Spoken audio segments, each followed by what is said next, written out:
teams are now in sight. Can any of them dethrone Tundra? Are they going to get away with the 5th trophy? Whoa.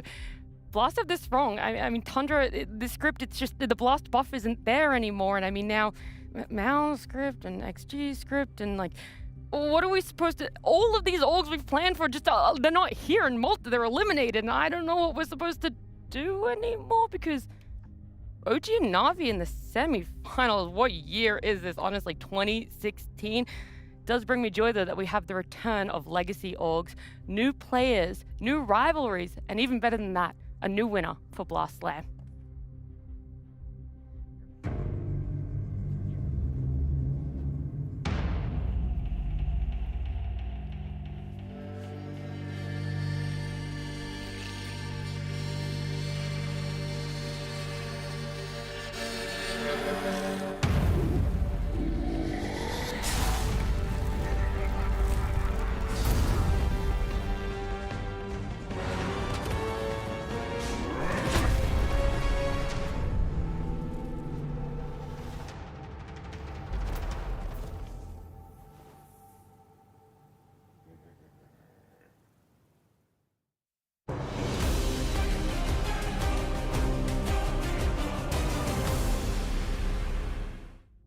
Well, now we're moving into playoffs of Blast Slam 6 here in Malta. And we've got a bit of a beautiful audience in the studio with us. It's almost making me a little nervous, actually seeing people here, and you're like, the eyes are on us, the eyes are on the players now. Everyone's kind of doing it live. The pressure fires me up. I'm pumped. I'm excited to be here. Ready to watch these goobers with these goobers. I'm always nervous, so I have nothing more to add on that. Oh, okay, back to you. I mean, normally we're looking like at a light or something, but like they're closer. It's more awkward. It feels like they're all staring at you right now. It's actual public speaking, which is not that fun. So, yeah, we might just shit the bed. Anyway, back to you, Nat. All right. Okay. Look, it's a very beautiful and loving audience that's here right now. And it's been a couple of days, in fact, since we've seen a lot of you guys, for it to be exact. And so for that, we're going to give you a little bit of a recap and all the highlights and moments that got our top 6 here at Blast Slam. The script flipped. History got shaken. The favorites slowed down. Collapse. Collapse. Sees it again. Oh my God. Young stars shined bright, and something new started building. This was week 1 of Blast Slam 6. To try and start the fight. Macropyre's laid down. They get the 3-man vacuum wall here. Into the sonic wave from Yopaj. That's 2, 3 of them dead. Towards Chira Jr. might be the easier target, but again, the chain stunts off the mark. Maybe they can find their target. Absolutely not. He's just gonna dance away. Team Yandex are making Liquid look like fools. Looks like Tai Lung's been caught out. Forced up away, Arena comes far too late. Tai Lung's already dead. No buyback on your sniper. Which one of the cores is gonna step up? It's RCY with a huge ball. He's immediately stunned up Ari. Nice toss back and opening onto the shadow shot. Jackal shot though. Gets a grab on Ari and connects with 2 bullets. Skeeter, another shot, another focus fire. The Crimson Guard does nothing to stop Skeeter as he just continues to focus them down. They might have one final fight in them. Yopaj is up in about 10. They do get a good call onto Yuma here, very close to the base. Nice blast. Oh, that's a big arena and blaster in onto the 3 of them. My goodness. Oh, he gets hexed immediately. What a grab from Celery. Your Ember Spirit's just dead, but a huge wall into an Ice Path. Macropyre onto 3 heroes. High ground ward is what they're going to be pushing into here. The plasma. Oh my God! A lot of minus armor being put on and off of this Razor. The Razor with his ultimate is going to work here. Tai Lung jumps in and just dies like that. Gonna go for the jump on Zayas. They'll blow him up, but can they get out? There's the Dream Call in onto the 3 of them. They'll try for the Wukon's command in, but the Stab still floats there onto the 3 as well as the Supernova. They're not getting out alive. Trying to hit that Stampede, 2-man stomp, and Yutaro's in trouble. Half HP, trying to bail him out with an Ice Path. A little bit of focus fire damage on Mickey, but he has to run away. Re-up the Magnetize, re-up with the Yutaro will be hunted down. Oh, Yuma's going for it. He's going for it. He's going to try. It's not really close. They're going to look for kills instead. They'll turn towards BZM. BZM's getting healed up, though. Hex comes in to bring BZM down. BZM will buy back, hit the Ancient again. They just want to get out of this game, hit the Ancient. Can they close this? They're trying. Whisper's bringing in the damage. They've done it. There was a lot that happened last week, and like I said, our top 6 right now, OG and Na'Vi already making it to semi-finals, and the 4 remaining, Falcons, Liquid, Yandex, and HEROIC. And to put my lovely analyst on the spot, pick your winner right now before playoffs even begins. Liquid. You stole my answer. I was going to say That- it's the that's Is why it you gotta because be faster, they're, brother. they're already in studio? Yeah, Dad, I don't want them to hate me. No, Dad, like I I know. want the team that starts like from round 1, and I think from the ones we got, they're my take. Okay. Going back to you. Thank you. Okay, so he said Liquid. I won't say Liquid. I'll be different. That's I'll say Yandex or Navi because I got to. Well, you gotta pick one. I'll say Yandex. Okay. Malik Goat. Back to you, T. Easiest heroic of my life. Okay. It's like Oh, That's a heroic spicy fan? take. We got some Yeah. moves Yeah, today. it's a heroic fan. Ty- was that a Taiwan woo fans. or a was it a woo? No, it was a woo. It was a woo. They were Okay, with you. I They was were worried. with you. I didn't get We didn't get a woo for Yandex. We didn't get a woo for There you Liquid. go. The heroic. They got a That's couple it. fans in the See, crowd. Tai Long, you know, he's going to do that heroic magic again. One play on heroic, kind of doing it all. Look, there is that chance, and I like that you guys are high enough believers that we could have a round 1 of playoff team make it to that finals, maybe even win it out. But before we get into it, if you guys haven't already, you can make your Blast Fantasy Oh my goodness. roster. And we're going to make one live on the panel right now. Maybe a little bit of influence from the crowd too, depending on how much they like or dislike our takes here. But the way that it works is you can pick one player from each team. The fact that there's 5 roles, it does mean one team you kind of have to not really have too much faith in, so you're not going to be putting a player in from them. I mean, to me, I feel like you start with the most obvious, and I believe it's Amar the Friend. Yeah, in he'd the be off lane. good. He'd be good. I feel like you're putting the Friend in the off lane because he's kind of giga. I think out of all the ones you got, he will farm the most, like the most statistics. I mean, it's hard to disagree. T was like the only one not jumping on board with that. No, because I was just going to try and make a case not to put Malik because he griefed my fantasy before. Right. But I Malik made or him the Amar? captain and he just came last, so I was That's going to true. refuse that. But you so quickly went to Amar that Okay. it's kind of, like, realistically, who else are you going to put there? I think maybe there's a little bit of disrespect towards Nico, right? Nico? Like the whole idea of the aggression that you bring in from the offlane, the little stats. Don't forget, there's also numbers behind the fantasy. You got to min-max that, so maybe there's a bit more, stat farming. So we'll from look OG. at I saw his axe game. I saw I that saw his axe primal game. His primal game is good. Yeah, but he was like that 0-10 game where we went Manta Pipe. We don't talk about that one. That was Talk also about the not primal just game. one game. There But was yesterday, other primal Amar games. literally said that they're surprised to be here. So you guys are locking in a guy that... Dude, you Yes, cannot we are. blast We We anyone. are. can't, we can't, we Live can't like argue home. about just one role. Okay, He's let's locked in. start with Amar. Let's Okay. move. We can come back, maybe change it up. So Okay. let's look at different roles. OG. Do you want to go down? Do you want to do supports and then back up to carry and mid laners? Let's do that. Yeah. Let's do it. So who are you going to pick for your position 4? I think. I picked Saxa. I think I'm going Saxa. I think Saxa But too. the thing is, will they win? They've got to stand in. That's the question mark. True, because you want them to go far. Because Yeah. Saxa is To get losing as many points as I possible. mean, we're locking them in for the whole tournament, right? The last 3 days for all playoffs, you cannot make any alterations, changes, negotiations. I mean, if we didn't take Amar off, then I would have taken Boxy as a 4. I feel like that's like the next best 4 outside But of they're Saxa that they're in will... What the heck are you talking about? What? No, because like it doesn't make sense to take Boxy if we already have Amar off, Oh, true, right? One of them will knock each other out of the first round. Okay. Oh, I see what you mean. Yeah, but then I'm you could using my kind of brain. like Maybe we go Tim's. min-max, Maybe you Timmy know? goes But then you're We not can do going to get that. Natsumi, right? You're In gonna the have to do carries, that. By the way, you're gonna have to do that no matter what because you either don't pick someone that's in the semifinals. like, I'm leaning, I want either Yuma or Natsumi as my carry. What about Juicy Boy? I like Juicy Boy as a carry. Kind of juicy choice. That is kind of juicy. Let's do that. Tim's? I think we're you're gonna have going to Juicy? Okay. Juicy on the 1. Juicy J? Juicy on Juicy the on the 1. one. Okay. What if you go Yopaj mid or Nisha mid? I feel like that's the choice you got to make, and that's gonna Nah. influence what you pick for We go 4. Yopaj. Okay, you're gonna go Yopaj, which means I think you should go either Boxy or Saxa. Who's Oh, this? Tai Long! we forgot about the him. production Okay, yeah, comes we in gotta plus put Tai Long. prod. We Yeah, actually Tai Long. forgot. Yeah, Tai Long. No, We cannot we gotta read. put Tai Long. Yeah, no, there's no. So then you have a lot of different choices. Let's do 5 because I feel like 4 feels the most contentious right now. Okay. I would actually swap God the Juice for Riddies, change the carry player, and then put Boxy or Saxa on 4, because then you have, at some point, a team's going to get eliminated. Well, that's what I mean. You have to make yeah. that choice. So I It's think, gonna happen no matter what. personally, I would, between us, we 50-50 Boxy Saxa, and then we take Natsumi carry, and then that, to me, is like pretty well-rounded. I have faith in Boxy. I think Boxy is farming more dubs we can do semi and as well. points.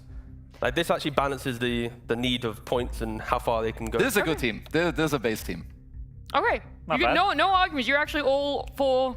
Like, he didn't really jump on board, so Yeah, I he feel like didn't really he's say not saying anything. his Okay, mind. it's He's like. holding back. Okay, it's what a would little- you change? What would you change?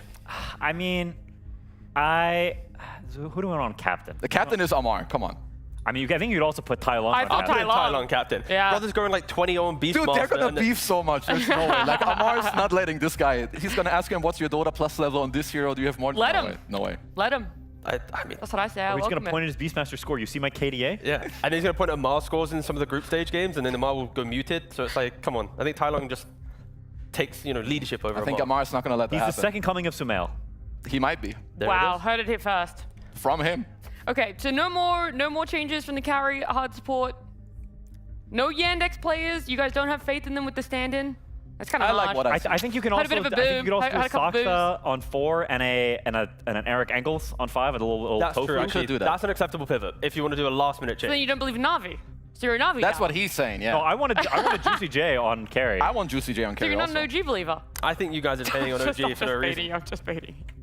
So you either hate OG or Na'Vi, just lock one in. Come on. I hurry guess up. I just hate them. Okay, fair enough. I mean, I hate everyone equally, I think Engels and Saksa. If we have Okay. Engels, I think this looks a little better. Okay, how about this? It And you're not looks doing better, Natsumi, like physically. Yeah, you're willing to part. It's the compromise. Yeah. I take Natsumi, you guys then get your support duo. Yep. All right. Okay. Everyone's happy, and we all agree captain for Tylong and mid laner. I'm not on board, but I will Oh, take it. you want Amar? Yeah, On I'm a taking fantasy Amar. level, All right. Tai Lung. On a real life level, of Yes. course it's All Mar. right, But on put the TI wiener. Give the wiener his captainship. our I fantasy guess points, it's two, guys. though. They're going to be proved wrong later today, that's for sure. Well, no. It should. We're changing it? Amar, We're looking in Amar, Amar. We're looking in Amar. I'm with you, T. That's right. But Be quiet out there on the Unfortunately- corners. Log it Don't in. speak. yeah, Log it in. unfortunately, because That we're on the button- wings, we don't get as enough. Fuck it. And Should we Liquid ask is the the first audience? best. do it Wait, should live. the audience decide who is our captain? Yeah, Okay. sure. Who wants Tylong as our captain for our fantasy team? No one. No one? Come on. Whoa, No. really? No one? What the fuck? What about He's not Amar? Useless. All right, what's happening? Any Amar fans? No one. Nah, Okay. also no. So no one. No No captain. one's a captain This team then. is They don't want captainless. either. Okay, done. We don't need a Captainless. We captain. don't need a captain at Done. all. So we're just gonna look in at what it is there. We'll check in, when it comes to the later days, how we go. We can keep up to date with our scores. No, T, you're just. You gotta let it go, okay? Because at the end of the day, there's a lot of games on the table that they potentially could be scoring points in because, well, Blast Slam, we've changed our format a little bit. No more of these flying to another country to play best of threes.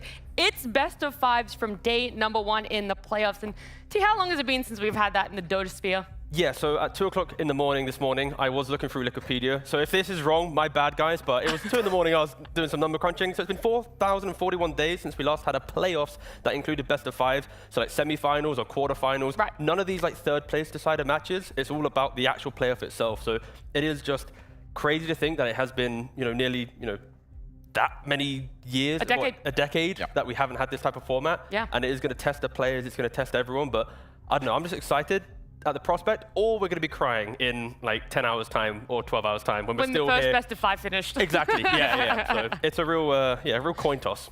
I mean, I'm very pumped to see how the meta develops. I think best of 5 speed up the meta development. There's always this inner series thing, and how does that carry from series to series? Yeah. Because there's never been a format like this, so I'm very excited to see how the meta and the heroes develop. If you have a game 4 and 5 draft run back as well, maybe that one pops its head up. I hope so. I would love that again, please. I feel like that's getting like more normal than usual also, that teams like run back what they had before. But I think with like the format, I think it's a good compromise because you're running the single limb, at least you have the BO5, you have like more chance to prove you within like this one specific series, whether you're better or not. So I'm a big fan of this one. And also more chance to win. What every player desires here is, of course, getting to lift that Blast Slam trophy, as well as a little bit of a prize pool share too, T. Yeah, of course, it's always that nice little addition to a tournament. But again, we just had the TI announcement, the times of the qualifiers and whatnot. So lock yourself in a cheeky little Slam 6 tournament win. And now, guess what? Bossman Valve's looking at, ooh, OG wins this one or Heroic or insert the teams that are here and who Don't want to jinx win. them, come on, Not man. jinxing anyone, but I think it's very important starting the year strong, of course, with a big win, knowing how important the tournaments down the line are. So yeah, it's just a very, very important tournament for these teams. Not to mention that, but also for your confidence. Like winning a tournament goes so far, I think, for a team's belief in themselves. You go to TI and these later tournaments, you actually believe you can do it. And so every win matters a lot. Even if you don't really recognize it in the moment, it is a big deal. What feels like a better win? Winning the first one off the back of like the new season, so like post TI ends, we coin it as the new season, or winning the first one in a calendar year? What do you think gives you more confidence? I think the further along it is, the more it means. So I think this one, like to win it, means more than all the ones before because you're getting closer to the big ones. People are starting to warm up more. They're getting better, and I think it is definitely the case. Yeah, I mean, there's two teams that are already very close to the grand finals themselves. That's OG and Na'Vi, and so we're not going to be seeing them play today at all. They're going to wait in the wings until tomorrow, where their best of 5 start off. But today, HEROIC and Yandex will be facing off a best of 5. After we have our very first winners, it's either going to be Falcons or Liquid. Two teams, separate paths, same destination, Malta. Falcons, a familiar threat securing their way back into another playoff run. Liquid, the new chapter. Stepping into their first SLAM playoffs was something to prove. The group stage told a story. Liquid looked solid, one drop away from top 2. Falcons stumbled off the fast track, but once no straight ticket to the semifinals. They enter the stage together, but only one team will come out a victor. So pick your side, the usual suspects of Falcons or the returning contenders of Liquid. This is Blast Slam 6, and this is the playoffs.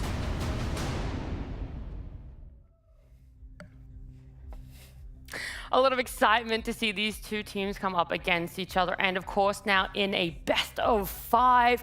Would you guys give the advantage towards Liquid? They've been pretty stable so far, or is it a slight edge towards Falcons? I feel like it's honestly quite hard to say. I think both teams have like, well, yeah, good and bad things to say that they've shown, because I wouldn't say that either of them are in like prime form of what they could be. So to me, like most of the matches we have, at least today, they're quite even in my mind. Yeah, I agree. I do think the history of the teams matters, though. Like, matchups are so important in Dota. And I think between these two teams, when you look at them, the Birds, they've got the upper hand. I think historically, they've clipped Liquid's wings. And you were talking about it earlier. I think the only best of 5 they've played in since Falcons' creation, was it? Falcons won that, and they have generally looked pretty dominant over them. You can see here 21-7. That is... This is in the last 12 months. So this isn't the all-time, this is in the last 12 months, but that's still a lot of wins favoring Falcons. Yeah, and I think while this tells a pretty damning story, I think it's not only in that direction, because Amar in his interview said he was kind of scared of Liquid, and I think you could also feel like Liquid, for whatever reason, is actually Falcons' kryptonite in some ways. In recent history, you can hear it sort of word on the street. And so I think while these stats tell a certain story, the trajectory of this tournament, I think, makes it not quite as clear. I mean, it's also a Liquid that, after TI has had troubles trying to actually convert their strategies into a winning formula, Falcons, coming into the new year, they're not this like team that will get to the 30, 40-minute mark and always have this net worth lead, always be able to find that way in. They're struggling a lot going into the later portions of their game. I think Liquid is moving in a trajectory of getting that fast pace again, understanding how to break teams, not allowing Falcons to eventually then recover. Again, that's, I think, the key story. Falcons always recovered against Liquid, but they're crumbling. So is there now an argument that Liquid could, on paper, if you ignore the stats, be the better team because they're looking to be cleaner in that first half an hour of the game? Yeah, but we also have to factor in that it was best of 1s that they came up against each other, or at least what they've also been playing in Blast Slam.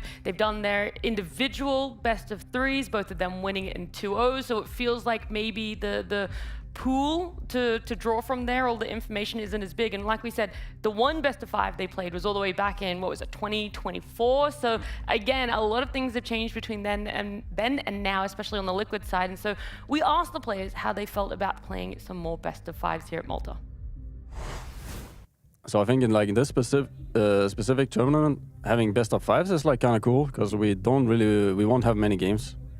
So at least the few series we have, we can play a lot of games, which I think is cool. And also in a best of 5, you like the team that is the best team usually will win at the end. And also like if you play a best of 3, you would maybe think that okay, we won the best of 3, but then you still lose the best of 5. So it's like, okay, the other team was actually better. Like in a way, like the more games, the more like secure it is who was the better team, I would say.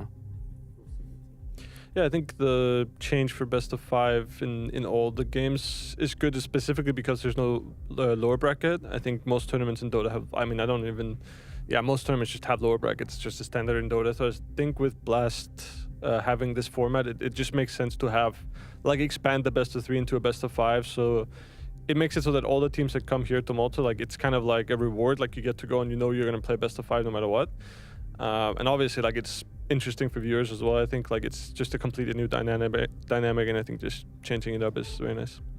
I mean, I think this format is interesting in a way that there was also a little gap before the game, so there's more time to prepare for the best of fives. Then also generally it is more interesting because it's a finals kind of feel, and teams are gonna create their own little meta and like change up their picks and stuff. So it is really interesting to play. Then like I think it was like a final specific where there's like hype building up. There's gonna be, I don't know, like a crowded events, and it's gonna be tense, hype, like energetic. There's gonna be like a lot around it. Whereas like here we're kind of just testing the waters, it feels like, for the first series at least. And if it goes to a full stretch where we like play best of five, win tomorrow best of five, the day after best of five, I feel like it might be a little much and exhausting. But I don't know, it's like a new thing. We haven't tried it, so we'll just have to see. I think the format at this Blast is quite refreshing, given the fact that it's quite different from other tournaments. It's a best of five and all playoffs. So I think if every tournament is like this, it might be a little tedious, but like since it's kind of a one of a kind and a niche scenario, so I think it's pretty exciting and fun. And what are your expectations of Liquid? What are you expecting from them in this matchup? I'm expecting Liquid to not change too much from how they played in group stage. They probably still prioritize the similar heroes and similar play style. And I think we will just have to see if the strategies we prepare today will be better than theirs. I feel like the sentiment was pretty similar across all the players, just how unique a best of five before a grand finals is, and of course how the meta is going to develop within itself, coming up against each other in what could be 5 games. So I guess the change is, instead of a best of 3 where you might play 3 games, you're guaranteed at least 3 games in Malta. That's right. That's 50% as much. That's what I'm saying. Stats don't lie, as a wise man once said. That is true. No excuses though. Like if you come here and then you lose, like you had a whole best of 5 to progress in the tournament. Well, like, you could say I wish it was a best of 7. Yeah, exactly. Then we keep going. Oh no! further Don't and get further. him started on this We one. got a best of 15. Sorry. Slam 7. No, I'm joking. No. That's it. We just increase it for every number. Every game BO7. But it's more like game 1 of a best of 5 is like your testing ground. That's where you truly can go, maybe we push the limits. Do we give them a hero that we've never given them? Like you have this safety line. In best of 3s, in the back of your mind, coaches, you don't do it as much. So it's like, I'm really hoping we get to see the true depths of these teams in a true best of 5. Don't hold anything back. Yeah, I'm also hoping that maybe one of the changes we could see from either side is the pacing that comes out, because so often when it feels like you're in this single elimination in a best of 3, you don't really have that luxury of losing a first game compared to a best of 5. And so you play a bit slower, you play a bit more reserved. It feels like everything has to be methodical. Now, though, you have more chances, Kessie. Maybe you can play hard and fast. No, absolutely. And the thing is also, like, between these two teams, like, Falcons, generally speaking, like, I see them as, like, a super damn good team. And especially, they make this first move a lot, where they go through the gate and take the enemy tower with Skeeter going through there. But I feel like that's a move that they haven't really done as much in this tournament. And you can see it on the stats, too. Like, the percentage where they take the first tower is quite low, with 33%. If you look at Liquid, they take the first tower in the majority of their games, and they take it way faster, in even under 12 minutes. Like, if you look at Mickey, he will be very active when it comes to that and like going through the gate and making this type of stuff happen. So I do think that in this BO5, this is absolutely something that Falcons need to, look at even before the game starts. Like, you need to be ready for these moves and also try to do what they used to do, which is what made them so damn good. Yeah, I mean, Liquid is definitely playing this very gung-ho, crazy style. Like, they're playing Earth Spirit 4, Ember mid, Nature's Prophet carry, Bat Rider off, and they're just, we're gonna run at your head. You better be ready. And so I think for Falcons, there is like, that's always the clash with Falcons, is they play a little bit on the slower side. Can they actually survive the giga aggression? I mean, at the end of the group stage, we also saw the return of like the Nature's Prophet, right, for Mickey. Yep. We got the Monkey King, again, was picked a couple of times, but it's like the heroes that were not forgotten about, but not maybe picked up as much, are now coming back into the mix as well. So not only are you looking at Liquid and going, are they going to have the Darkseers, the Underlords, maybe some of the heroes that even OG utilized to get to the semifinals, you also have to respect Mickey as well. It's like there's just specialties now arising once again for Liquid. Yeah, and it felt like it took a little bit for them to click together. It's been a couple of months since this roster has formed, and they've gone through a lot of highs and lows together. This is obviously a big step for them. We get to see them back on LAN after they weren't able to make it to Singapore when they participated in Blast Slam back then at the end of the year. And so, yeah, now getting to see them on LAN, things clicking, maybe even things that other, like heroes, other teams aren't talking about or thinking about coming out and working for them too. So they've just been very stable and consistent so far in this tournament.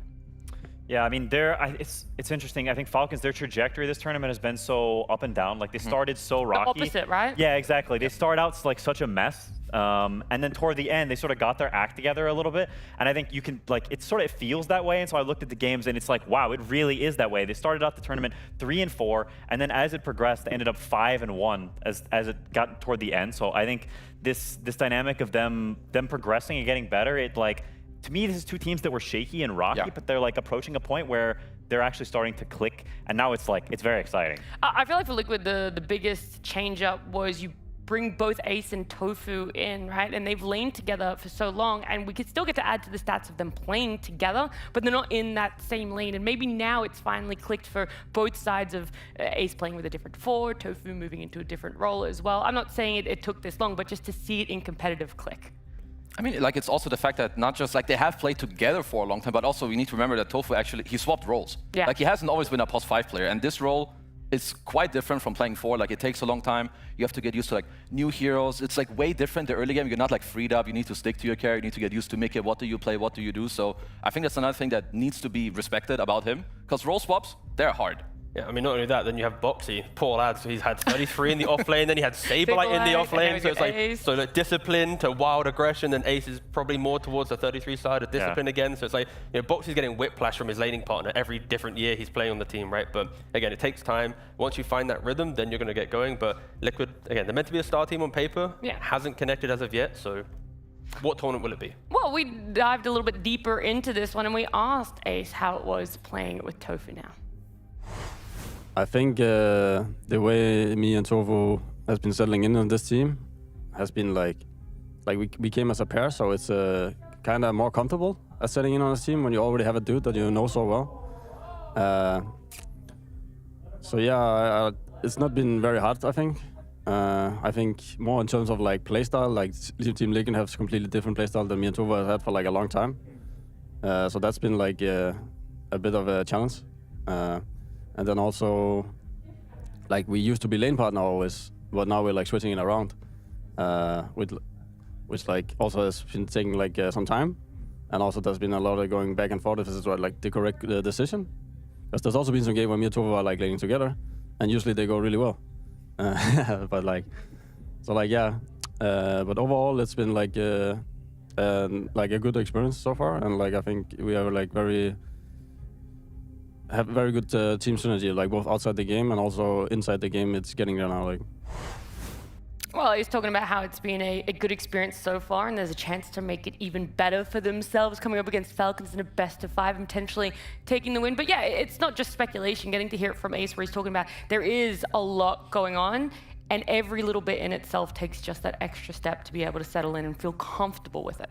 Yeah, I think team changes like this, they always seem easier on the exterior than they are inside. Yeah. And there's also always more tumult in a team than you think there is. There's all these conversations. He said, questioning if that was even the right decision, right? Like, there's all this stuff either in your head or actual conversations you have. There's always these question marks. And so I think a lot of these big series, it's sort of, these are big moments of like proving, was this the right call, I mean, it's also a matter of like, you have to find your understanding of each other's Dota, right? Like, I've heard tales of Quinn shutting down people's ideas because, they're a bit like too quirky. Position 5. Yeah, like, okay. I thought it was about that. That's acceptable to get shut down, but like, it's the same thing, right? Like, what if Tofu has an idea or Ace has an idea, the Liquid initial structure might not, enjoy it. It takes months to get through. So, we had a look at their heroes, right, to see how they got here. Like, what is the enjoyable heroes that they're leaning on? And I think it is a matter of Liquid finally finding that trust in each other, where it's like, you have the Tofu Mirana, Boxy's getting his Earth Spirit, and because of Boxy playing Earth Spirit, it's like, okay, Ace, you need to play a certain hero for me to play Earth Spirit. If you play really, like, greedy offlaners and, like, heroes that need me, I can't really play this hero as much, right? So it's about finding the balance between the two players. Once you hit that rhythm, you'll find this hero pool that is all aggressive compared to Falcons, which is, as you saw there, it was like clunky, the aura, the save each other. So I think it is really fun seeing Liquid move in this trajectory, but they are two very different teams in regards to like the styles of their drafts. I am surprised at how many times Falcons got their hands on the Chen. I mean, Snake King every time shows up with that hero. So the fact that we're even adding it to the list, that people are still letting it go through there. Yeah, I mean, this guy on this hero, he's honestly, he's quite a beast. And I think when you talked about this hero, and especially like a BO5, you have to talk a little bit about like the pick order as well, like of the teams, because I think it's not something that has been talked about like too much. But when you like look at these two teams and generally speaking how they play, I think it matters a lot. And if you look at Falcons, from first pick, they haven't won a single game in this tournament. On second pick, they've won 8 out of 11 games, and they're currently on a 5-game win streak. So I want to also show, like, what do they actually do on second pick that it works so well? And what I want to show, and this is something that Quinn also mentioned in the drafts when we had those live on the day, is if you look at their first stage bans, they're already taking out the QoP there, because when you're second pick, you only have one singular ban in the second stage. So they're always like already protecting for the future with a first phase ban of the QoP. And they always find really nice bans that then later are both good for their first pick, which in the upper draft would be the Mars and the Primal Beast, by taking out the Kez and the QoP. So I think this team, like pick order in this series and being aware of, you know, their little strategies and how they draft is super important for Team Liquid. They're just very structured in that nature, right? Like they know how, like if it's available, they'll take it. So it's like prepping against Falcons, you should know what's coming. It's a matter of like, don't have one bad ban, one bad pick, because the Falcons are like, okay, they've cracked, they haven't done their prep correctly, then we go for it. So again, I think playing against Falcons, it's normally the night before, how well does your prep go in regards to how you're gonna be able to play against them. Yeah, and we've given a lot of our thoughts about this best of 5 and everything that could potentially eventuate, but there's 2 more people that we love to hear talk so much. And so we're gonna have a quick check-in with them. It's Owen and Fog, who we haven't got to talk to for a while. How are you both going? If I can start with Owen first. Yeah, we're doing great. No, doing great. Really looking forward to this one. It's just an absolute treat that it's a best of 5, right? We're getting more best of 5s to commentate on, more best of 5s to enjoy. It's as if we're just getting a multitude of grand finals over the next 3 days, and starting with Liquid and Falcons in a best of 5. Couldn't ask for much more, right, Fogs? Yeah, I mean, absolutely, right? We just came off of the last best of 5 that we casted was literally the repeat, right? The repeat for Game 4 and Game 5 where they drafted the same thing. So, I mean, obviously, if we got that, that would be super hype. But I think overall, I think it's like the teams are saying, like, I think Ace was kind of saying it in, like, kind of a simple way. But the more games, the more it'll prove about which team is better. So, I'm all for it. Awesome. Well, I wish we had more time to talk with you guys, but I know the players are itching to get into the game. So we'll say bye for now, Owen and Fog, but we'll definitely be catching up with you later. God, Sad to see this go. I know, I was like, I just wanted them to stay. No offense, guys. I love you guys, but I just want them on panel. They're so good. Like literally, you just hear Owen open his. This is gonna be a best of 5. You got like I'm just ready. You to can hear the energy. The hype, yeah. Hear it. Oh, man, I love those guys. I'm stoked. I mean, Fogt actually has experience in this format, because in the Summit 2, he played on a Peruvian team called Not Today. They did lose to EG 3-0, but it was all best of 5 format. That was in that. A full best of 5 format. He gets in the it. quarters, the semis, and the finals. So Fogged, he's going to be able to use that 2014 knowledge in this cast. No one gets it like Fogged gets it, but I asked you guys earlier on today about your predictions for the whole tournament. I know that was tough for you to come up with one team, but now it's narrowed down. In this best of 5, some bold things to either be said or predicted. I'm Team Horse. Team Horse, you're Liquid all the way. That's right. What I said too. You were liquid for the whole tournament. Copying me, L. I said them for the whole tournament, bozo. T is struggling to say. Falcons have lied to us this entire time, and they're going to slap Liquid 3-0 and put them to the airport tomorrow. We did see, straight to the airport. Yep. We did see Mallory and Amal last night just walking around the hotel, and I asked him, I was like, can you give us any insider information, anything about that? And both of them kind of just looked at each other, laughed, and it's like, I don't even know how we're here. Yeah. They're double downing on that narrative. Yeah. You can't trust these guys, okay? Stop walking That's what I mean. Like the way they said it, they're smirking at each other. They don't even think they should be here. Like, come on, there's got to be a little something in there. There's a hero pick or something that they're going to show us. They're thinking back to some scrim that you like. There's these scrims that happen sometimes where it's some 15-minute long game. You get trashed in lanes into the next dimension, and you just call GG at 15 minutes. And they're thinking back to that game like, oh boy. And so you're just trying to let's manifest this doesn't happen. Yeah, like those guys, I will just like. The most serious thing I would just add is he is a character, like in the game, out of the game. Like when you talk to this guy, you can believe him like 1 out of 10 times what he says. Because also that low? Literally that low. I swear. Like unless you talk to him like in a really chill environment, like one-on-one about something non-Dota, I think this guy, he's perma-capping. So I can't believe him when he said that I was his favorite talent? Yeah, that's the cap. Straight cap. What? That's insane. You might need more than just a grain of salt, like a whole the whole box. The entire salt mine. Look, it's been a lot to talk about when it comes to this best of 5. You guys have put forth who you are having faith in when it comes to a best of 5. But there's a lot that can go on, different small meta changes, how we're going to see first phase bans potentially change up, but that's all in the distant future, because for our right here and right now, it's a game 1 draft between Liquid and Falcons.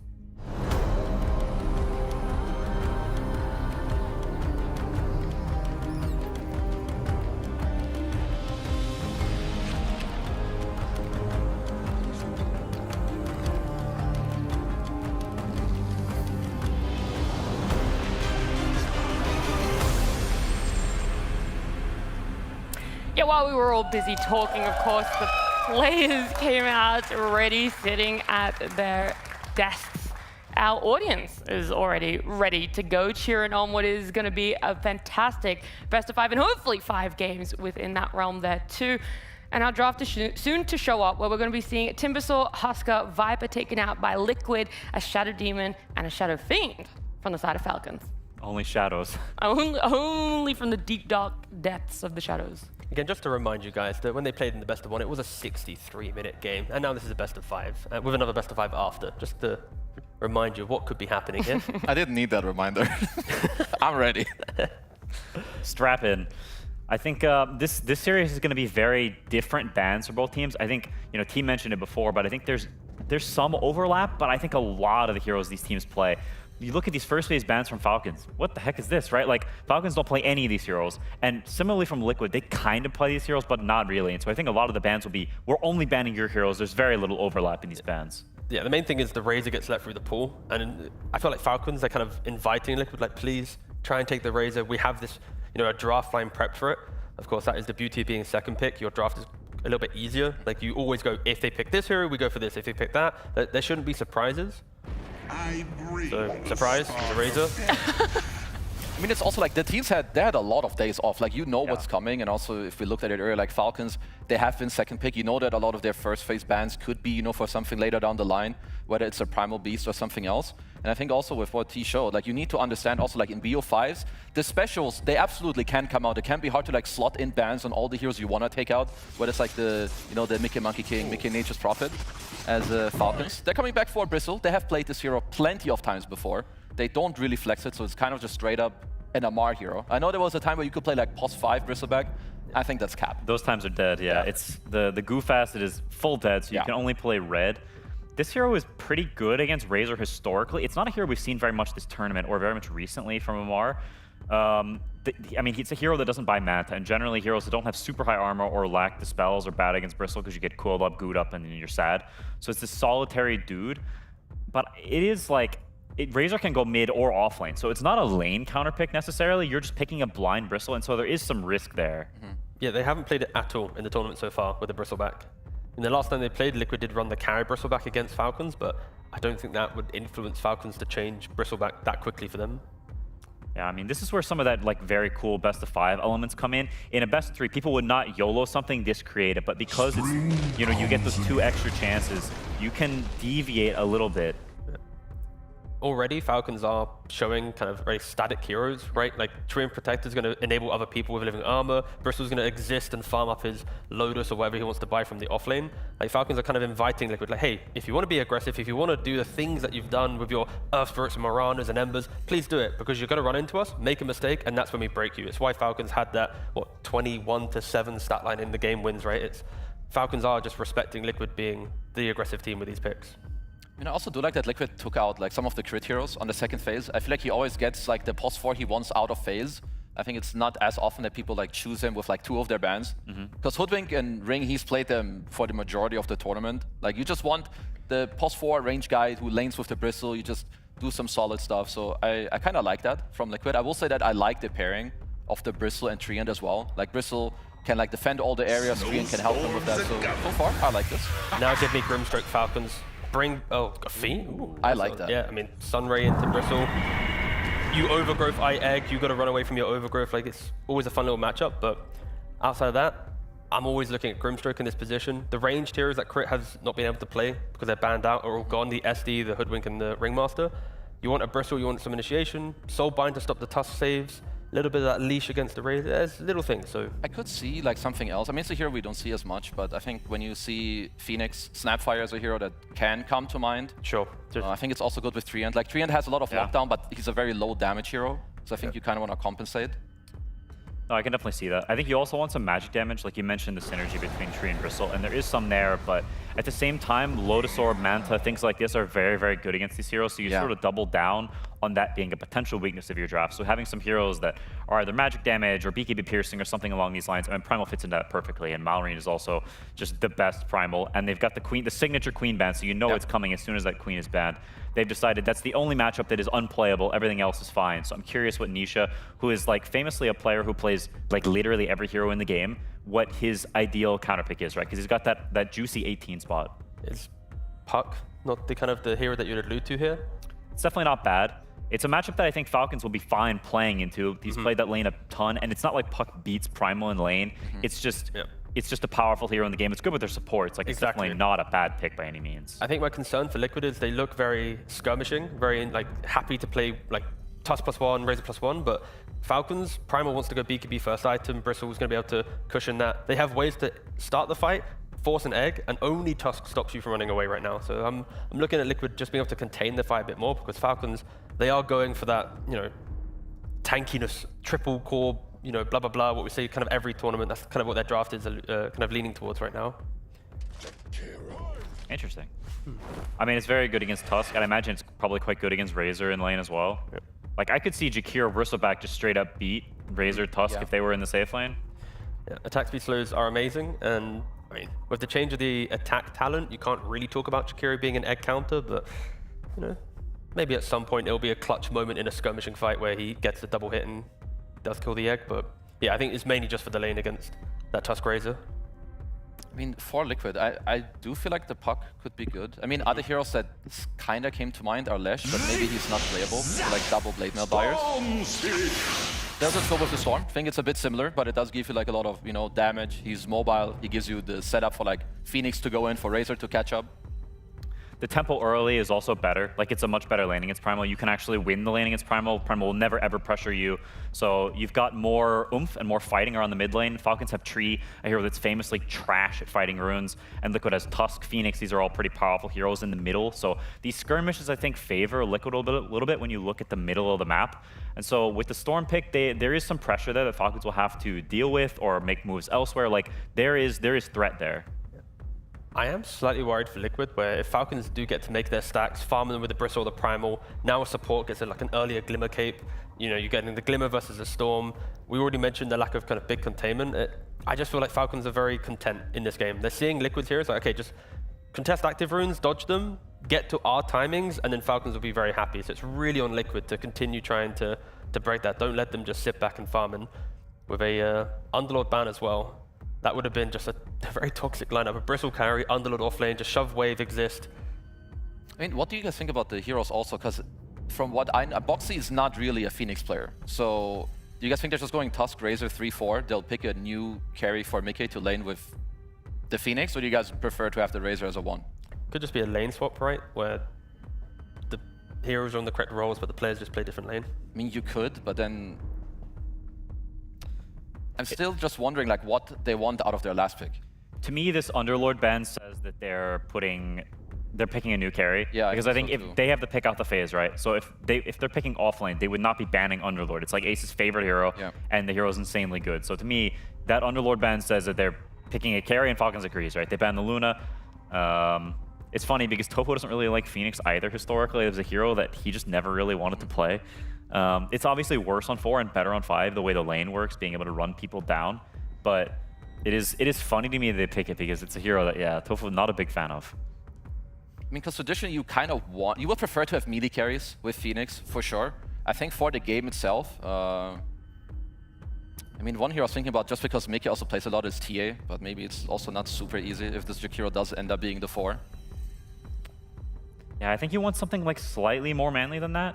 Like, I think you want a Manta buyer naturally, ideally, or some hero that can get in there like a little bit. Because if you have another dude who's very cowardly, Then you've got Razor and say some random another ranged here. You've got Storm too. It can be a little weird having this like triple range core and only Tusk is the fights. Like Storm can sort of start fights, but it's not the same way that a Mars does. It's a very different jump. But that's when you always go back towards like Monkey King being that kind of middle ground, right? Even if they're banning Underlord, it's like sure the lane Monkey's gonna be okay, but like in the game it's just too much to handle. So it's like maybe looking towards that ban.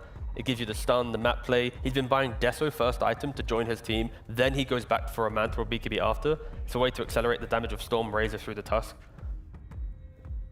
I don't think I really want to see Nature's Prophet here for Liquid, just because of Tree doesn't care, Primal doesn't care, Bristle kind of doesn't care. This is an interesting spot, and I agree with what you said earlier, T, in that Liquid, their heroes, their damage will fall off, and it's very bad against Pipe and Lotus and these survivability items. So they need to have a better early game. They need to open up towers to speed up the map. Like these are things that are very important for them because they won't Storm, Razor, Fiend. You can shrug a lot of this damage off. You can kite it. There's going to be like a first item Lotus Orb from Bristle. He's going to be playing the whole game with his mini game trying to reflect the link. Like there's a lot going on here that Liquid needs that good start. Yeah, I can't really find the one pick to like that like really wows me for Liquid, and I'm still like not fully sure where they want to go with the Razor still, because I do agree that from the bans, it's more of an offlane, and then you do look for the new hero here. I mean, T mentioned the Monkey King, which I think is good. I just wonder if there's something that's like slightly above. Yeah, I mean, even the Monkey King is not that black and white. You'll be laning against Jakiro, so it's not like I don't think you will stomp Bristle in lane. I think you're going to draw, and there's also a possibility I think you lose that lane to Bristle Jakiro. Yeah, I'm not finding the lane win here. It's more like play even lane and make other moves. Here we go for the old Kez. I mean, this makes sense to me. Yeah. You'll need a Silver Edge at some point. Like Kez is kind of a chasing hero, so there's Bristleback is probably a double-edged sword. But I think at the same time, Kez is mega high armor. So, and you also really like Wand, like you can spam your spells. So I think you're probably very happy in this lane. Natural Manta Buyer. You've got there's some things that are very nice about this. I guess there's one problem though, is like he is trying to stack up his buff and then Bristle's gonna buy Lotus to dispel it. Yeah. So there is gonna be this world where like, when he locks onto a support or a hero, if Bristle's in position to help him out, again, assuming it is a Bristle in the off lane who wants to buy Lotus and it's not suddenly Bristle and the carry going for completely different items. But yeah, it does give Liquid that ability to be more aggressive through their carry. Yeah, I will say that generally when I look at Liquid's draft and other games, I think they had better lockdown. Like I think right now it's not super easy for them to lock the fight in a place where they want, right? Like Razor doesn't want to overchase. You kind of want to fight around the egg, so rely a lot on like your Storm and like Tusk to have a to lock people down nicely. Whereas I think Falcons are giga good at team fighting and in the mid game if they get to space you. Okay, and then you go for the Wind Ranger, right? So Kez is all about locking onto you, trying to kind of 1v1 you. You press Wind Run, you're chilling, you have detection, you can just threaten Kez throughout all of the earlier fights. I think one thing that we haven't really noted for Liquid is Ace, if he is to get a good lane, get those double auras in play, if he just soaks up the initiation of Malrine or something from Tree or anyone else, it will give freedom for Nisha and Mickey to understand how to enter the fight, how to place the egg on Tofu, right? So I think there's kind of this race to the auras, right? Can Ace get them quick enough to buy time for Liquid to then shine in these earlier fights? Yeah, I mean, talking about Ace, I think there's a pretty big skill check in his lane, and that I think it's a pretty hard lane. Tree, Wind Ranger, it sounds quite favored for them against Razor Tusk. So I think how well will their lane go? I think they need to survive to some extent, because if your lane goes poorly, suddenly Wind Ranger is gating on you and Primal is ganking you, losing double Wisdom Rune. I think they really need to hold strong in this lane and not bleed and give time for Nisha to abuse that middle of the map pressure and actually snowball the game a little. Yeah, to me it's a lot about like this early game actually, and I mean it's for both teams, like who can go through the gate, how well do you do in your lanes. For Liquid, I would like Boxy to try and look if he can eventually look to play like into the safe lane or even on Nisha's lane, because I feel like if the game is kind of chill and stable, I slightly prefer like the Falcons draft going through this game. Of course, whenever you have like Nisha versus Malrine, it's all about the active runes, right? Like if you're giving the correct rune to Malrine, he's going to poke his head with a haste rune and get a kill. If you're giving amp damage or a regen to a Storm, he's now farming up that Witchblade a lot quicker. So yeah, you are looking towards, I think, Boxy. And then it's a bit weirder, I think, for Falcons to make those rotations. Like a Tree and Jakiro aren't the best at just running towards mid lane. They can with like Invis setup and all this stuff, but yeah, they just got to be proactive, got to be mindful, and just don't allow Nisha to do what he normally does on Storm.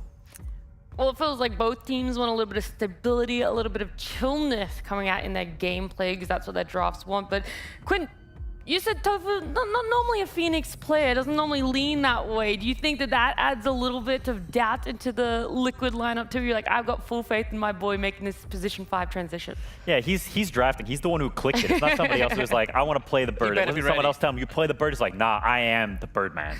He is the bird man. Well, look, it is a game 1 in a best of 5, so whether there's shenanigans or not, there is going to be a lot of fun that us viewers get to have here as we get on into it. Game 1 between Falcons and Liquid.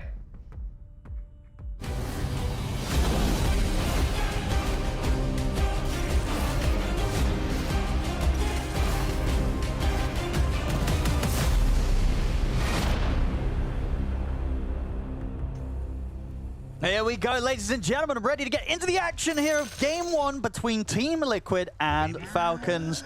Fogged, it's going to be an exciting one. We're seeing both of these lineups come out with some pretty hot picks, and then sort of towards the end, that whole kind of question of where things are going to go in terms of the carries. They end up with this Kez on the side of Liquid for Mickey, and then Falcons, they're going to rest their sort of hopes on Skeeter's Wind Ranger. What do you make of this? This is pretty interesting. This is probably one of the more exciting matchups that we are going to get to start off with, because me and you at least got to cover the Liquid Falcons best of 1, which is a insane game. It was like, what, that 70-minute back and forth. Liquid, I think, took it with the bristleback. Super interesting game. This one, I feel like Falcons has gone for their standard stability, right? Their tanky cores. They're going to eventually become tanky enough perhaps to not die. And I think that's why Liquid goes for the Kez final pick. Even though it's a risky hero at times, it's one that provides you infinite damage eventually, right? So I think that's something really cool. And yeah, I'm not really too sure what we're going to get. So I think we'll be able to find out as this game kicks off. And it is brought to you by Blast Slam's sponsor, Polymarket, the official prediction market of Blast Slam. So let's see what we get. Yeah, already the smoke's coming out from both sides. The wraparound coming in from Snaking to get some good info here for the team. Tree. I don't want to do anything aggressive with that, but yeah, I mean, let's talk about the supports, honestly, because we were saying ourselves right through the draft, you look at Falcons lineup, they get the tree, and then later down the line, they also get the Jakiro. I mean, these are kind of 2 of the hottest supports in the game right now. I mean, what do you think sort of Liquid's plan is, letting those 2 supports through the draft? They also do have very strong reactive supports in a way, too, versus this, because something that Tree, I would say, doesn't hate playing against, but obviously doesn't like to play against in laning phase, is attack speed slow. Because being able to trade effectively is kind of annoying. So you have tag team attack slow, you have the fire spirits, etc. So I do think that Liquid has an idea that they wanted to be able to play versus at least the tree. The Jakiro, on the other hand, not sure, because these 2 heroes together are pretty damn powerful. The team fight they provide, the laning prowess. Yeah, we'll see already what they provide in the sort of lane setup. I mean, already in just that initial trade, you see sort of how much damage Ace takes. You know, when Snaking's able to get that set up onto him and Skitty gets the angle for the shackle. It could be a pretty nasty safe lane here from Falcons. I mean, you were saying in what term to me during the draft, in terms of the lanes, you feel what a lot of focus is going to be on sort of what Boxy can do on the Tusk here for Liquid in this early game with sort of potential to sort of turn up in positions that Falcons not going to quite expect him? Yeah, more so than anything. I think Boxy usually ends up being that really good laner in terms of just moving around, not playing the lane. Sometimes he does maybe hurt his offlaner at times, but in terms of movement, that's something that Boxy really does excel at. That being said, though, the lane setups they're pretty strong. Like I can't really complain about how Liquid's got it all set up. It's a pretty strong bottom. They should be able to trade pretty effectively because of the massive stick charges. Top, this is probably the most volatile one. I think Wind Ranger Tree can own, but I do think there's some, this attack speed slow from the tag team can catch them off guard. And then mid, Storm should do very well versus the Primal Beast. So, yeah, excited to see what we get.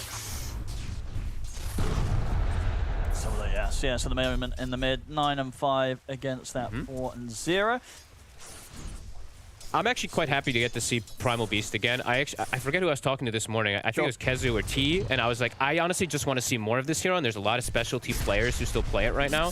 So I mean, Maori's got to be the best, right, in the mid, in particular, right, on the Primal. Like, this is the best kind of by far. Like, he's had tournaments where teams, they wouldn't even consider letting it through.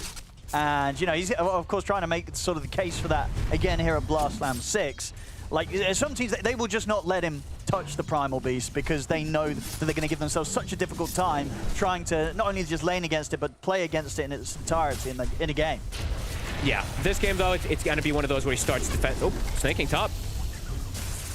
Have a look, see if they can turn and take him down here. Ace and Boxy with the chase. They'll be able to find it. First blood for Liquid here as Snaking gets caught out a little too far up the lane. Liquid, they choose the perfect time to strike back. Just got to be a bit more careful on that. Because that is a lane indeed in which I don't know if you'd necessarily expect to see the sort of safe lane duo of Falcons to start losing lives. So Liquid finding a good chance to find a kill up there. And Boxy's playing the lane perfectly right now, at least in terms of blocking camps and then also cutting trees. So he actually got the lane in a good position for Ace, and then there's no trees on the side, so Sneh, honestly, Sneh just stepped up way too far under the tower there. Yeah, talking about the Primal though, right? Look at this mid lane. It's 26-0. Yeah, this is Nisha, he's turning up hot today. I mean, we'll see what sort of Malrine does about this, because obviously, as a Primal, you do have a lot of options in terms of like grabbing creep waves and such, but at least on these first few levels, he's not being able to sort of go for that sort of setup, has to play the lane into the matchup, and yeah, Nisha is absolutely destroying him. This is, you know, quite the beatdown here from Nisha on the Storm.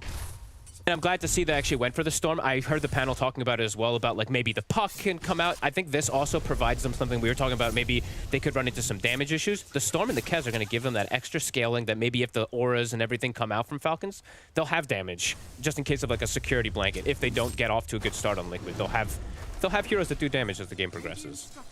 Let's see what Malrine does, though, in terms of movement, too, because we have seen him, when he gets boots on Primal, sometimes he just roams. So let's see if Liquid is prepared for those type of movements, too, if it does end up happening. One lane, Mickey getting pretty low, but is prepared for this. Does have regen, 1 charges and such to remain strong in that sort of situation. Oh, and did want to point this out too, because Tofu did swap it. I like to always mention the Phoenix when you're seeing tanky cores. He did go for hotspot this game. So that, it's going to matter quite a bit. The Sunray, if he's able to get them off versus Primal and Bristleback, especially as the game progresses once he's got more points in it. Absolutely right, because Falcons lineup, they're pretty tanky, you know, in particular Amar and Malrine, these beefy cores, you need every sort of bit of damage that you can get coming out of Liquid's lineup when you're trying to deal with Falcons in that sort of mid-game fight. So, yeah, indeed, a lot of potential to come out from Tofu on this Phoenix pick. And limited egg hitters. Yeah. Right? Yeah, like that's there's true as well. Hero, there's a Wind Ranger, but Primal, if he pops Trample, can't hit it. Bristle and Tree are not likely to hit it, so there's definitely some really good positions where with the Shard, or even just the egg in general can be very potent. That's a big potential for Tofu this game. Bottom. I wanted to back off a little bit here at the moment. Mickey and Tofu, they don't want to mess around too much with Amar in the lane. And not a lot they can do to sort of slow down the farm of Amar so far. He's having a perfectly fine time down here, trading very nicely with the CS and Mickey, keeping it very even. 27-7 gets to 27-5.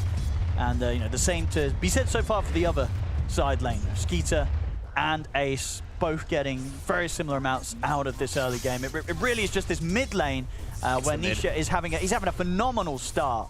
So the fact that they are going to have this Storm sort of popping off from the beginning, you know, this could set up for a lot of big moves to come out from Liquid, especially because Nisha does have sort of support such as Boxy on the Tusk by his side, right? They've got a lot of potential to make early plays on Liquid and really just, you know, abuse the fact that they're going to have this incredibly strong Storm very early into the game. And we'll see them go for some action here, getting the angle on towards Crit. Nisha's able to close in on towards him. In fact, Nisha, he's looking for more. He says, you guys have got Crit. I want to try and see if we can bully for more. Push Malrine away. Mid-tower. I mean, yeah, it's starting to take a beating pretty early on. You know, 6.5 minutes in, the Storm mid is pretty much taken away the tier 1. You know, I feel like you rarely see that from a Storm in the first sort of 6 minutes of a game, right? This level of pressure is pretty unprecedented when you consider the heroes that they have, and they're going to be able to finish off this tower here. So pre-7 minutes, Nisha Storm taking Malrine's tower away. I don't think you would have expected that one, Fog. That's a crazy start from him. No, I love the way that they played around him too, and I think the panel was also, I think Quinn had mentioned how the two supports on the side of Falcons are pretty, I mean, Jakiro can move, but Tree isn't really one that likes to contest around runes either. So Nisha has the two supports move. They're better around fighting those runes, and they have an advantage. And I love what he does there in dragging the creep wave. He drags the creep wave mid while going for the aggressive move. Yeah, that whole tower's gone. Great CSing, so off to a hot start. This is how Liquid likes to play. You know, the panel was talking about, and we've been seeing throughout the progression of this tournament, they are accelerating back to that Liquid that we've seen before, where 30 minutes, they have that advantage and they like to press. So good start in terms of lanes right now. Amar is the top for the side of Falcon, so he is still getting that free farm, but did see Liquid do very good in these other lanes. Ace is 6 up top. Now, Amar's stepping up pretty aggressively. See if they can punish this Liquid with the 3 of them. Of course, you know, this Bristol's still rather a tough target to take down, but the 3 of them will have him. So, again, you know, Liquid, even finding these sort of chances, right, as you talked about, you know, he was having a great start on this Bristol, but Liquid, if they're able to find opportunities to kill him off in this early stage of the game, you know, things could start to crumble pretty early for Falcons. I mean, we're seeing already 8 minutes in, 3-0, already a 2K gold lead here for Liquid. They're having a pretty crazy start to this one, Fog. Nisha's got another power rune, too. They're looking to just play around the Storm Spirit with his success. And yeah, the Bristol stepped up too far. We saw there, just a tag team plus the Falcon Rush. It's absurd damage. Yeah. I think they might just go for more, too. Look at this Primal. With him losing his tower so early, too, it gives so much information. I mean, nobody can come over to help him, right? That's the problem right now from Falcons. These sort of moves can come out from Liquid, and Falcons, they just sort of had to accept it. That's going to be Maureen dead. The difference just continues to grow here between Nisha and Maureen this game. Yeah, Nisha, he turned up today. He is ready to rock and roll, and there's nobody ready to stop him, Folk. No, and they're the limited disables, too, right? We didn't really talk about it too much in terms of the game, but there are stuns, but they can be a bit difficult to land on the Storm Spirit this game. If they get an initial stun, yeah, they can get the follow-up ones, but getting the initial one could be a bit complicated until they have those items. And yeah, Liquid, we're going to see them accelerate, right? Ace, we've seen a bunch of the Razors do this. Not this exact skill build, but this is the literal I'm going to farm as fast as possible build. And he's just going to go to that mech build that we've seen popularized. So in terms of progression, we could look to see them contest these this tier 1 top pretty soon. The support levels aren't really the best on the side of Liquid, but around the cores they can rally.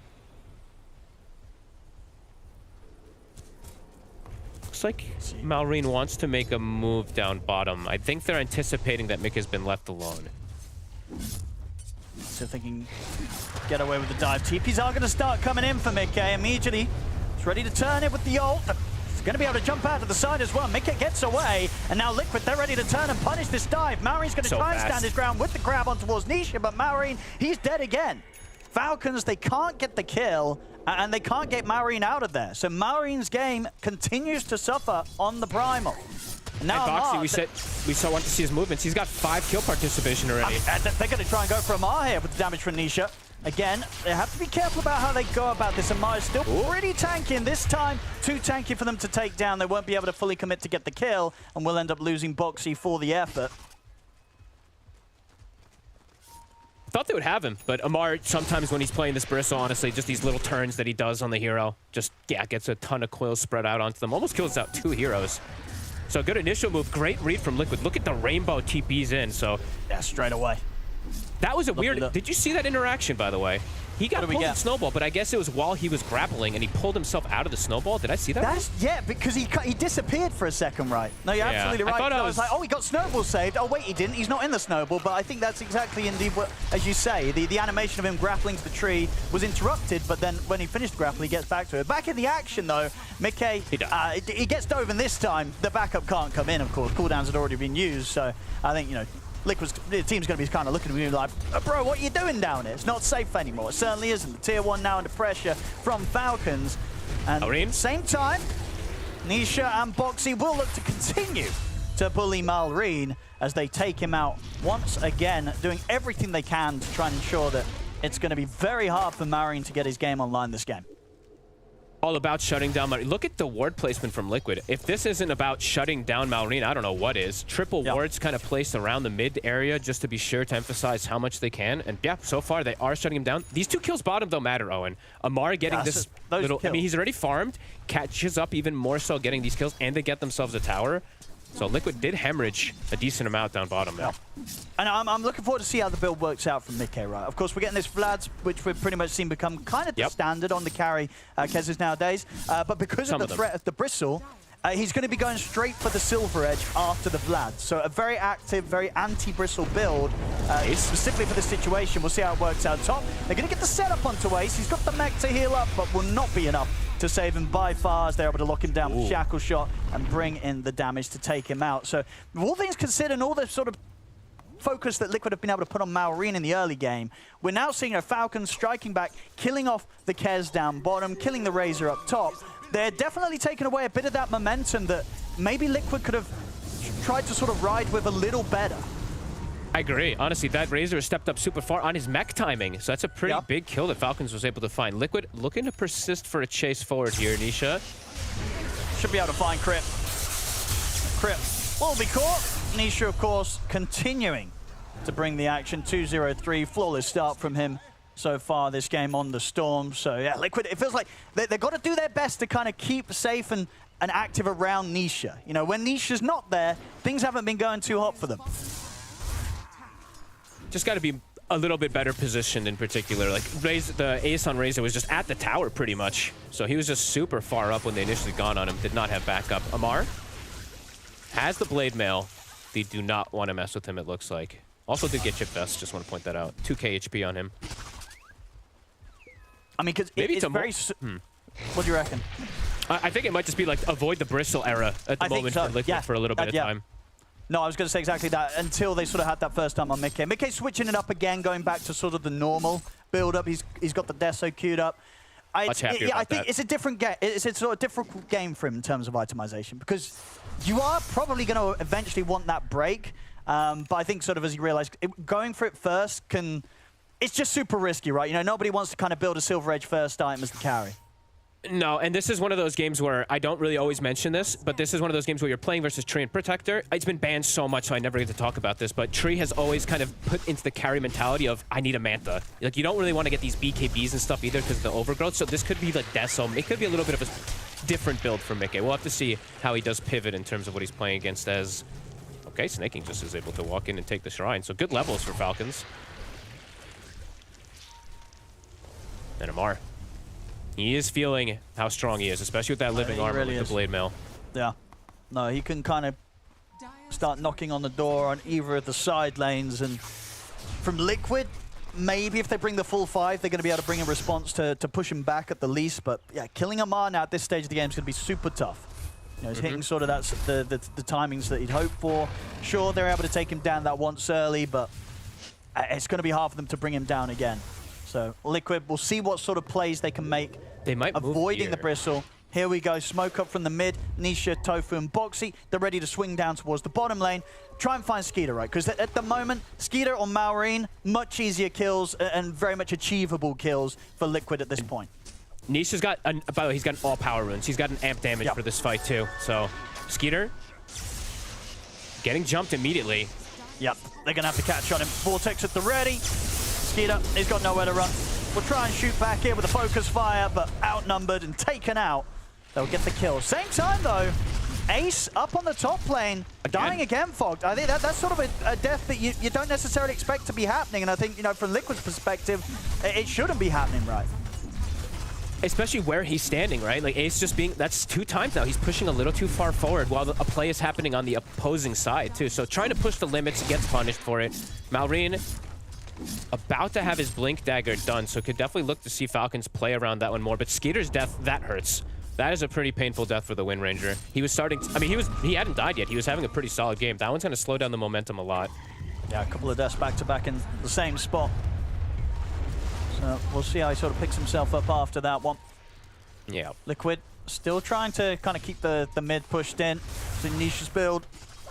After Kai Sands wants to go for the Lincoln Sphere, have that level of protection against sort of the limited setup and catch that Falcons do have. That's pretty interesting, actually. If he does go for that Lincolns versus the Primal and the Shackle Shot, the 2 specific single target disables. Because we've seen more, like the Shivas, a lot of players doing, RCY, I think it was Tai Lung, the second item Shivas sometimes versus lots of physical damage. So we'll see if he does want to do something like that. Okay, item timings are hit. So Ace, Greaves, they've got everything on Liquid. Let's see if Falcons is ready. Let's have a look. Because obviously, maybe sort of those deaths could work in their favor if Ace kind of baits Falcons in onto them whilst he has the backup this time. True. Very true. Let's have a look. I mean, they're looking towards the Bristle. Yeah, they're going to try and find Malrine first, but Malrine does get the grab off. Good Ice Path and Macropire coming out from Crit. That's going to be Ace and Boxy just dead. I mean, the Supernova's not going to do a whole lot as Falcons. They can kite that for now. Skeeter, does he want to be able to dive in and get more? He gets a lovely shackle onto Mickey. Do they have follow-up? They've got the focus fire coming in. Mickey will try and stand his ground with the ultimate, but he is just gone. Nisha, he's going to zip in, but he immediately has to zip back out as he has no business cleaning up anyone. So the Falcons coming in there with the hot team fight. Liquid, they were definitely trying to make some sort of bait play happen there with Ace, but it does not work out for them whatsoever. I mean, they try their best to kind of avoid the Bristle, right? We saw Nisha's focus kind of shift elsewhere, but it's a very messy team fight from Liquid, and Falcons, they made that fight look pretty easy. It was, I mean, Malrine just hiding in the trees. I don't think they expected them all to be there, right? He gets the perfect grab. He goes for the Tusk to prevent any type of, any save or anything, and then the Ice Path follow is really the crescendo that seals the deal. Yeah. Everything just right on top of them. They get burst before they can even get any drain. And from there, the fight's kind of over. So Falcons, that was Liquid's timing of 3 core items being hit, and they lose the fight pretty drastically. Have to have a better approach, a better way to start fights in particular on Liquid. It is going to be hard for them to start fights a lot of times, though. I did want to say this as well. As Falcons, they have this Blink Primal, so he can always start fights. And then they have this super... There's a reason this hero's banned every game, by the way. This super annoying tree that's just giving info all the time. Either placing a ward in an unexpected position, as we saw up top, or just giving information with his body. So I would say, yeah, for Liquid, being able to find the proper fights might be a bit difficult in terms of 5v5s. Yeah, especially when, you know, in terms of... Oh, Boxy. I mean, he's going to get the back of Anisha. Anisha's going to go straight for crit. The Jakiro crit, he'll be able to lay down the ice path onto Boxy, but will still fall as Nisha takes him out. Nisha's going to try and look for more, but he's starting to fall very low on the mana. They've got the Sunray coming down onto Malrine, but the overgrowth from Snaking comes out, Boxy? holds Liquid back. It is just going to be crit going down. Everybody else gets out alive.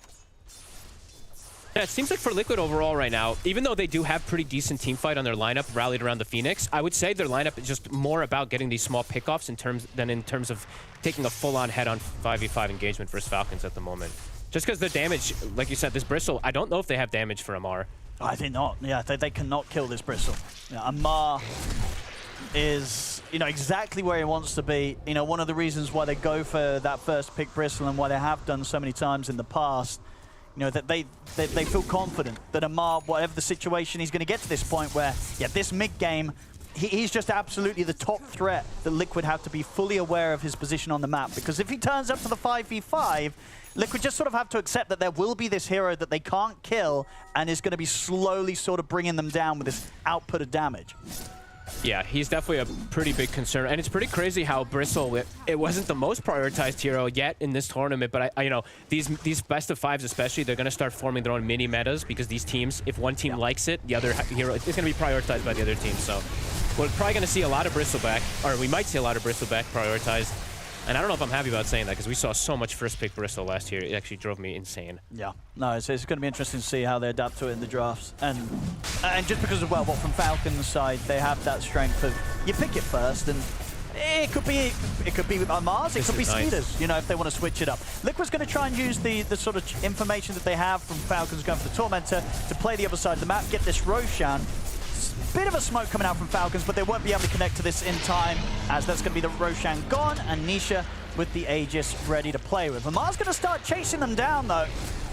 So Liquid will have to retreat. I mean, he knows, yeah, he can just pretty much 1v5 into them right now, and they have to run away from him. They know cannot afford to turn and fight him. Yeah, they've just got to continue to just run from Amar. As the wraparound is coming in from Falcons, they're going to look to actually find Nisha. They catch him off to the side by surprise, and that's the Aegis kind of gone as soon as it was picked up. Nisha was not ready for them to just sort of turn and make the jump onto him, and they do it very cleanly as well. You know, not the biggest amount of lockdown that they have at their disposal, but it was enough to 100-0 him the once. So for all that opportunity they got taking the Roshan, that's the Aegis immediately gone, and it's Falcons that are back on with the pressure. Just heads, I mean, Amar, right? He knows how powerful he is. He's just running at 5 heroes, giving info. I think Nisha was, I'll be honest with you, I think Nisha was trying to catch the smoke and then just zipping away. But he didn't even get hit by the initial rock stun. It just was the charge through that hits him, and then he gets chain stunned and killed the one time. Tofu? Yep. Careful. I'll see how much Falcons want to apply pressure on the mid lane. This tier 1 should be theirs for the taking. Yeah, the rally around this Bristle is a concern. And now I'm like, you know, you were mentioning the Silver Edge that he had queued up on the cast. Yeah, he is doing the Deso Manta build. Like I said, you kind of have to when you're playing versus Tree. But yeah, I don't know. This Bristle is a really big problem. I don't know how they tackle through it with their lineup right now, unless it's a super long fight with Sunray, which is just looking very difficult with the way that Falcons is posturing and the way they're itemizing. Yeah. Solar Crests, Ewels, they're getting set up, and yeah, I'll bring their bases. I mean, it really has to be that, right? Yeah, the sort of vortex into like a tusk punch and a snowball stun, whilst you have Tofu at max range laying down the Sunray. Then right? maybe. Like that's what it feels like. And that's still a maybe. You know, that's not a guaranteed Bristleback kill by far. Oh, and then the issue too is like if he just pops blade mail during the Sunray, the Phoenix actually dies incredibly fast too. So you have to, yeah, it's going to be interesting how they approach the fights. The gold, it's still very, very even, but Liquid, at least from what it feels like, they want it to be coming out with an advantage in this game where around their Storm, and that advantage isn't really there. Falcons is getting to do their thing where they sit back, hit the creeps, get online. The 3 cores are farmed though on Liquid. So we'll see if they can actually approach the fights, because we did see that last fight top that was pretty disastrous. Nisha? Boxy watching from the high ground. Liquid again, just having to avoid Falcons completely. It's just hard for them to start fights on Liquid or find easy pickoffs. Like if Storm, Nisha kind of has to be the one to do it with Boxy, and I don't think Boxy has Blink just yet. He's 500 short. When they have the Blink on Boxy, I think then they can probably look to get easier pickoffs on the sides. But honestly, Falcons isn't really giving them those opportunities. They're playing very clustered. Not right now. Now they're splitting up a little bit, but overall they are playing pretty together and covering each other. 15 talents being hit. Some pretty strong ones. We do see the Primal Beast one, even though it's not the self-dispel anymore. It is a strong one in this game. Armor is always going to be nice, especially with the power of the Rock Throw, since it just gives you those uproar stacks. Linkage is done, so Nisha does have at least a way to protect versus the single target disables.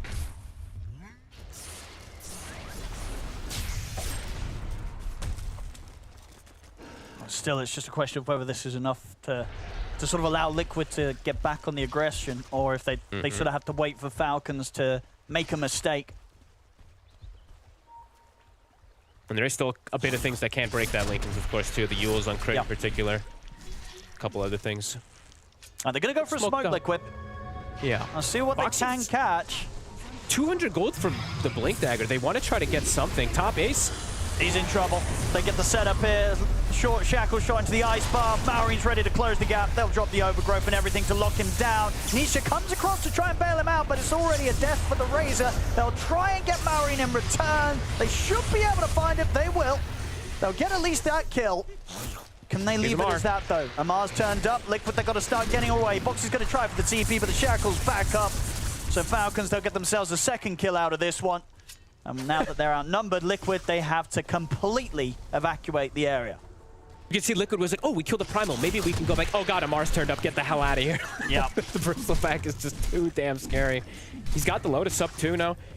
Yeah, this Bristle, we're gonna have to see how they tackle him. It might have to be something later on that they do it. They do at least get the Primal Beast again, but they do lose 2 for an ace.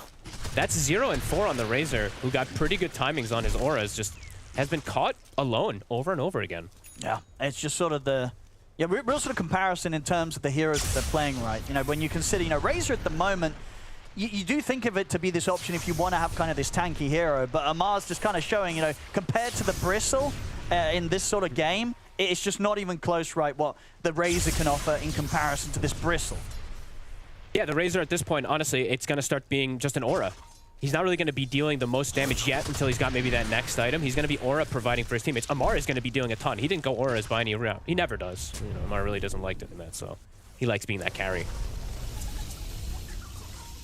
Blink is finished for Boxy. But again, this is not the easiest game overall for the Tusk, since, versus the Primal, very difficult to get saves and very, impossible, of course, versus Pulverize. And then also just Ice Path. If you blink into a wrong position, you can get caught into that too. Skeeter's getting to hit creeps. Starting to get that recovery for him too. His Mjolnir's done, his Pike is soon to be finished. Hard for Mickey to stick on targets in this game. Got a little bit of pressure onto the tier 1 top, at least from the creeps, but you can see even with that, Liquid hesitant to really push onto the tower themselves, just in case Falcons do turn up again with another defense. And Falcons, though, for now, focused on the sort of towards the tier 2 down bottom. Mickey will start to TP in. They want to see if they can get a catch here, trying to get the angle onto Snake King. the trees they go. Nisha will find him, but he has got backup. He won't be able to save him, though. Liquid able to take Snaking out. They can start to get the pushback going here on the bottom lane. Nice jump from Nisha. That was actually super nice identification of where Snaking was, because they didn't see him on that south side. He just kind of anticipated it. So he kind of knew that the two supports were being obnoxious down there. So good catch. Keeps himself going with the Galvanize. Keeps himself up at that top 2 net worth. 15. No power rune, though.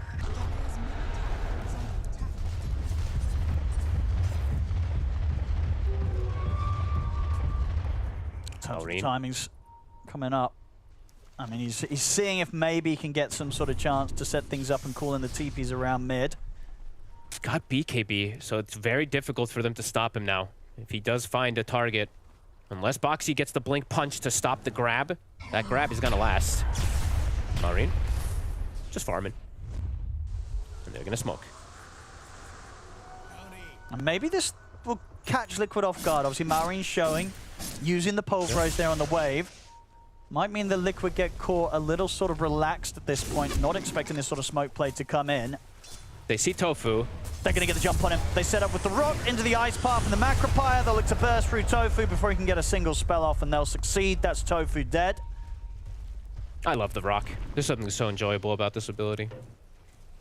Hits him in the face. Didn't have the pulverize. Didn't need it, though. Looking to play around this bottom ward. I see they're drawing the circle around it, Skeeter and Snaking. So looking to play around that vision, maybe trying to anticipate where Mickey's movements are. Mickey's Shadowblade is done. He's starting to approach that Silver Edge, that tool they need to deal with Amar.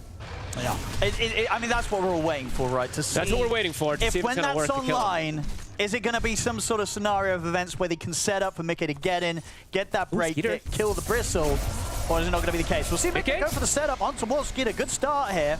Skeeter's able to break away with the Hurricane Pipe immediately into the TP. They've got nothing to catch him. Meanwhile, back over towards the mid of the map, Boxy and Nisha are in trouble. Boxy's dead. Nisha gets caught out by Malrine. Uh-oh. I mean, it's tough, right? In terms of the net worth, it has been close for a lot of this game, but this sort of step up in lead now that we're going to see from Falcons, it did always kind of seem inevitable, Fogged, right? This was always going to be coming. Man. It's not as easy as it might have looked for Liquid in the early game. The sort of the silence as it built towards this point. This game's going to start getting very difficult. Very, very difficult for Team Liquid.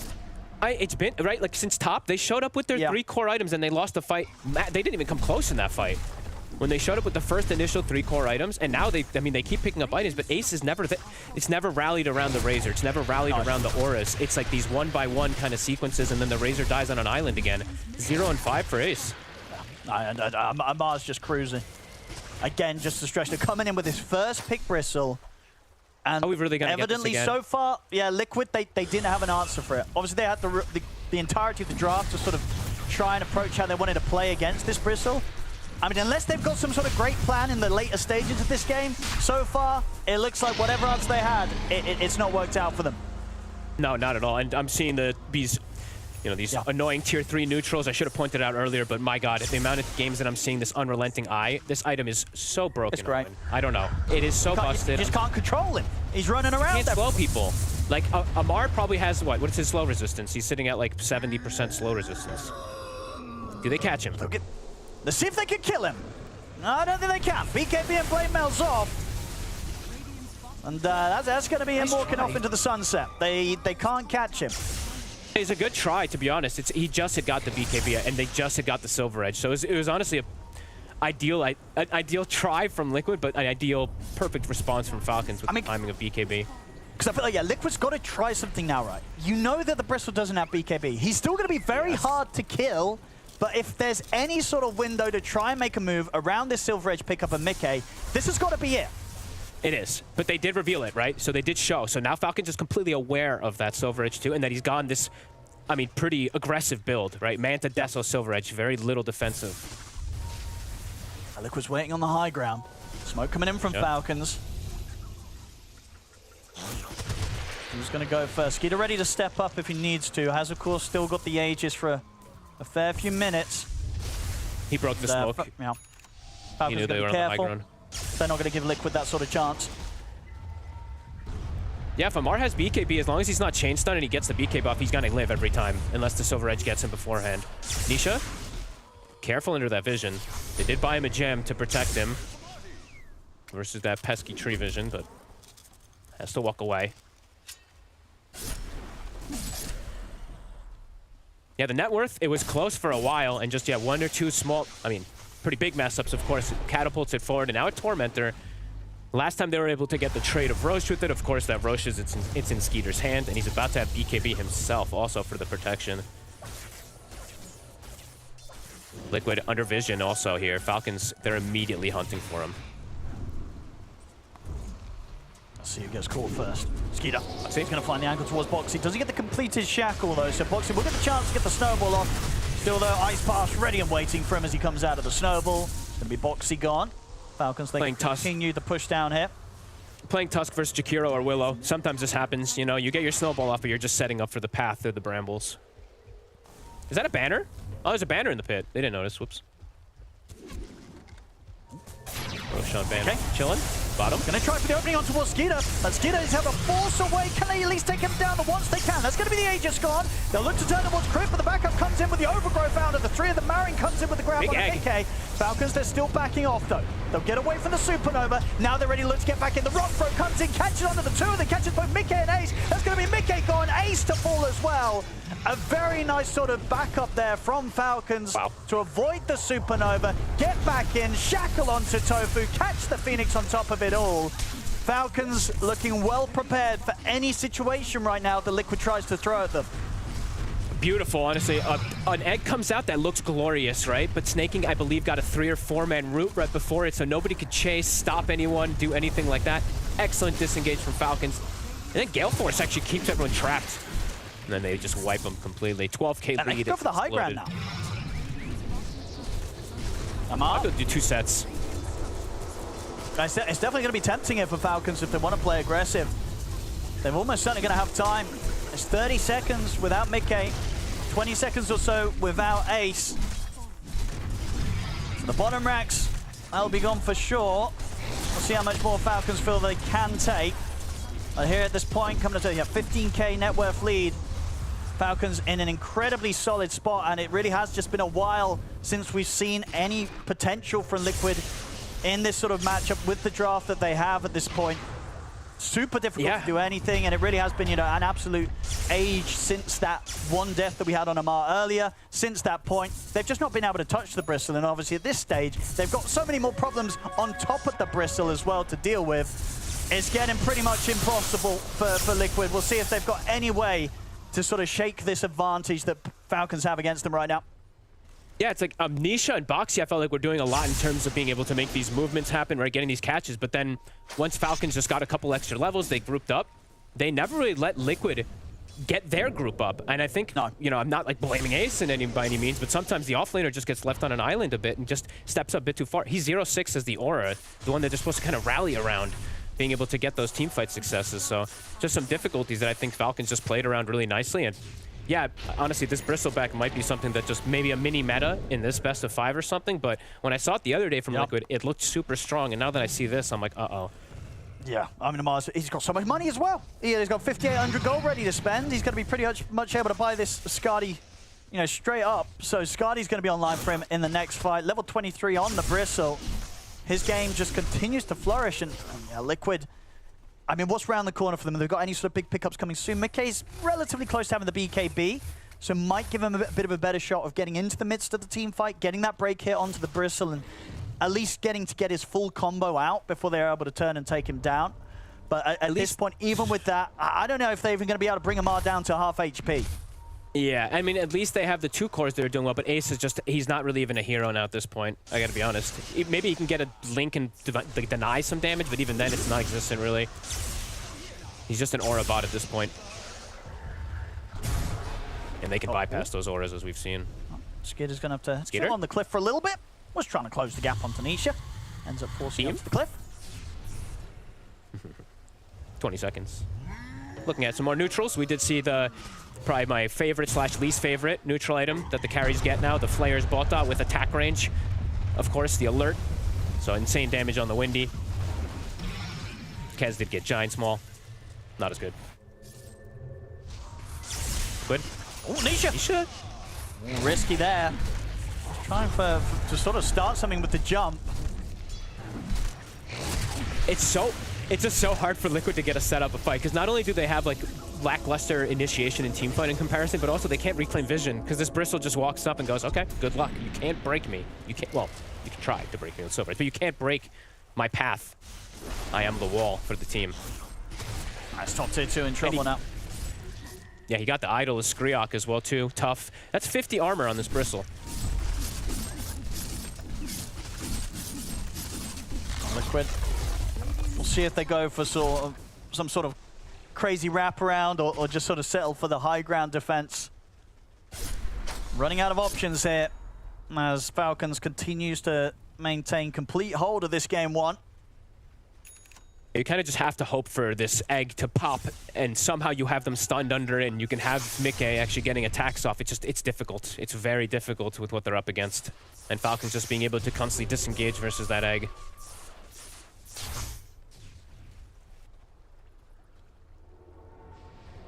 Nisha probably calling that he wants his BKB, but still a ways away.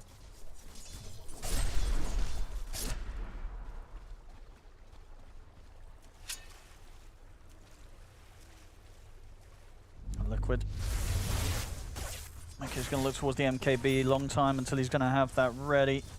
These huge items continue to come out on Falcon side. The supports. Yeah, Crit has just got a complete Hex on the courier coming out to him. Wait, what? I mean, that's honestly insane. I thought he was... I didn't see him even queuing it up, but that's going to be really strong, obviously, versus the Storm, right? This Lincoln's... And it's going to surprise them. They just get any disable. Yeah. You know, Liquid's not going to anticipate that Crit just picked up a full Hex. No. And the damage is already insanely high, too. We see Daedalus is finished up for Skeeter. So, I mean, any disable, any of these targets will die. Fights for Liquid just continue to get more and more complicated, and tough to see how they really rallied all together also. I was thinking maybe Nisha was gonna, even though we don't see it as much, the Ag in him Storm Spirit, but he's going more carry build around himself, because I was thinking something to rally the team fight together for his Kez, but not gonna be the case. For Refresher, for Primal. Can they get something with this smoke, Liquid? Amar? Do they really want to try starting on the Bristle? They're going to look towards him, but immediately the BKB and the Lotus is off. So they have to start backing away. And now Boxy, he's going to get left behind. It's going to be him gone. So they get the BKB out of the Bristle, but that's pretty much all they can get out of him. Yeah, Maureen.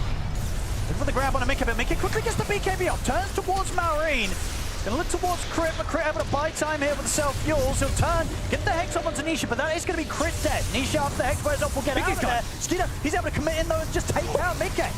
It's going to be Mickey dead for 90 seconds. Once again, Falcons, they can kite out the Supernova. Nisha will be able to dodge the Overgrowth here as he commits with the ball lightning on towards Skeeter. But Ace is in trouble. Marion and Amar turn back towards him. Ace is gone. Amar and Marion have the control and damage to bring down Nisha. Take out Boxy for a second time in the fight. It's just far too much for Liquid to handle right now. Falcons, they can head into the pit. Get this Roshan. The lead continues to blossom here for Falcons. And Liquid, they're really running out of options in this game one, Fogged. And in fact, they might have just run out of options completely at this point. Dude, Skeeter killed Mickey in, like, what was that, 1.2 seconds? Because it was halfway through the shackle shot, I think. I need to see that again, how fast he died. Because it was like halfway through the shackle shot duration, right? Watch, ready? Here we go. Yeah, it was exactly halfway. Yeah, look at that. Yeah, absolutely destroys him. You know, Tofu tries his best. He's like, here, bro, have a bit of a heal coming out from the Sunray. But nothing could save Mickey there in that situation. Skeeter very nicely turning and getting that shackle off just as the moments before the BKB came off. So that Mickey was immediately caught as his BKB came to an end. The push coming back in the real time. Falcons, they get the mid racks. They're ready to look up towards the top set of racks as well. Liquid are going to have to deal with the mega creeps when they all respawn in a second. Liquid's going to have to play cleaner to approach for this next game in terms of rallying around their off lanes and all that. You know, they like to play with an advantage overall in the early games, especially like we always talk about that for Liquid. But yeah, I think this one, just too many deaths for Ace, too many things leaving him on an island. Even though Mickey has been farming, it's just unable to really find these kills. Falcons just feels like one step ahead, and a lot of it started around that top fight. Yeah. And just some clean movements, like Liquid. They got that Roche. I love that move that they did, the trade versus the Tormented, but then losing the Aegis, and then, yeah, never really finding a team fight that got together.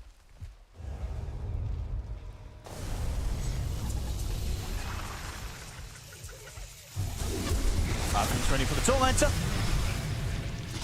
I'll get that picked up. Extra bit of bonus gold for the team. I'm ready to run down a lane. Amar, he's got his options. Got 7.3k gold sitting in the bank. If he wants to pick himself up a Moonshard or such, the option is certainly there. If he wants to, or Refresher just for the second BKB if he wants to be super careful, but doesn't maybe need to do that. Full Ags for the Primal, 35k lead.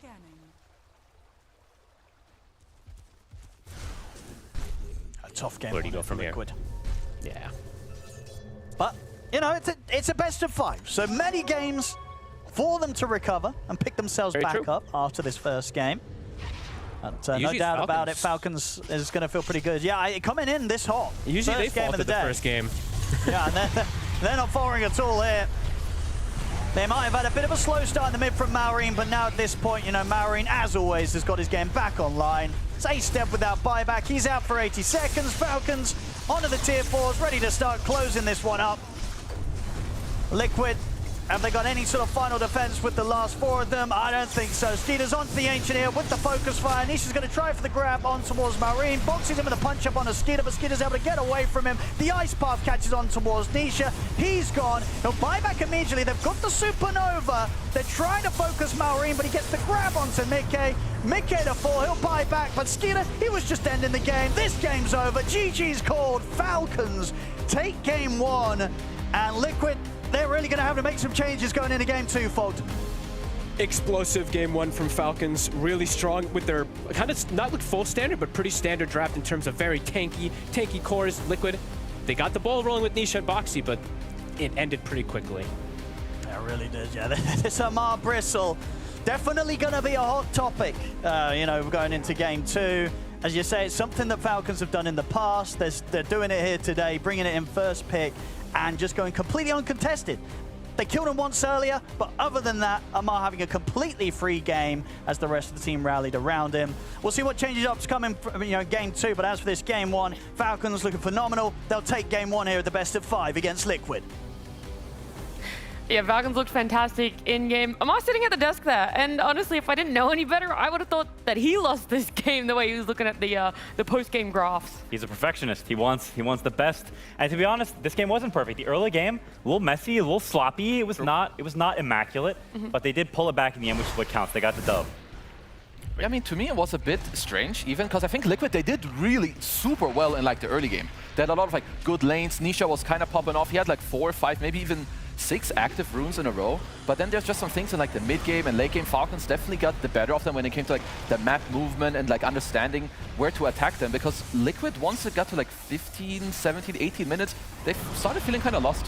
Yeah, I mean, I feel like the Storm Spirit, of course, again, he does well mid lane, but it never really opens up anything else, right? Razor's, again, what was the scoreline of Razor at the end of the game? It was 0-8, right? Like, there was no Razor game to be played. You saw already from the clips that we've seen here, like, Falcons, even though there was this kind of mid-diff happening, they identified, okay, we need to kill Kez once, we now need to kill the Razor. Like, they've done the little steps to do it, and all these clips are always 4 or 5 Falcons heroes going towards Liquid. Where Liquid, you kind of expect them to have 4 or 5 heroes with the Razor and the Storm, the Phoenix behind, so on just a team play level, Falcons just knew exactly how to kind of play out the 10 to 20 minute mark compared to Liquid. They just looked lost very quickly. Yeah, I mean, that is what you guys said. It's like, yes, they want to have stable games, but for Liquid, it was a stable early game, and despite lanes going well, the early game kind of fell apart towards the end there, and then Falcons, they got to do what they liked, and what you said their lineup needed was to just farm it up. And honestly, it wasn't even necessarily massive farm from them. It was the ability to be able to close the map in places they needed to be able to close them.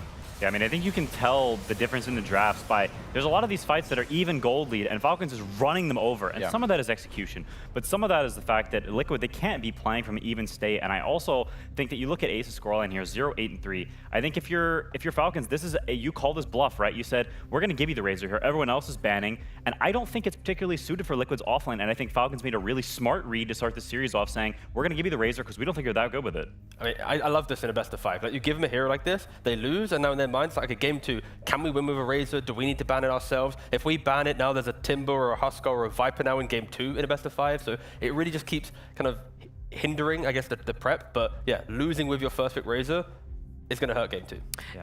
Look, the Razor might not have done so well, but we're going to focus on the things that worked well for Liquid and could eventuate into a game win, because it is that best of 5 we keep talking about, is how good the mid was. You were saying, Quinn, that it is slightly even skill-based, and you're like, Malrine, he's very good at dodging these bad matchups for himself either way, but I feel like Nisha just took it to a whole nother level on Storm Spirit. Yeah, this is not, what happened in this lane is not normally. No. It is definitely a Storm-favored lane, but 21-11 to 8-0 is absurd, especially for Primal Beast. Nisha was massively locked in this entire early game, not to mention just the lane, but he also secures the tower super early on and a bunch of kills in these skirmishes. This is a very, very early mid tower, especially against Falcons, a team that's super good at defending their areas historically. I think, to be honest, they just need a little bit more ease of execution, because Nisha was popping off this game. I think he was the highlight of the team.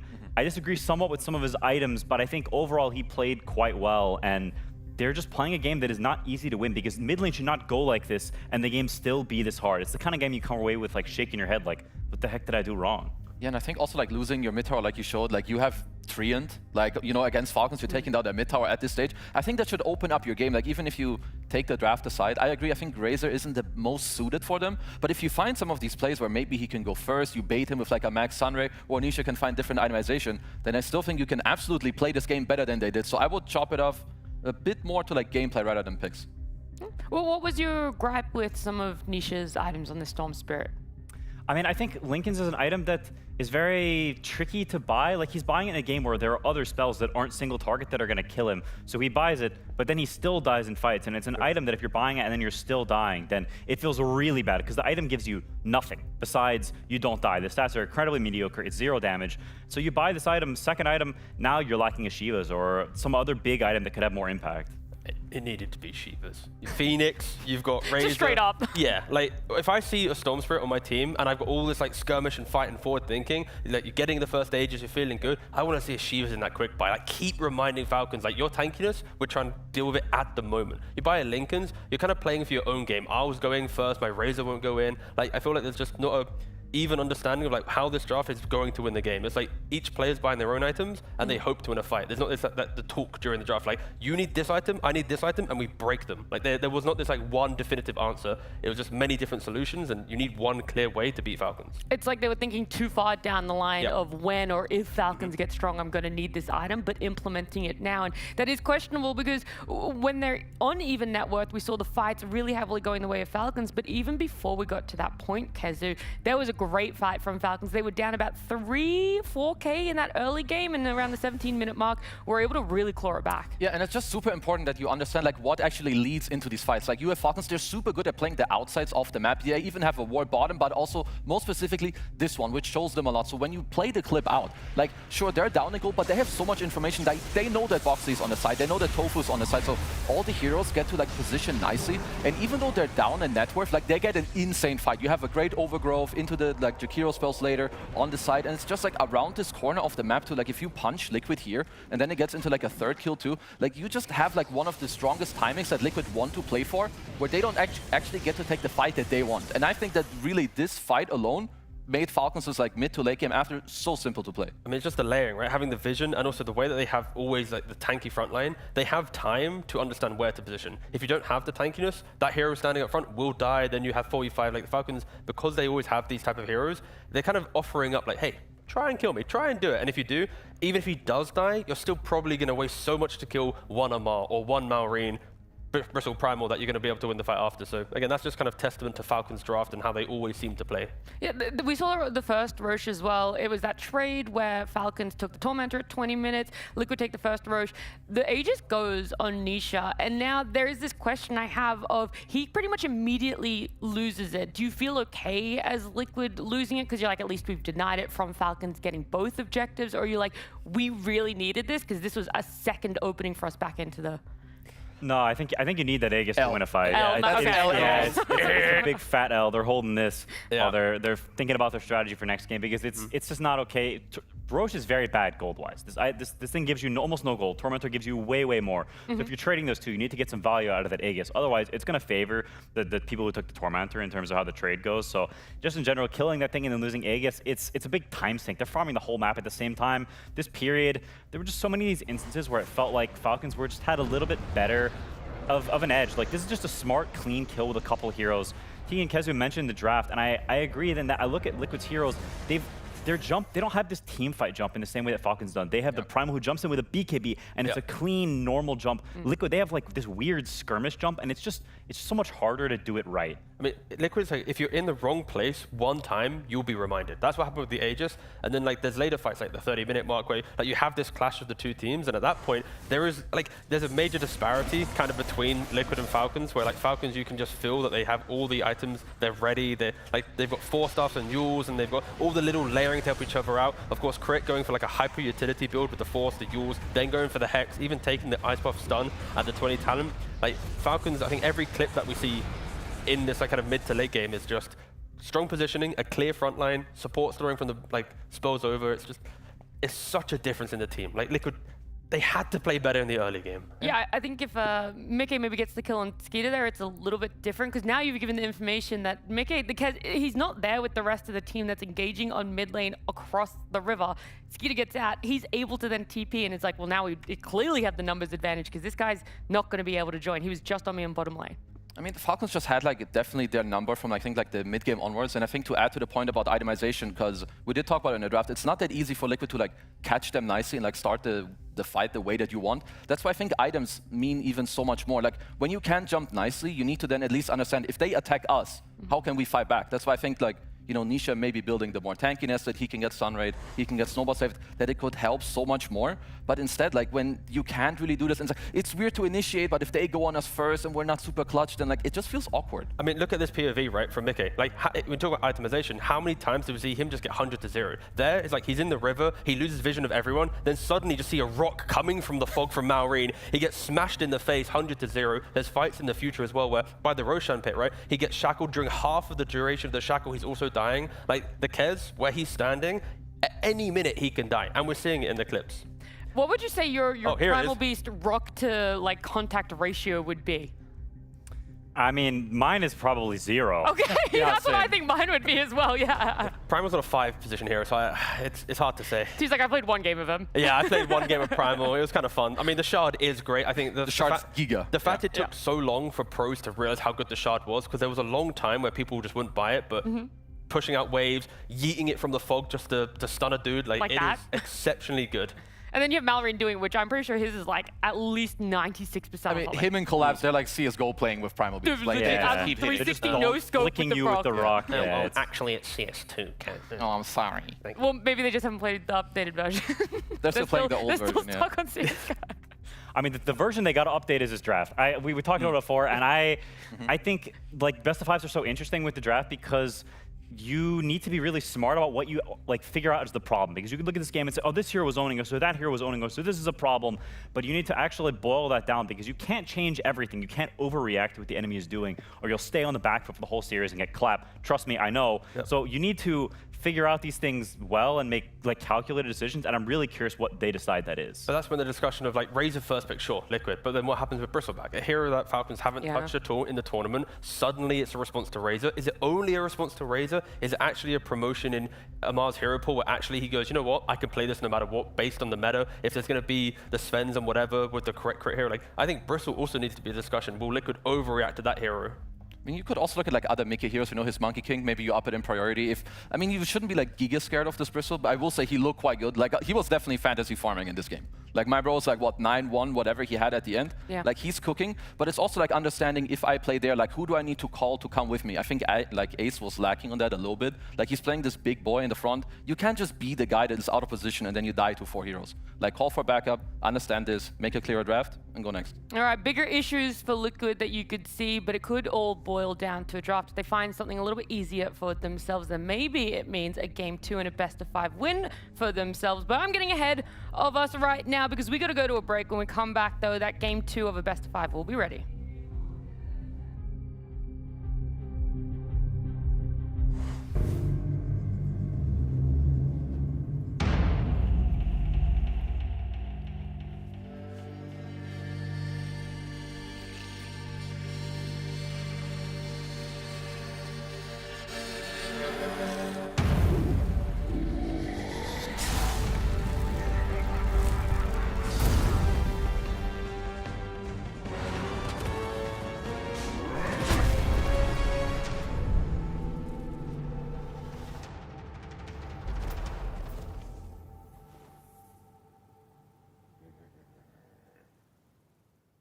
The spells, knowing he was going to be in some trouble here. Disruption goes out. Now he's going to try and blink away, but the boundless strike is there. RCY jumps in a little bit too late for the silence, but now Mickey is going to push forward, trying to hit that stampede. 2-man stomp, and Yutaro's in trouble. Half HP, trying to bail him out with an ice path. A little bit of focus fire damage onto Mickey, but he has to run away. See, re-up the magnetize, re-up with the Yutaro will be hunted down.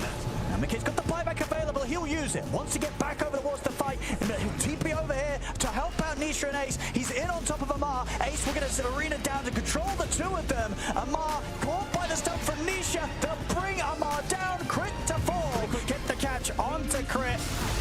It's gonna be GG, it's over. Still going to try and jump inside the pit. This time it's 2 versus 4, and they jump in off the boulders into the rock. The high ground ward is what they're going to be pushing into here. The plasma. Oh my god! A lot of minus armor being put on and off of this Razor. The Razor with his ultimate is going to work here. Tylon. Arma's going to try and stand his ground with the BKB. Chase Skeeter out of the fight. Jump forward for nothing to save. And Maori's got the BKB ready to pop as well. There's the jump onto the backlines. Amar catches both X-Nova and Arme in the epi. And Maori's ready to come in with the right clicks. He's immediately stunned up. Ari, nice toss back and opening onto the Shadow Shot. What a Jackal Shot though. Skeeter, another shot, another focus fire. The Crimson Guard does nothing to stop Skeeter.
After a strong start for Liquid in game 1, the rest was not in their favor. Falcons took it a win for themselves, but it's a best of 5, so there's plenty of room for things to improve here on both halves. And whilst we're looking at a game number 2 draft, what is very important to note is that Falcons are going to have second pick again. And right now, thanks to my lovely co-panelist here, Kezu has reminded me, 6-game win streak on second pick for Falcons. That's damn right. So then why in game 1, when Liquid had priority, they must have chose first pick, giving Falcons second pick? Do you want me to ask him? We'll have to go and ask. Yeah, I'll ask him. Then Falcons had priority in this game, they chose second pick. So Liquid going into game 1 kind of went, hey Falcons, we're going to try and beat your second pick.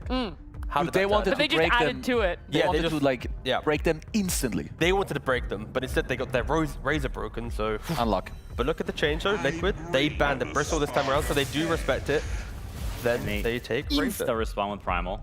Which means Timber is still in the pool, but of course they don't care about that. As mentioned, they do go for the Primal, which does script Falcons ban to be the Queen of Pain that has been mentioned multiple times now, Yep. as that kind of stable, kind of second phase ban for Falcons. It will definitely be locked in, but to be honest, like the Primal will always have mega impact in the mid to late game. Like the hero is just very powerful in that phase. And so for Liquid, I think they didn't have a problem shutting him down early game. So to me, it's you need your side lanes to be a little better. You need better game matchups between your other cores, because I think the Primal was like relatively dealt with. It was fine. To me, it was more that their other core matchups weren't good enough, and the overall identity of their draft is a little bit weird. I think go back to, I think maybe put the Razor on mid. That hero will do fine against Primal Beast. You can beat him a little bit or draw at the very worst. And then now you get a tanky hero for Ace. You get to play more of that normal style where he gets to play this beefy frontliner, because I think that is what works best for him. I say they just run it back, actually. Everyone picks the same, everyone drops the same.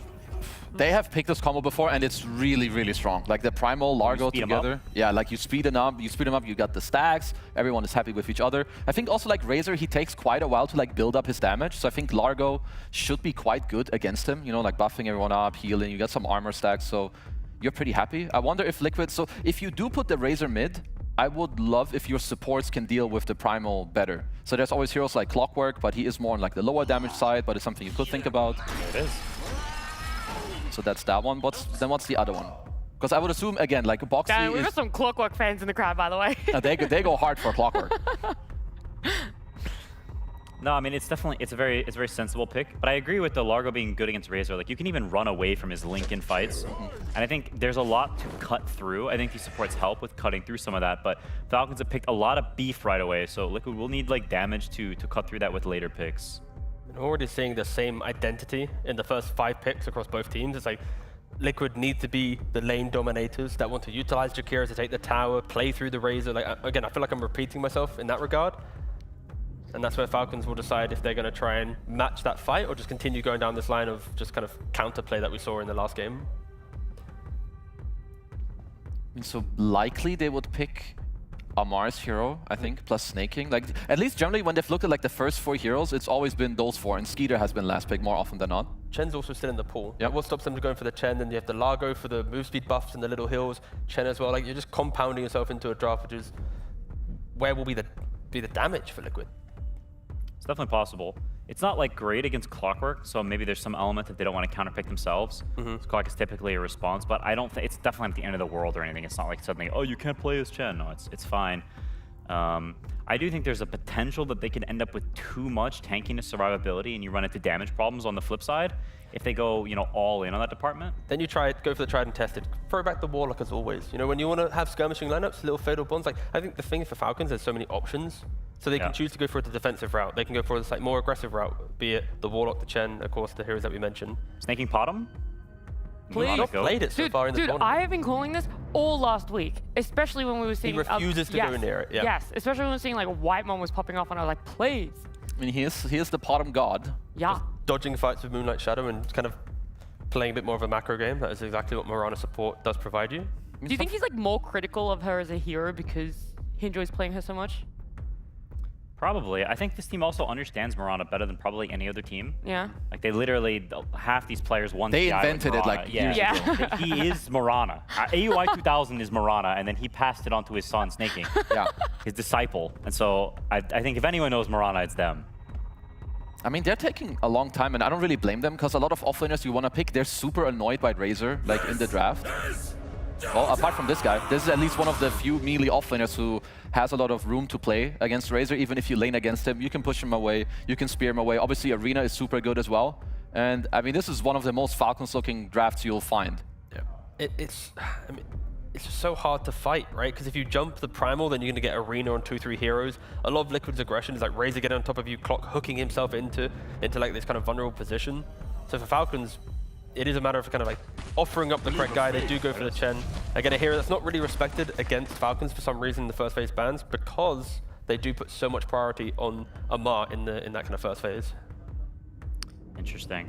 I mean, Liquid, they need some oomph I mean, I could definitely see them just pick Underlord here because, you know, it's Ace Classic, and you put the Razor mid, and you pick a new mid hero, but I do think that Razor offlane here is going to feel really bad. Like you're playing against a lot of teamfight, a lot of tank ability. So they're leaving Razor Flex open. Kez is good against Mars. It's classic response. We've seen this response a bunch of times, and Falcon has banned it in the past. So it's very reasonable, and it's certainly not bad. But I do think that if you end up in another draft where you've got a weird mid hero, you've got a Razor offlane, you've got a Kez, your team fight eventually is going to be a problem. Yeah, so an Ice Path, a hook shot, hoping they stay inside of Cogs. What happens when Primal gets his BKB? Mars with yours and a Blink Dagger, jumping in, soaking one of those stuns, but then to kind of keep himself alive. Like, there is such pressure on Liquid, but maybe in their minds, it's like we won the lanes last time, we felt good, we had first Aegis. It is more of like a one-choice problem. So if they fix that 3,000-4,000 goldie they had, will become a 10,000, right? Like maybe they just really are subscribing to them being able to win their lanes. Like, while Kez is still a core that I don't understand as much as others, I have a quite strong read and feel that I think this was not the pick that they should have gone for. Like, I think you should have left the Razor to be like your carry or your mid and pick the strongest offlaner you have there. I mean, it depends, because Falcons for now, they're at least taking out mid heroes because they're not quite sure whether the Razor does go mid or offlane. But I would have preferred Razor to go 1 or the 2. You pick your strongest offlaner there, and then you can decide at the end where Falcons still need to debate, is the Razor 1, is he 2, what do we do with the ban? So I would have liked that a lot more. Yeah, no, I definitely agree with that reasoning. Falcons banning the Storm is just sort of a respect ban. He just absolutely cooked them. He dumpstered it. Malrine was out back in the trash can. The rest of the Falcons pulled him out. Of course, repeat ourselves. The puck once again. Is it more like Ember, that type of hero that you want? To have Shivas being, okay, Shivas wasn't bought in the last game because he went for Lincoln's, right? But you definitely need some oomph. Like, I prefer Ember, to be fair. No, Ember's very good against Primal. Yeah. It's definitely better here than some other stuff. It can work for sure. Once again, it's going to fit into the snowball category, but I do think Ember gives you more chances to actually snowball the game. If you're picking an offlaner, then this ban's got to be really precise because there's still an Ursa in the pool. There's some nasty counter picks that Skater typically plays. So if you are going to play something like Underlord, you put yourself in a little bit of potential risky spot where you can get giga counter picked. I mean, I guess if you end up putting the Razor offlane, you ban like some Weaver. If you want the Underlord, you can end up banning the Ursa. I would personally prefer if this is an offlaner. But maybe Liquid feel like, okay, I can play the Razor again. We're just going to swap up one of the supports, you know. The clock gives you like the higher catch that we didn't have last game to like, you know, kind of make up for it. So maybe that's also one of the reasonings. Because at the end of the day, they need to feel comfortable. They're going to have a read and they're going to execute it. My own read would be pick an offlaner. I mean, the thing is, I also don't think they're going to get the Ember. Like, I think Falcons will ban it here. Okay, yeah, with these two bans, it is 100% Razor offlane. Yeah. So then, does Nisha have enough options? Because I agree with T. Ember's best, but I think Falcons will ban it. They know this matchup is good for him. The lane is sort of whatever, but the game is very, very good because of the chains, and you don't have the 15 talent anymore for Primal, so a lot of damage reduction. What's the third option? Because it was Storm Ember, and then what's number 3? I mean, I'm not too opposed to the puck that T mentioned also. But it doesn't feel like it's like, wow, it's just there. Oh, they banned Kunkka. Huh. Really? So Razor, that would have been Razor to mid, Kunkka to offlane. And then there would have been like a double aura timing that they could have played on, right? The Vlad's Death on the Kez, then one aura Razor, one aura Kunkka. But, yeah. It would have helped with teamfight. It would have helped with teamfight, but yeah, they do offer up a potential Ember for Nisha to get his hands on. Again, with Kez, I think the concern is, after lane, you don't continue punching into the game. You do need to kind of sit back, secure the Deso, get another item. Like, you want to poke for a little fight, but you're not like leading the charge compared to other heroes that Nick has been playing that do feel a little bit more pacing. Leshrac, he is a bit of a high pacing hero if he can get the good start to the game. Yeah, I mean, Falcons is slightly on the lower end of damage. Leshrac thrives versus that. He's very bad against high damage that prevents him from running in, so I can see the rationale. It pairs well with the supports. I think, once again, they have the skirmishing and fighting advantage, so Liquid, they will have mid-area dominance. It's just, can you convert that? Because you look at their heroes, we talked about it last game, it's 3 cores who are very selfish. They play for their own game. Razor's going to buy some auras, but he's not really that helpful compared to a Mars. So I think it's another game where Liquid, you need to outplay them. You need to snowball, and you need to actually not make it messy this time, or you will crumble. I mean, there's a couple carries. I think like anything from even Drow, Sven, Ursa are all like kind of chill. I mean, for Falcons, I don't even think this carry needs to do anything like super crazy. You have insane team fight with like a lot of backup. Yeah. I mean, that guy's pretty good. Yep. We've seen him many times against Razor. Same with like Lesh. Lesh doesn't like the high DPS physical bros, at least not in the early to mid game. Yeah. I mean, Falcons, they are kind of enabling Liquid to play a slightly stronger early game, right? The lanes look more aggressive, there's kill potential in Liquid, but then Falcons will always have this inevitable timing. What happens if you misexecute when Clinkz is behind the arena, behind the Primal Beast? If Fleshrack doesn't have a way to stop the Clinkz just doing the right-click damage, you are just going to disappear. Tanky heroes like Razor, Underlord that have tried to play into Clinkz in the mid-game, you just get blown up from the Deso and the Ag. So yeah, I think for Falcons, respect the early game of Liquid once again, get yourselves into a good footing, play on that vision, make sure Skidder has never jumped first, and they'll be really happy. But for Liquid, find the Clinkz, kill the Clinkz, make him 0-7, just make sure he's just depressed in this game. Yeah, I mean, I think, if I'm being honest, I think the bar of execution is even higher for Liquid this game. I think they need to play even better than they did last game. Because they have, it's really their only fight start is just this one Clockwork. And that's a hero that if he's behind even a little bit, he becomes a useless bot. I mean, he isn't technically a bot, but even in the figurative sense, I think this hero is, I don't know how I feel about this, and Liquid, they have the pressure on him. Well, they're talking about Liquid having the pressure on them, so I got Coach Blitz to hype up the crowd a little bit, being like, it's not all doom and gloom, right? You have full faith in your draft? Yeah, I mean, I think we've run this scenario a few times. We were up till like 2 a.m. last night doing it, so if like I have to have confidence in our stuff, and these are our heroes, and so, you know, I'll run it back. All right, I do need to know about the run back for the Razor off lane. It wasn't necessarily bad in game one, but it felt like there was an impact, so what was the idea behind doing it again here? I think we just kind of played super well around mid, and then we just didn't really find an opportunity to connect to Razor. And I think that makes Ace look like 10 times worse than it is. I think that's more of like a team fault, but we've run it successfully against them before, and it's one of our better heroes, and so I don't want to lose faith, especially in a best of 5. Like, you get a lot of opportunities. Like, even if you're down 2-0, like, I feel like we can turn it around no problem. So I want to continue to run the stuff that we know that we do well. Yeah, and you're saying you've run it against them before. Is this in competitive and scrims? Like, how familiar would you say you are with Falcons? I mean, we scrimmed against them 14 times before. In like the last week? Like right before we found out we were playing against each other, and they were our main practice partner. I think we probably only played each other for a really long time, and so we have some weird internal meta that only the two of us understand right now, because I don't know how many times they're gonna first pick Bristle against anybody else, so it's a little bit like kooky in that regard. And then the last question is, you guys going for the first pick in game 1, that was your choice. You get it again here in game number 2. Is there a sort of a reason as to why you guys were willing to give Falcons the second pick when it's what they win on a lot? Well, we had priority in the first game. I think we could have maybe assumed that they would have taken second pick because they prefer it, but we just run it a few times and the situation looked pretty good, and then they chose second pick in this game. And so sometimes it just like, if you lose game 1, it just ends up like that, and you're just like, damn. But you know, I feel good. I feel good regardless. Awesome. Well, words of wisdom, of course. Blitz, thank you so much for joining me. And with this, it is going to be a game number 2 in a best of 5 between Liquid and Falcons.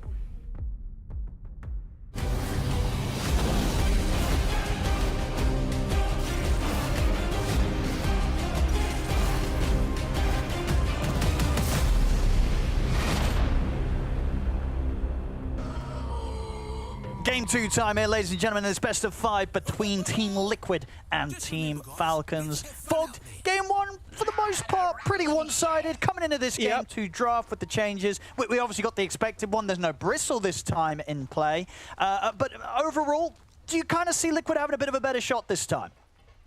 No. It looks like it could be a bit hard. They just have to play a lot better. Like, honestly, that last game, I think the Ace got left on an island a bit too much. They didn't rally around him with timings. I think I've said that like ad nauseum already too, but they're trying to run it back, so that's them saying we messed up massively, right? They're playing the Kaz Razor again, so that you're feeling like they can play a lot better. So let's just see if that's the case. Falcons, it's a very strong standard kind of draft for them. I'm shocked that they got the Chen. I'll be totally honest with you. That one I thought was going to be taken away, but they get their consistent Mars versus Razor. They love playing this matchup, and then they have this Primal versus Razor also, so they also have heroes that they wanted to play against it. So yeah, let's say that second pick really matters, as we're seeing, what, 6-game win streak right now for Falcons? Absolutely, yeah. Second pick very much has favored them that much more on the stats so far. So let's see indeed if that goes down the same way here in this game 2.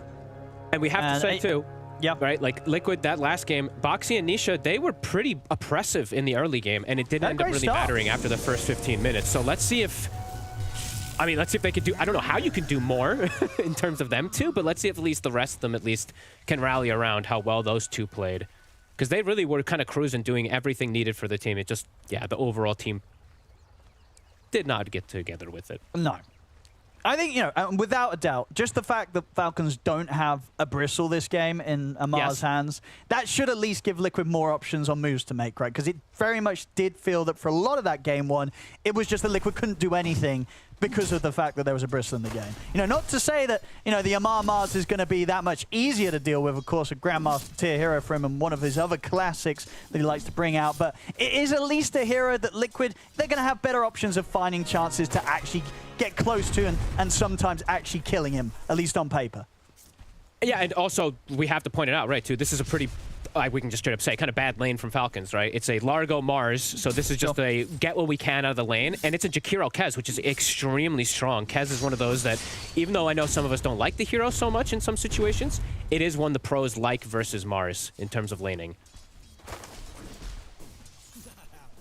No drag. We see there, they caught the creep wave. Really well done there from Tofu. This top lane from Falcons is just designed to survive and get XP. It's not about really killing Mickey unless there's a huge mistake.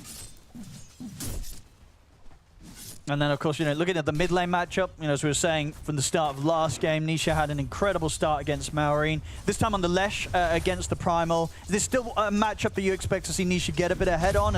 And can he get as much and as far ahead as he did in game one against Maureen's Primal?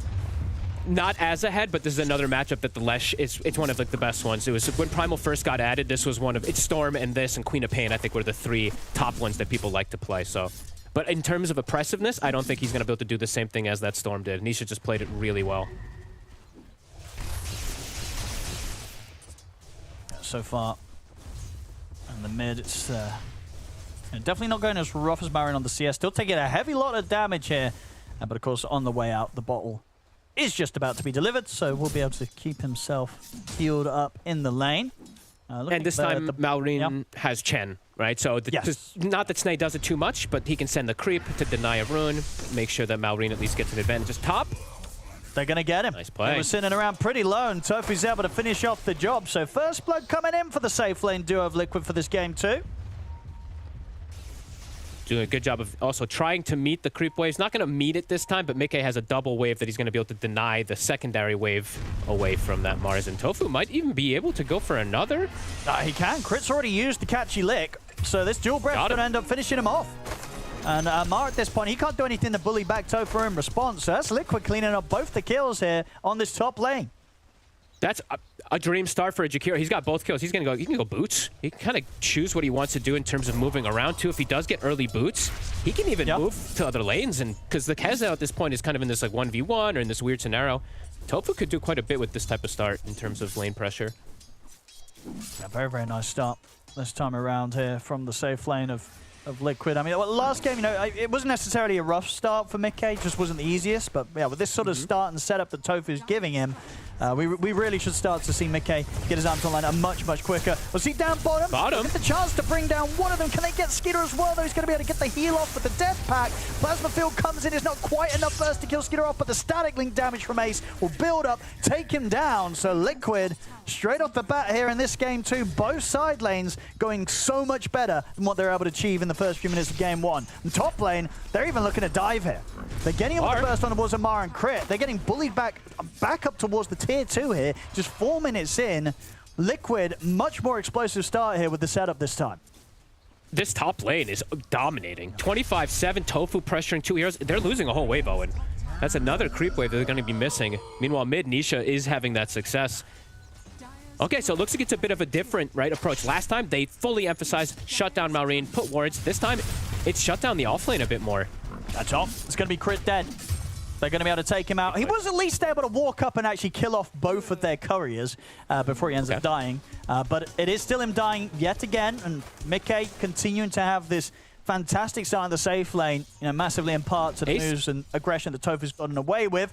Chase down Ace this time, out on his own. Falcons get the chance to strike back.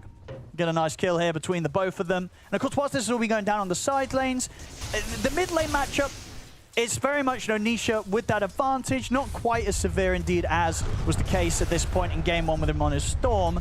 But still, so far across all 3 lanes, Liquid, they're going to be much more happy with the opening as opposed to what they're able to get done in those first kind of 5 minutes of game 1. 100%. And now let's see if this... Umar getting gone on again. He could be in trouble. I mean, he has got stick charges and a mango to try and push back on Mickey. He'll get the angle with the spear, but he is going to continue to get chased down. Actually, they don't even want to bother chasing. At least Mickey wants to get back to the creeps. He'll just sort of leave Tofu to deal with this one. So Amar, he'll have to just spend time running away, TPing back to safety. Bottom, they get in onto Skeeter again, and Snaking can't stop them. Skeeter dead once more. So as soon as sort of Ace dies, gets back into the lane, gets the chance to get back and aggressive on towards Skeeter, taking out that carry. Yeah, Liquid, I guess game 1 was the warm-up. Now they're ready to go.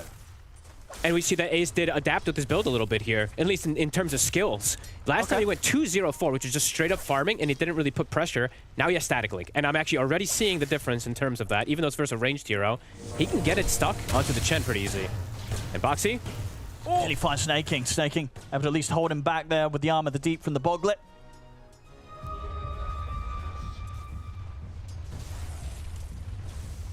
They've got to start being careful even around the mid lane. Now, Crit's trying to show up, get some of the XP.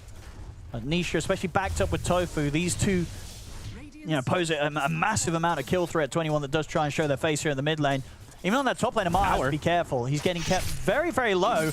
Mickey's just going to try and make the jump for him. He has got the backup of Maureen. Has Mickey got any way to get out of this one? He's going to be able to jump away with the Echo Slash. He'll get out of that. So that was Maureen trying to sort of set up with this sort of bait play from Amar. It doesn't end up working out. They don't get a kill off the back of this. Mickey, he's able to continue to remain in the lane and keep having a free time farming the creeps. He's just putting a lot of pressure onto this mid tower with the Liquid Fire as well, too, since he did go Chronoptic. He can Edict the tower. Malrine trying to make moves around to fix the side lanes a little bit here as we see there, but a 3K lead, and there's that Edict building up on the tower. No, this is fast timing. So it was pretty much just around a similar time last game that Liquid were able to get the tier 1. They do it again here in game 2. We'll see if this game ends up going a different way, though, because kind of from that point onwards, things just start to go downhill for Liquid as things stabilize from Falcons' side of things. This time round, without a doubt, it's going to be a lot tougher for Falcons to sort of stabilize this early situation now with just how much Liquid's getting. 7 minutes, 4K lead. It's a massive start. It's a massive start, and also for Falcons, their heroes, the 2 supports in particular, are completely reliant on Chorus. They do not really provide much damage at all. It's going to be another kill here, very likely on for Ace. Coming in with the Static Link, chases Snaking down. It's getting hard for Falcons to sort of show their faces in the lanes already. They might have to try to bring numbers somewhere, but Malrine shows mid, gets caught by the stun. They're straight onto him. He's dead. He's gone. Tofu on a killing spree here as the Jakiro. They're trying to make moves onto Mickey top here between Amar and Crit. But they can't. He's going to actually turn and get aggressive back over towards Crit, jumping around. And Amar still a full level away from picking up the 6, getting the arena online. Mickey's just able to fight back and buy time for Liquid, the backup to come in. They're going to get the setup onto Amar. Crit will try and lick him back to safety, but he cannot bail the Mars out of this one. There's Amar dead. Liquid just rolling across the map. Bottom, they get the catch on to Skeeter. It's, they're turning it up here in game 2, Liquid. And we'll get a little bit of a punch back as they catch Tofu beyond the tier 1 tower, Falcons, but they need so much more to slow down this early game from Liquid. Nisha is going to be able to take this tower by the looks of him.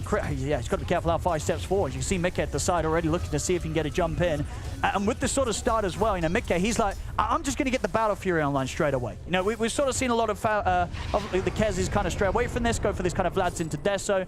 With this fast of a start, he's just going to try and get this Battle Fury on at a crazy timing. Mickey. Crit though, they've got eyes on Mickey. They're going to go for the setup.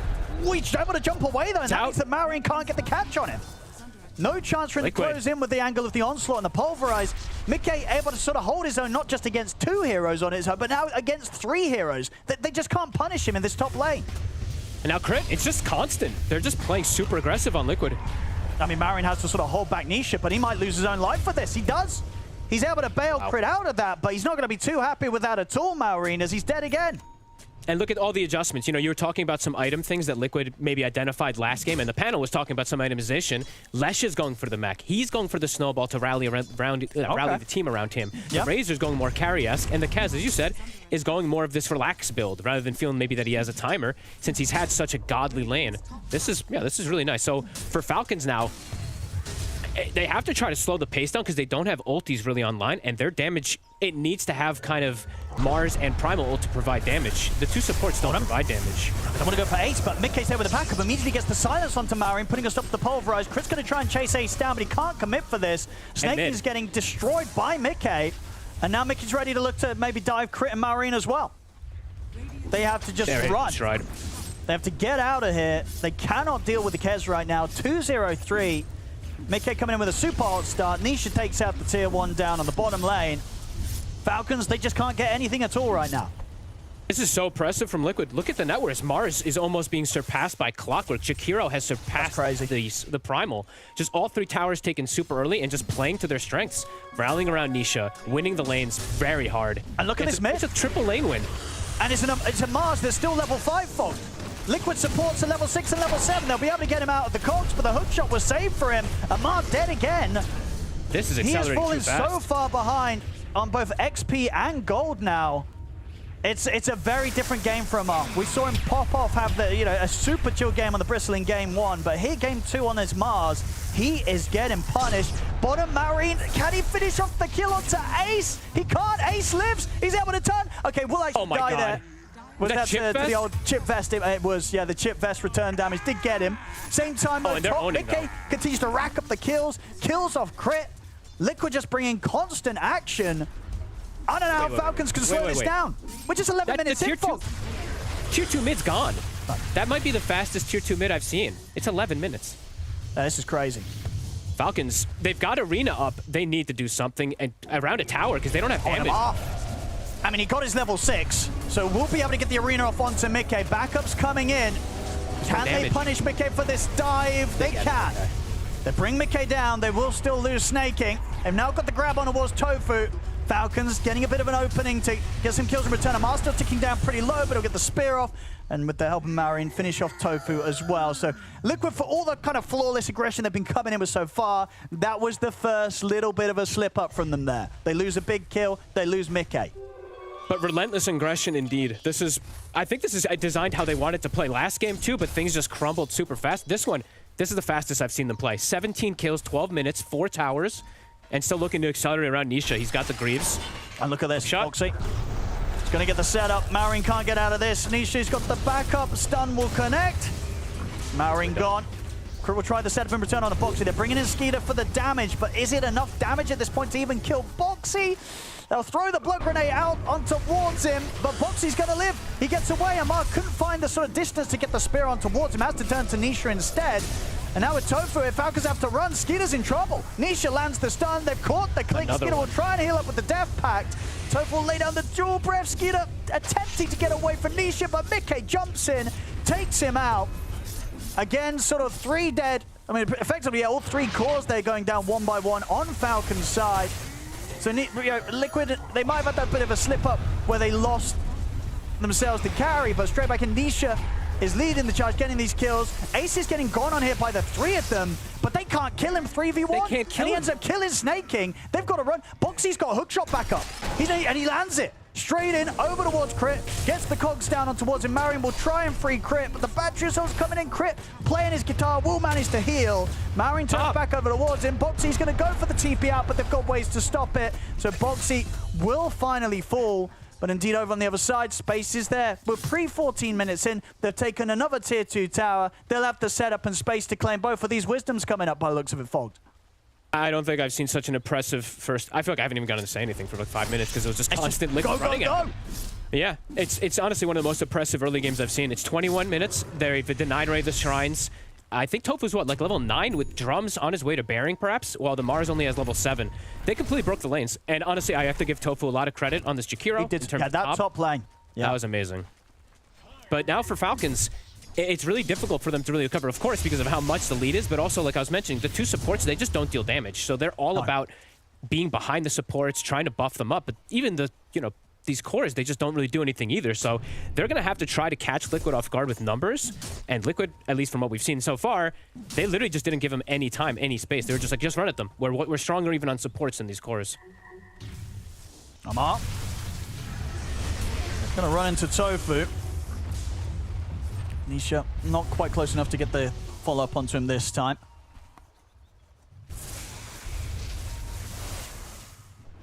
Okay, they pass the blink over.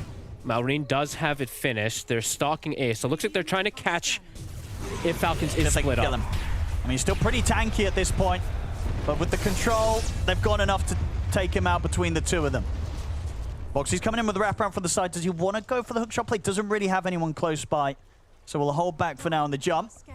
Falcons finding themselves a little bit of a chance to take at least something away from Liquid. Have to make any type of crazy move at this point. You've just lost control of the whole map. I'm trying to think of where Falcons can step out to make moves, but there's not really, this whole top side is non-existent, and bottom side, all of Liquid's there. So they did jump and take, seize an opportunity for a kill, but now Liquid's all rallied. They're identifying. We have double vision around their triangle, so if we just play bottom side, there's not really moves that Falcons can make to catch up, or it's very difficult at least. And keeping up with the farm of Mickey seems pretty much impossible. Definitely one of the benefits of going for this. I think in these sort of situations, sometimes you maybe expect the carry to not go for kind of the farming item when they're taking over the map this quickly. But Mickey knows he could go for this Battle Fury rush. He's still going to be able to get everything else online after it. And it just means that that kind of distance between him and Skeeter, the growth is just going to be exponential. Because they're still taking objectives, they're still taking fights. He's able to clean up camps incredibly quickly and just be insanely farmed on this Kez. He'll get himself a freebie top as he catches out Snake King. Yeah, this is going to be some crazy levels of net worth we're going to see so early on this Kez carry. And indeed, Amar caught out once again. It really has been, both of these games, right? We've seen offlane suffer. Game 1, Ace absolutely suffered. Game 2, Amar, he's suffering pretty much on the same level, maybe even more. I think Liquid really just did need to wake up in that first game, because it does seem like a lot of the game plan that they had in theory for that last game was similar to this one. Maybe having Boxy also play this Clockwork, even though he played the Tusk, I feel like this Clock, he was also quite oppressive with his skill build. He did go 4 battery that we don't always see. It's just all the right moves this time. Liquid, last time, were pretty disconnected. This time we're seeing they're in unison. And they're thinking about going for a steal, but it's not going to come soon enough. That's going to be Roche gone. The Aegis picked up. Amar's going to try for a jump. We'll get the arena down on the 4 of them, but didn't catch Mickey. Mickey was still able to jump over towards him. Amar's got to run. Falcons, they're trying to back off. Liquid, can they get the catches? Skeeter's going to get clipped by the plasma field slow. Ace chases him down with the static link. It's a dead Clinks. Crit just out of range of the stun. He'll get out of there, but there's the carry dead once again.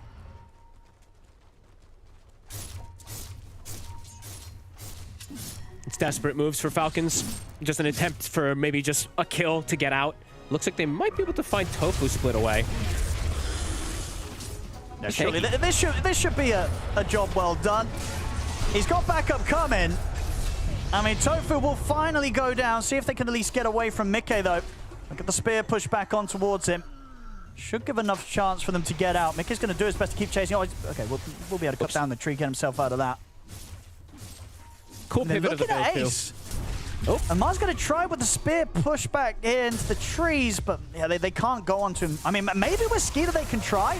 They're thinking about it, but Mickey's just going to jump straight over towards Crit. Crit will get up to the high ground, but ends up ticking out to the damage here at the Kez. Can Mickey go for more? He's got Nisha coming in ready to join him.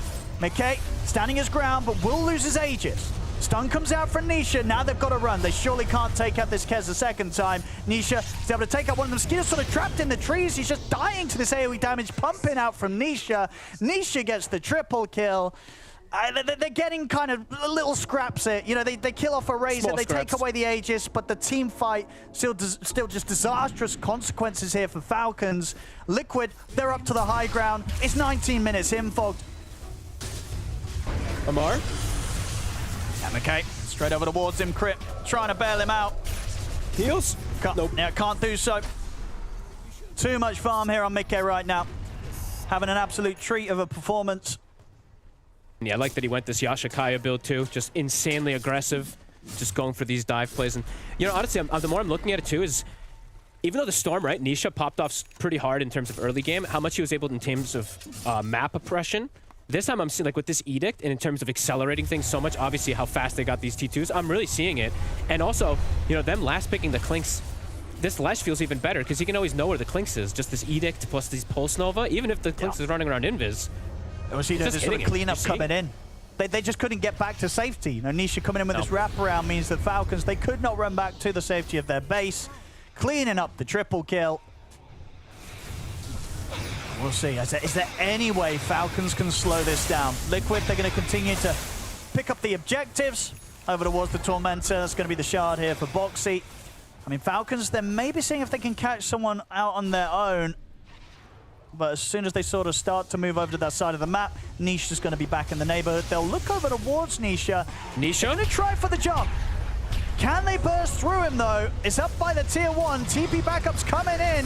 Nisha is going to get caught in the arena and the spear, but the damage is not enough to bring him down. They've got to start backing away. Snaking will TP out. Marine's on the run. Skinner will try and turn towards Ace, but at this point, he just doesn't have to farm on the damage to threaten the Razor. Mickey comes swinging across. He's got the setup here with the ult. Skinner trying to hide in the shadows.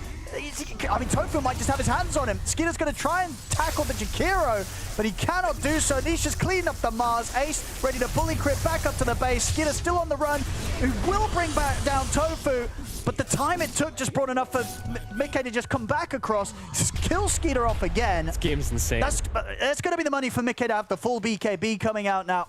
21 minutes, 21 minutes in it. Battle Fury, Yashikaya, BKB on the Kez. What can you do about that? It's 46 kills is the thing that I think is the most impressive thing for me. I've had games, especially in this tournament with me and you, it's been 21 minutes and there's been like 7. There's 46 kills.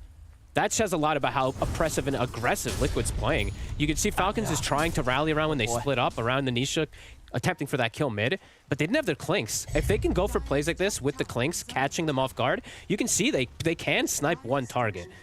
Maybe not the rest of them, though. Then they probably just lose the fight. But they can try with this advantage. Nisha? They're going to try for the jump mid. The opening, but Nisha's got backup. Boxy. Nisha. Get the jump, but Maureen with the BKB. All right. Big damage. With that BKB showing, he actually cleans up the both of them. Elsewhere on the map, though, Mickey was able to make the move to take down Amar solo. He's now getting stalked by Skeeter. I don't know if Skeeter's going to really want to show himself, though. Not a lot he can do on his own against the Kez, but that little move mid, I mean, I said that's quite a big one. Taking out those 2 kills. I mean, Marin, he made it work there with that first use of the BKB. That was massive. Honestly, if Crit and Malrine can just set up, this is their damage. Throw the Croak onto the Prime.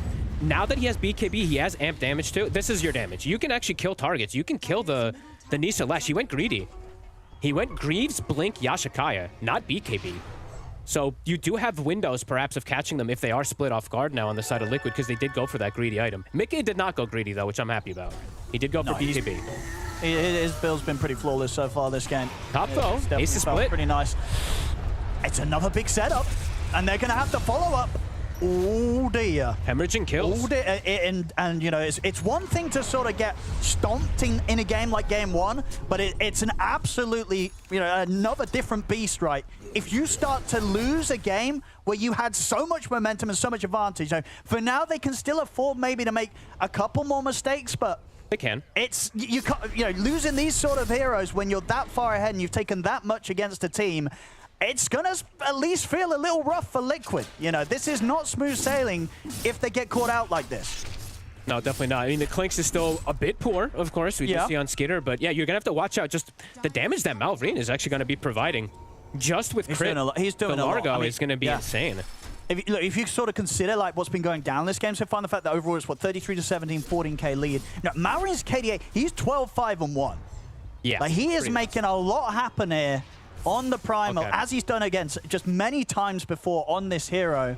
You know, you give him a hard game, he'll rise to the challenge, Maureen. Liquid is looking to group up, though. They do not want to hemorrhage any of these kills anymore. They even buy a blink on Boxy, so all about stopping that Primal. They're going to make the jump forward here. Boxy going very aggressive, and they might just bail on Crit. Leave Crit behind. Mickey, of course, wants to try and chase him for more. If they can get the catch onto Maureen, he'll pop the BKB. If they've got the damage to kill him off for it, they should. Yeah, Ace is coming in with the wraparound. Maureen trying to get out of the cogs. He's got the onslaught. He can't get over the tree line. Liquid back to business. They run them down as the team and take Malrine out, which at this point, he has to be target number 1, right? You cannot ignore this Primal. Malrine is absolutely he's sort of the hope here for Falcons in terms of making a comeback. You kill him off, you get back to sort of the position you need to be in right now as Liquid. Yeah, I think they immediately were like, okay, guys, like we're splitting up, you know, we're showing 3 lanes. As soon as they start to stick together again, back to business. You can see that the damage just wasn't really there. Amar is literally a support, as he has been for the majority of this game on this Mars. He's having a tough one. He is, you know, and a rare one as well when he's on his Mars. You rarely see him sort of down at this level of kind of support net worth. Skeeter? Nikkei was hunting for him. Hey, they're really big, like, down as well. On top of a lot of other concerns, of course, for Falcons, it really just is like Skeeter's inability to really get much on the map. That he's trying to find this farm, but he's constantly being stalked, and he's almost getting doubled from that Kez. Look at Mikkei. He's literally on the prowl for him, I feel like, at all times. Yeah, for now, just a sort of step behind. But yeah, definitely knows that Skeeter's been in the area. Okay. I mean, because I guess that's the question, right? For Liquid with this lead, when are we going to see them group up and just go for the high ground?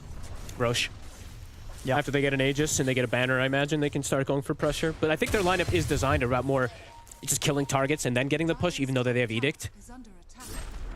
But they might be able to force the issue if they just have this much of an advantage with an Aegis and a banner. Just, yeah, watch out for the double spears. And Mikkei, you know, very close to his next big pickup. You know, he's going to have the butterfly done for the next play, just 100 gold or so of getting the talisman evasion. Oh, wow, and okay, Nisha he's just going for the Hex. All right, so feeling like, screw it. Doesn't need that BKB because they do have the grab through it, but sure. See if that ends up hurting him at all. Yeah, as long as they get the jump right. If they can sort of see the chance to get on top of Malrine, if they get the opening with the Hex into the hook shot stun, they easily have the damage to kill him off before he gets a chance to get his BKB off. It's just all about if they can find the Primal at the start of the team fight when they start running as sort of this high ground and looking to take Falcons on as 5. I mean, Nisha probably thinks like he has heroes that are going to start for him, so he can go this type of build and just be that follow-up and crit. Just eviscerate heroes like crit. And he will have the Hex very soon, so it is going to come at a very early time. And Skeeter has no protection. Skeeter did commit for the Ags, so honestly, Falcons is all in on that, like, YOLO one big team fight. They catch, like, if they can, catch a double spear, throw everything onto a target with these skeletons going out. Liquid, just a much easier designed, straightforward approach to the team fights. And you're a fan of seeing, like, what Boxy can do here with this advantage. You're obviously getting the blink a lot earlier on the clock, and sometimes you don't pick up on clock at all, but Boxy getting a lot done with it this game. I love another setup there. I really like Blink Dagger when you're ahead. Malrine is going to commit in for this one. The static link of the BKB was already off though from Ace. Malrine potentially in trouble. I don't know if he's getting out of this one. He's not. He's out for a minute. That's Amar dead as well. Skeeter, not anything he can do here whilst pretty much on his own. He has to back away. And that was a situation, you know, Malrine, he knows he has to sort of go all out to try and recover a game like this. He's spent up on the refresher. So he's dead for 50. No chance of getting back in on this. There should be all the freedom that Liquid need to step into the Roche, get an easy Aegis. He has so much work put out for him, and they just linked him even in this fight, so even more damage reduced. Roche spawns. Snaking is trying pretty hard to cut creep waves. You're seeing he's getting a decent amount of farm on the Chen, but yeah, overall, state of the game, Liquid. Wow. Way too explosive this game. So 40 kills is just the craziest thing for me. 28 minutes in, and the same timings, and yeah, just an insane sort of turnaround after what we saw go down in game 1. You know, I think a lot of people were probably seeing that game 1 and being like, whoa, you know, we're excited for these best of 5s. Are we going to get some sort of 3-0 stomp? Well, this game 2 showing we're not getting that. At least not here in this first best of 5. No way. Liquid. And I don't think we're going to be seeing too much Largo again, I got to be honest. It's not done too well in some of the games. That's certainly true. I mean, Amari's going to try for the jump and gets a little bit awkward there. He'll have to start potentially backing off. He's going to look for the angle. Gets a pretty good spear onto Mikkei. No damage. But no follow-up. Mikkei just turns, kills Amar off yet again. And Liquid they can very much look to start pressuring the high ground if they want to. 2 dead on Falcons. I love all the little, honestly, the little changes, the little adaptations I feel like that Liquid did in this game. Even though you see, you saw Razor, you saw Kaz, you saw some similarities. I think these small little things, these small adjustments that they have made were massive. Itemization as well too. You saw that Ace pivoted. Nisha's the one going the Greaves. Maybe that's something they discussed about the last game. Maybe the Storm could have. Either way, they're playing infinitely better than that last game. Onto high ground. Yeah. We've got to be careful with Falcons. I mean, Nisha with the Aegis, he's not afraid to go for some kind of crazy blink hex if somebody steps up a little too far. So the bottom rank's gone on towards the mid. Liquid, they'll give some respect here to Amar respawning. He'll look for the spear push back on Anisha. See if they can burst through Anisha the once. Marin comes in as well with the BKB. He'll get the grab on towards him. Gets put to a stop though. He has to pop the refresher to get that second BKB and charge out of here. They've taken him down the once. As the Aegis gone, and they're able to do it relatively cleanly, at least not losing any heroes, but obviously in terms of items and skills, a lot had to be thrown down for that. Liquid still sticking in the area. Amar is looking for a target to perhaps go for another pin play, but not going to be able to get the angle. They'll hold. Liquid not moving though. They're fake backing.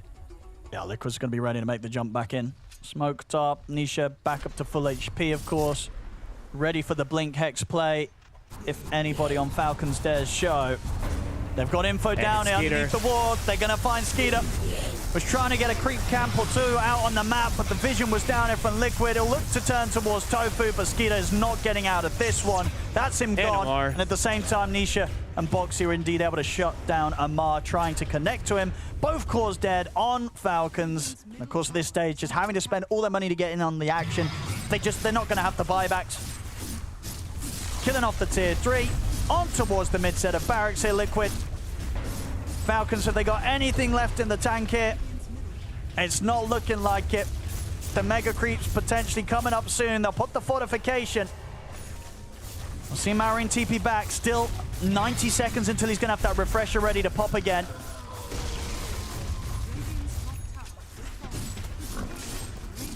That's the full BKB on Nisha. They're going to try. Marin's in with the BKB in the grab, but it's immediately put to a stop here by the hook shot of Boxy. Mickey and Ace turn straight towards him. They've got the physical damage to push him back. Marin, he'll be able to separate himself from them. But the barracks are gone, the Mega Creeps are out. Amar dead once again. Liquid ready to close this one up as they bully back, snaking up to the fountain. Mickey finishes him off with an Echo Slash. The tier 4s are falling. The game's done. GG is called. Liquid strike back hard here in this game 2 to bring it 1-1 now. What a game from them, Fog. As hard as you can strike back, really. Yeah. Some pretty limited mistakes, right? I think like 2 or 3 kills they could have probably avoided when they were split off, but overall, this was incredibly impressive. The top lane completely smashes it. Mars is never online, neither is the Largo. Bottom lane smashes it, and then mid is designed to smash with the Lesh versus the Primal matchup. Even though we did see Malrine start to recover things a little for himself because of all the buffs he had, it was literally him versus the world. That was insanely well played by Liquid. That really was across the board. Incredible performance from Liquid. And Amar, after such a hot game 1, I mean, he ends that second game lower net worth than anybody on Liquid's side. He got bullied this time round. And going into game 3 now, we also saw Liquid adapted to Falcons draft from game 1. We'll see what Falcons do when it comes to kind of looking at what Liquid came in with this game 2 and how hot they were able to perform with this lineup against Falcons. Can't wait for game 3, ladies and gentlemen. It's 1-1 right now between Liquid and Falcons. Well, a close best of 5 is exactly what we wanted. Falcons took that game 1, but Liquid coming back and swinging here for game number 2. And we thought after the start they had in game 1, they would have played out the same. This is essentially how they should have closed out that game 1 after Liquid got the lead. This time around in game 2, there's no slipping or sliding. They had that lead, they took advantage of it, and they closed out the game beautifully. Yeah, close it out, I think, is an understatement. They shut the door. They actually slammed the door in their faces. With some steel, like, holy cow, that was not close.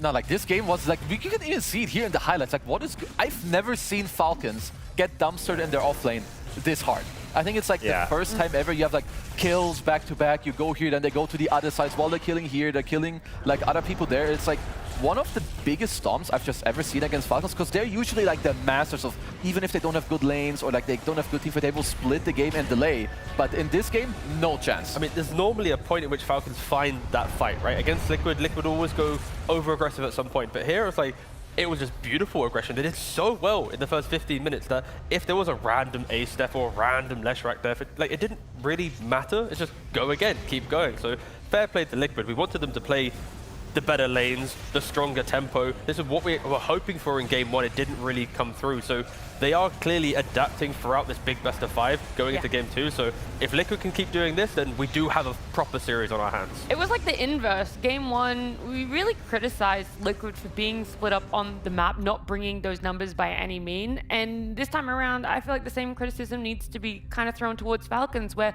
they were really split. Admittedly, it was because they had struggles in the laning phase, but they were just getting picked off. No one was really together. No cores could get anything done. When you lose your lanes that badly, you're meant to die that many times on the map. Like, you are meant to be reminded you are bad at your lanes. Like, there's no second plan, there's no plan B. You show yourself, a good team will kill you. So Liquid just showed they had that. Like, for Amar, I think it was the most competitive deaths he's had, at least in the last 6 months when I checked. He might have had, you know, more maybe 7 months, 8 months ago, but in the last 6 months, he hasn't died this many times in a game. Yeah, you gotta go back to the start of last year when they were having their rough patch. Yeah, I didn't want to go back that far, but I mean, 6 months, it's the worst. This stat line is like, this might even be like some top 3 all time. Like 1 in 13. Like I was saying, like Falcons, they don't get owned in their lanes like this, like nearly ever.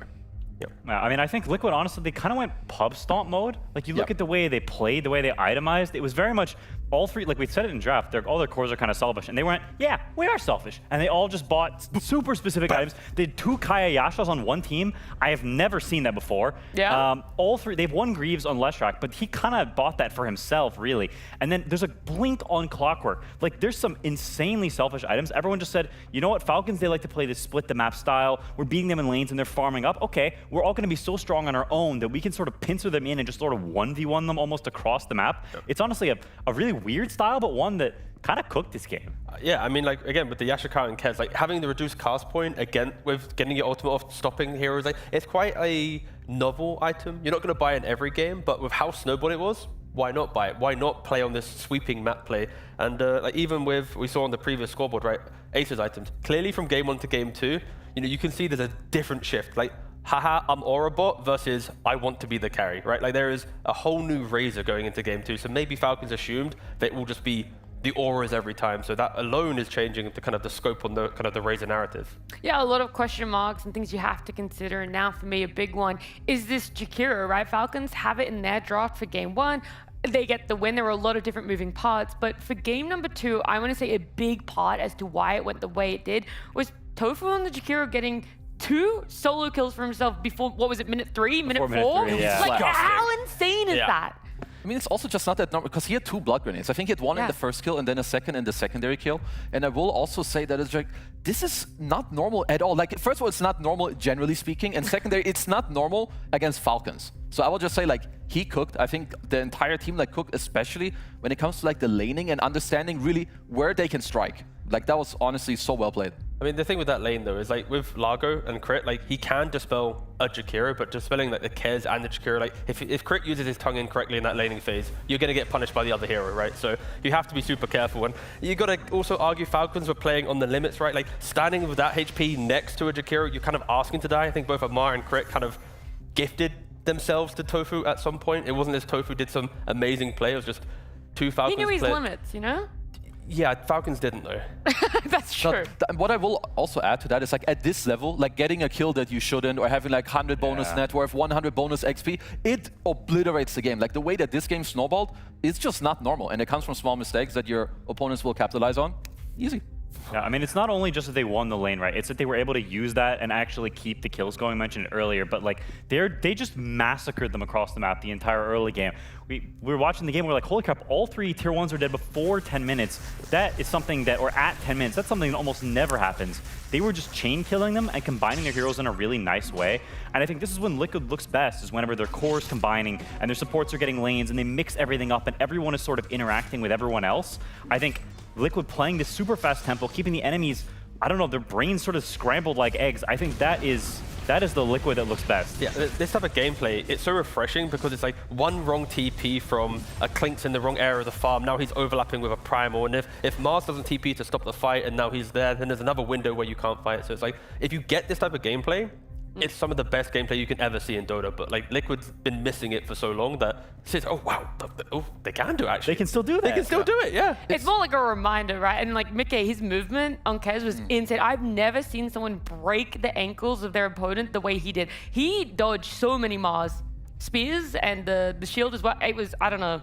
No, this something guy, different. he cooked this game. Like, you can tell he's played this matchup of like the Kez and the Mars together, and what you saw also in the clip, I think what happens sometimes when you're ahead, you want to like 5-man move here, or like over, you know, like 4-man move here, 3-man move there, when in reality, they attack here with 2, here with 1, here with 2. You TP there, now you don't have TP here, and it's like, I think it's what makes Liquid like so damn good at what they do. They don't over-rotate. They understand, okay, we only need this amount of heroes here, so we attack you there. And I think that's ultimately why Falcons have so many damn deaths in this game. Yeah, I would also lean though that Liquid, if they didn't crush the lanes as hard, some of the moments they died felt like Falcons would have come back into the game. There was a couple deaths where it was like one guy by himself, or this was kind of the, of course, when Mickey is doing some little ankle breaking. Ankle breaking, but yeah, I think for Liquid, we can hype them up in this game because of how beautiful it was, but you still need to be careful if you are Liquid. Like, your lanes, you had like, what, the best laning phase you could ever ask for, the best early game.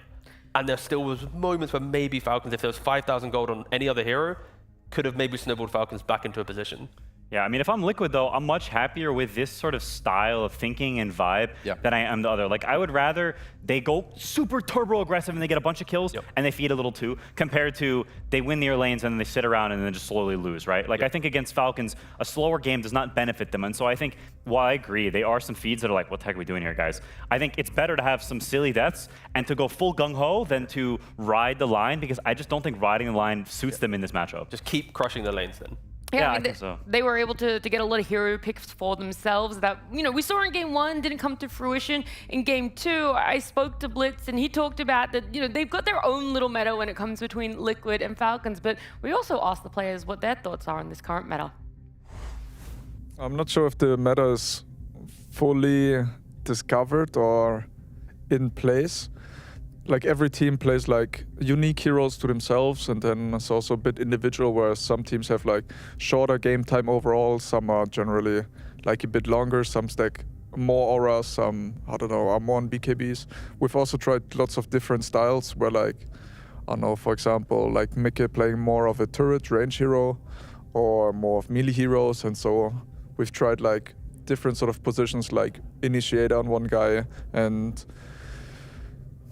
like there's been a lot of trial and error, and I think the longer we play together, the more we like soothe over these edges. So I don't know, right now I would say we do well in the meta. Whose meta it is for the taking though, we'll have to like still see. I think personally the meta right now is very like good, but in the sense that like I think it's very wide meta. Like there's a lot of different playstyles. I think different teams has different playstyles. Also in terms of like the like items, I don't feel like some items styles are like more broken than others, because you have like Mouse on one side is like that play very like aura and like heavy 5-man objective style, and then you have like some other teams like that plays on like split pushing a lot, and both styles seems to work. So I think the meta, yeah, it's like very open, and I think our team, we are like a little bit in between, like how we want to play. I don't feel like we have like a specific play style. I think generally we want to play really fast, but even against like playing really fast, I feel like we get like pretty ratted. Like sometimes it's like it's not easy. Honestly, the meta is kind of like a bit of a head scratcher, because I think for our team, I think it's like we've been trying a lot of different stuff, seeing what works. I think you heard from Amar, like we've tried every strategy in the book, stuff we've won with, stuff we've lost with, stuff where other people are playing, and like we're just trying to see what sticks. So I think it's a constant evolving game, and I think right now the meta is definitely not fitting to our best. Even though some of our best heroes are quite meta, like Viper, Razor, etc., but they're kind of just banned out, so we need more in our toolkit, especially with the recent nerf in Pangolier. It has made it a lot worse. So we're trying to figure it out still. A lot of information given away there, T. I feel from both sides. I'm not sure where their teams fit in the current meta. I mean, they're struggling with Pango. Quinn maybe knew about it early and retired before it got pick that nerfed one, as guys. well. Come on. That's actually why you retired, right? You knew the Pango nerf was coming. Ahead of the Yo, my heart was so gutted when I heard the news.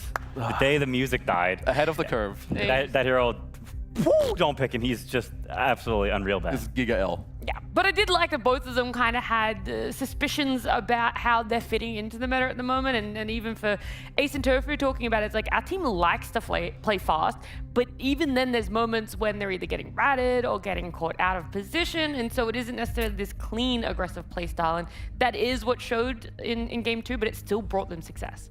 Yeah, I mean, I think it also shows when I just look at the results of the group stage and how the teams have shaped up. I think, you know, they're sort of mentioning it in the meta, but I think it's also true for the teams and the level of play right now. I think it's quite high, but I think it's also very even. And I think that's what makes this series and also the rest of the tournament very exciting, and I'm looking forward to it a lot because I think you genuinely can't tell who's going to win any series. And I think that is a cool tournament whenever you really don't know who's going to win. Yeah, no, for sure. And I think also like just the fact that it's a BO5 and you can like try something and then like, you know, do a small pivot, because just picking the clockwork in Game 2 as opposed to the task, it had a huge difference. Like in this game, and you can just tell that some games, it also depends a lot on like what are your enemies actually doing. So it's sometimes a bit hard to figure out what is actually the best thing in the meta to play right now. I just feel bad for the offlaners. In Game 1, Ace was left alone. He's 0-8. Game 2, Amar gets like Tofu reminding him his business 113. So it's like both games, the offlaners have struggled a lot. So Game 3, like which offlane is meant to struggle now? Because it's not been a series about the offlaners really.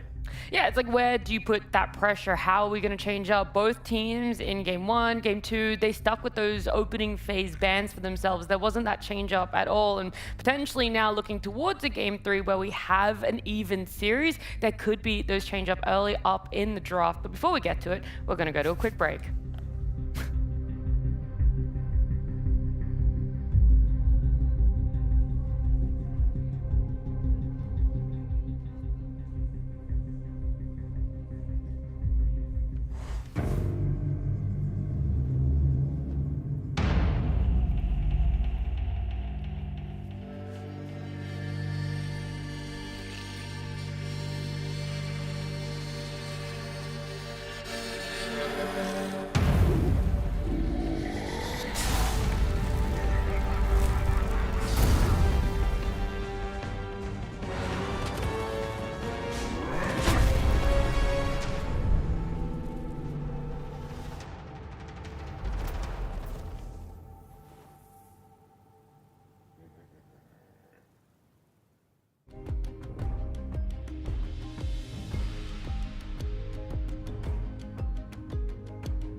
The best of 5 continues between Falcons and Liquid. Some great change-ups from Liquid in our second game draft, just taking out the Wind Ranger, the Treant, the Bristleback, everything that led up to Falcons' success in game number 1. And so now begs the question, how does it change up on the side of Falcons? And apparently the change-ups aren't coming through just yet because they all believe and this is where that Liquid the Razor opener and the Primal response is more than enough for them. Wow, Identical it's, yeah. bans. Identical bans. Oh god. Okay, there we go. Yeah, this is it. No Singapore, no run back draft. This is a very good change. Yep. And I think they will also probably consider taking their carry on 16-17 instead of the Mars. The Kez is not banned, and we all saw what happened last game. Yeah, that was crazy. Yeah, that was not okay. You can't play like that. So I think that will probably be a consideration they make. Maybe we take the Wind Ranger earlier on, right? It got banned last phase. Skitter owned on it the game before. So maybe we take that second phase and have Wind Ranger, Jakiro. What on earth lanes against this? So I could see some deviations more. Yeah, Falcons' assessment of that game too was just don't lose lanes. You know, we want to be able to have some stability. And this is now why we're in this kind of semi-repeat position. And now it's on Liquid again to show that adjustment. But I kind of like the clock. Again, it's a classic counter to the Primal, but we'll see where they want to go with the draft for now. Of course, the Tusk is available. Yeah, I mean, to me, it's honestly crazy this Jakiro hero continues to be as broken as it is. Over this, like, it keeps getting nerfed, and people are just like, yeah, I just don't care. We're still gonna pick the dragon because the laning is just too strong. He just hits you in the head, and you just can't do anything. No, Hero's just a Giga laner, and it's also kind of what Falcons just want out of all the heroes, right? Solid laner, good follow-up damage. He kind of does it all. So if you're Liquid, you go with the clock again. It's good against the Primal. You're probably gonna look for a Tofu hero, I would assume maybe just some range guy that gives you some damage overall for the draft. Did they go back to the Phoenix, or was like the Phoenix pick up in game 1 more so because of what had already been picked up from Falcons? Yeah, I think it had more purpose in the first game. Like it was like what, like a Treant, you're a big counter to him. Bristol can go both ways. So here, I would just assume it's a different hero. I mean, it could be a bottom for. I was gonna say it could be the Mirana. It's the Mirana, the Warlock. I probably don't want to lean towards Wyvern. It's a bit too open. He has played it, but it's already bad against Jakiro. Yeah, exactly. Not particularly good against Primal either. Yeah, just Mirana Warlock. Holy. Okay, so I suppose they're just so uncertain of what the support pick is, right? We're suggesting a lot of options. None of them look super good. And they're thinking the same thing, right? So they just go ahead and pick the core here, and they get their extra core on 18, because oftentimes the support bans at the end are kind of tricky. So people have experimented with this somewhere. You just pick core into core.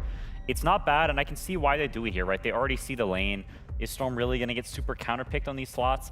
I'm somewhat doubtful. I mean, I like it a lot because you saw it in game 1 too. Falcons don't flex this Primal. Nisha had like a Giga show in game 1 already. Now you have a Clock who can help him out as well.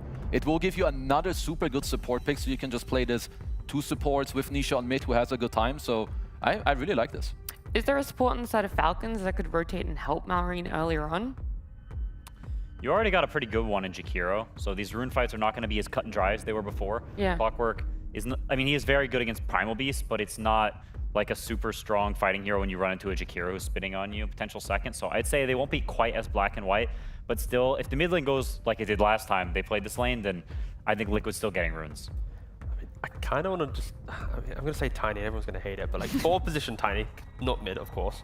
But like a hero like that for crit, just to explore the map, contest the runes, Jakiro in the 5 position, then you run through into mid. I just want to make sure like whatever crit plays goes with Jakiro and goes, we go to mid and we are here. We're not allowing Liquid just to have the stronger supports.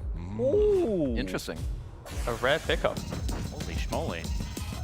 That is a rare one. It's a spooky pick, right? Of course, into Storm Spirit, when you have Blink Dagger, you're always going to get that jump onto him, layering up for other people to do the damage. But into Clockwork, 1 Rocket Flare to check the tree line, into a hookshot, Raze, and always kind of throwing out spells that give vision and just can annoy a line as well. Naturally running up and just existing. It can be a little weird, but yeah, Falcons, lanes shouldn't be disastrous this time around, so there will be a moment for Lion to shine in at stopping Nisha.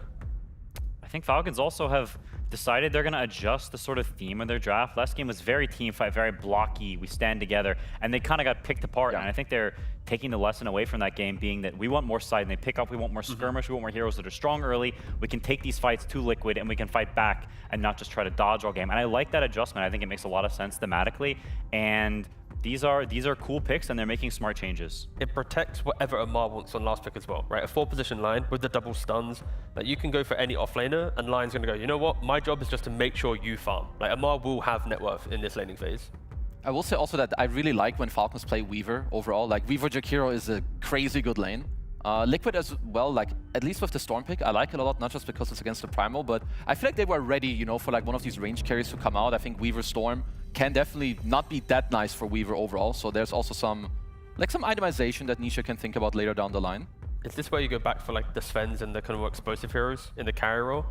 Just to go, if he's stunned, he's gonna die. Like the big explosive damage, of course. Monkey King with Desert Guild can do it, but instead they want to try and match the kind of the pacing of the fight to Wind Ranger. Weaver going in and out, same thing for Wind Ranger. These are, it's very funny, the style that Liquid has committed to in this series. It feels they're just, we do not care at all about teamfight. We could not give a hoot. Yeah. They're just picking solo cores because they feel like those cores are good for the game. They're gonna buy selfish items. There's not really any auras. They're just like, we're gonna do our thing and we hope we win. Like, I think it's very interesting to take that sort of very pub style. I mean, they all have superstars in different roles, and it's like, well, you get to do what you want to do that has made you shine so far in competitive. Yeah, it is such an interesting approach to just sort of fully forego like draft integrity in the sense that they don't have the typical things you would want. They don't have a melee initiator in a core role. They don't have the team fight. They don't have the auras, right? These are things you want to check these boxes, and they're like, screw boxes. We're a triangle now. Yeah, if lanes go well enough, then we'll do our job. That's pretty much it. I mean, I like it a lot because Mika has looked really good, especially on like his standout heroes, like his Wind Ranger, his Kez in the last game as well. And I will say, it's a good Wind Ranger game. And as well, too, I think sometimes you can like defy draft logic at least a little bit, as long as you have good lanes, and then you can like help each other. Like maybe you lag on some draft here, but you have 1k more gold here, or when Wind Ranger goes to the gate, you can like fix Razor's lane even when he gets counterpicked, and you can like kind of make up for some of the weaknesses. I will say that what Liquid have right now looks very scary if you're Falcons. I do think, though, this Weaver, like you mentioned before, that it's good for Falcons, and I agree. I think Skitter is one of the best Weavers, and I think it does prevent some of that Liquid aggression, and that now you can't really kill this safe lane very easily. We saw them feed off this Klinks. Weaver, it's just not the same thing. If he's playing smart and with his eyes open, then he can't really die to these heroes, especially once he gets to level 6, so it reduces a lane that Liquid can gank, which means it'll be more focused in a smaller area, and maybe Falcons can actually respond better to some of these fights. Falcons still have access to like Tidehunter, the blob, the dude, again, depending on Liquid go for, but any hero that just parks himself in the middle. When you want a Weaver in your team, you kind of want him to, you want a little bit of information, so Weaver isn't just running in by himself and then getting full comboed, right? You need someone else. So, I mean, there's a lot of the blobs available for Mar to do his thing. Wyvern and Tusk removed from Tofu. Well, this could also be a 4 Wind Ranger, and they're picking a new core. True. Ooh, true. Falcons don't believe that, but it is possible. Because it is like the classic 4 response to Chikiro. Maybe it's a 5 clockwork. Just possibility. It is definitely possible. I mean, does Tofu play much Chen? I always like the Wind Ranger Chen lane. 4 competitive games, 75% win rate, and I think he started playing it because he joined Liquid. Holy Busado. Wow. That's a rare pick. That's, I mean, into Jakiro, I still Ice Buff, I'm happy. That's kind of hype. They might be preemptively respecting Underlord, because if that gets picked, then you have Firestorm and Pit, so it could be a double barrel little Rubik, but sure, it's a Rubik. We never see it, but hype. Rubik Razor lane, I guess? Maybe Rubik Wind Ranger and you do Clock Razor? Yeah.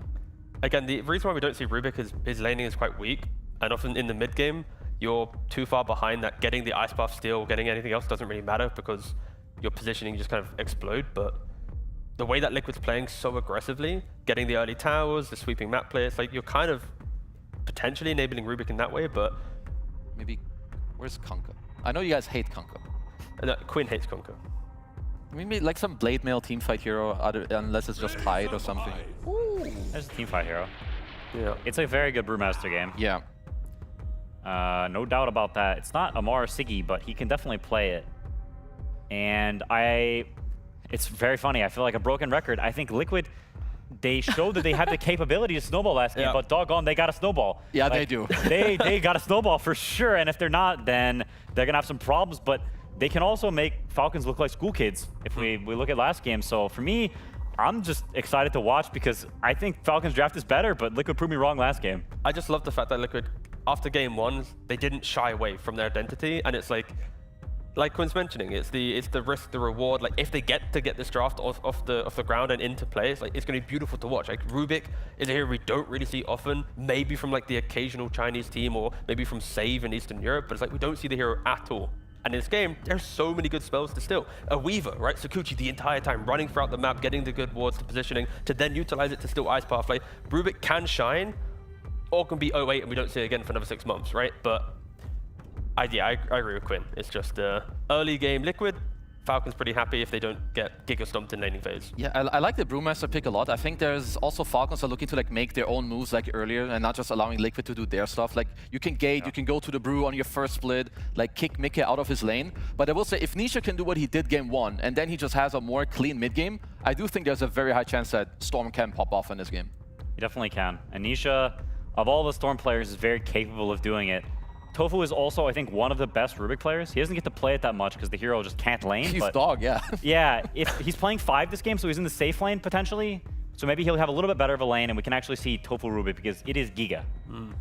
Is a Rubik Wind Ranger lane one that Rubik can thrive in? You feel like that this is going to be stable enough that it isn't going to be taken advantage of by a Brew and a Lion? I mean, it should be solid, right? You're just 2 ranged dudes clapping away. If he's not out of position, they should be fine. Yeah. All right, that wasn't super confident, but I'm going to take it with a grain of salt that Kezo is just skeptical because he's not sure exactly what sort of Liquid is going to show up right now. They did have a strong start in game 1, and even better game number 2. Is the upward trajectory continuing here, or is Falcons going to have a game 3 win for themselves? Well, either way, let's get on into it.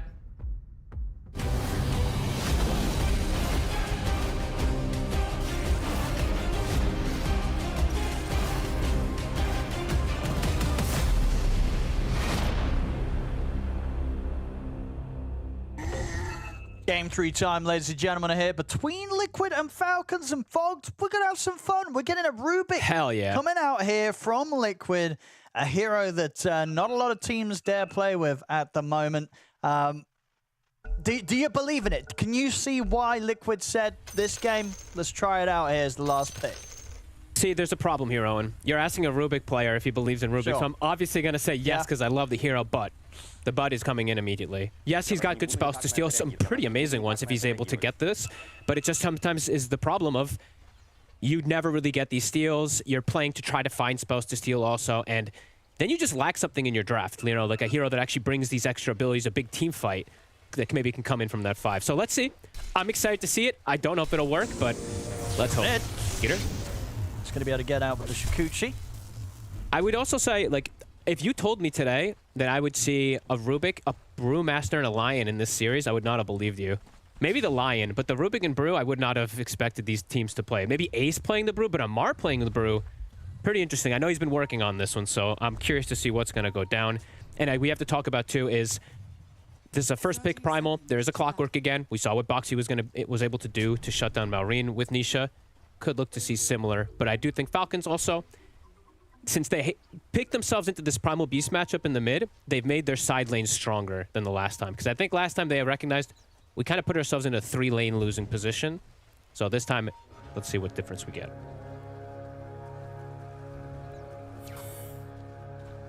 So we'll see with the smoke. Doesn't look like either team's going to be able to get a catch. Yeah, looking forward to see how these lane matchups go down indeed after what we had go down in both of the games so far today. Obviously game 1, you know, Falcons very much, it didn't have necessarily the easiest time across the lanes, but when it came together it really did. And then that game 2, Liquid just straight off the beginning of the lanes, just complete domination. Let's see what similarities we get, right? Because I would say Liquid, they've got some strong lanes in particular. I would say Falcons, though, has very strong lanes also in comparison to build a match. I'm curious about the mid game because Liquid literally has like, it's like almost no team fight, I would say. So it's going to be interesting playing versus a Brew ult, a Primal Beast, a Jakiro, heavy team fight, depending on how these lanes go.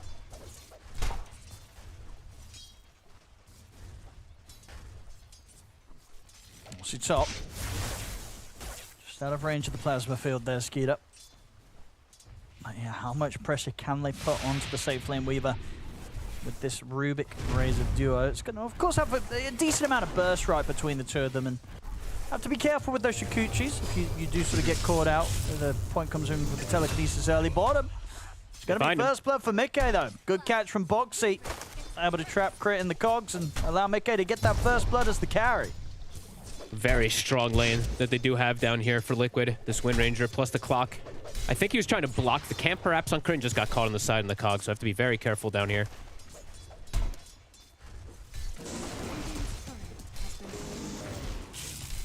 Could start to get pretty difficult for them on that bottom side. And we'll see on the mid. Anisha, can he do quite what he was able to do in that first game here with the Storm versus Primal? That one was a standout, I feel like, for the lane. That was literally like 4 CS on the Primal and like 20 and 10 on the Storm, but see if he can do the same thing. Now he's a few games in, I think, Maureen is going to be warmed up to the point where, sure, you might beat him in the matchup because of the strength of the Storm, but surely it's not going to be as brutal as game 1. Top lane, Tofu's in trouble. Skeeter and Snake King will be able to finish him off. And actually get some good damage on towards Ace as well. Shouldn't quite be able to kill him, but at least able to push him back, set the lane up for Skeeter to be able to continue to farm quite nicely up here. This is one of the big worries of Rubik usually, is the laning phase in terms of what you're able to contribute. So, although you have a Razor, which is a very strong laner, see how much they can do because of that Rubik. Because Weaver Jakiro, super strong. Tons of damage, tons of double hitting, especially once they start getting the bugs that come out from the Weaver. No, not easy to get them off you. And you got this sort of Jakiro breathing down your neck as well. Yep, attack speed slow on top of everything. Is very annoying to play against. And you don't have like this frontliner, right? Like usually you want to have that melee with a Razor. Rubik just, can be a bit fragile in terms of being able to stand in the front.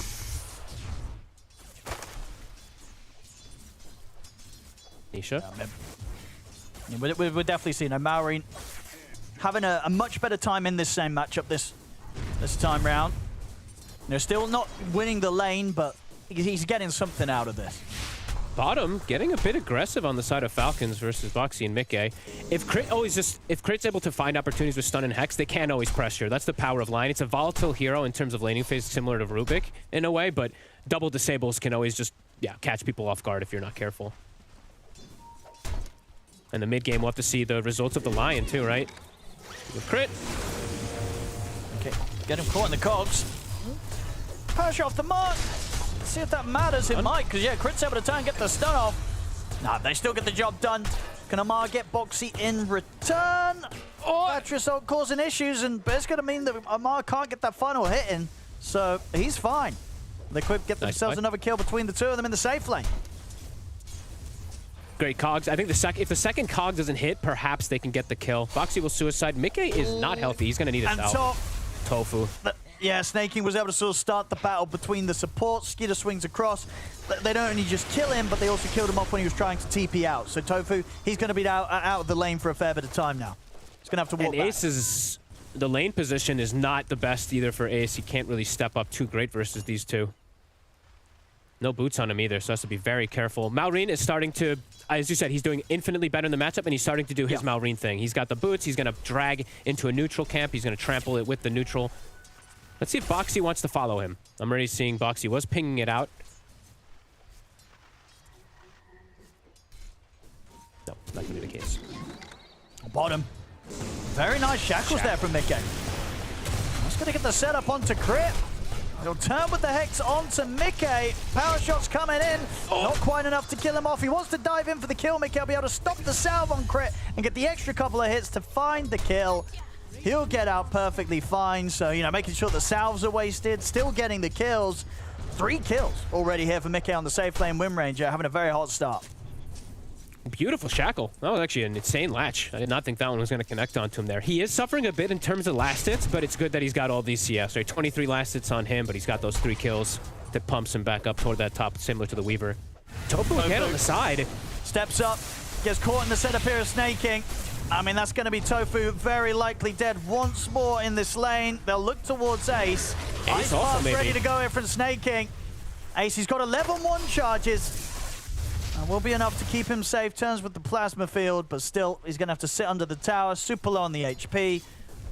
And very much seeing, as you say, the struggles with the Rubik in the laning stage here. 3 deaths back-to-back on Tofu in this top lane.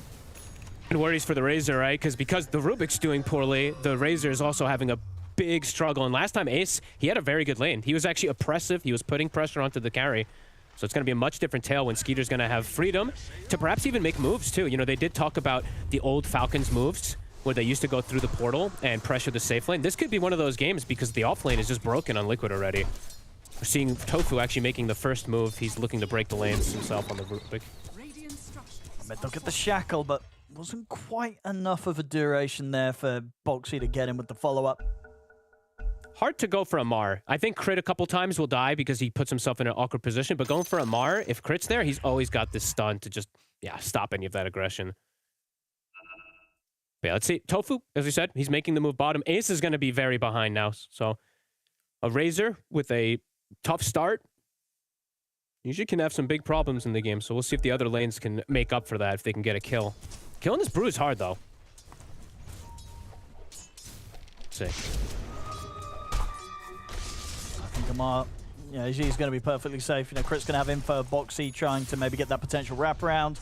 So Amar's going to stay safe underneath the tower. They want to contest Wisdom. This. I mean, can Tofu get over in time? He's going to be rotating. Wave.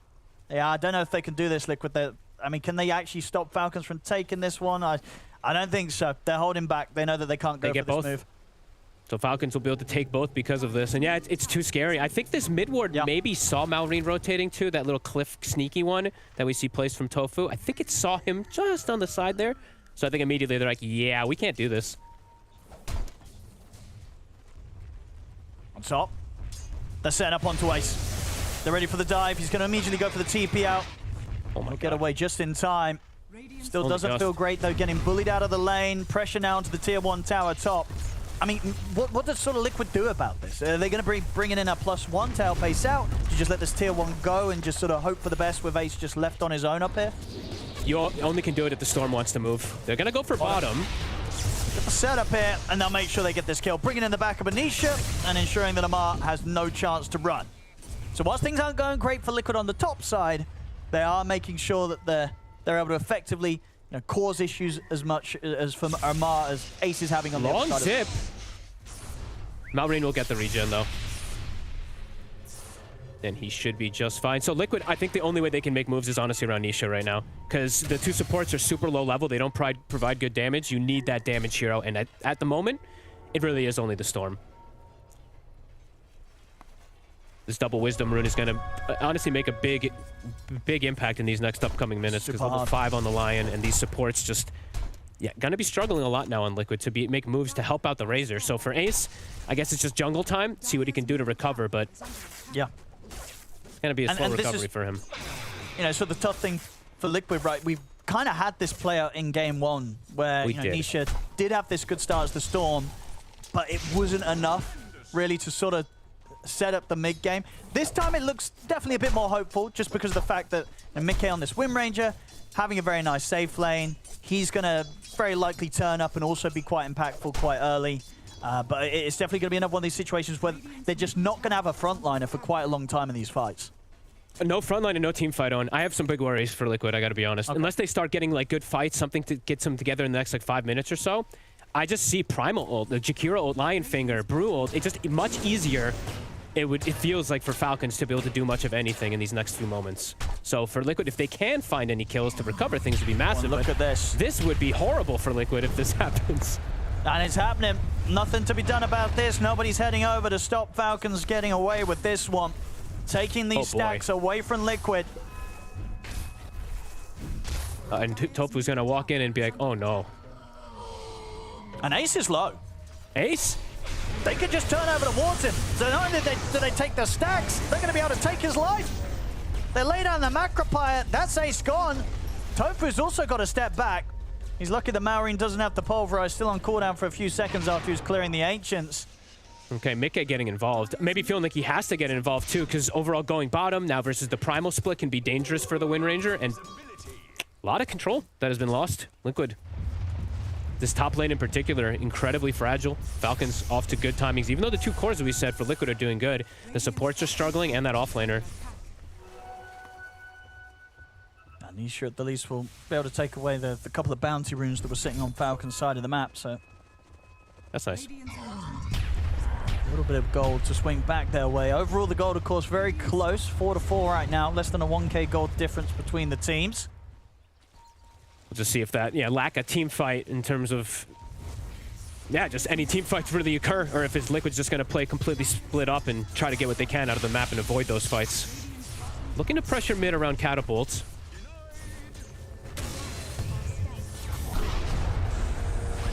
Cogs are down. Turn towards Amar. See if they can maybe poke the split out of him. He's keeping his cool with Maureen and Crit by his side.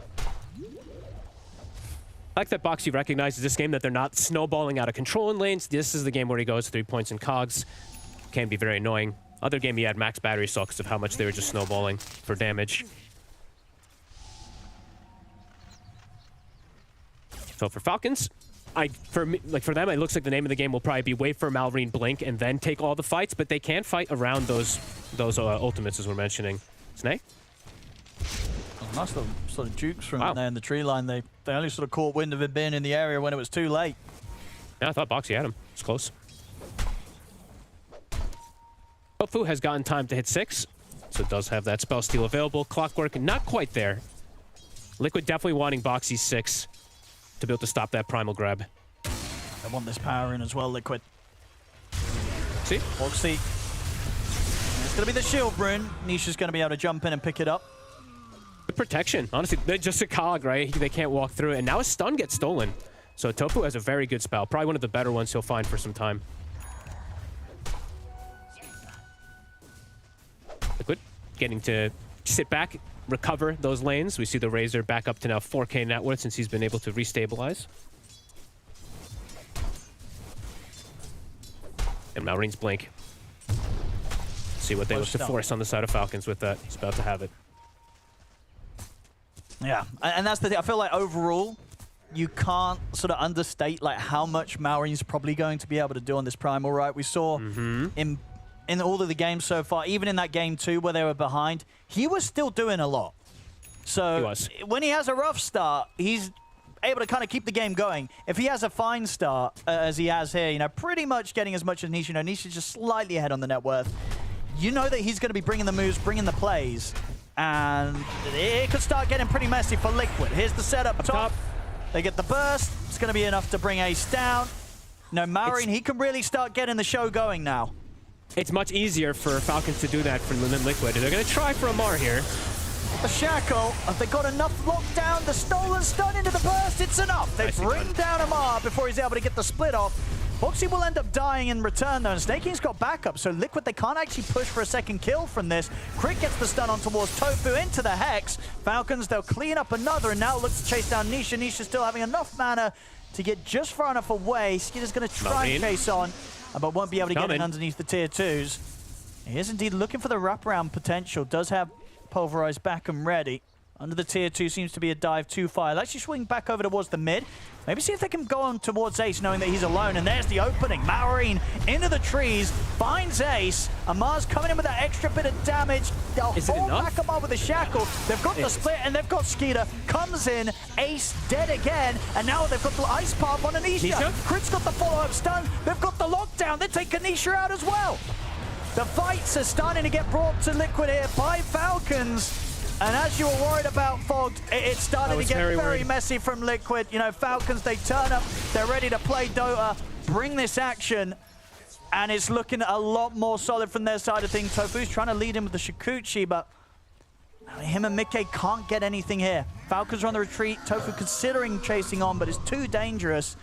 These fights, you know, Liquid, they've got to bring their A game because they can start to go really downhill when it comes to the brawling against Falcons this match. Yeah, it's either you bring your A game or you sack the losses. You're like, okay, if Ace is just going to die, you can't bring more heroes and hemorrhage kills. And this one, it's the save your buddy a bit. Tofu gets another good steal. Again, this is probably the second best, or probably maybe even the first best spell he can steal, but the impact that he can do with it in terms of all this team fight, it's just a bit too much. As soon as Primal splits down, they don't have the damage to go through it. They don't have that front line to rally around either. And the moment Niche is caught by one stun, he's dead. They don't have that protection for him. Ult's on cooldown. Looks like they are looking for the Primal. Amar. He is taking. If they've got enough between the 3 of them, Mickey's coming in. They'll have the damage. Amar caught out. I mean, they have to make moves every time they sort of see these heroes alone, right? This is Liquid's strength right now. Going for these quick pickoffs. They've got a lot of damage with Mickey, but indeed Ace. He's so far. I think he's going down again here. Skeeter and Snaking have found him. The ice path will miss, but at this point shouldn't matter. Macropyre's laid down, easily enough to take him out. Can Liquid at least find something in return? Tofu comes in. We'll find the setup for them to snipe Snaking in return. See what they can get in the mid as well. They get the jump over to Malrine. Caught in the cogs here. Crit trying his best to bail him out, holding back Nisha, but Nisha's still got plenty of mana to play with. Jumps in, finishes off the job. We'll have to respect the fact that Amar's turned up. No split still, though, for about 10 seconds. Amar just coming in with the right click, so to take down Boxy. Tofu and Mickey will find Crit off to the side, and they'll back out. Tofu continues to jump away here with the stolen Shikuchi. Man, this game's fun. Little moves here from Liquid. Yeah, we're seeing them finding these chances. You know, any time that they catch Falcons off guard, split up, they've got a lot of sort of single target, great focus, great jump, of course, between the sort of Nisha, Boxy, and you know, Mickey. You know, Mickey, he's being incredibly active as this carry as he wants to be, right. 6-0-3, he's making sure that he's not missing out on these opportunities to get involved. I'm glad that he's getting involved too. I think he's recognizing it. Ace is struggling a lot. He needs to do something to get involved inside this game, get these kills. And Tofu, honestly, I have to give Tofu credit. Yes, the lane was pretty disastrous, but he's doing pretty decent. The Shikuchi stolen, still holding on to it, getting these extra little kills. Ace not again. Again. It's happening again. Fogty's gone. Truly. 0-5.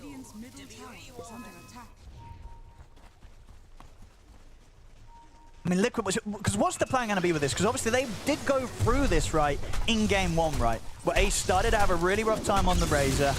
He was getting picked off. They're going to get the catch on him, and at this point, yeah, Mickey just absolutely tears through him here with the setup from Nisha.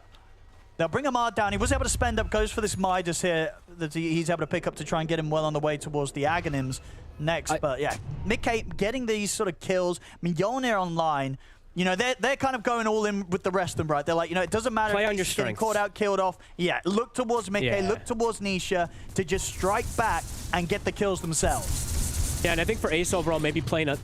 I said he was a little far forward. Maybe play a little even more defensively, even though that's not that far forward. Just play as farming and careful as possible while your team is making moves. This is a big flank. Falcons, they found Mickey. They do. It's a big catch. Mickey, can they bail him out? They can't. That's Mickey gone, the end of his streak. A lot of money going over towards Malrine. Throws the rock forwards over towards Tofu. They'll catch the Rubik, and they've got to run. Nisha should be fine. Heading into the side, has plenty of mana to get far, far away from Falcons. That's a massive kill. They were yet to take him down. They get him after he's been picking up all these kills, put an end to his streak, and now they're ready to group up and go for the push down the mid. And this is still going to be sort of the moments that Liquid has to be prepared for the most, right? Any time that they're going to be aware that Falcons might be grouping up, they have to be super prepared, because to group up the 5-man from Falcons, it's still a bit of a death ball that can come just charging at Liquid. For a very long time, it's gonna have to be like BKBs in particular, or one of these items to be able to deal with straight up 5v5 team fights. I think for Liquid, small pickup, little skirmish engagements can still work. Yeah. If they kill the Brew or the Primal before a fight starts, then they can also have a fight win, but that's quite challenging. They're gonna start Roche. They've got all the ultis ready. I mean, Liquid's going to want to have a say in this. They've got hookshot back up in a few seconds. They've got plenty of ways to get in, but already the jump's going to be made up towards them. Yeah, they're going to get a beautiful shackle as well. They're locking them down. The follow-up on towards Skeeter. He's able to get the time lapse off. They turn with the ice path hit down on pretty much the entire team of Liquid. Primal splits off as well. Nisha has to back away. Super low on the HP. Another great shackle, though, comes in from Mickey. Catches Snaking and Skeeter. Skeeter's able to turn with the bugs. Only latches on towards Mickey. Liquid, they've achieved what they wanted there. They take down 2 of the heroes, and maybe even more as a mark. The split comes to an end. They've caught him. Another shackle comes into play from Mickey. 3 dead on Falcons. Liquid, they'll look at the Roshan. They'll probably consider if they can commit for this. They're pretty low, but what a fight for them to force there. And that was into sort of a position where Falcons, they did have the 5-man, but coming in from the high ground, Liquid able to make this work. Literally, Boxy getting battery assault off. It breaks the full go, and then it's a 3-man shackle. I think it's a 5-man ice path afterwards that comes through, but the damage, honestly, is already done at the start. They lose the Primal. Crazy sort of setup there coming in from Mickey, and you know, snaking, as you say, even getting the chance to land that sort of huge multi-man ice path and dual breath, it didn't matter. Liquid push forward. Mickey, they might have been able to catch him out, burst him in that initial move back on the triangle, but back in action and backed up by the team. And lining up these sort of shackles, Mickey, an absolute terror to deal with. They might get another hit. Vortex onto Amar. He's going to get caught again. The shackle onto both Mark and Snakey. Pretty much the three of them again. They're just all three of them dead. And now Skeeter's got to try and run. Tofu indeed with a stolen split has the catch into the setup. Skeeter's in trouble. Vortex from Nisha. 4 dead on Falcons. Liquid showing Insane. that just bringing this sort of pressure and beating Falcons in situations where Falcons, they would have almost certainly felt strong, right? This is Falcons with the 5-man, but Liquid, they're finding ways to pick them apart, even in these head-on team fights now. Every single time, Mickey, he's just getting these beautiful shackles to start the fights off. Honestly, Mickey is the difference maker in this game. Him just participating even more than ever before and just getting these insane shackles. Is this another 3-man shackle? It was. Yeah, catches all 3 of them. Holy crap. 2 fights back to back. He's getting that sort of setup. Yeah, as I said, they got him that once with that nice play. They got to look for another one of those nice plays and catching this Wind Ranger. Because Mickey, he's getting out of control. The fact that he's 17 of the 18 kills too shows that he understood, I need to, play a little bit more aggressive, play more involved in the game. Yeah, that was insane. I don't think I've seen like a 3-4-man shackle. Everyone clustered like that in a pro game in a while. But everybody was stunned. It's huge. And with the primals, we saw the split stolen there at the end too. They tip Tofu, he gets another catch. The Rubik is working, I do have to say. Even though the lane was dreadful. Absolutely, and that's the thing. You've always got to trust in your Rubiks, right? When the laning stage goes as it does. Sometimes they're not able to perform after a rough start, but Tofu on the Rubik, he knows that's going to happen. The lane, it's going to be hard. Doesn't matter. Still able to come in with these mid-game steals and absolutely pop off in the team fights with some of the bigger steals actually coming into play here, getting some of these ultimates. And that really, the game was, at least in terms of gold, was even. Falcons probably feeling also that they were strong in terms of team fight. That was like an AK swing because of the whole sequence that happened around the Tormentor. So Liquid picking up, full items. A Crimson was done right before the fight. Ace now almost has BKB. So Falcons, maybe for themselves now, slow things down, get that next item, the BKB for the Primal, get a couple of these next items. But they're probably feeling a bit broken because they probably felt like they were a bit stronger in that fight.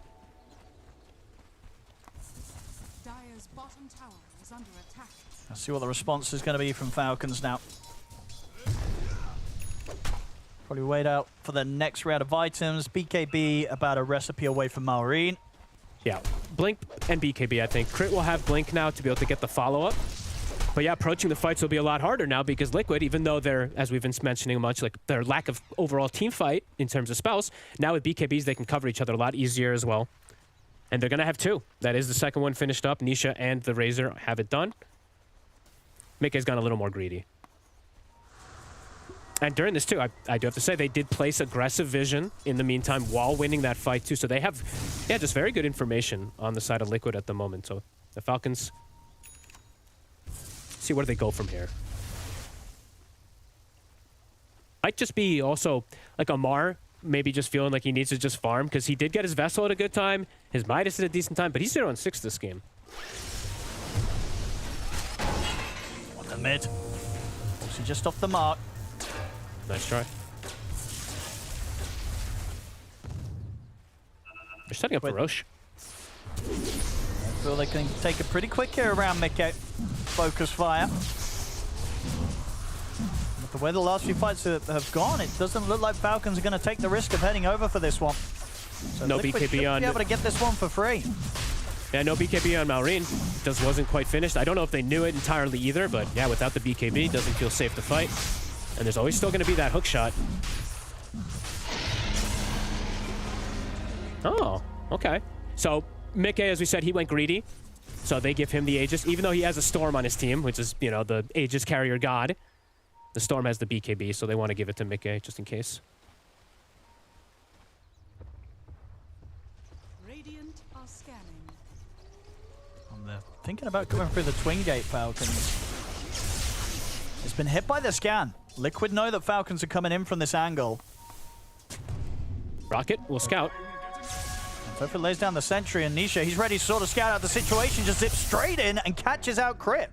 So any sort of move that Falcons were trying to plan down here is immediately put to a stop. Liquid, they know the Falcons are looking for these sort of wraparounds. It's a very heads-up play, right? Yes, it's a BKB usage, but the only way that Nisha dies is if he gets caught by a Hex. So he's like, screw it, you know what? Yeah. He's getting the ball rolling. He's up to 17 galvanized, had the regen. He stopped their aggressive move just because of a rocket from Boxy.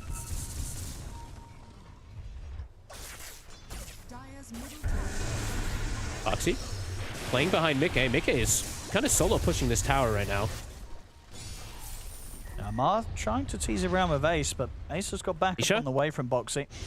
Long jump. Foul snaking. It's going to be another pickup here for Nisha. Snaking cannot save himself right now against the Storm and top. They're going for the setup here. He's going to try for the TP out, but Boxy, nice lovely little move there indeed with the tumblers. Ensures that he can get the clean angle to come in with the hook shot and really start to, help Ace on the road to recovery. And in those last few fights, they've definitely set him in the right direction. We saw that period of the game. Ace, he was picked up, 4 or 5 times in a row.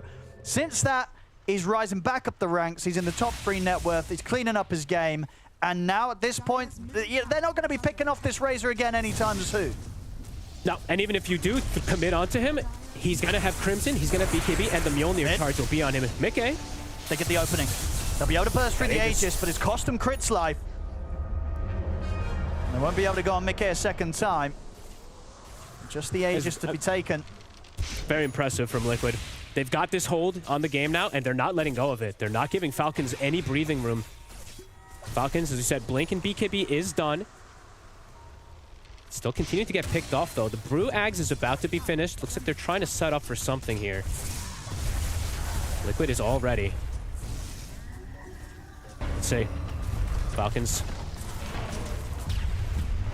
Here we go. They're going to try and punish Ace here, but Ace does have the BKB ready to press if necessary, and at the moment, not able to even force that out of him. Crimson's pop, they back off. Ags is done for Amar, so he's got the level 3 split now.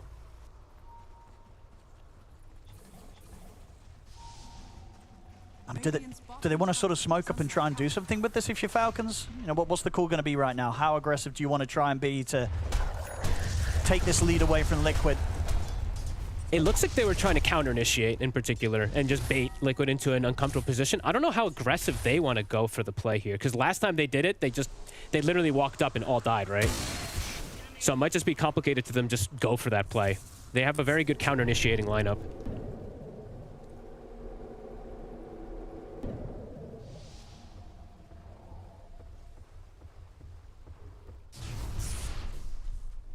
Just splitting back up for now, Falcons. Not looking to try and go for Liquid at the moment. Just doing their best to close up get that farm. Yeah, next round of items. Liquid on the hunt, smoked up again. They do see targets. Looking to keep this lead going. It's a good scan though. Scan hits. Maureen immediately out. Liquid, they can get the push going back on this top lane though. Try and take that tier 2 out. Falcons trying to match the pressure down bottom here with Skeeter shoving the lane forward. Skeeter is going a very greedy build as well too. He's not going for BKB himself. So he has to be very careful with how he plays the team fights. One stun and he could just die. He feels like he has to because of how his other cores are having struggle at the moment. Yeah, I mean, they have to be sure. Nice. Yeah, exactly. They can get the kills when they get the catch. And they'll get the catch here. The backup's coming in. They'll bring down Boxy, but can they get out of this? Nisha commits in with the BKB to find staking. Mickey's in with his BKB as well. Just as, as quickly as Falcons try and get a kill and get out of there, Liquid, they're just ready to just turn and punish every single time and ensure that they continue to just get these favorable trades. More galvanized stacks here for Nisha. 8, 1, and 10. Him and Mickey just so active across the map at all points of the game. They're looking pretty unstoppable right now. Now Falcons they need a huge trying move. Something. They got going for this 3-man smoke. It might be something that at least catches Liquid by surprise. But even if it does he actually get the job done? Crit. He's going to go for the jump in over towards Mickey. They'll get the follow-up pulverize. But can they burst him? They'll bring him down to half HP. Can they finish off the job? He's so low. But the backup's coming in. It doesn't matter. They've killed him off. They are able to kill Mickey. Can they cut the losses though and get out of this? Nisha tries to go forward aggressively, but he's low on mana. Still has a Soul Ring to play with to give him a little bit more of a burst to get out of there. And Mar turns back over towards Nisha. Nisha, that last bit to try and break away from the Primal Split. Ace is doing his best to clear through the Brewlings and allow Nisha to stay safe. Boxy's back in the action. Hook goes over to Maureen. They'll kill Maureen off. Nisha stays perfectly fine throughout it all, and now with the split coming to an end, Amar's left vulnerable. Ace has the static link upon him. Plasma Field will clip him. You know, Falcons, they try and make this crazy move to get the jump onto Mickey. They succeed in killing him, but it cost them so much at this point. They're feeling desperate. You could see that move too. Without their carry, they're just looking to try to catch Liquid off guard there, but end up losing so much. A nice attempt. But yeah, it takes them a little bit too long. Heroes just start to respawn. Boxy gets the angle, gets the hook shot, has the follow-up. Nisha up to 27, Galvanized, has the Shivas. And they're going to catch Snaking outside of the base. Liquid, 13k lead now. Ever since that fight around the triangle. It really was just straight on from that point onwards. You know, Liquid, they're sort of bringing this action against Falcons, and as you say in that earlier point as well, I think, you know, Falcons may have felt that they would have been a bit better suited to sort of the action that Liquid was bringing, but it wasn't the case. Liquid able to find ways to pick them apart in those key moments, and now just completely ruling the map. They've got their eyes on Skeeter top. Dust at the ready from Nisha. They've got the setup. As Skeeter in trouble. Has he got any way to play out of this? With the time lapse, he'll get it off. The chase will continue. And there's plenty of mana, or at least just enough from Nisha to close the gap once more. Mickey finishes the job. Skeeter dead for 70 seconds. Another kill for Mickey. It feels reminiscent to game one, but in the flip position, right? Where Falcons got timings, looked for a fight, lost the fight, and then from there, it's just been the opposing team controlling everything. Like Liquid just making all the right moves, backing each other up perfectly. Falcons, they're trying to make these moves, but at this deficit, you're seeing the lack of damage, lack of catch. They're having to commit so much just onto one target to try to bring them down. No, they really are. And just, and you Tofu, know, by the way, did get steal again on Primal Split. Oh my goodness, yeah. I mean, we already saw how much he was able to do that with the earlier fights. Yeah, you've got to watch out for his plays in these team fights. I mean, he barely died, but I think he died like a couple of times after the lane, right? It was, 3 deaths in lane, but since then, just a rare death here or there, bringing us a fantastic Rubik performance. It's something we just don't get to see. At top, Marine. He's got to start getting out of this one. Does have the BKB at the ready. He might not get the chance to pop it, though. As the shackle comes in from Mickey. He's going to try and hold his ground with the grab, but the hook shot's in. He's gone for a minute. They're falling apart.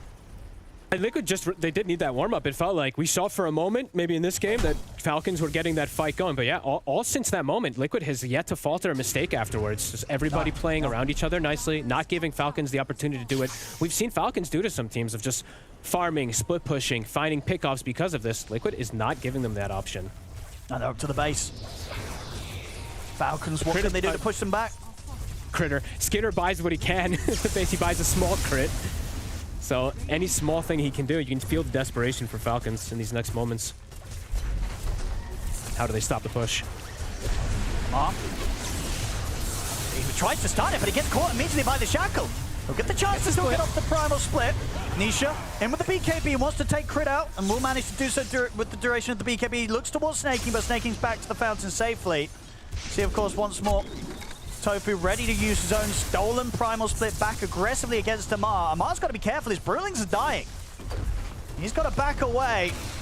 Marines respawn. See if he can sort of help Amar out here as he comes out of the brew split. Tofu, he'll throw Marine up in the air for now. They go straight over towards Skeeter. They've got the catch on towards him. We'll get the time lapse out, but the telekinesis is there for Tofu. He's gone. Hook shot over towards Marine. The BKB will come up, but Tofu gets stolen. Pulverize. Grabs Marine. Marine to fall. Tofu, he's still alive throughout it all. They couldn't kill the Rubik. Tofu making some crazy steals, crazy plays. They can't kill him. They've got to just respect GG out after that sort of play. GG is called. Liquid, they take game 3, Fog. That was so cool, actually. You could feel it, right? That whole time, Falcons felt strong, and it's literally all around that one fight. A 5-man or 4-man shackle or 3-man, whatever it was. All the way it starts off too. Back, like Boxy just getting a battery assault off, breaking the initial go of the Primal Beast, and then after that, honestly, like Liquid just controlled the map beautifully. Didn't hemorrhage any kills, didn't allow Falcons to do their thing, split push, etc. That was cool. And the rare kills that they did hemorrhage in that point with Ace, they just made sure that they could compensate for it, you know, sort of double-fold elsewhere on the map, right? They were constantly pushing for kills elsewhere, and it didn't matter. At the end of the game, Ace, he caught right back up, was able to get his build online and be present for those final pushes, you know, really cleaned up his act in that one. You know, and that's just sort of the case that they knew that the game was going to go right. They knew this Razor Rubik lane probably going to have a tough time, probably going to fall behind, but they made the recovery, and Tofu in particular giving us a fantastic show on the Rubik, something we just don't get to see this day and age. What a game 3. Can't wait to see how this series continues, but for now, 2-1 at the moment with Liquid taking the lead. Our first best of 5 already delivering, whether it's in gameplay or more importantly, hero picks. For Liquid, it was the last pick, Rubik, to round out their draft. And you said it, this Rubik is either going to go 0-8 and we'll never see it again for the next 6 months, or he's going to Giga Chat it up and pretty much what feels like hand Liquid the win. I mean, it was refreshing, right? The idea of like Liquid, how they're playing, right? They've got, you know, Ace now playing 3 Razor games in a row, kind of changing up his itemization in each game. And then you also have like the Rubik going to the 5 position. Again, it's a very weak laner, but if you can get it through the lane against Sakuchi of a Weaver, then Ice Path or Jakiro, any spell that line wants to use, like you're gonna have a game. And Liquid, after the laning phase, they are doing extremely well. Sure, this was the battle of the carries, right? Skidder was what, godlike, 10-0 at like the 16-minute mark, but also Mickey on the Wind Ranger was also doing equally well. And then it was about who jumped who got the pickoffs, and Liquid, they just had the number on Falcons. No, I mean, I think there's such an interesting dynamic going on in this series with the heroes that are being left, right? Like Liquid, they give Falcons the Jakiro. They even get kind of smacked in lane. The Jakiro does its work, but somehow they're able to clutch up these fights. Falcons never really built a gold lead this game. It always sort of hovered around this 1K, 2K, even 0 gold lead. Felt like a very even game until this one fight just breaks the entire game wide open. Yeah, like even with Skeeter being like, he was beyond godlike at one point, and like I was saying, their gold lead was at most like 1 or even 2K. So the games are a little bit strange in their own. I think it does have a lot to do with the heroes that were picked, because I also feel like Liquid, they did a lot of like very clutch individual things. Like I think the way they laned in the safe lane, like Mickey got a lot of stuff done in that lane. You know, a lot of carries, they won't even skill power shot, but because he did, they're getting some kills there. They're going through the gate. Nisha again on this storm, like he did it in game 1. He's now doing it again here in game 3. He popped off real hard.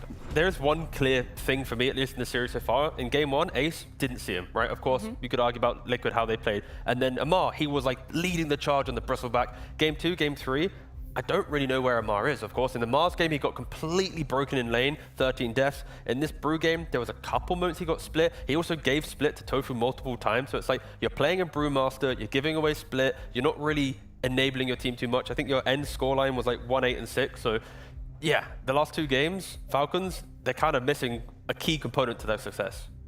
Yeah, I feel like it's a bit strange too. Like maybe it has to do with like a lot of the bans, and also like, because Liquid are laning very well in their safe lane. I will say the times he gave away the split, I think maybe once he could have stopped it. I think the other times Liquid, they just have his number. Like they were ready, they hex him, they steal his split. But I agree with you too, like usually you see more from Amar. Like even in game 1, he had a really hard game there. Now I think here too, you have some of them that are kind of like, you know, falling under. So I think this is very important that now the time they have between the next game, that they use it very wisely to like reset and come back clean.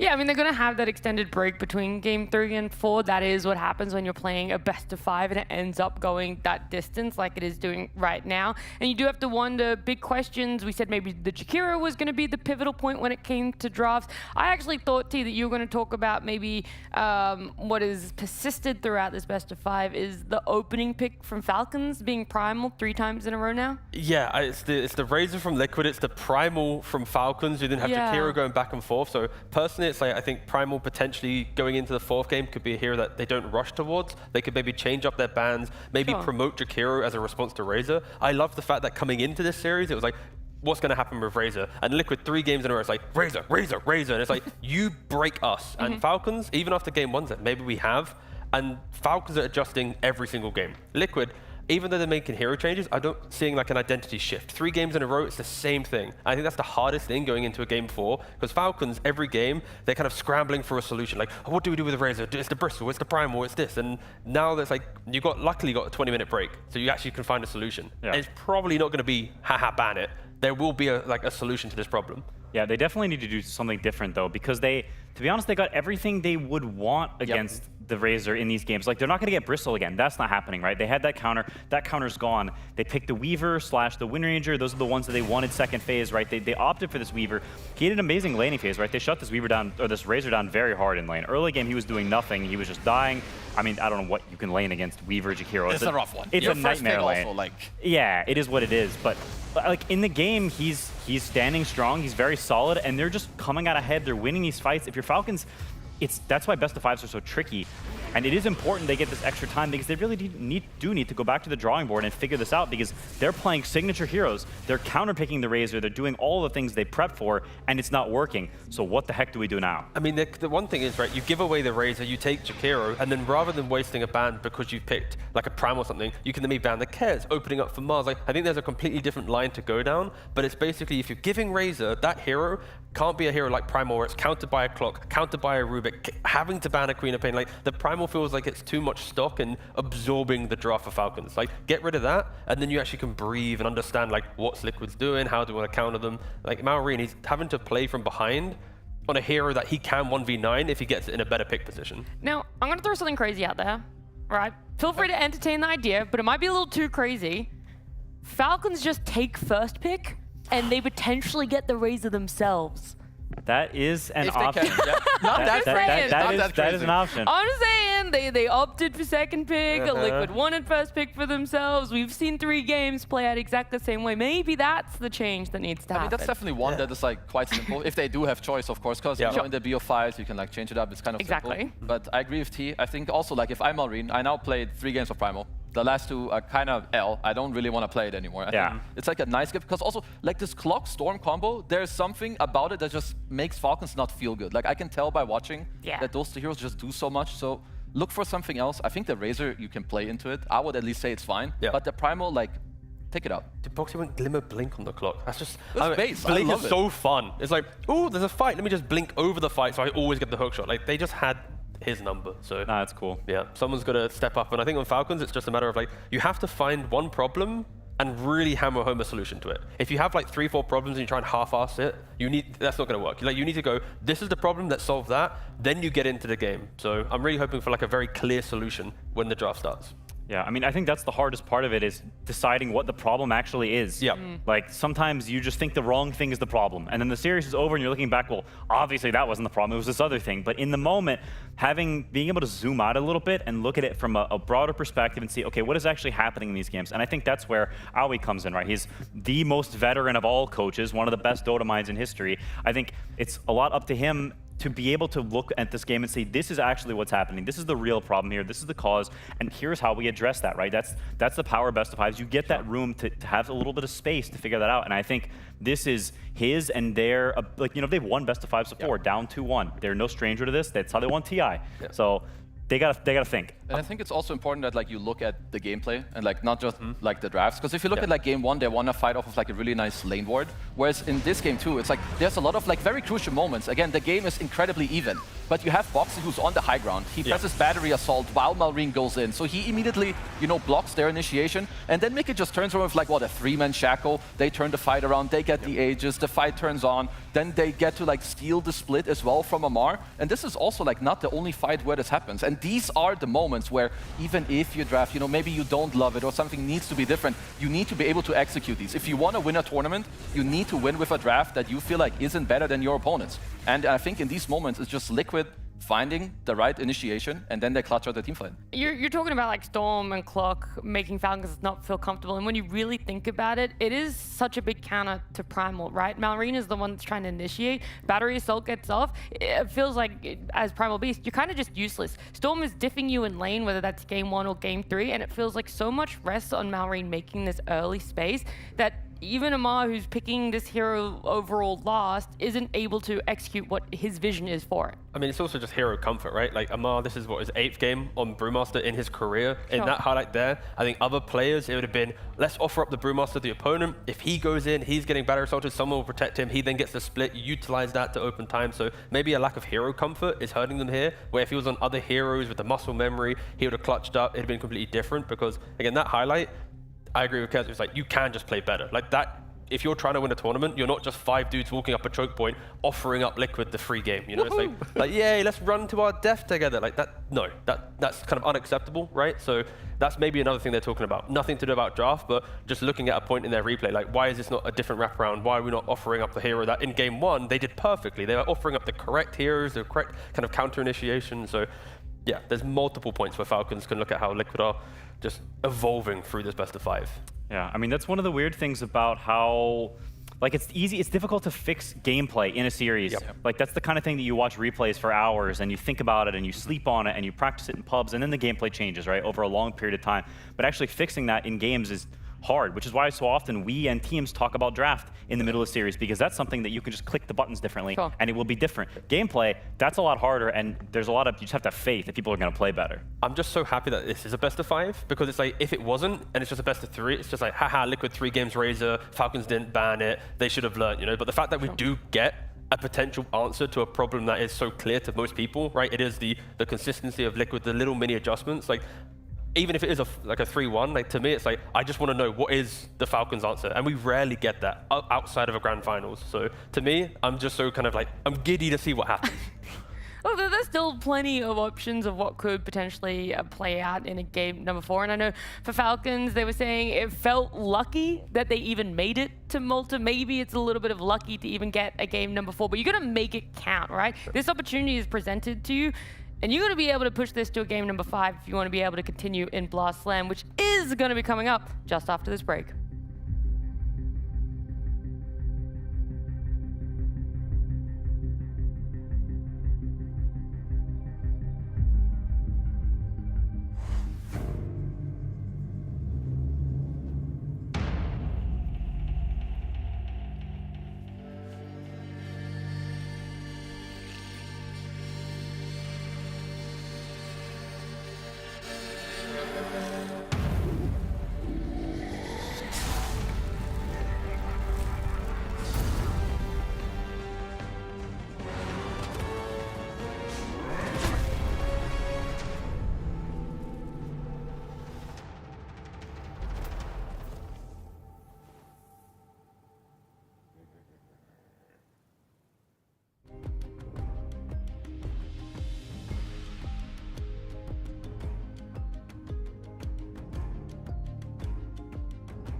Hello, guys. Welcome back. We're here in our lovely studio in Malta. Wow, we look at all these fans, and I'm here with 2 fans. I'm going to talk to them, get to know them, and get to know this crowd. That's what you get when you come to the studio and blast. You get to meet me, whether you think that's a good thing or bad thing. I'm here with 2 people. What's your name? Ira. Ira and Dota. Ira and Dota. How are y'all doing? How are you enjoying the event so far? And where did you come from? I came from Ukraine.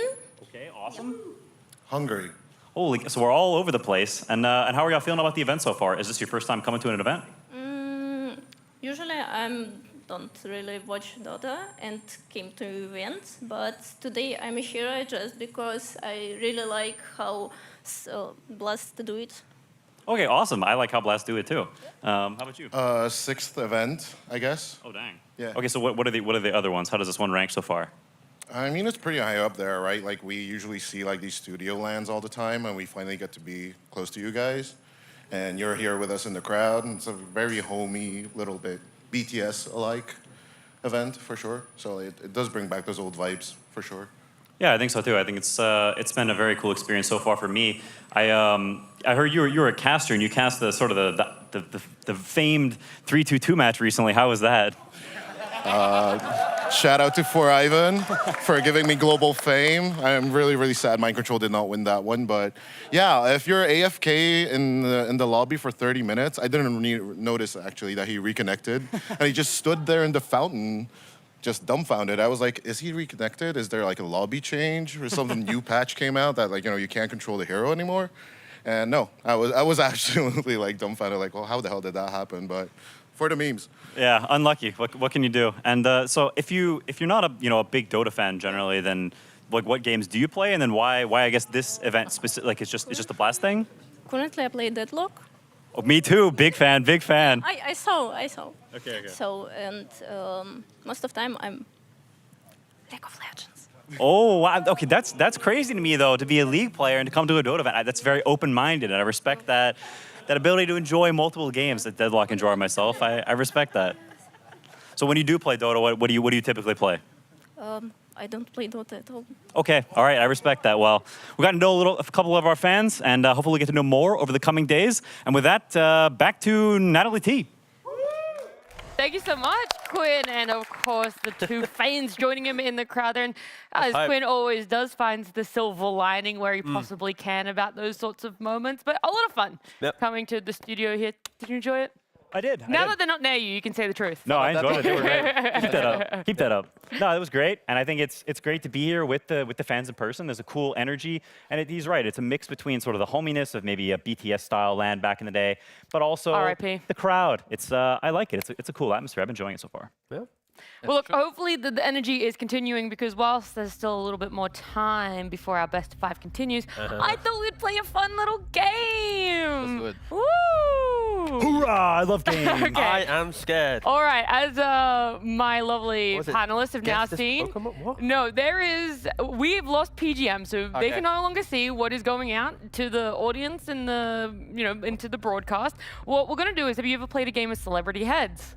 Where you get a name above your forehead, and you essentially have to ask yes or no questions, and we have to lead you to figure out who you are. Okay. All right. Who would like to go Are we first? celebrities or are we Dota things? It's Dota. It's all Dota related. Okay. We're not going generic celebrities. We're going Dota celebrities. Okay. Who would like to go first?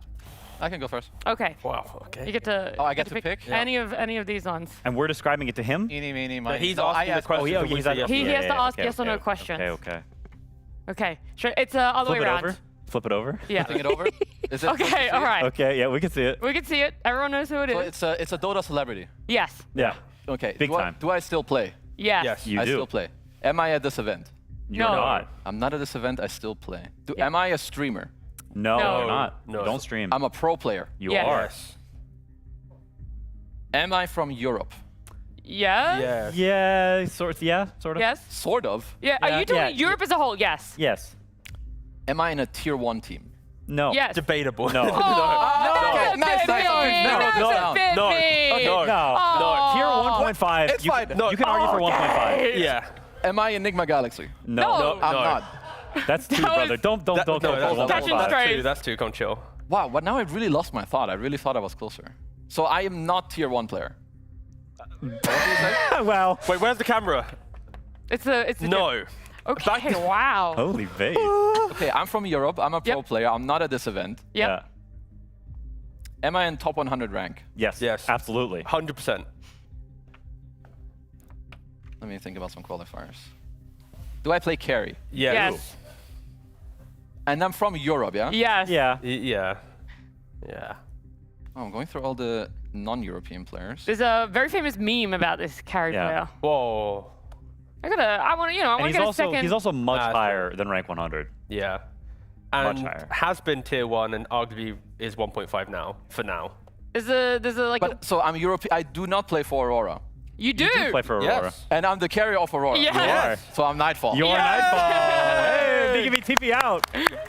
Where would you put Aurora then? Because these guys. Not being from Europe kind of throws me off. Okay, but he is from like. He's a CIS player. Yeah. Okay, but this is what I mean. If you went Europe as a whole. Okay, that's fine. That you We didn't figured it specify out. East. Anyway. Collectively, we Who's got next? it. Who would like to be next? I'll go. Should have asked about BKB TP. Yeah. Okay. All right, you have to. You have to turn it wait, around. Oh, that's a good one. That's a Okay. great one. Okay, hold That's up. a great one. Am I a caster, or am I talent? No. Am I a player? Yeah. No. Well. Well, You yeah. would be You are known a for player. being a player. Yeah. Am I a streamer? No. Not currently. Not yeah. Not, yeah, not currently. Okay. You're not a current player and you're not a current streamer. Am I? Did I win TI? No. No. No. Oh, I didn't know you. No, were he didn't. Am I old school? Yeah. Yes. Yeah. Okay. Am I popular? Yeah. Yeah. The crowd seems to think so. So I'm Yeah. gonna say yes. TI, I'm I popular. love you. Yeah. No. I Your miss him. gameplay, at least. I miss him every day. Me too. Every day. But he's not a TI winner every day. Every day. Am I from Europe? No. Am I from North America? Yeehaw. Am I Eternal Envy? Yeah. Holy my Dude, God! you faked that out of He fucking nowhere. got it. No, because he said he loves him, and we all Okay, do. that's My all God. his gameplay. Not his tweets, Do but we his have game. time his for game. one more? Yeah, Okay, we got time for one more. I was double checking with. Oh, I gotta go this way. Sorry. Okay, sure. Don't More love of his them this social way. media. Time Not his to. place. Do it for the gram. Do it for the Okay. We're gonna see if it's the right way around. Other way around. Okay. This might be a tricky one. You gotta ask a lot of questions. Why are you laughing at? Am I European? No. Am I American? No. Am I South American? No. Am I Chinese? Yes. Okay. Jayo, let's go. Am I? Okay. Am I on a current pro team? No. Not currently. No. Am I Jin Q? You holy. Listen to Gaib. This guy's Listen to Gaib. Holy shit! Okay, That was way too good. I'm Okay. so sorry. Okay, I'm KT. so sorry, my He friend. nearly headshot us. I am Yeah, killing no, everyone. Oh my so. fuck! Boom, Oh my headshot. It's the I wrong just game. nearly killed T, someone. T, I am so sorry. You gotta go again. We gotta see if that was a fluke or Yeah, if we you're gotta just see it that again. talented, alright? That was crazy. He's going again. Close your eyes. Oh, again, I will not throw it at you. I promise. I just nearly just took someone's head off. Oh, Flip it, 10% flip it, flip it. Okay. Ask away. Am I from Australia? No. That I was promise sick, you, yes. I know I was way. gonna all in on Anna, just to be clear. Okay, yeah, I don't think he's in the list. Okay, am I a pro player? Yes. Yes. Am I a current player? Yes. At this event? Yes. Yes. Am I from Navi? No. East or west of Europe? No, it's a yes/no question. Okay.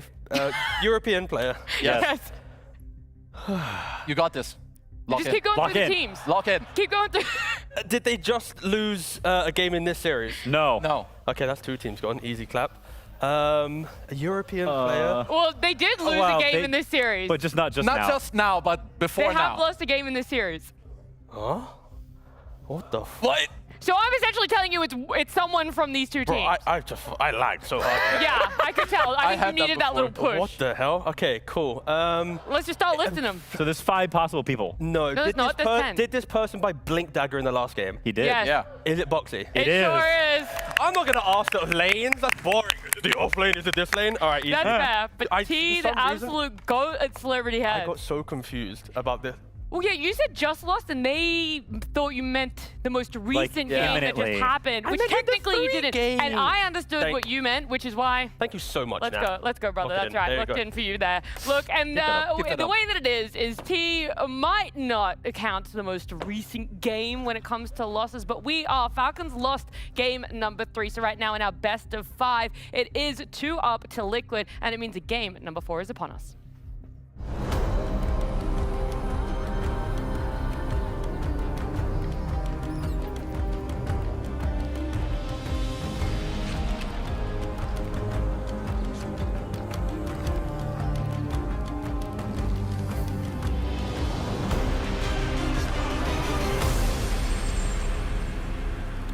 Well, at the end of breaking down game number 3, I did have a crazy thought that I threw out there, and it was, what if Falcons just take first pick for themselves? Then maybe we wouldn't have to worry about this trade between Razor or Primal or Jakiro, and that is what is going to happen here for game number 4. For the first time in this best of 5, Falcons will be opening up the draft, and it does now question how are changes in the bans going to play out now that Liquid are going to have 1 extra under their belt.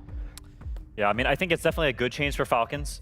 We'll have to see how it affects the first phase, but I think mixing things up, not running back the same thing that you just lost twice in a row, your confidence is shaken, and it's hard to just keep running it back with that blind faith. So mixing it up and getting a different approach, a different game, and maybe a different hero for Malrine, I think is a very nice step for them.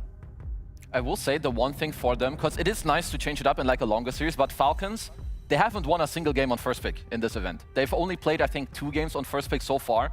So I think it's kind of fitting that it's in your elimination game that, you make a big shift, you like try to come in clean, do something different, and just, treat it just like any other game. Yeah, and you can see that the draft timer wasn't moving. We're just quickly sorting out a coach headset.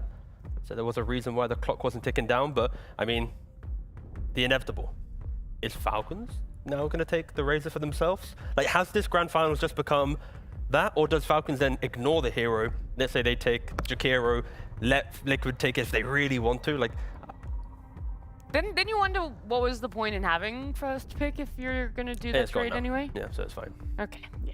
Yeah, because I would say, like, if first pick Razor already looks that good, it makes second pick Razor like even more terrifying just because he can be flexed. So I would hope it wouldn't happen. But yeah, I appreciate Liquid taking it out and also, understanding, of course, when the draft, changes, you need to adjust your bans and just be ready.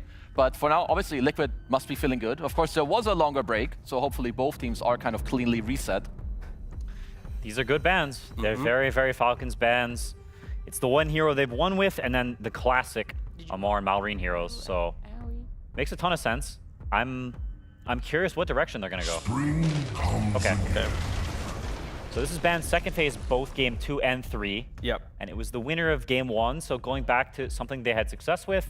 Very powerful hero, obviously. It's banned in almost every single game. It's just sort of this series in particular. It's been getting through the first phase. Yeah. So then Liquid, they then just take the Jakiro. Again, the thing with Treant Protector is like you want the game on your pacing. Like you want your living armor on a guy who's going aggressive. You want everything to be proactive. As soon as you're playing defensive, it's not the same way. Like you're going to be missing something on the hero. You don't have as much damage as others. You do have sustainability, but it really is a hero that you want to kind of prop up the success of other people. And already Liquid, I'm sure they're going to identify that and try and make sure they bring heroes to fight. Because again, like, they lost the mid tower. What minute was it in the other game? It was pre-10 minutes. Tree is not that type of hero. He wants to be aggressive. And it overall does make sense. I think like Falcons having, Tree, and they always have like a very solid safe lane. They have like 2 beefy guys that you can throw living armor on early. You can defend your tower. So I just hope that Falcons will, continue to like up the pace a little bit to be able to play into Liquid. But at least for now, obviously, I mean, both teams got some crazy heroes on their hands. Yeah, we've seen the power of Jakiro the past few times. I think for me, I'm interested in seeing what core Falcons picks first. They've got to pick one in their next phase. So are they going to leave Malrine's hero? Are they going to go back for the Primal again? And are you going to play against this Clockwork potentially? Are you picking something more mobile? If I'm Falcons, I would like to see Malrine not play into these miserable matchups and give the guy actual good matchups for once this series. I will say maybe the lack of a Queen of Pain ban here doesn't necessarily indicate that they want to go back for the Primal, that there's going to be way more of a change up for Game 4. Yeah, that's true. That I mean, is... to be fair, it depends a bit on how you're thinking, because as Liquid, you also need to respect that Falcons could take it on 18. Like, ultimately, you can't really respond to it after, so maybe if you ban Quap, you're kind of like, Liquid will then just ban the Primal, so... I mean, it's a lot of mind games. Obviously, it's what drafting is all about. It is incredibly complex. Oh, okay. Of course, Liquid respecting what Kez can do to a Mars, kind of reminding Falcons like, hey, you picked Mars and didn't ban Kez. We're now going to remind you that through this ban order. So, yeah. Very solid opening from Liquid. It speaks for itself, right? The team fight, the early game movements, securing objectives, taking objectives. Like, these two heroes together will be able to do that with, you know, just add one more hero into the mix. Yeah.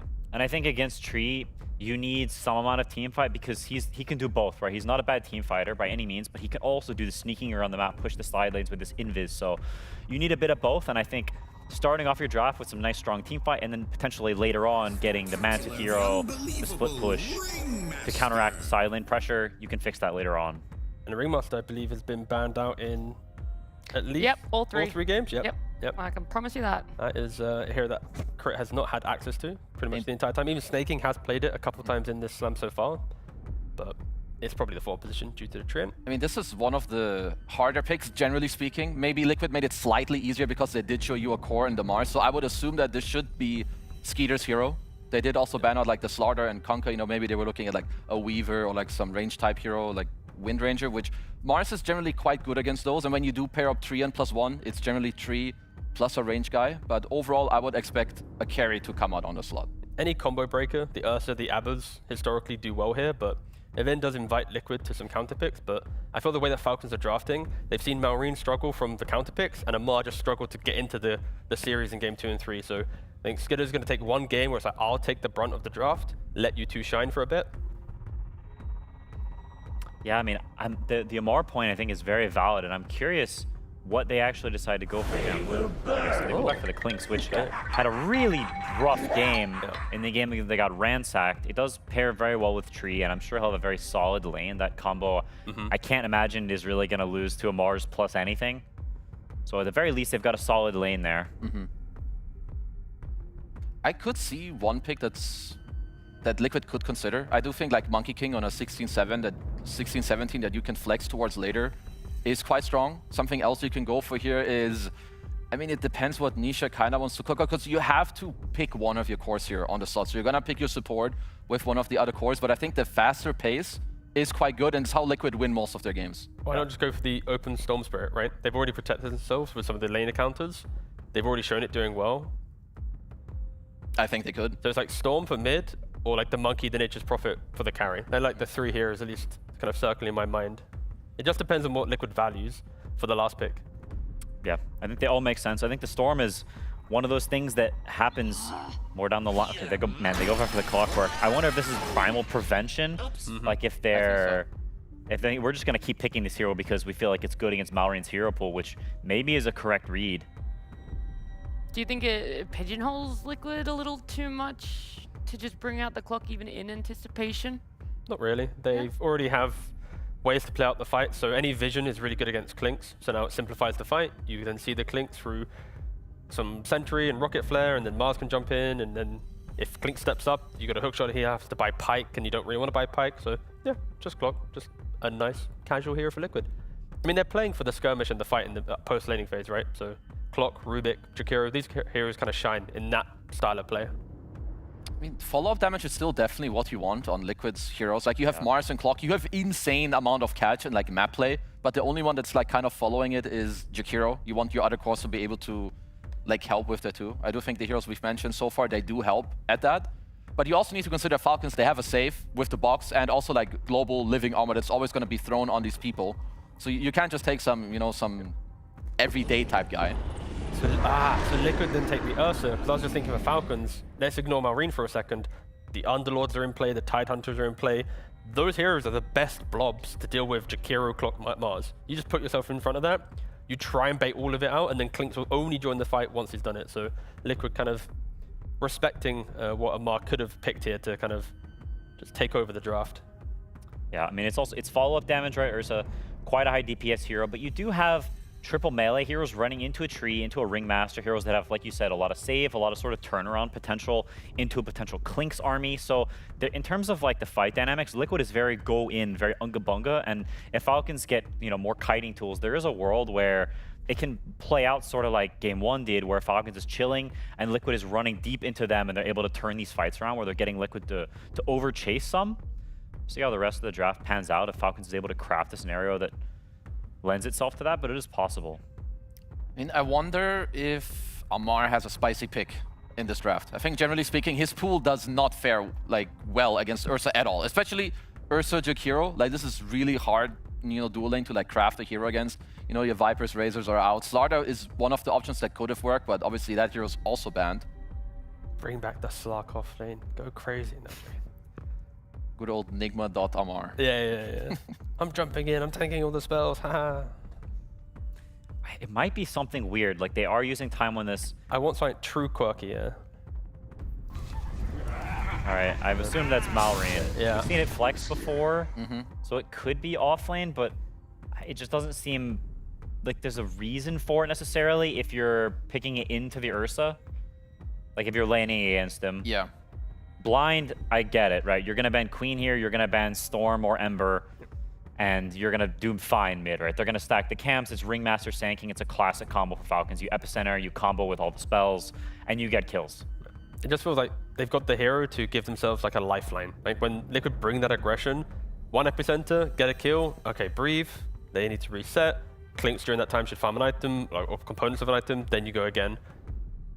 Of course, that can fall apart if Nisha is able to find a hero to delay Sanking. So I think pretty much looking at Falcons lineup, it's Sanking needs to do everything in the early game, outside of some Clink's laning, to ensure the game feels stable. It's a big target on his back. I'm looking at that Leshrac again if it's not bad. It's a very good Leshrac game. Outside the Clinks, but you have plenty of tools to help deal with them. You've got a lot of catch and a lot of jumpers. And I still agree with what Kezu said, right? You've got Mars, you've got Clockwork on your team. These are heroes that are not particularly high damage, and you want oomph.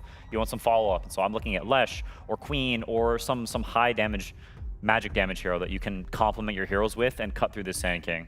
And don't they just have to ban Quap on Falcons? It's just the Lesh is also really dirty. I mean, I guess they're all really good, so you kind of have to pick your poison. Yeah. That is the thing about the Sand King when there's no sort of spell mids banned, is you're going to walk into one of these, and Nisha is super comfortable on all of them. You're right, they banned the Quap. Yeah. But we saw what he can do on a Lesh. Yeah, I think that the hope for the giving Liquid Lesh is like at some point he'll go aggressive, and then for a Ringmaster or save or a counter initiate from Falcons, they're leaning more on that. Like Quap's just continuous annoyance. Leshrac, it's a fight here, reset, go again. Yeah, it is more committal, and Liquid already has a lot of committal, so maybe they're like, okay, the theme of it is redundant. Yep. You're not getting, there's nothing new. You're just adding on more to what you have, and we feel like we have the tools to deal with the type of fight you have. I mean, if they do put Sanking off lane, I'm expecting him to be like hugging the tree line, nothing really to his name, watching Ursa farm, Jakiro just follows him. I mean, it's gotta be an offlane pick. I think, but there just isn't one that like makes me get or like jump out of my seat. They all seem like very normal, like very basic into like Ursa, so maybe Falcons can be fine with that if they can like find an aura guy that also gives them team fight. But just even then, like Ursa is good against that. It would be amazing for them if they can shut that down, or like maybe you can play for like a slight loss in the lane and then play for Malrine stacks, but then when he has the blink, he can like recover your game by making a move like onto Mickey's lane. Maybe that's something that they want to go for. Yeah, it is very possible. They're thinking long and hard. Both teams using pretty much all their reserve time. Falcons are down to the wire. Yeah, this is pretty much where you just go to Amar. Okay, we trust you, brother. Whatever you want, you pick and we go play. 2 seconds? Some Magnus or like some in-between hero maybe. Ooh. When your back's against the wall, yeah, pick a Dune. I mean, it's okay, but it's certainly nothing to... Don't know how you really feel. It's very 50-50 in my opinion. Like I wouldn't... It can go both ways, but Ursa, generally speaking, should do well against you in lane, and he's an Aegis hero. Doom traditionally is super ass against heroes and lineups that have Aegis. But I think at least Falcons are then taking a nod towards, okay, what does Nisha now want to play in this game? Whatever he's going to play, Amar's entire game plan will be Doom Nisha, right? And then through the kiting of the tree or the ringmaster, the positioning of the clinks, like Amar's job is survive lane and make sure that when you press the ult key, it's always on Nisha. Like he looks across the stage, it's like, you're doomed, you're doomed, you're doomed every time. But yeah, it's once again a Falcons lineup that needs a little bit of scaling, a little bit of respect of the early game, but they're somewhat cooldown based as well. Like playing around Epicenter and Doom can be complicated. When Liquid, there's nothing really to care about. Like Mars doesn't always care about Arena, Spear is so good, Leshrac again, go, go, go, go, go, Ursa equally so. So Falcons, they just need to play a better lane and respect Liquid just potentially running over you. Yeah, it is how Falcons draft and how they, have succeeded many, many times in many other tournaments, but I will say that for me, it's more about how Liquid execute. If you put your two supports with this Lesh, who has a good lane, you can invade the triangle, you can play on Amar's lane, you should have Aegis in the mid game. Like, to me, it's a lot about Liquid execute, and I think if they can, it's kind of their game to take. So I'm looking at Falcons to like really try to, put some plays in the mix that like really slow Liquid down. One silver lining is Ursa needs to farm a Battle Fury, isn't as aggressive as other carries that Nick is playing. So that alone might buy time for Skidder to actually get one item, Amar to get one item, right? There will be a point where Falcons aren't going to have, 8k down, they're down 15 kills. I feel like there's a slight bit of itemization required for Liquid to shine. Yeah, I mean, I'm genuinely a little bit conflicted because I actually like Liquid's draft more than Falcons. And I prefer Falcons draft every other game. Yeah. But they're definitely down in this series. And so for me, I don't know how to feel because Liquid was picking these weird non-cohesive lineups in a way. It was a lot of ranged heroes, a lot of selfish. This to me is more cohesive. So can they play actually that more team-structured game into Falcons compared to the solo bolo? And the Clock and the Jakira, they're so aggressive once again. So when we talk about the mid lanes and what they need to do, we're looking at Liquid once again shining towards those active runes, shining towards trying to apply that pressure. And already Malrine, he needs that early blink. He needs to make all these moves for the farming side lanes to even have any success. I just hope that the mid-game can be better this time around, I think, for Falcons. Like we've seen in the last couple games, Liquid kind of win these mid-game fights. But like if this time around Falcons can, pick it up from there and do well, then I do think we will have a game on our hands. Well, it sounds like the panel is siding with you guys, Owie, when it comes to draft, but obviously you've had the favor in the draft the last few games. I do want to know, not banning the Razor, letting it through 3 games in a row, what was the thinking behind that? I mean, honestly, we think that, our first game, our counter is good to it, and we had like a couple ideas for this hero. So like right now in Dota, like you don't have as much data because you don't see people's pubs, you don't have like Dota 2 Pro Tracker. So you just like go with the idea and sort of hope for the best. And one time we were right. I think second game was pretty rough, and third game, I think this is like a very winnable game for us. So, it's how it goes in Dota. Yeah, and the biggest change up now for Game 4 is you guys are first pick. I want to know how that changed your drafting for you guys, or if you were ready for this. It's pretty much just like we tried our ideas versus Razor, and then, this game we'll just go first pick because we don't want to lose the same hero 4 times in a row. So, or like 4 games in a row, I guess. Yeah, that's super valid. And the last question I have is when it came to those last phases of bans, you guys taking out the Storm and the Queen, you spent a lot of time thinking about what to pick up and what to ban. How hard was it to draft against it, knowing that Nisha could pick a lot of different heroes in the mid? Yeah, I think it's generally Malrine's he's very good because he picks his heroes and it doesn't matter what to counter him with. So honestly, for us, a lot of the time it's which heroes we can leave it all, but we need to ban something. So I think this is sort of one of the situations where we sort of had to ban something, but I think he would have been happy playing against most of those. Maybe not Storm because Nisha's so good on Storm, but we banned that first. Yeah, there's a reason for it. Look, Owie, thank you so much for joining me. Good luck today, and of course in this game. But for right now, our best of 5 continues, and we're going to jump into game number 4.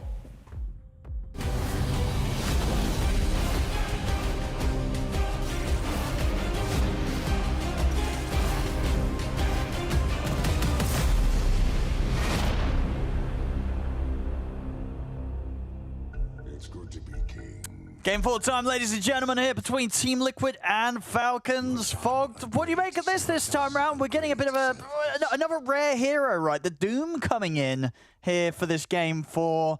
I'm looking forward to see what Amar's going to be able to do with it.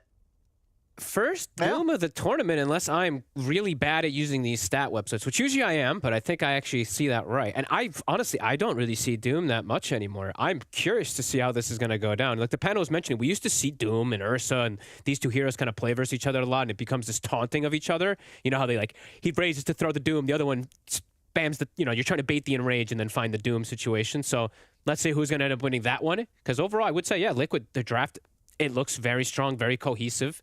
Yeah. Last 2 times, they made it work around the Razor.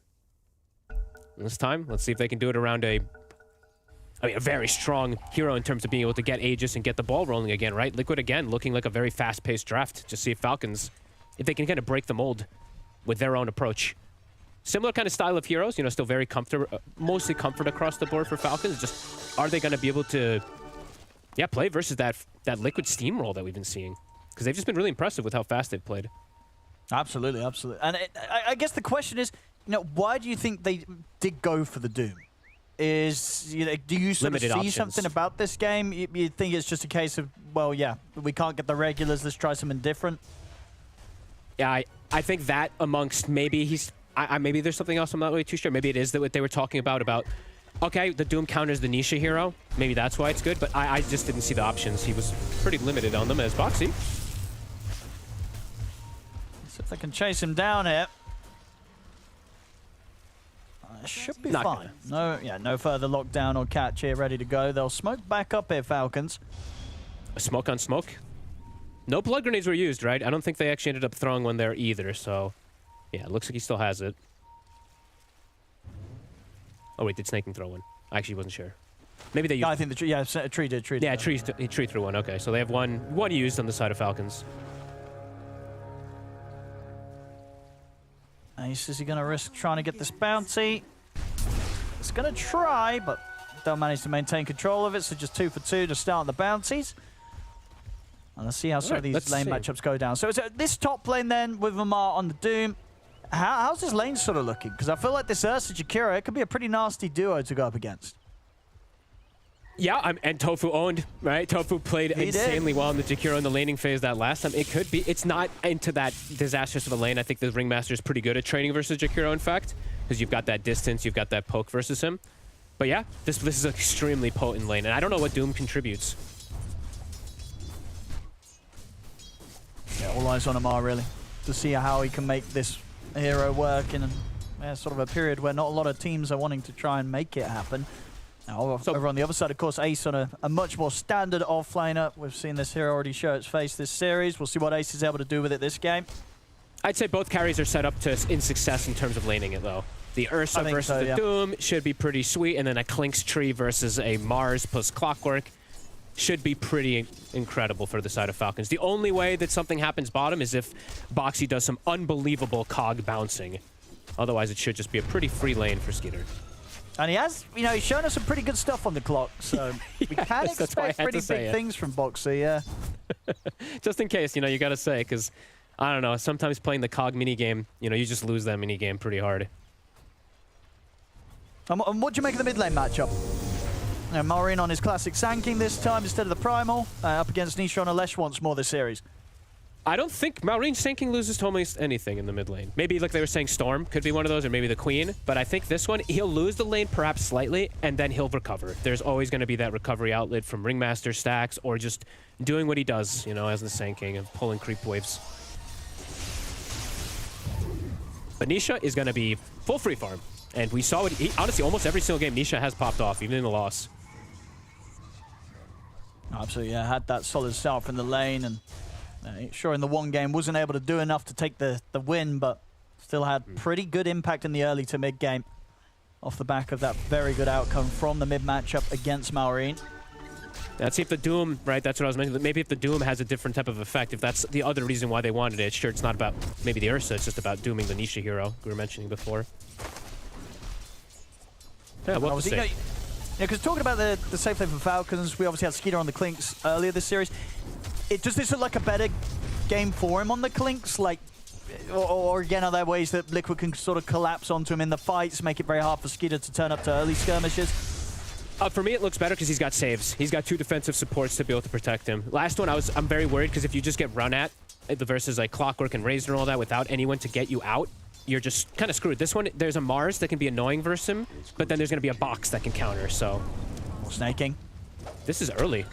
Coming in with a wraparound, should be able to set them up for first blood here. Tofu is going to get chased down by Amar, and will slowly burn out. So Amar gets the first blood there, thanks to the quick rotation from Snaking to show up and make sure they can outnumber the safe lane of Liquid. Kills always matter, especially in a Ringmaster lane. Gets the strongman tonic. We'll have that to be able to keep his Doom alive, potentially. Play around versus the Ursa. This hero always has potential for a good game. I love to see Ringmaster. I wanted to see it a lot more. I'm going to try and turn on towards Amar, but yeah, difficult when he's got the backup, as you say, from Crit on the Ringmaster, and of course the potential of the Living Armor that will be coming in from Snaking. Super difficult, really, for Liquid to push for kills in this lane. Across the board, right? I feel like it's going to be a bit more of a slower start this time around, at least in terms of deaths in the laning stage. Sadly, even though we did have like a 50-kill game at the 20-minute mark, I don't think this is going to be this one. Bottom ace, every time he steps up. I mean, playing versus Tree is so hard in this patch. Unless you have like Jakiro, Phoenix, or one of these heroes that can actually trade, or, you know, anything like this. This hero just trades super effectively versus most. Yeah, very difficult for Boxy to sort of have a look in on the lane. Yeah, because even if you want to do your cog pushback, I didn't really think about this entirely, but, you know, just it's harder because you get rooted. You pop the cog down, he roots you with the Leech Seed, and then you don't actually get to bonk him as much as you want to. On top lane, we're seeing them trying to trade into Amar, but each time Amar and Crit are able to turn, and they're just doing more damage between the two of them as opposed to what Liquid can throw at Falcons off lane. The Living Armor is adding up, to be honest. It's stopping some decent damage. It's getting a lot of swipes. I mean, they're pushing for this kill. They'll get it. They get the kill, but it does cost them Mickey's life. Tofu also going to take a lot of damage here from Crit. I mean, it's going to mean that Crit gets the double on the cleanup, so Falcons, they're happy with that one. Liquid are really pushing their limits to try and take Amar down. It cost them pretty heavily, Fogged, and there's going to be this huge wave coming in as well. Crit can hold this here for Amar coming back in. It's, yeah, Falcons, they'll say happily, you know, do that again, Liquid. Try and run at Amar, kill him again. He's going to come out on top still. And that's why I was mentioning, you know, the kill that they got earlier, the strongman tonic, right? Amar getting juiced up. That was literally the difference maker in terms of damage. Even getting the cloak aura right before the fight happened. All these little things do matter in terms of being able to get trades. And a Doom getting trades versus an Ursa, something perhaps a bit unexpected. Amar's going to be very happy. Yeah, no, Liquid's going to be almost certainly much more careful about how they try and push for a kill like that again, if they push for a kill at all now between the two of them. Nisha will find that D ward, but looking in the mid lane, Malrine is actually ahead in terms of net worth. Crit nearly able to stop Nisha getting that there, but couldn't quite get the deny in time, even with the Tame the Beast setup.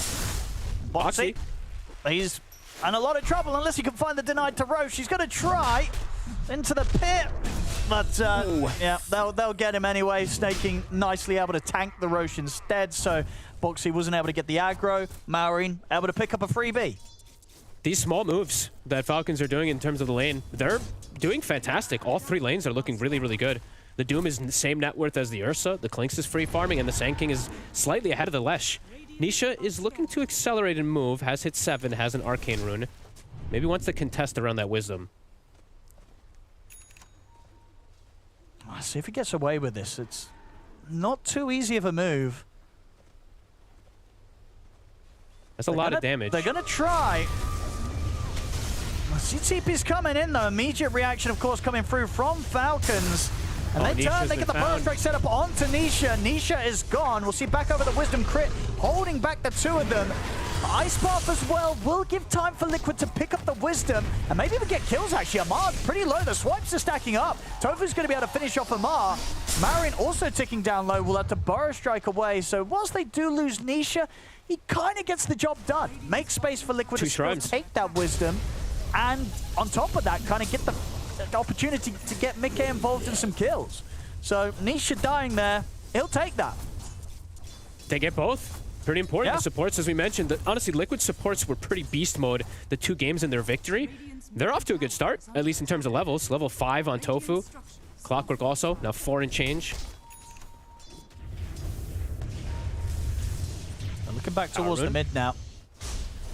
Maureen is thinking about going for the epi setup onto Nisha, but Nisha just far enough away. Wrap around from the side was coming in from Snaking. Maureen will be able to go across and get that haste rune picked up. See the wrap around in from Boxy, but the quick whip coming in from Crit stops Boxy from getting on top of Snaking. He's still going to try and run him down. Of course, meanwhile, in the river, Maureen, he couldn't quite get the damage done to kill them, and now he's got to run. He might just tick out. My goodness, he'll live. But he has to run right away from all of this. Couldn't quite get away with that aggressive play with the haste rune. Will at least live. No one died. Liquid, oh yeah, they're not getting any kills, but not losing anyone themselves there. That was wild. I mean, they were both just honestly playing with murder. Or playing with fire. Playing with murder. Playing with fire, just dancing around each other. The haste rune trying to get into the Lesh. Can't quite finish off the Jakir on the 2 supports. We're mentioning this is the pace that Liquid likes to set. Falcons, how are they going to react? They're going to bring over Snaking. Stop the push. Good responses. Yeah, I mean, both teams, yeah, just sort of having the supports just constantly move up and down the map right now. Trying to match one another. Tofu trying to take away a bit of the stack, but he's pretty low. Maureen's going to be able to get him with the Burrow Strike. Tofu's going to get taken down for that one. Amar's having a better game than I thought also. Level 6 he really is. Up. He's got phase. I'm almost 7. He's keeping that worth pretty good. I think this one looks like it's going to be the most even one in terms of coming out of the lanes with any explosive. Falcons with a slight gold lead. But Liquid does have great ways to fight into this lineup with their heavy team fight also. Yeah, they've got good catch, right, between sort of the Mars, the Clockwork, a lot of ways to get on top of some of these cores. Both teams having good information gathering also, too. The one thing that I was, the first game, when Snay was playing Tree, I feel like they won the pretty crucial fight because of vision. There's going to always be this Clockwork to counteract vision, too, which is a pretty big deal. Snay? They'll drop the arena for him. Ace wants a quick chance to get a kill. With Nisha around, they feel that they can sort of turn that sort of quick support kill into a tower push as well. Boxy denies away the invis from Malrine as well. Nice play. Oh, keeps some good info as well. I know they have a sentry down there as well after Malrine tried to get the hit in onto him. Tower in the mid is getting pressured though, so Liquid, after they take the tier 1 down bottom, they want to swing back over towards the mid. The Doom thing happened, by the way, that I was talking about. He's pump faking the Enrage. He did get him to pop the Enrage, so there's 50 seconds that Amar might look for a Doom. I know they're going to do this. It's going to happen. He's headed back over. I mean, you're right. He is going to try for it. He's not quite happy there with sort of the distance he had. Didn't want to go for it now. Maybe, yeah, he's just toying with them. He's keeping Mickey on the edge. He's threatening him away from this lane. Look how speedy he is. So I've actually played versus these Dooms a couple times recently in this patch. Not a lot, but a couple times. Cobalt Cup, Quickened, Windlace, and the Speed Aura with Gluttony. So look, he's going to be like 550 move speed in a lot of these team fights. Doom, more like Zoom. Am I right, Fog? Oh my god. Anyway, down to the bottom. He would love that one. Yep. Ace is going to have Arena back in 20 seconds. We'll see if they want to join forces with him again to go for that quick kill down bottom. Malrine is getting time to finish up his Blink Dagger. He if Liquid is. wants to contest, or they're going to just go for a tower push. It looks like the call is finish off mid tower.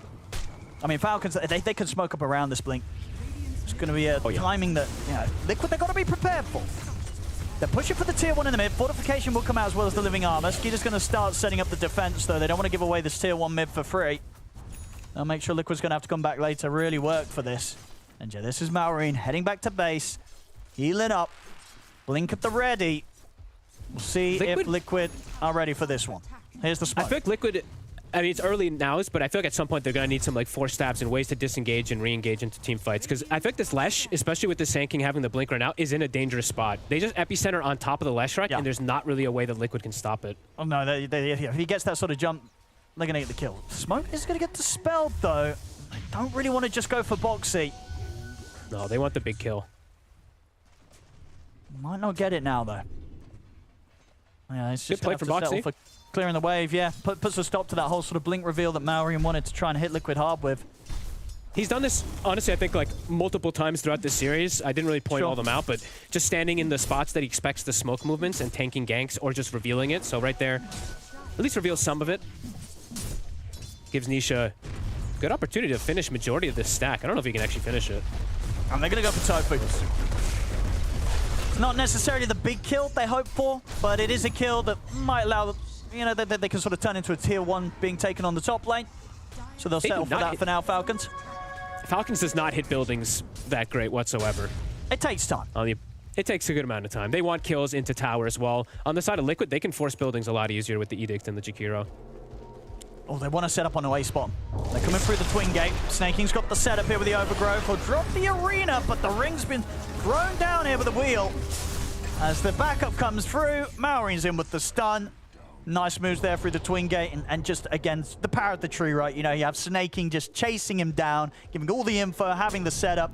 Not a lot to be done there. Liquid, they are around the twin gate on the other side. We'll see if they want to try for something, maybe considering if someone would maybe come back through the gate, but it's not going to be the case. They'll smoke up now, Liquid. Looks like they might want to try and sort of bait around this top push, or at least go for this fight around the Wisdom. Yeah, see if they can go for the second sort of chance to take the 2 Wisdoms. How much are Falcons going to be bringing over in preparation for this? If Liquid can get the initiation, I mean, both teams, whichever team gets the initiation is going to be super strong. There's no epi, though, so perhaps Falcons maybe a little bit weaker. They are looking to come, though. They look for the setup onto Amar. He's got a lot of HP to get through, and he will drop the Doom down onto Nisha. Maorine's in with a 2-man burrow strike, but Amar's gone. And Nisha's going to have the freedom to sort of back out safely away from the fight. Liquid, they'll get the Wisdoms. See TP out. Not going to be successful here for Boxy as the burrow strike's back off cooldown. But Mickey, he's well on his way back to safety over to the other side of the map. Liquid hitting these timings, getting those steals. Now, Tofu also looks to be left behind. Can maybe make Maureen work for this one, or we'll see how much they want to try and chase him into the trees with the 3 of them. You know, they want this kill. He's getting the salve off though, Tofu.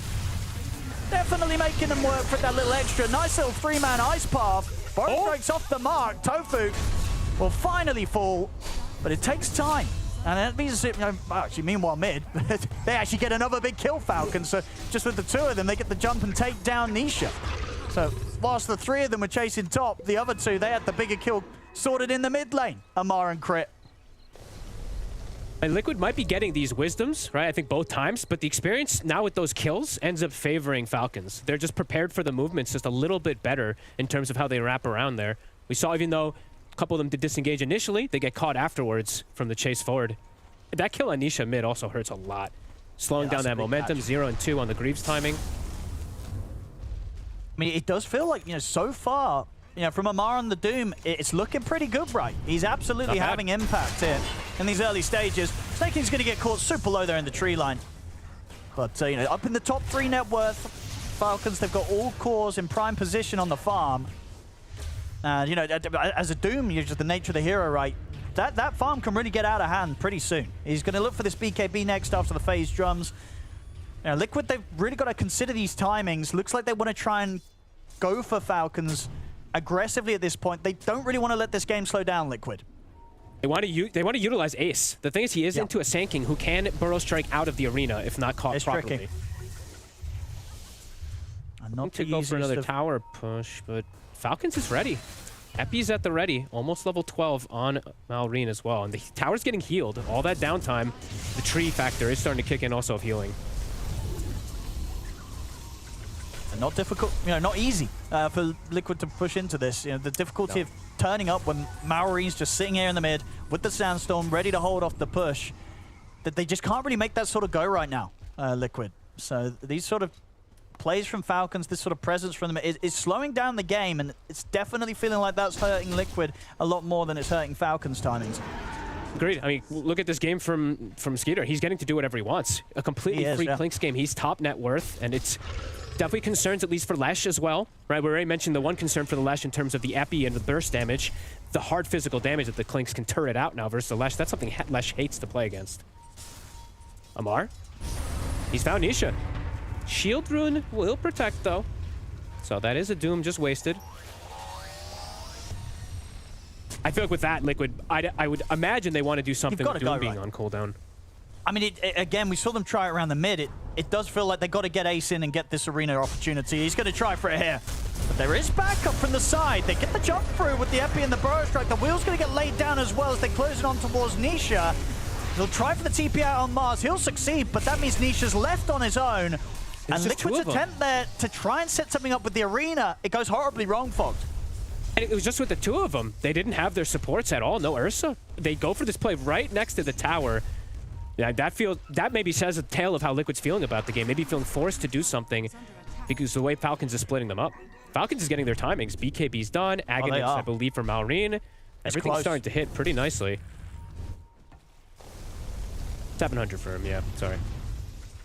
Amplified damage. Okay, Mickey. It's going to fall into the hands of Mickey. I mean, does he want to get involved yet, or what do you think the calls being made by him? I feel like they need that extra bit of damage from him now that he has Blink. Like, he was pretty impactful what he could do with the Wind Ranger to bring the game together. I feel like this might be one of those where Mickey starts to do that heavy lifting, or has to. Heading over, but of course this is a timing where Ace still doesn't have the arena back online yet. 30 seconds. Awkward moments for Liquid. Falcons just being able to play the game however they want. Get that shard now for Clinks 2. Even more damage follow-up. Snaking, does he have his shard? He does, so more scouting that they're going to have available to see when Liquid split up. Let's see what the go is going to be. Is that the Blink for Ace? It's the shard. Okay, so looking for a double pin, looking for some extra damage. Of course, if they do get that setup, they have pretty excellent follow-up, right? From Tofu, from Nisha, lots of ways to kind of just AoE lock down multiple heroes if they get caught in the combo. I'm just worried if they don't see Malrine, he might just kill them all. That's true. He is always going to be ready with a counterplay, and especially as what three melee heroes on Liquid, and then also on top of that you have the Lesh, right, who kind of also wants to be in the front of the fight. So there's going to be a lot of opportunities where you're going to be able to line up 3-4-man burrow strikes. You know, Malrine, he's going to be looking for those, and he will find them. They don't have okay, they have a glimmer at least. So Tofu does have one thing to negate some, but no pipe. Right? So this Sanking Epi is going to be very impactful. And yeah, there's the Aghanim stun. So on top of that, it's even more buffed up. BKB's done for the Doom too. Now let's see. And Amar has a save. That's the thing is too, Liquid, they don't have a save. So anyone who gets caught by any of this, Falcons always will have that extra bit of save. 2 different forms of it with living armor, if you add that up. Yes, super difficult to get out of a fight if they get jumped, and very difficult to get into a fight, get stuck in, get the kills, and get everyone out alive if you're Liquid. It's not an easy time of the game for them. Looks like they might have to sack the Tormentor. Now Falcons in position. An Ursa lineup look elsewhere. Never wants to sack in either of these objectives. You don't want to not get the Tormentor. You don't want to not get the Rosh. You want to be playing with that advantage, especially into Doom. Getting an Aegis on an Ursa would be huge. Yeah, and we're seeing just continuous holding of this mid-tier 1 as well, right? We've had some of the games this series. Liquid, they've taken some pretty crazy, I think it was like, a couple of times we saw like 7-minute tier 1 towers being taken in the mid. It's not the case this game. They tried, right? They really tried to bring that squad there, but just Falcons there with either just the heroes, just with the numbers, or just the healing. I mean, they just keep healing it. I've seen the tree armor now 5-6 times on it. Namar's starting to feel very strong. Limited damage to bring him down. Just going to be really that Ursa he's afraid of with this build. Yeah, and he just knows when he sort of stands in that sort of position, the Liquid are always going to be double guessing now whether or not they can go on him, because they have to have full information on Malrine's position, as you say, because anytime they see a hero show like that, they've got to assume that the Sand King's ready to jump in behind him. Malrine ready to lead the charge here on the aggressive, gets the jump in onto Tofu. Tofu will be able to turn with the Ice Path. This time around, they didn't want to go fully aggressive on towards him. Maybe Amar can indeed chase down and finish the job off. He'll get in, and indeed Tofu looks to be in trouble. They're trying to heal him up here with the Lotuses, but Amar can still run him down, finish off the job, and take Tofu out with, obviously without having to expend anything crazy. He still has the Doom ready to go for the next play. Perhaps Liquid has to just, I want to say, like, wait for BKB on Ursa, I guess. That's going to be the call. But then my worry is Nisha. Honestly, I just don't know how he protects himself in this fight versus so much overwhelming damage without a save. Falcons getting pretty solid control of this game now. Yep, and is another one of those objectives, as you say, hurts the most when, you're taking it against the team that has the Ursa. The Ursa lineup not getting the Rosh here as Falcons move into the pit. And I say just should be theirs. I mean, Boxy's looking for an angle to maybe go for a steal. But Falcons, they're on it and they're ready to chase him out. They're hunting him. Look at them. They were trying to find him, but Boxy, well aware, gets the position. Yeah, it's the fact of denying the Ursa the Aegis, but then denying the Ursa the Aegis versus the Doom, too. Because Aegis tends to be like this kind of pseudo-counter versus some of these longer cooldowns. Yeah, they got it. Yeah, Skeeter takes the Aegis. That one sort of vulnerability, you know, he's incredibly farm right now, but maybe if they were able to jump Clinkz in some of these situations, they can get that kill, have a chance of the fight. Now he's going to have that second life. Yeah, it's going to be very interesting to see how Liquid moves on from this point. They're going to pick up the blink. You know, they're getting some of these next big items finished up. Yashikaya done on Nisha, but when will they feel confident enough to bring together the sort of these item pickups and try and take a team fight against Falcons? Because those last few situations are definitely going to shaken them up a bit and force them to reconsider how they want to move on in this game. Yeah, is it going to be this, right? We said the BKB for Ursa. It's scouted. They see it. They have this ward down from snaking. And speaking of snaking, finds a quick, easy kill on Boxy. Yeah, lovely little setup. So they identify. They see Mickey's items.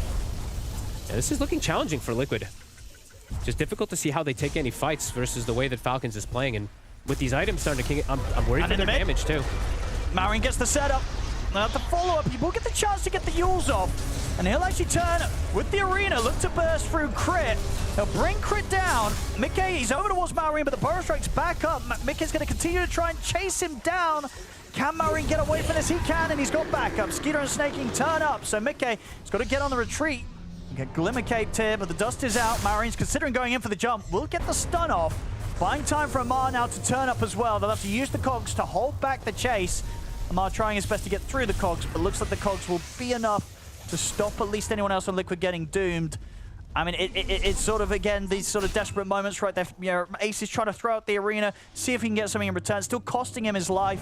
It's still not exactly what Liquid's hoping for and what they need at this point. Thinking? Nice catch from Boxy. Sets him up a support kill. And Mickey's going to be doing his best this game to sort of try and take this game on his shoulders. Looking for the basher next after the BKB. He's got to pretty much play this game perfectly.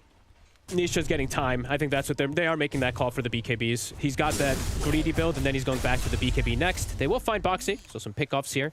A lot of supports getting it picked until those item timings do come in. So, okay, Liquid is going to be BKB for Nisha, BKB Ursa. Okay. And then, I mean, BKB Mars. They might have to wait for that one and maybe go to fight with just the double BKBs. But it is into this Aegis. And Falcons, that axe timing for Skeeter is about to be done. And Amar is a very scary frontliner. He's not something to really just... You can't just walk over him by any means. No, even with the BKBs, right? You know, these BKBs aren't going to be an absolute sort of chance to guarantee survival in these team fights. It's going to have to be crazy sort of moves from Liquid to get that jump at the start of the fight. Find the backlines. Boxy thinks he's being sneaky, but there's actually a ward right on top of him. Amar? TPs are going to be coming in. So off to the side, Snaking. Stops put a stop to the TP of Tofu. Holds back the Jakiro. Still though, the rest of Liquid are pretty close by. Mickey's able to make the jump over towards Snaking. Should be able to bring him down. The swipe stack up, they get the kill. Nisha's also able to run Crit out of the side of the fight. So they'll kill off the two supports. And Liquid, with everything going down as it is, they probably take that as this point, right? Sure, they lose Ace again, but getting 2 kills, even if it is just the 2 supports, it at least sort of slows down the, you know, the opportunity of Falcons getting something done with this Aegis on Clinkz for a little longer. You also have a moment now when Mars respawns, if you want to. Doom and Epi were used on him. They did use both of them. So if they want to try to go for a risky play, it isn't Aegis, they can try for something.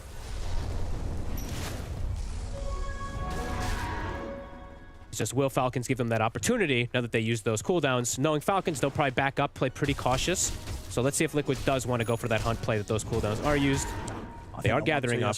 Smoke's getting picked up here from Boxy. You need a gem, though. Did they buy one? They did. Okay, cool. I was about to say, because they're playing versus this tree, you don't know where he has all this annoyingness laid down, so I actually really like this. These 25-minute gems seem to be kind of crucial in a lot of these games when you're playing versus multiple invis. They are also playing versus, 3 invis, so that can be very useful. Okay, Nisha. He's got that gem. Level 18, BKB, Whispers of the Dread also. This could be big from Liquid. Yeah, if they can rally around the Slash. Yeah, both of them ready to get the jump. Obviously, they'd like something big. They'd like to find a core to jump on, but they probably would settle for a support. And they will. The saving support. Gonna be a quick kill here. And trying for more there with a hook shot, but Maorine's out with the Burrow Strike. Can they still look for more? They've still got a bit of time here with the smoke on Ace, but looks like the rest of the Falcons are just going to get completely away from any potential move. Scan comes in. No. I mean, Skeeter, he's going to turn towards Boxy. Boxy's got the Ghost Scepter. So we'll buy some time, and Dust is out onto Skeeter. Nisha trying to connect. The army's going to be laid down here from the act of the Clinks. He's got to put the BKB. The Doom comes out. Ace is going to jump forward with the Arena. Get the catch onto Amar, but the BKB's out. Burrow Strike comes in from the side from Maureen. Gets the jump onto both Tofu and Ace. Mickey also in trouble, having to just BKB and run here with the Enrage. The wheel's going to get laid down, though. Catches him on the retreat. I mean, this is always the concern, right? When Liquid really try and push it for these kills into these fights, the turnaround potential from Falcons is pretty huge. Liquid get punished for that chase. The fight was split in two as well, too. I was actually watching the left side fight. Mickey got on Skeeter, almost brings him down at the start of the fight, but then gets kited. The box comes in. I believe there's like a Lotus or some other different kiting abilities, as Nisha will find a kill on crit in the back of Tail of Things. But overall, yeah, the Epi connects on what, everybody? 3-4 heroes coming in from Maureen, cleaning up that side of the fight. Nisha survived somehow, though. He grieved and got out of the right side, but had to run during the majority of the team fight.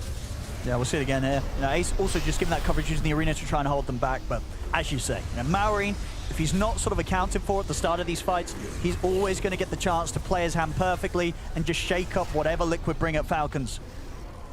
It was a pretty perfect, I will say, a pretty perfect fight from Falcons. The way that they controlled the Ursa on the left, used the box to save their carry, and then on the right side, the rest of the team fight was kicking out. Even though Nisha lived, that was pretty much exactly how Falcons wants to be able to approach these fights, is just have Skeeter be able to dance around this Ursa. AK lead, Roche, 50 seconds. Both teams will have everything up again for this next team fight again, too, so. I mean, if you're Liquid, do you sort of just kind of pick yourselves back up and get back in there? I think you just have to, but you have to help. You have to help Mickey. That's the one thing that I did see. Mickey got a little bit isolated, but it's because of the way the fight all kicked out. It felt like Falcons was more on the same page, while Liquid's was two different fights kicking off.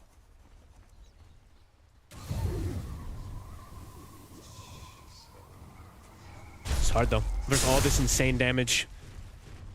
I'm just wondering, like, it never feels good to ever have, like, to go for a pipe or anything on this Mars. He has to go BKB, but someone maybe.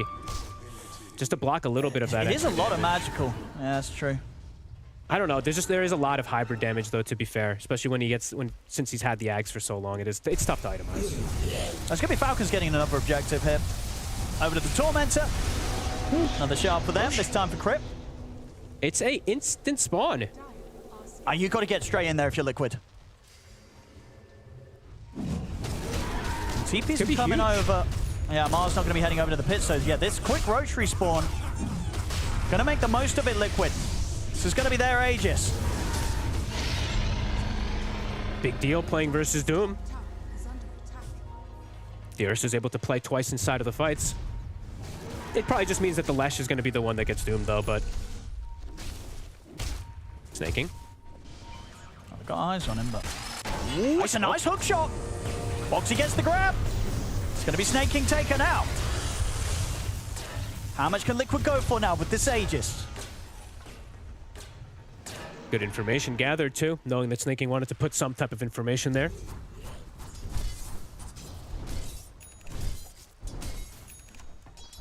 Does Nisha find the second ward? I was wondering if he was going to check this area because he saw Snaking, but doesn't look like he stepped far enough, just shy of seeing that ward. So we'll get some extra info on the side of Falcons from it. Okay. Can try and group for the tier 1.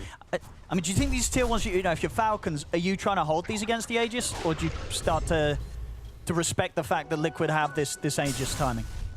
But no, they're not defending 200 HP T1 top. No. Sure. I mean, sure. You're right. Well, they're TPing over with Snaking. That's surprising. Yeah. Because if he gets got, I don't know if he's going to get anyone else coming in to try and bail him out. Yeah, they'll let the tower go. He'll get out of there. He tried. Setting up around the area. Shiva's almost finished for Amar. Full Daedalus for Skitter. They could still fight into Aegis. They're thinking about it. Yeah, if Maureen can get the angle with the Epi Burrow. And he's going to go for it. He's straight in, gets the opening onto Tofu. Glimmer Cape will go off, but Tofu still ends up going down. Off to the side, Boxy's trying to sort of hold back the back lines of Falcons, but he'll now have to run with the Ghost Step. The same to be separated with this BKB. The Doom comes down from Amar. Ace is in trouble. Maureen back in on top of him with the Blink Dagger. They just have to bail out of this one. They get the stun over towards Boxy. Wow.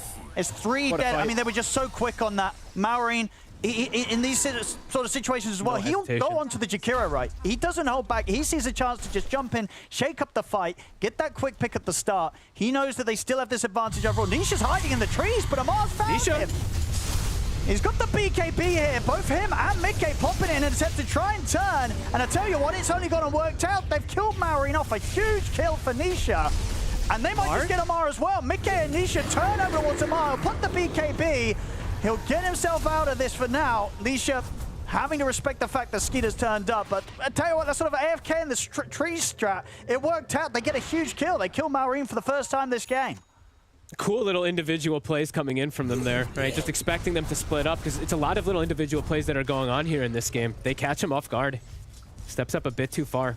Yeah, surprised. And yeah, Maureen, like you said, it worked out. We see him do this a lot in the Sanking where he just throws the ult because if anybody helps, he's going to deal a ton of damage inside the fight, so.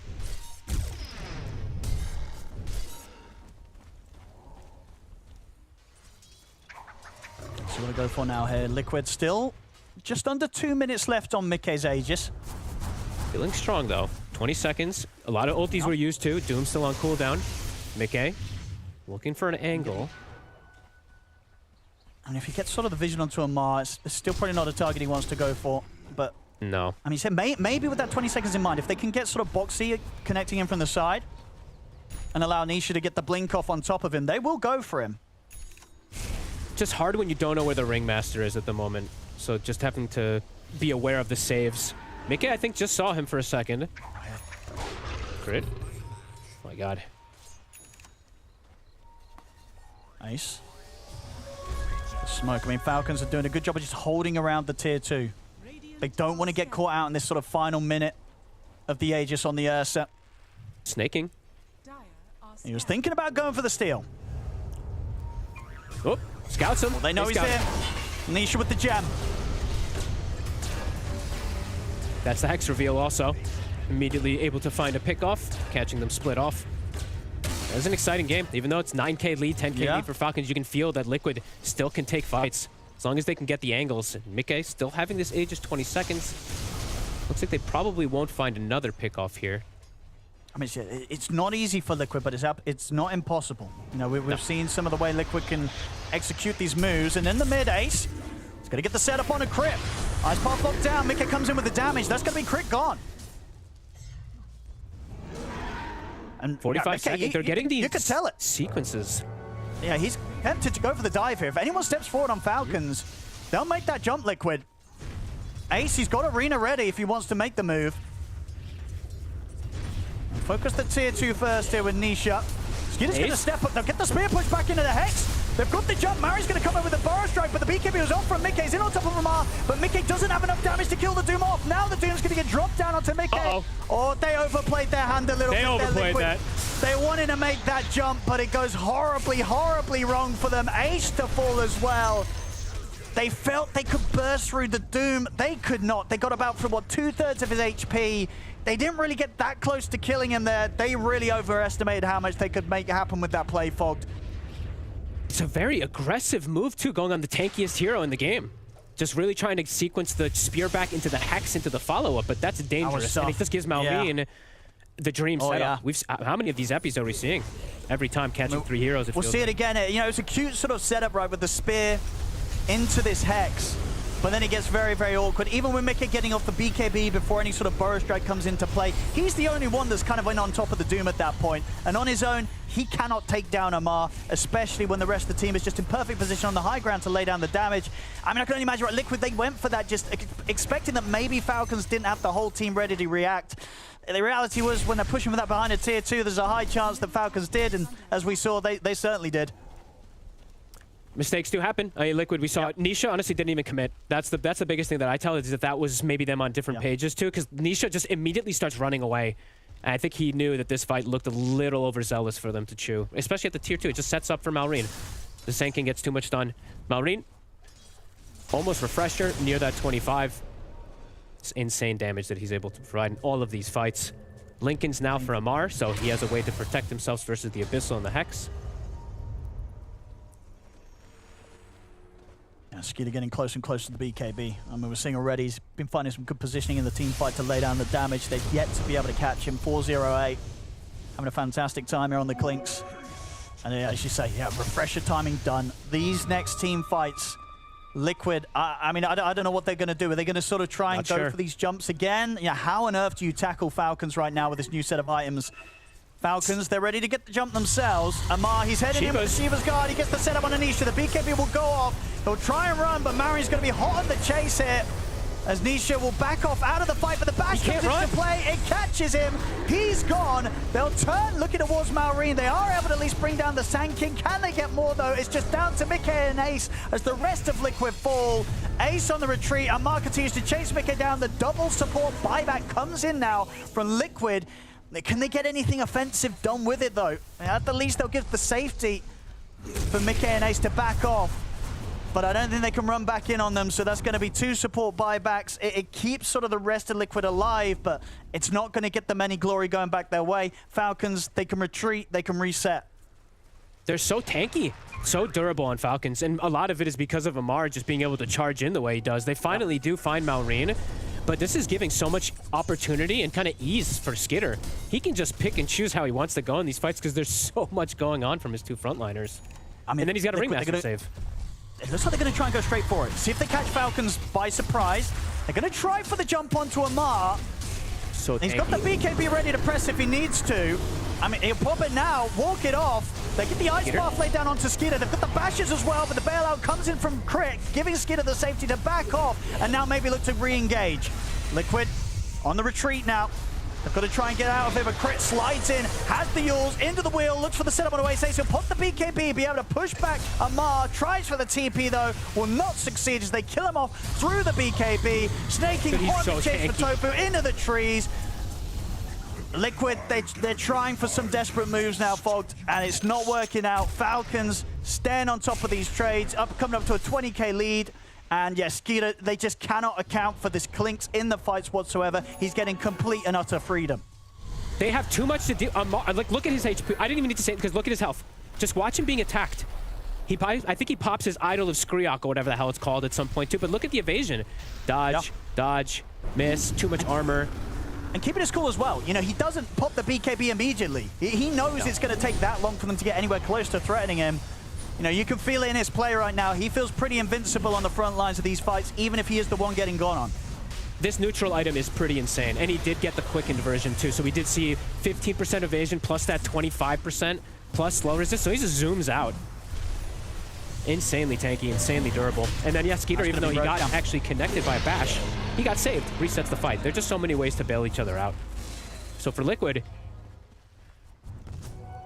Nullifier is done. Okay, so I was going to say they do need a way to get and bypass the box. So he does have it. It's just they're kind of all in. I mean, and they have to. But it's just the question, right? Who do you all in onto in these fights? I don't know, because like I said, Skeeter is getting freedom to attack, but honestly, I don't have damage numbers for myself in particular, but I would love to see what the damage numbers look like, because I'm sure Amar and Malrine's damage is out of control in this game just from frontlining. Maybe ready to approach the base here. Confidence of the Aegis on Skeeter. Super difficult to jump these double Lincoln's targets as well, too. It's tier 3 gone. Amar and Malrine ready to charge in on a fight if Liquid do try and bring a defense. Skeeter tries to step up again. This time will get caught in the Hex, but they're able to get out. Now Mari's ready to make the jump with the Epifire onto the 2 of them. Catches Tofu, catches Nisha here with that second Burrow Strike coming out with a refresher. That's going to be Nisha, Tofu, and Boxy out of the game. The support's not having the luxury of buybacks. Nisha, he does though. Will buyback straight away. They're able to catch Skeeter here in the arena, but Chris bails him out again with the box. Mickey in trouble as the enrage will be popped. It's coming to an end now. The overgrowth's there.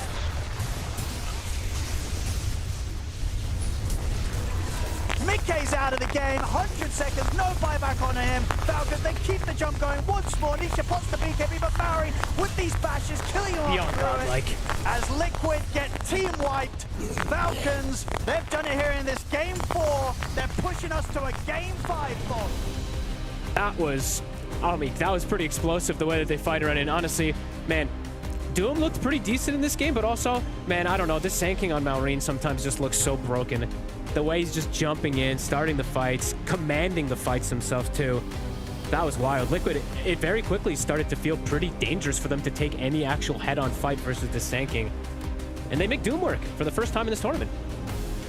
Yeah, they really do. You know, we're getting to see some fun picks coming in through this series. Whether it's the Rubik, whether it's the Doom from either side. Can't wait to see what goes down again.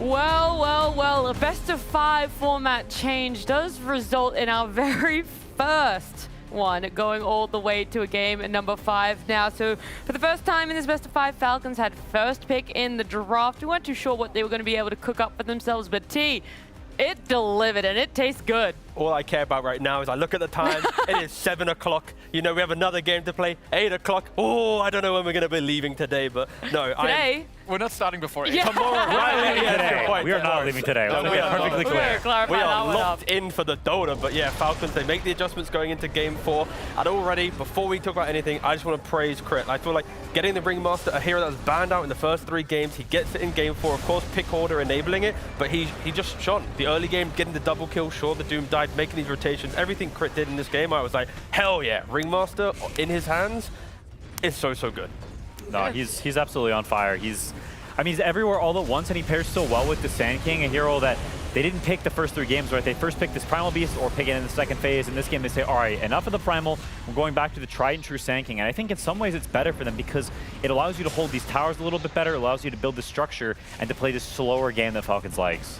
Yeah, and I think it's just like going back even to TI, like this is how they played, you know? Kratos on the strong range 4, he lanes well, he could step back like 3 steps, chop a little dagger at the entrance, up here you go Marine, I'm gonna, you know, stack it up for you. He gets his blink, they make nice moves because Falcons, this was one of the cleaner games that I've seen from them. I will also say that Treant on them is insanely toxic. They won, what, like game 1 with it and now game 4. They were so good at like defending this mid-tier 1. I think literally every core showed up to like defend it once and another time, throw a living armor, delay the game, because it was also very hard for Liquid to like take Roach, which is what you want to do, and like make some moves. So yeah, I think Falcons, that was really nice. I mean, Mickey playing the Ursa, right? Like when he's playing Wind Rages and Cares and heroes that kind of have a little bit more forward thinking, they don't mind making that move. Like, go for the go do something. Ursa is a bit weird. Like after your lane, you want the battle free, you want to kind of sit back, get a blink, get a bash, get kills, and I felt like just that lack of time from Mickey entering the game opened up Falcons to utilize that, and then suddenly Odessa was in play for Skidder. There wasn't a Skidder getting shut down. Like he actually was able to, again, breathe because of course, Doom doing well, Marine doing well. Maybe Ursa wasn't the hero that Liquid needs to be able to beat Falcons. The other thing that Mickey has really thrived on, that's not to say his Ursa isn't good, but it's also a hero that naturally itself can disengage a little bit because you've coined to that draft style, Quinn, is like almost these 5 pub players coming together. That's not necessarily what it is, but that's a similar style of what they're going for. And so to have to rely so heavily on team follow-up when you're playing something like an Ursa, maybe there is that question mark of does Mickey just naturally need to have a disengage tool in his item?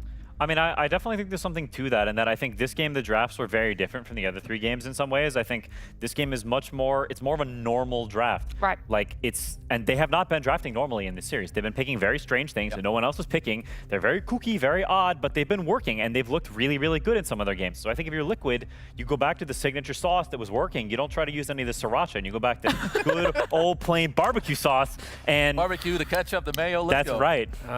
I mean, I'm English. If I talk about food and cuisine, you'll shit talk me, so... Yeah, you think the ketchup is spicy. I respect that. Look, it is a little bit like that. He did it with grace. He really did. You know, he owns up to it. He knows what he knows, and that's obviously predominantly Dota as well. So talking about it, why did you laugh at that? Sorry, nothing. No, that was just good. XQCL. Thanks. XQCL. It's all love here because T, giving us a little bit more insider depth. You loved what was happening with the Ringmaster, able to do it for themselves. So now it's like, you do have to wonder where is this priority going to be for drafting.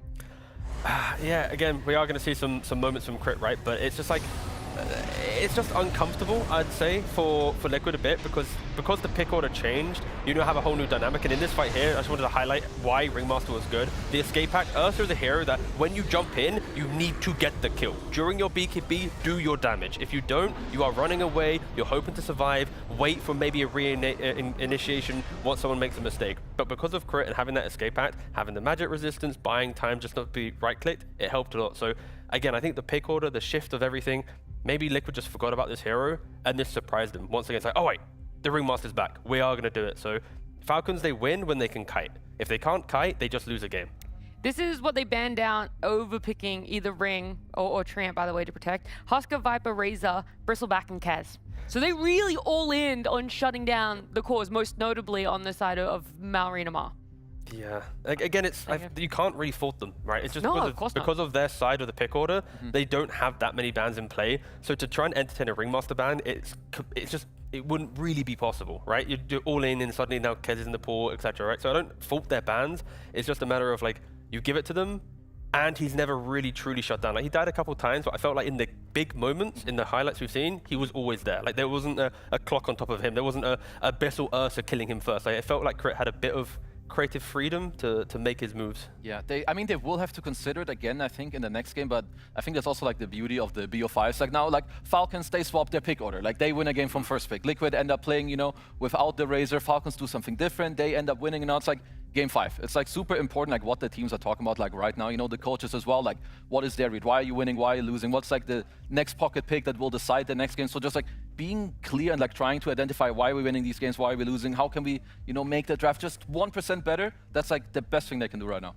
Yeah, I mean, y'all touched on it, the kiting, and I think it's super important, both T and Nat. Like, I think it suits Liquid very well. They want lots of heroes with DPS. They want lots of heroes that can kill, and I think a few heroes with catch. Like Boxy, we've talked on him before. He is everywhere all at once. He's constantly hunting, and I think Falcons, they've self-described this way, and everyone knows they're a team that plays in formation. They play in structure. They stand there, they bait you into them, they kite you, and like you said, they play this kiting long fight. And for Liquid, I think you need those ability to do constant DPS over a long time and not need to fight in the duration of BKB, because I think it's a really bad way for you to fight against Falcons. And you had 1 second, I think, left on the reserve time when they locked in the Doom. So it's not as if Falcons knew exactly the hero. They bought some time, then they found the Doom hero. And it's like, I think if Ringmaster wasn't in the laning phase, Doom probably dies way more. Because of Ringmaster, he actually had a bit more life in the lane, which bought time, got him some items, and then this kiting comes into play. So for Falcons, it's just survive the lanes. However they want to do that, through Ringmaster, through Jakiro, through something, but supports kind of give Falcons the life for then everyone else to shine. Because we've seen Amar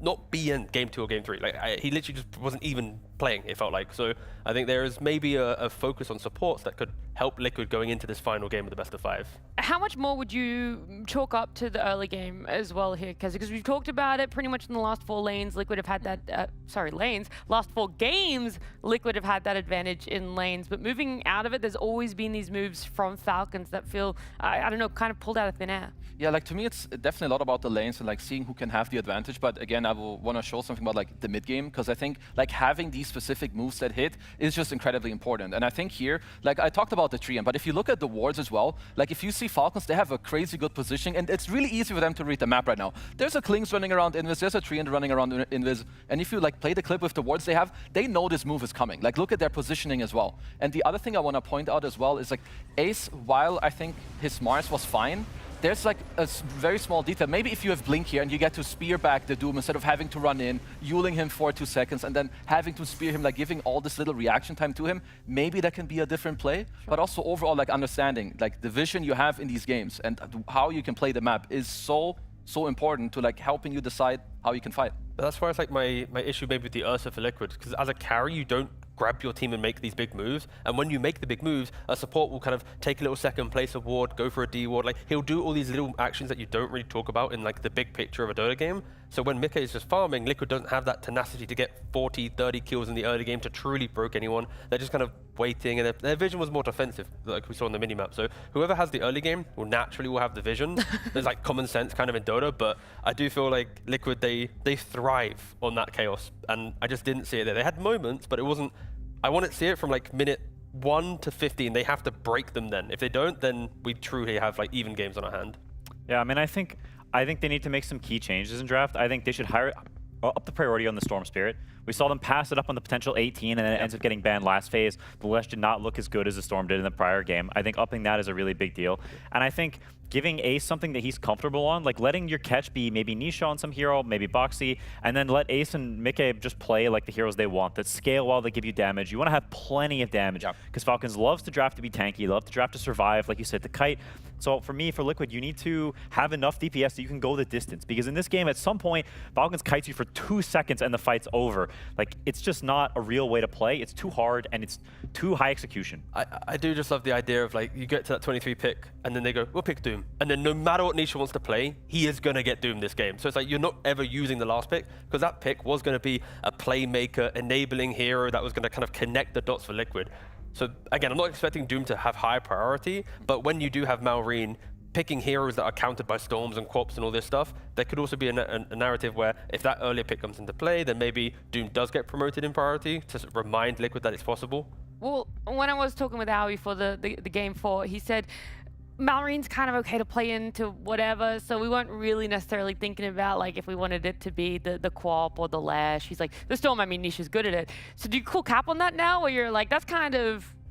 Maybe Howie's, you know, trying to build up his team a little too much. No, I think it's true, and it's something that Quinn likes to talk about. That's like the Malrine specialty, where he dodges the lane, right? But then, so it's like he's very good at getting what he can out of it. But then I think what we're more talking about is like have a hero that then abuses that to like the maximum, and also to what you want to do, which is like, you know, the Quap that runs around or the Storm. I'm still kind of like looking at the Monkey King, like where is this hero? I think Liquid played insanely well. You can flex it. I mean, you can speak more from it. Maybe it doesn't dumpster the mid heroes as much as it used to, but this is one of this team's absolute best heroes. Yeah, I mean, I think on Mickey specifically, it's very, very powerful. I think mid is hyper risky, to be honest. I think Carry Monkey is generally better, and Carry Monkey is like, you got to be real sure to put it mid, because the game can become real bad fast. But I think, yeah, I think for the safe lane, it makes a lot of sense. You want stuff like this. You want to trash Amar in lane, because like you said, we've seen it a couple times where the lane goes poorly for him and he becomes kind of just nothing burger. He sits around and he farms and doesn't do too much. And I think it's honestly felt like a bit of flip-flopping between the offlaners, where Amar is a super good game and Ace is a really bad game. And then the opposite.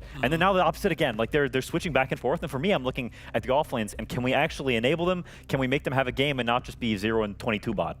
Look, they're all valid questions and valid points, as passionate as you're getting. There's more passionate people in this studio as well, and that's the fans. Pyrian had a chance to catch up with some of them.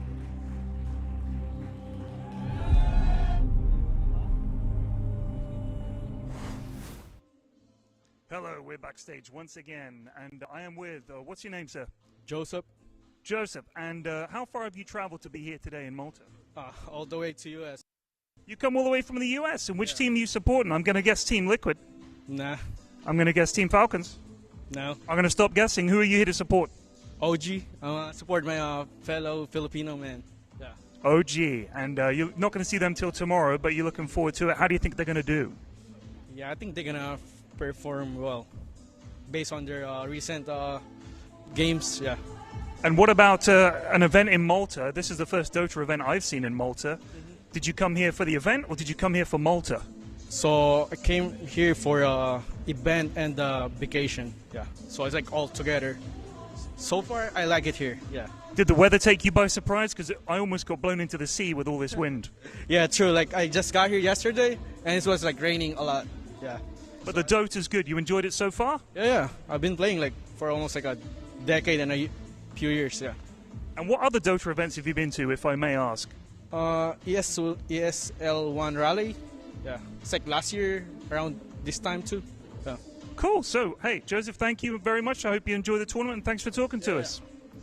Hello there. I'm in the arena here. I've just found a fan who is dressed absolutely fabulously. Can we make sure we get a shot of this incredible outfit? What is your name? My name is Tomasz. Tomasz, where did you get this incredible outfit? China. In China. And who are you here to support? I'm here to support Na'Vi. Na'Vi. Okay, so you've got a suit in China, you're here to support Na'Vi, and you're dressed, I don't know, how would you describe this outfit? Colorful, I'd say. I think that's probably pretty accurate. How are you enjoying Malta so far? It's a nice country. I would probably come here again anytime that Blast does an event here. And have you traveled far for an event before? Yeah, I went to Birmingham, I went to Germany a few times, I went to Sweden for ESL. So a long-time Dota fan then. How long have you been following Pro Dota? since 2012. Have you been to a TI yet? Yeah, 2 of them. The last 2 in Europe that were there. Fantastic. So, who do you think is going to win this final, potentially final, I don't want to spoil anything, potentially final match between Liquid and Falcons? I would want Liquid to win, but we'll see. Like, Falcons are playing really well, so we'll see.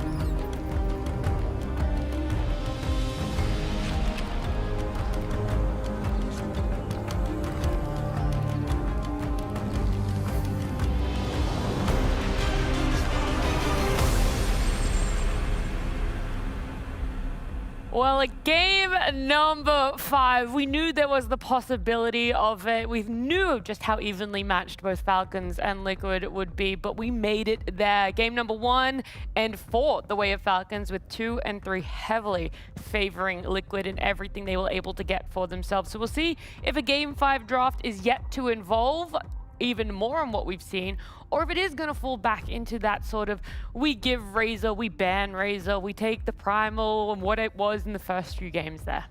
Falcons do have first pick, so we'll see if Liquid changes anything. Are they willing to run it back again and give the tree? Do they have a better response to it? Or do they want to play against one of Amor's classic heroes in the Toxic Bros?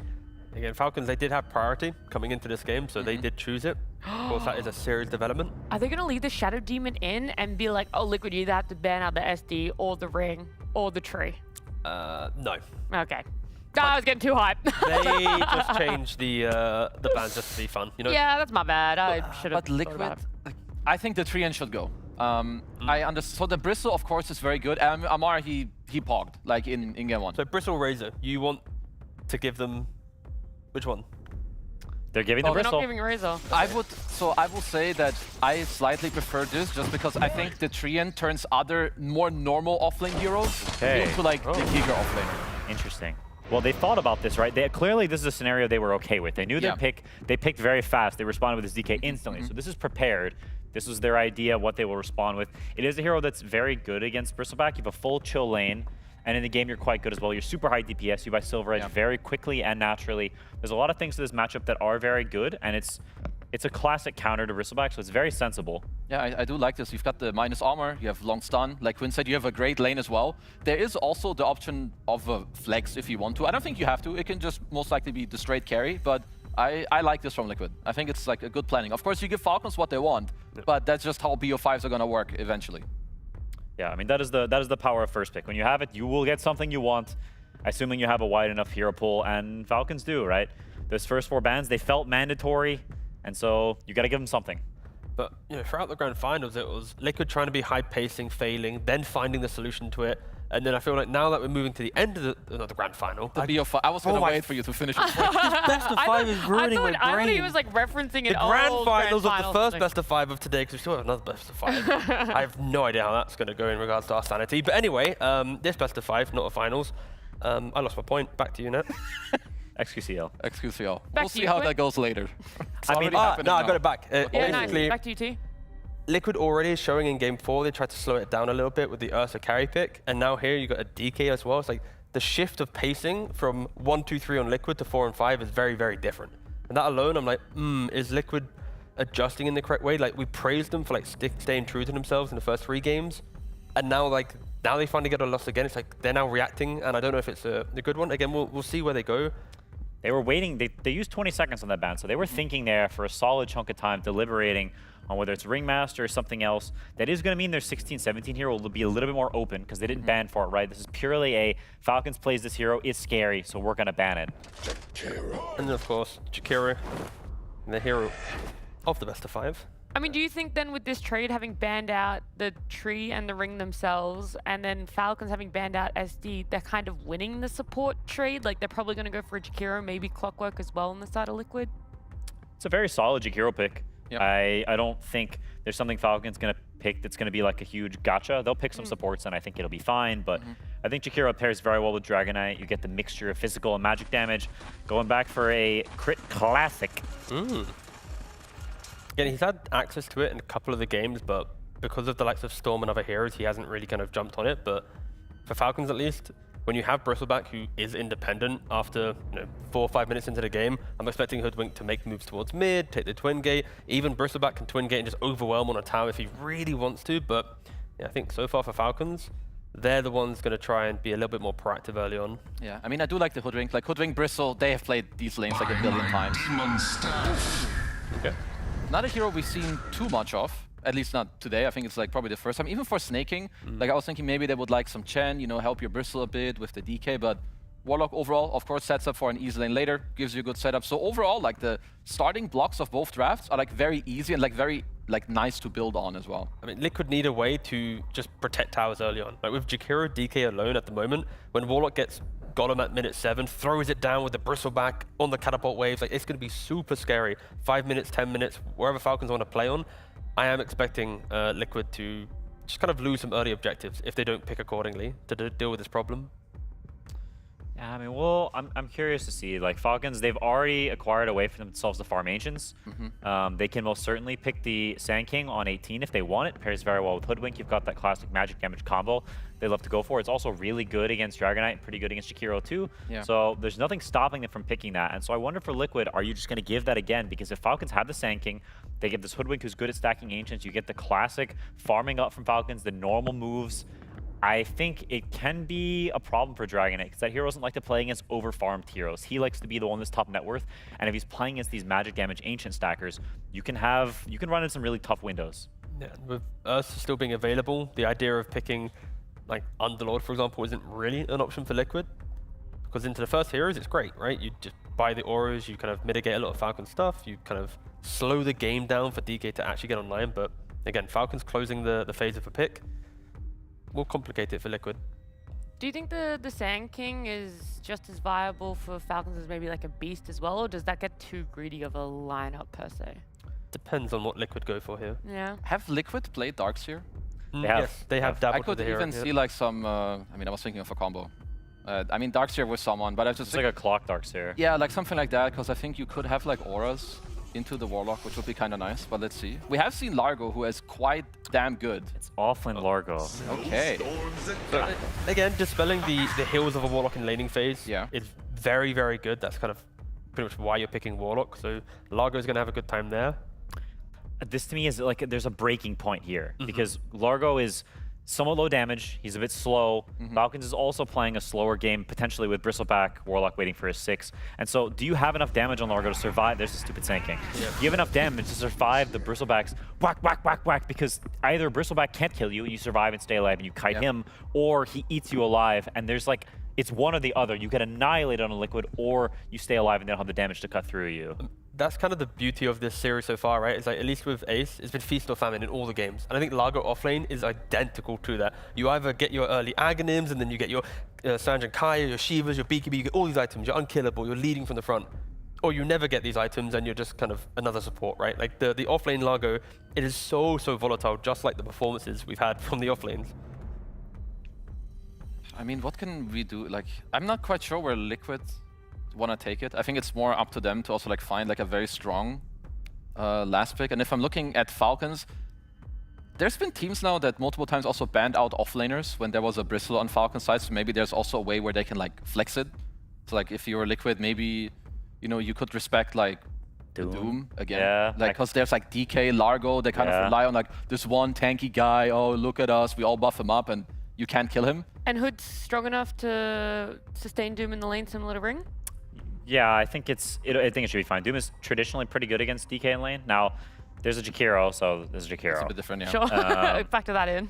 Yeah, but I think it could be fine. I think for Falcons, you've got the ancient stacking, you've got the ability to chill, and if you've got a Doom, now you have the scaling on top of that. So it depends what route they want to go for. I think the story of this series has been Liquid full steam ahead, all aggression, and Falcons trying to survive it, get to their items, and play the economy game. Yeah. Last game, they were able to actually get the gold machine running. Can they do it this game? A lot of mid laners taken out from the side of Falcons, kind of targeting Nisha here. They banned that Storm in their second phase. And then Queen of Pain and a Puck is what is the final 2 bans for them. It's really the elusiveness of Nisha, and it might even be a tell that Falcons don't want to go for the Doom, potentially.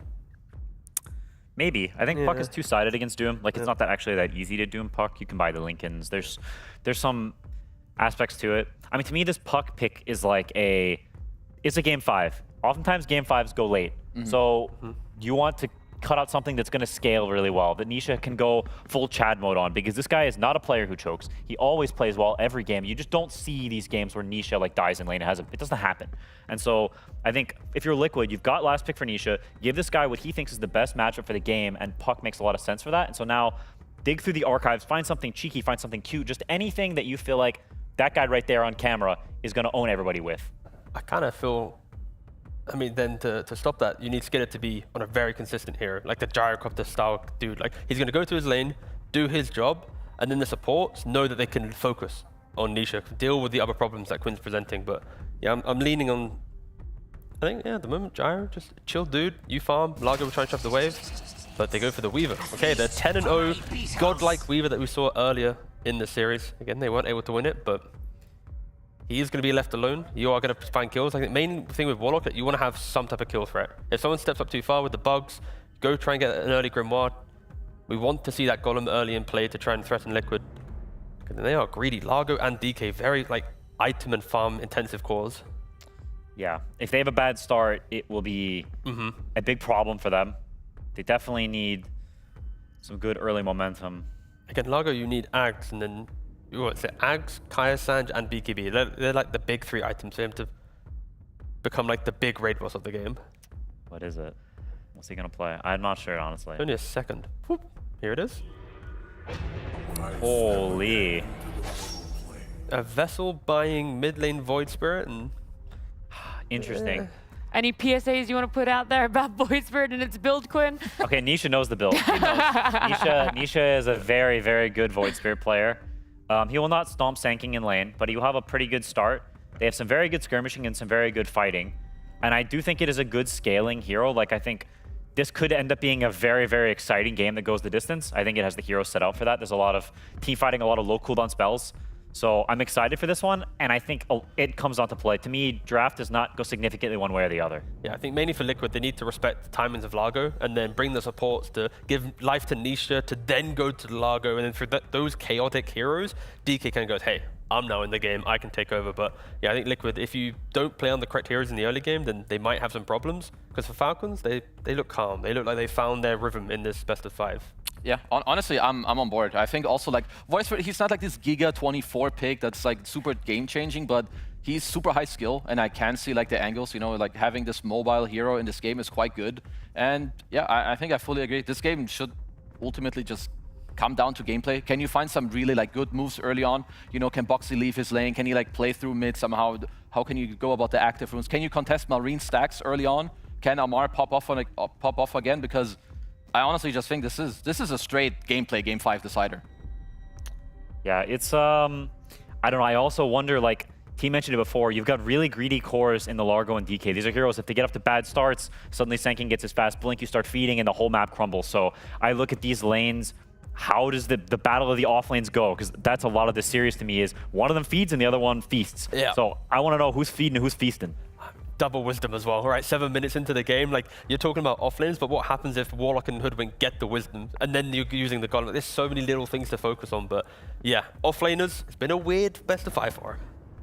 All right, and I know you guys are saying it's coming down to gameplay, but I still want to know where you might be leaning. You have to take into consideration all of the 4 games we've played already in this best of 5, and of course, what did result in the drafts here.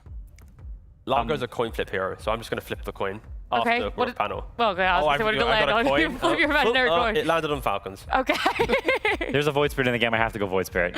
That's true. You've never gone against a Void Spirit. My eyes are always on Boxy. If my bro can like do well in the lane and make the moves, he's my guy. Alrighty, I like it. You guys have put out those predictions, as hard as it might be, because this best of 5 has already been going on for 5 hours. We're getting into it, though, when we get to see a winner out of the end of this. It is a game 5 between Falcons and Liquid.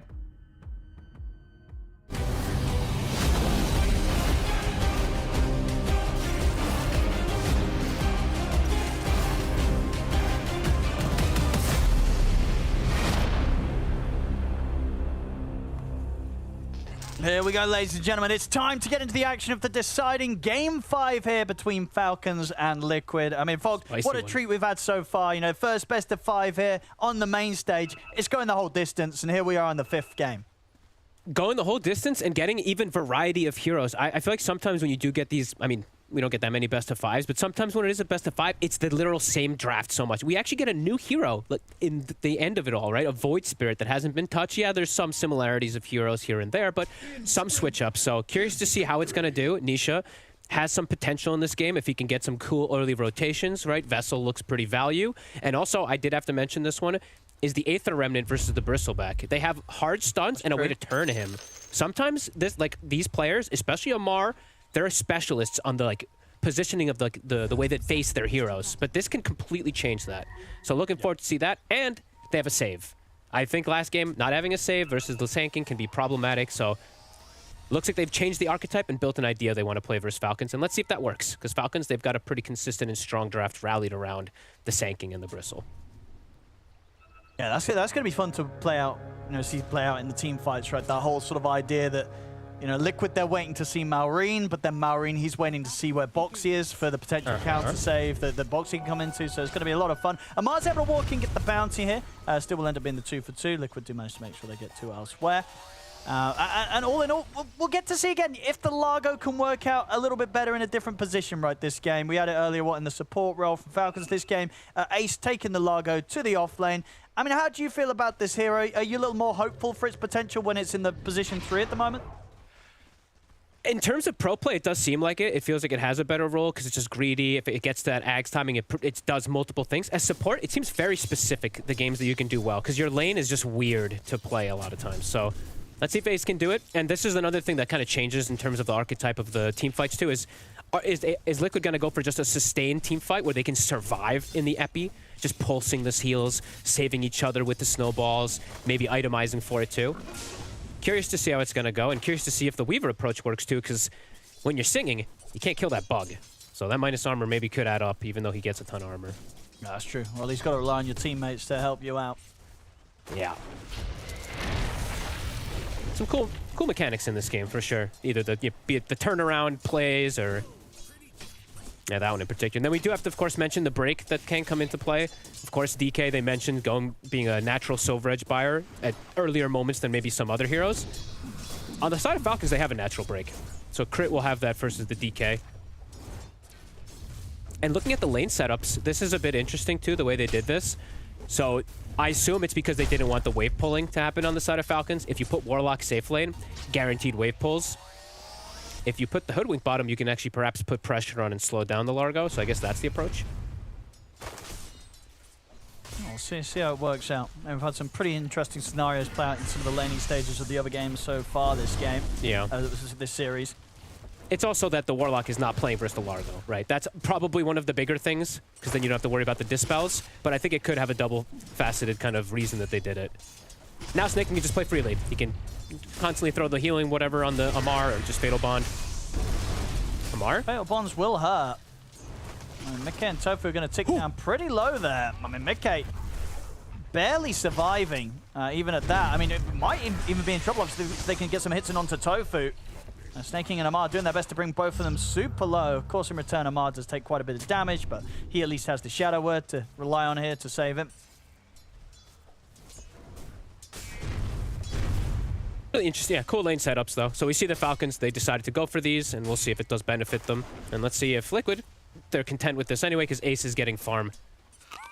Crit is chasing Boxy out pretty far. I can't quite finish off the job. Yeah, it's going to have to let Boxy head back to the lane. And in terms of that bottom lane so far, pretty close. We'll see them. And this time around, Amar, I don't think he can be saved. He can't. Tries to battle here for the first Lotus. Liquid, they win that fight. It's going to be first blood for Tofu. It's always nice to have that hard stun versus Bristle also. That's why they went with this pick. It just stuns him when he's facing them. Gets like 3 extra hits onto him. Gets that kill. Nicely done. Any chance they can get to kill Amar early on is going to be pretty huge. We saw obviously early in the series when he was on this Bristle beforehand. It very quickly got to a point where he was out of control. Bottom lane, the two of them. Actually getting the catch on to Crit. Impressive, and they're striking in these side lanes and sort of just with these little bit of outplays where Falcons binding a bit more off than they could shoot.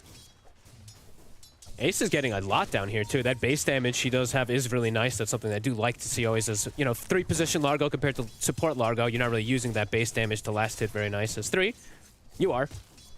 So he's getting some good CS versus the Weaver. Stacks are being made, so we do see snaking. He's prepping that area for Malrine to get that farm going.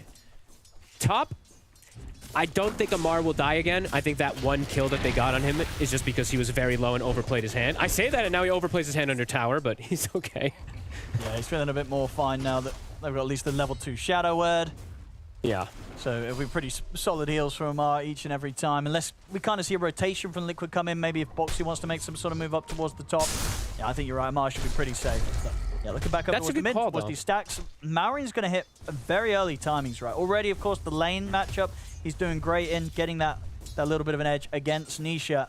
And now with this sort of being cleaned up as well, it's going to be another solid start in the Sand King. And the question will be is, at some point probably, is if Liquid sustain and their idea of being able to deal with the sinking is going to work. Because I've just seen Malrine too many games just kind of do way too much on his own as the sinking. Yeah, like you said, 6 is pretty much going to be there. He's maximizing in terms of efficiency.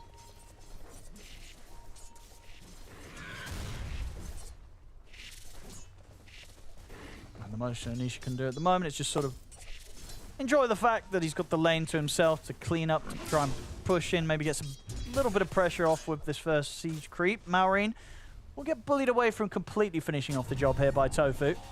I like this move from Tofu a lot. Actually might get a little bit more done here. Yeah, with the blood grenade and the dual breath. Wait, Malrine has got 1 charges in a sandstorm. Tofu, he really wanted that kill, Fogs. Doesn't get it, and that ends up, that's pretty painful, right? You don't get the kill. You've only just gone and given a little bit more to this Sand King. Top lane. Now Mickey. They're coming in with the dive. We'll see a TP over from Nisha. He's going to come in with the burst, look to punish Amar. Amar, can he finish off Mickey in time? He can't. Nope. Mickey survives. Nisha coming in clutch to make sure that Amar does not get away with that as they kill Amar off. And over on the other side of the map, Ace and Boxy, they take crit down again. So yeah, Tofu makes a bit of a slip up with that over-aggressive move, but Liquid, they're actually able to hold strong elsewhere on the map. Arene has a haste rune. Looks like he wants to set up on Mickey top. He is still low. Nisha, does he read the movement? Does he want to try to help? Mickey's very dead. Straight in with the combo. Very nice move from Malrine that just comes in at a point that, yeah, Mickey, he's not expecting that in a million years. Tofu instantly goes mid, though. We'll at least soak some of that experience. Nisha will drag the wave off the tower, so we'll at least be able to hold that for the DK and stop that tower push. Interesting moves. Quick little rotations from both sides to match each other. And yeah, Ace, imagine, I think he might just go Auras again rather than Aghanims. I feel like this could be one of those where he does do Mech, Greaves, Pipe, etc., and then maybe go back for the Ags. We'll see. Just because it is so much value versus that Sanking if he does go for at least the Mech. Maybe not all of it. Yeah, it depends, right? Because as you say, it never feels bad against not just the Sanking, right, but the fact that it's a Sanking Warlock. Yeah. A huge AoE magical damage. Bottom lane. Snowball's going to come out, but Skeeter might be able to punish this, getting him with the Shikuchi. Crit has been caught, but Snaking comes in, provides the heal, keeps Crit safe, and with this, they can look for the turnaround. They take Ace out. Boxy not going to get out either. Crit has the bushwhack just in time to put a stop to the TP and set things up for Skeeter to get the double. Honestly, I thought Boxy was just going to snowball and just play it safe to just get the bug off him and then just reset. They go for an aggressive play. That hurts. Warlock's there, and he gets all that XP. That's Grimoire charges for Snaking. Up to 4 now. He's got 6. Might look to just drop the rock on bottom. I mean, they could dive for the kill if they want to. Obviously, Nisha is coming in with a wraparound. They will just indeed drop the golem straight away to put the pressure onto the tier 1 tower. But Nisha's coming in with a wraparound. Trying to get the setup onto Crit. Bugs out to Nisha. Nisha, he'll be able to finish off the job as Crit ticks out, hits the urn. He's going to take quite a few punches here from Skeeter in return. And of course, the golem's still out as well, so they have to bear that in mind. As Ace, Nisha, Boxy hold back. Still good damage being done to the tier 1 tower here on that first effort of a push from Falcons. They might get the gold from the golem at least, though. They will, so plus 100 for Nisha. But goleming just for the push, keeping the catapult alive, but they don't finish it. So good responses from Liquid. Skeeter.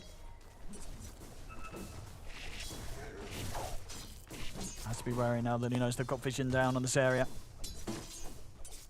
Top. Malrine was trying for a play, looking to try to slow Mickey down since he is going for the Mask of Madness build. I mean, he did this with the haste rune. Oh, it's going to be a time where the camp was just cleared. Maybe still here if Crit wants to try for the setup. Bushwhack to start things. There comes the Epi from the Invis. TPs are coming in. Mickey's pretty tanky. Can he live through this? He's trying to run. The backup comes in, but Malrine is able to pop him in time, takes the kill. They'll punish Crit in response, but can they catch Malrine? They need to make Malrine pay for this.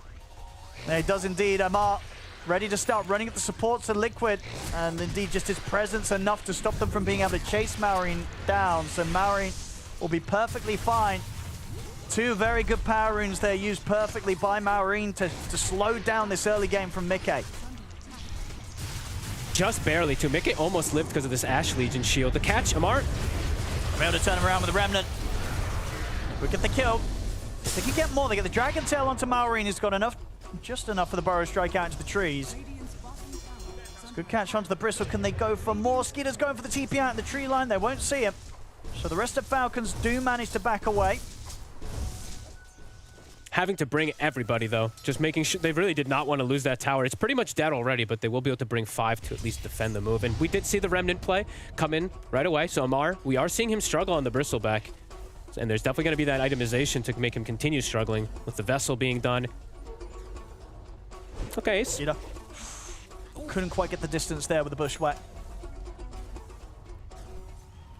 And I think Ace, with all the farm he's getting, he's like, you know what? I am going to go Ags. I'm just going to rush it. So that's fine, too. Just going to have it super early. He's got 2 components already done. It's going to be really nice to work around and to counteract a lot of that damage. Counteract the slow as well, too, versus that of course, tanking. Malrine really trying to push this tower as much as possible here. Top, you got a mark. Going straight for the Jakiro. They can try and hold them back. Good cut of the tree there. Stops the Bushwhack from connecting, but the Golem's going to get dropped down. Tofu, he's gone. Now Mark can turn his attention over towards Boxy. Boxy will hold his position on the high ground. TP's going to be coming over from Nisha. They want to try and fight this Liquid. They get the grab on towards Amar. Punch up from Boxy. They've locked off his escape here with the shards laid down. They'll burst through the Bristle once again. And this time keep killing Amar. Yeah, Liquid absolutely showing that they have the tools to tackle the Bristle, you know, in a way that they really didn't earlier at the start of this series, right? They came in with a completely different strategy so far, and so far, in terms of keeping the Bristle under control, it's working.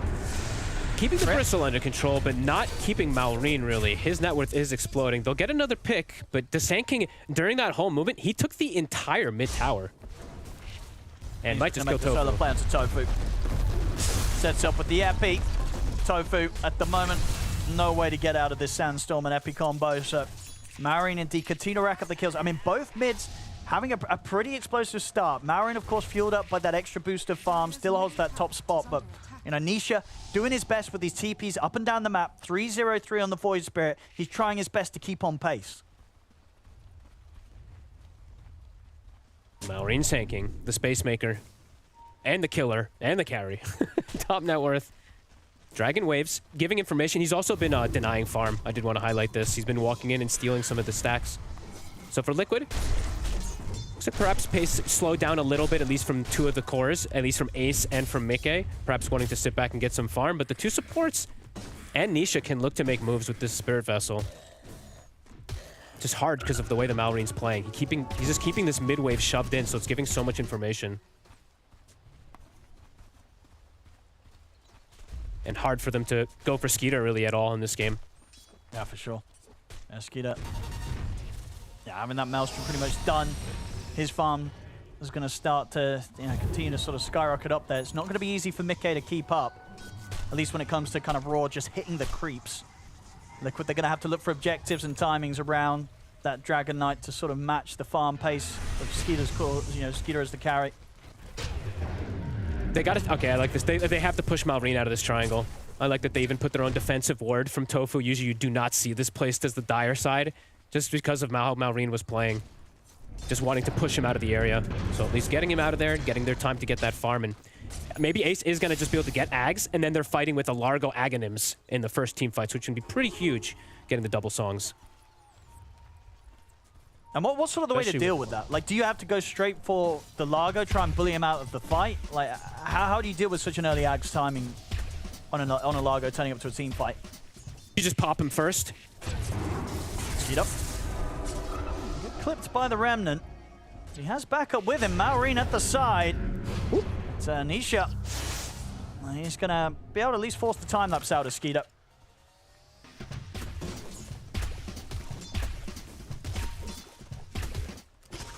Amar, how's his Lotus looking? He ideally wants that before the first fight too, just to get rid of the Vessel in particular. And then he can actually act as that tanky frontliner.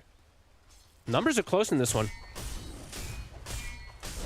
This game 5. Maureen. Knows that he can't really go for the solo commit on Tanisha right now. Won't have enough to kill him.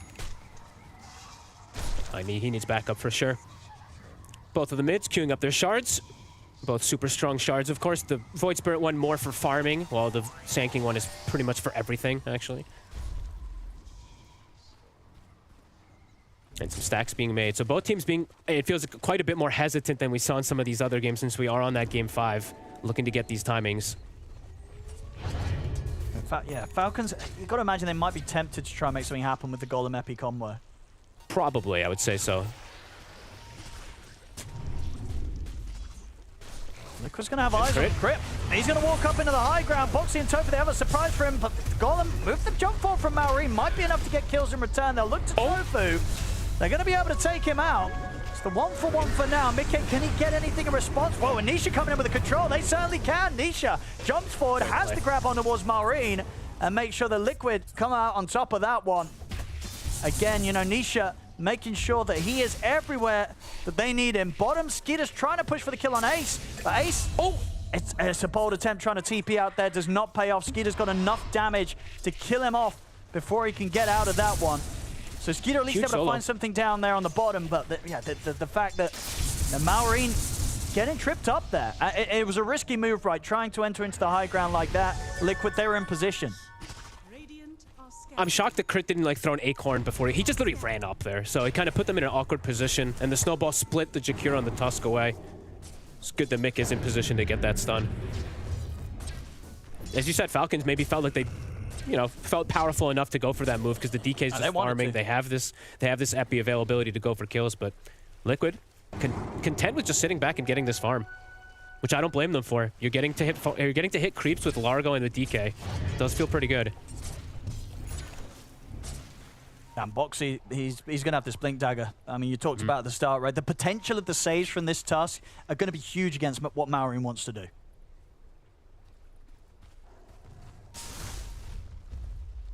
Mid. Got their sights sort of set for the jump in 10 seconds. They'll have that epi.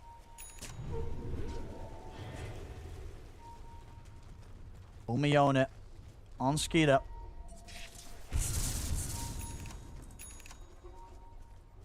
Both teams just getting these next round of pickups. Yeah, they got the Lotus now done on the Bristle. I think Liquid's ready to fight themselves, honestly. Like, there's a Lotus on the side of... Both teams are content with looking for the fights. It's all going to be of who can get this connection. And if the Largo can actually sustain them, that's going to be the question. Fine staking at the start. Oh, it's a big one. Sure, his Golem was still off cooldown for 30 seconds, but... That's Roche. In terms of sort of morale, yeah, having one... You know, in a game this close, right, you lose one of the heroes, one of the supports, you're not going to feel strong going for a team fight. Whilst one of your supports is out of the action. Maybe, okay, it looks like the DK form is actually ending, so perhaps they can't just go straight for the Roche. The Warlock is respawning soon, too. Mid T1, though.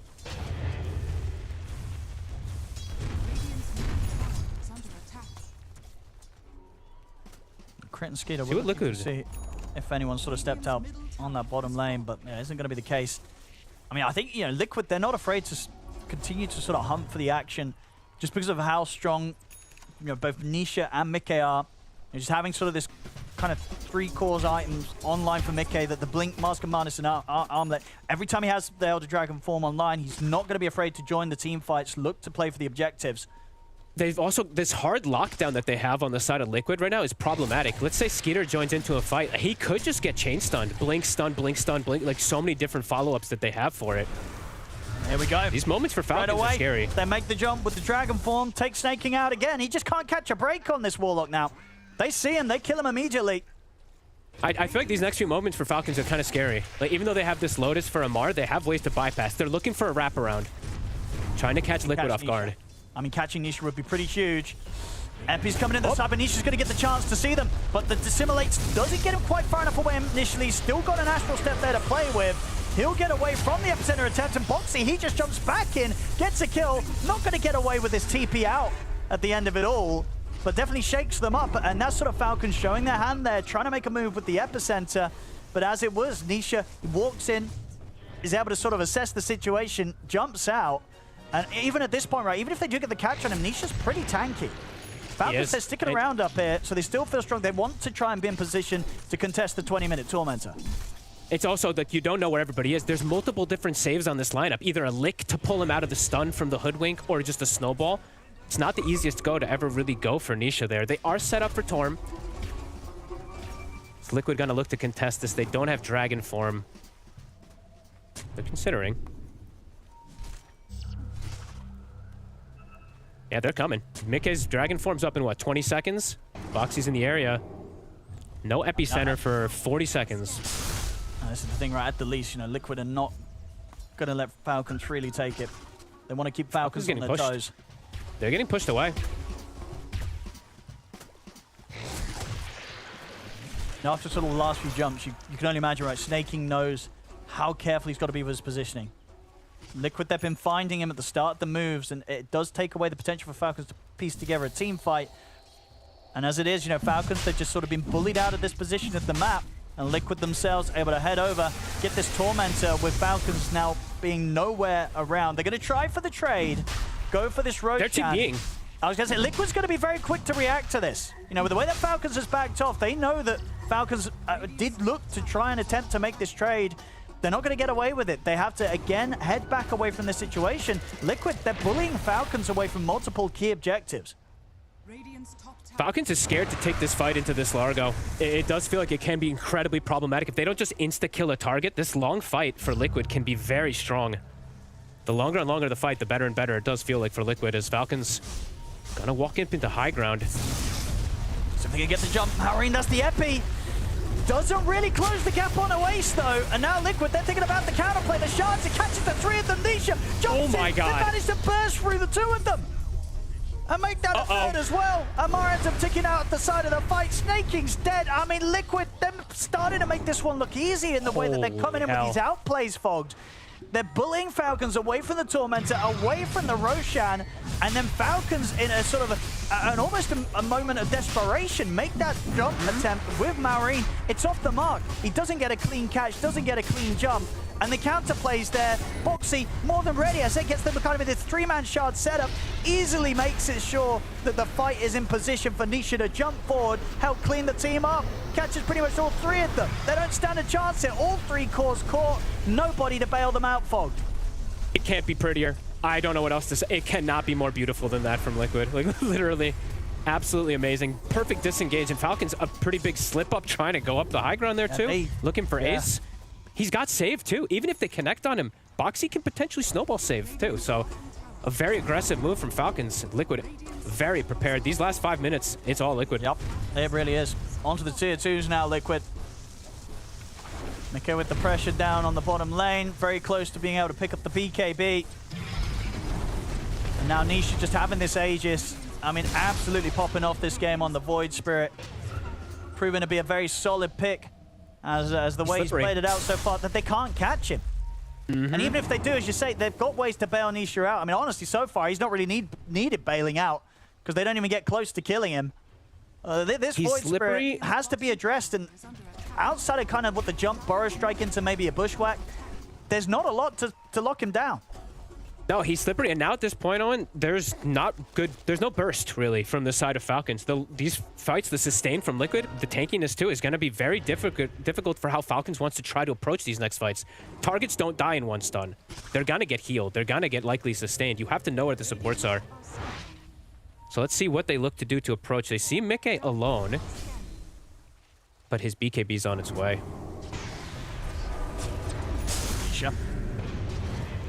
Teasing around with Maori and beyond the tower. I mean, look at Nisha's positioning. Look how confident he's playing now, especially with the Aegis. What are they going to do? What are they going to do about it? Liquid have completely hit their stride, being able to get those timings, getting the Aghanims on the Largo. You could see Falcons, when they, like when you were mentioning, right, when they felt like they wanted to make that play top, it did feel like kind of a forced issue way earlier. It was. Yeah, this sort of mid-game move from Liquid continues to succeed. They get the jump in on towards Amar. They found him. This Bristle, not the Bristle we saw earlier this series, not at all. 2-6-1, he's having a rough one, Fogged. Quite a few games for Amar that he has had a rough one. The Doom one, he was honestly, of course, crushing. Same thing with the first Bristle, but these other two ones, he has had like, what, 1 and 9? And then this one as well, too, 2 and 6. No space for him. Skeeter trying to buy time, but their map is shrinking it so quickly on the side of Falcons versus Liquid right now. Yeah, Liquid can kind of continue to just ignore Skeeter for the moment. Just keep the pressure on these lanes. Continue to clean up these objectives, grow this lead. 12k advantage here, and it's starting to build up very fast. You know, we're just 25 minutes coming up into the game. Liquid getting a massive lead at this point. Falcons, it's just been a while since we've seen them being able to pull together a successful move. Liquid a step ahead. I don't know where the damage is going to come from Falcons at this point, I got to be honest with you. Like the Weaver, since he's got this like slower damage build with the Mjolnir, they're just so tanky on the enemy side that how do they actually focus fire any of these heroes? Quick catch from Mickey.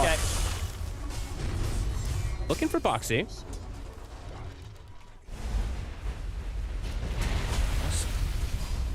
And you know, they're definitely going to hope they get this Fog, because they used a couple of ults for him. They will find him.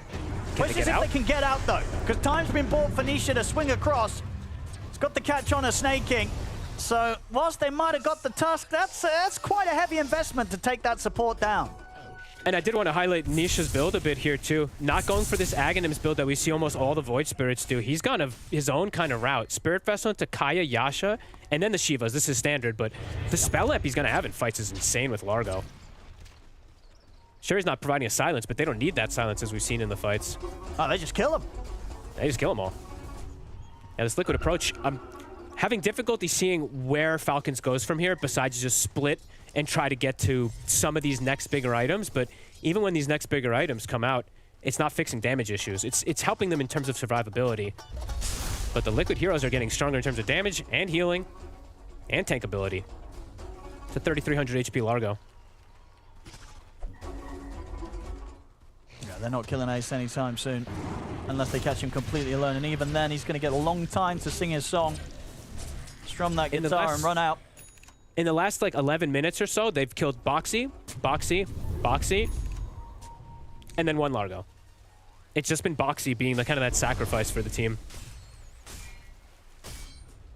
Yeah, Liquid just able to play that little bit better around their cores right now. Falcons haven't really managed to do, as you say, much in quite a while. I mean, where do you think they're looking towards? You know, if you're Falcons, where's the comeback play? You know, you're in game 5. This game's starting to slip away from you. A loss here, you're out of the tournament. It's got to be some Fatal Bond high ground epi play. But forcing the BKBs is complicated also. They're just tanky. It's going to get clipped as well by the ice path. It's okay. Should be fine, but still, you know, taking quite the hit there. Anytime they step out on the map, Liquid absolutely having the damage to burst through any of the heroes right now that Falcons present. Tofu's about to have Greaves as well, so an extra element of damage that they need to go through. And Ace has a full BKB. Incredibly durable, keeping control, keeping Falcons contained. They will find Tofu. Catching him just in that last sort of moment of TP. So something, but of course, everyone else on Liquid completely out of the area.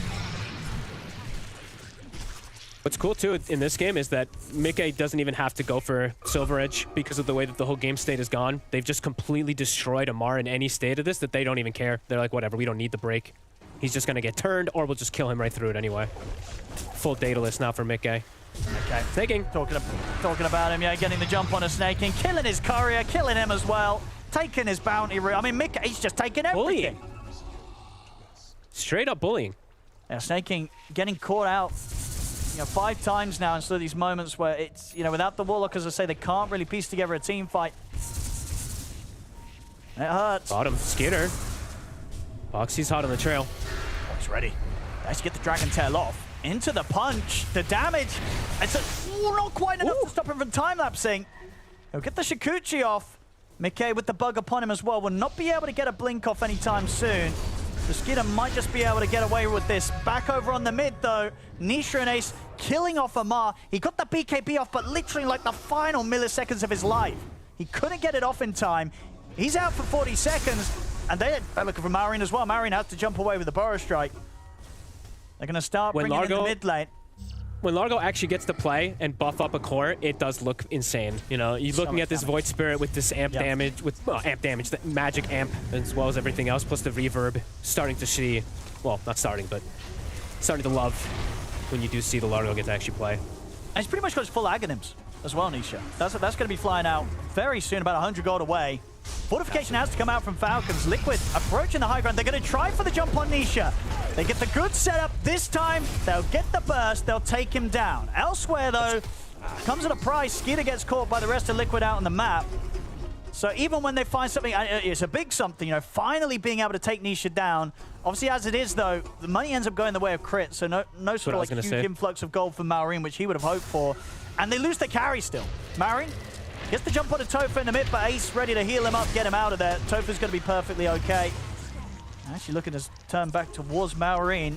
I mean, Liquid, even though they don't have Nisha, they can keep fighting. This is the same thing I was going to say about the gold going to the Hoodwink. I was like, man, Maureen would love this just to accelerate anything, because they need anything they can get at this point. They really do.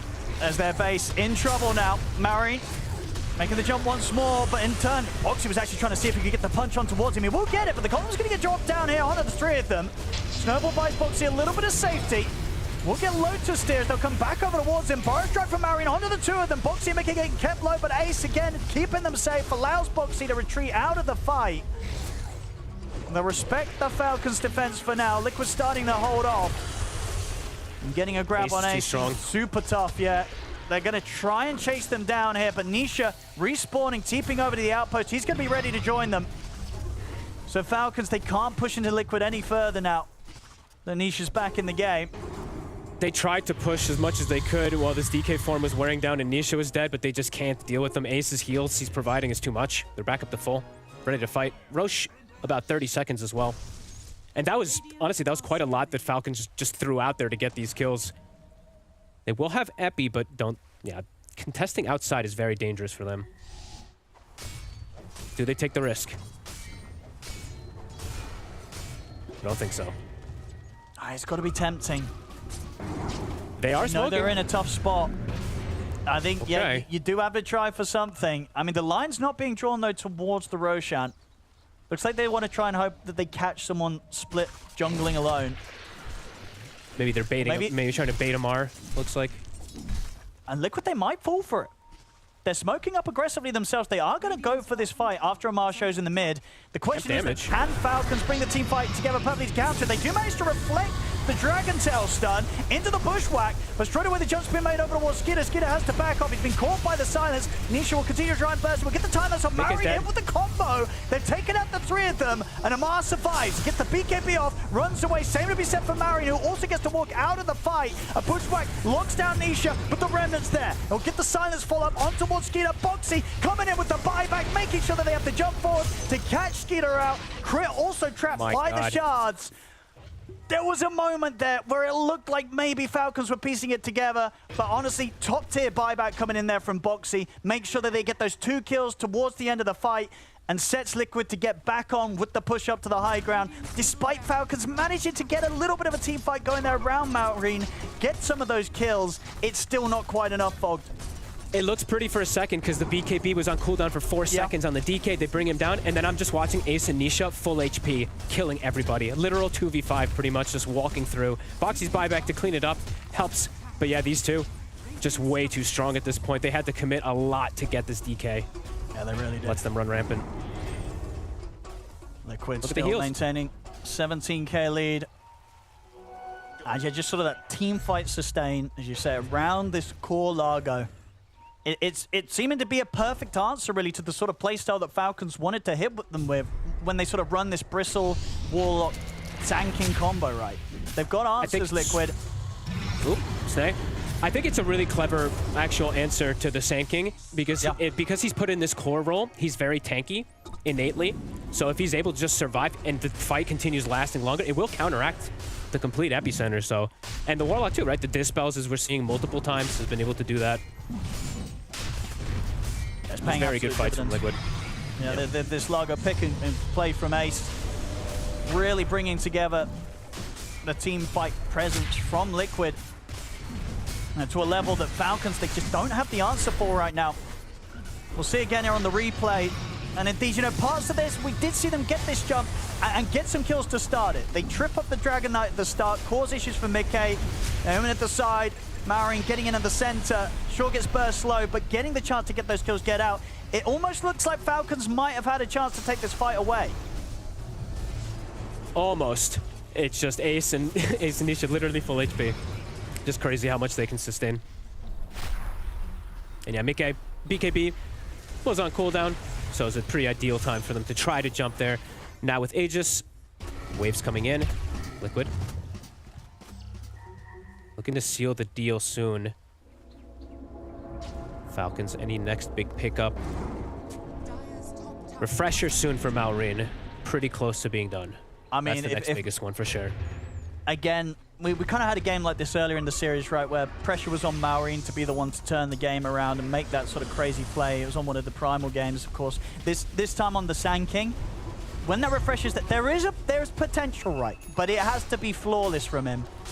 If they're able to sort of bring together that team fight, you know, at the end of the day, Fatal Bonds with a good epicenter, it's still crazy amounts of damage, but it has to come out perfectly to stand a chance at slowing Liquid down. I feel like they can kill one of the cores. I don't think killing two feels they're so durable. But let's see. I mean, the double epi. Let's see if it's going to be possible because the saves also just very difficult. Mickey can just put himself up on the front line. Eyes on Malrine. He's going to go for it. Gets a good jump at the start. Lines at the burrow strike onto both Ace and Mickey. Defensive Noble comes in though on towards Mickey, keeping him safe. Malrine, he has to put the refresher to just get the second burrow strike to get out of there. He'll get punched up by Boxy. Malrine taken out, dead for 80. No buyback on him. Amar and Skeeter, they'll look to push back on the supports and will manage to kill Boxy off. They'll turn towards Tofu, but Skeeter has to time-lapse away from the rest of Liquid. As indeed, once again, the cores of Liquid sitting up pretty much full HP. Amar couldn't even finish off the second support. Tofu remains fine. Nisha back in with another remnant grab onto Amar. The Dragon Tail will get reflected, but Amar's in trouble. They'll try and force him back. Nisha bullying Falcons back to the fountain. 3 dead on Falcons. The supports may fall on Liquid, but the cores stand strong. Now, Tofu and Boxy, they already did what they needed to in the fight. Made the counter plays to the initiations from Falcons. Set the situation up for, again, Liquid's cores to just seemingly be untouchable in these team fights, Fog. And they're not even singing done. a song. Okay, back in with the jump. They'll find Snake King to fall. They'll come in with the buyback. They know the crits here in the tree line will manage to get away back to the safety of the fountain. But Skeeter, he gets burst. They get him with the jump. Nisha picks up another. 12-1 and 12 this game from the mid Void Spirit. And they'll continue to rack up that KDA. Another catch. Mickey diving up to the fountain. Snake King, that's a dive back from him. Liquid looking to close this series up as they'll get the Mega Creep, and indeed the GG is called. Liquid, they'll do it here today in the best of 5 against Falcons, knocking Falcons out. Liquid, they're moving on, Fogged, with this Game 5 victory. Honestly, Nisha went Super Saiyan today. I do have to say it. This whole series, even the games when they were struggling, he was popping off in most of them. This game in particular, yeah, this was an insane performance on the Void Spirit. They rallied around him, they buffed him a lot, but he made those buffs look fantastic. The rotations, he shut down Amar super hard with all of his moves, only dies the once, breaks a couple of the ganks too, makes Epi get used onto him. That was really heads-up stuff from Liquid. Their game plan absolutely worked in this game. Yeah, a confident pick. You know, that I feel like other mids, they wouldn't necessarily have the confidence to sort of pick that Void Spirit into this Malrine Sand King situation. But yeah, Nisha absolutely destroying them throughout the game. Incredible performance from him. A tough one today here from Falcons here. Not going to be moving on at Blast Slam 6. Liquid, just as a team, and it was a great back and forth best of 5. You know, don't get me wrong, Fog, we had a lot of fun with this one. but you could definitely feel it that when it came to the crunch time, Liquid, they were just able to hold it all a little bit better together in comparison to Falcons, Fog. You could feel it in some of the games too in terms of that early aggression, the way that they were kind of pacing things. It did feel maybe a bit inevitable, and we did hear it, I think, from Amar. They talked about on the panel a little bit there. He said the scrims were not going the greatest versus Liquid, and Liquid today definitely reigned supreme in a best of 5. Absolutely. And in a best of 5 where, you know, the start to the finish, a bit of a turn to the tail, right? It started with that first pick Bristle. Amar had an insane game on the Bristleback, but come to the all-important game 5, Liquid say, you know what, you can do it again here, but this time we're going to have the counters. And my goodness, did they. Like, this Bristle had such a tough game this time round. It felt like every single time Nisha was getting him with the Remnant turnaround. I felt like, I think 5 or 6 fights in a row, and then honestly, this Largo pick versus all 3 of those, like you mentioned, right? The Warlock, the Bristle, and the Sand King fights the damage that comes in maybe not the fastest overall. If the Largo is able to sing a song, get the items, and he did. He got to sit back and get that exit at a good timing. We saw the prowess. We saw the power of it. Yeah, that was really cool. Absolutely. That's something that can be kind of easy to forget, right, when we see some of these support Largo games not go too hot. You know, and the hero can look a little bit underwhelming. But when it comes to the offlaners, and we know other offlaners as well, they do like to play the Largo. So I'm pretty sure after watching this game from Ace, he's going to want to bring it back more. Other teams as well, they're going to want to get this hero back out in that position 3, as indeed here today absolutely provided a key answer to what Falcons wanted to do against Liquid. Liquid coming out on top today. This series is there. So they're moving on here at Blast Slam 6. Liquid take the best of 5, 3 against 2 versus Falcons. Yeah, thanks. I am here with Blitz, the coach for Team Liquid. Will, my friend, first of all, that was a long old series. How did it feel for you, and how did it feel for the players? It felt amazing, genuinely. We hate Heroic so much, so we wanted the series to last as long as humanly possible. I hear they got here at like 3 p.m., and they screwed us so hard by losing that one best of 1 in the base to Mouse, and so we're like, me and Curtis were like, we need to make this like a 95-minute game. You pick Coddle, we pick Treant. So I'm glad that it went 5. Well, thank you for not making it quite as miserable as it could have been, but you guys have 2 more best of 5s potentially if you make it to the final. How hard is it for the players to have that stamina going through potentially 3 days of BO5s? It's a lot, but I actually quite like the format. I think you get to really see who is better prepared and who the better team is. Like, I think, for example, if we had just 2-1, you don't really get to learn anything, but I think after a best of 5, you're like, okay, we probably are the better team, at least for today. And so I'm pretty excited about it. I think my guys play like 20 games a day. You know, we're famous for the amount of Dota that we play, and so I think 5 games is no problem. Fantastic. If there was one player that you had to name, I was thinking this was kind of like at times the Nisha show, it felt like. Do you think that's a fair assessment, or is that just me being a noob? No, I think Nisha had an excellent series. For me personally, I thought like Tofu had like a pretty unreal series, and like the way that he was calling in this game and some of his ideas I think were pretty incredible, and so like I'd probably give Tofu most of the credit for this one. Fantastic. All right, and last question. You guys have OG tomorrow.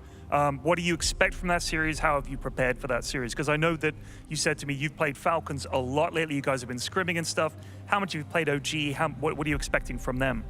I think they're a really good team right now. I think they are a fun team to play against because they are kind of like us. It's going to be like, you know, those scenes where like Rams just like ram into each other like at max speed.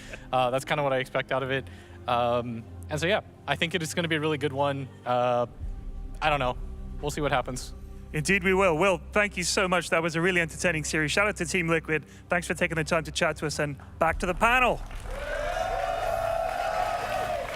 Such a lovely victory Liquid get for themselves here. It was an amazing game number 5 for them. And I'm not going to say it was the cleanest, but it was definitely one of the most enjoyable ones to get to watch here.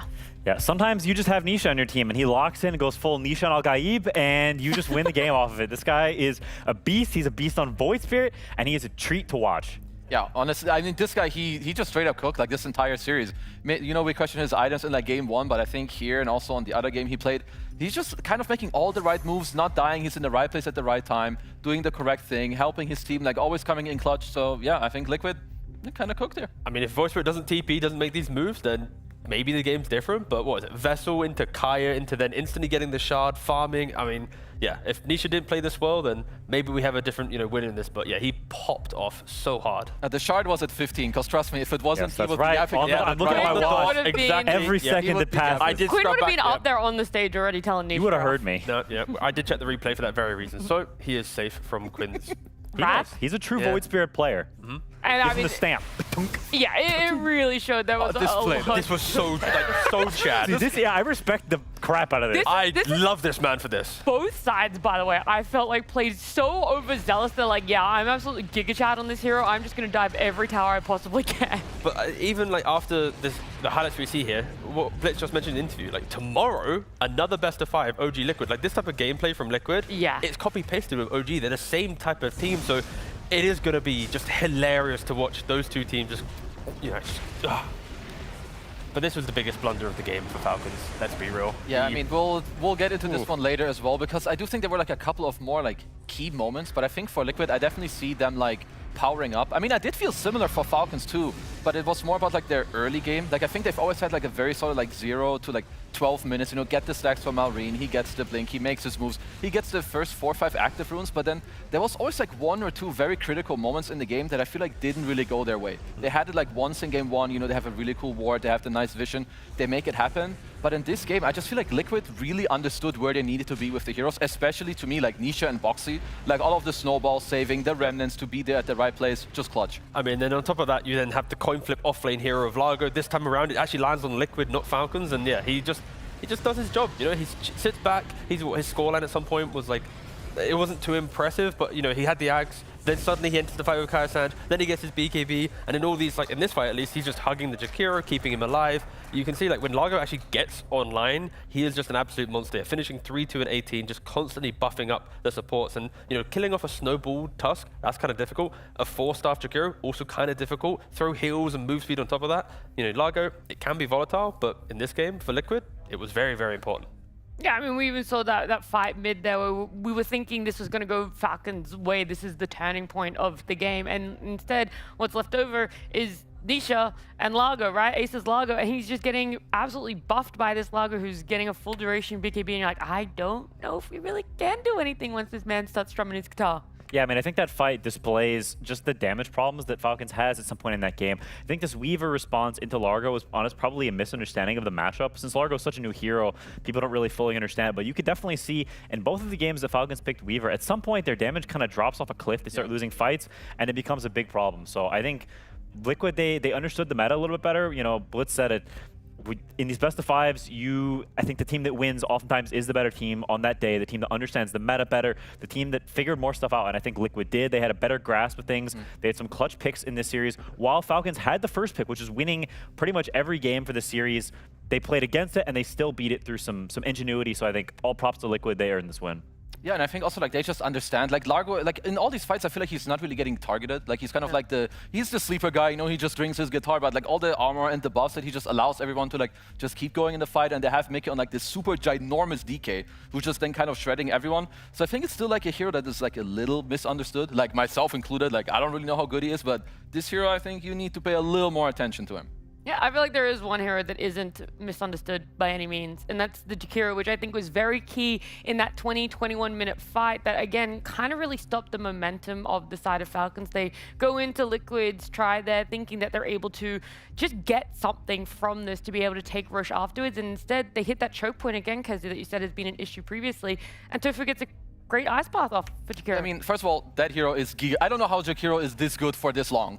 But also, like, what we need to show and like think about is this has been happening a lot, right? You go for the Tormented trade with like the Roche at the same time. This is incredible, like crucial point of the game. So Falcons decide we're gonna try to give it up, and we go for Roche. But Liquid, they understand this. They're like instant TPing everyone into the triangle to be there like immediately. Whereas Falcons are like, okay, we back off, we smoke. The problem is, I don't know exactly what happened, but they butchered their initiation quite hard.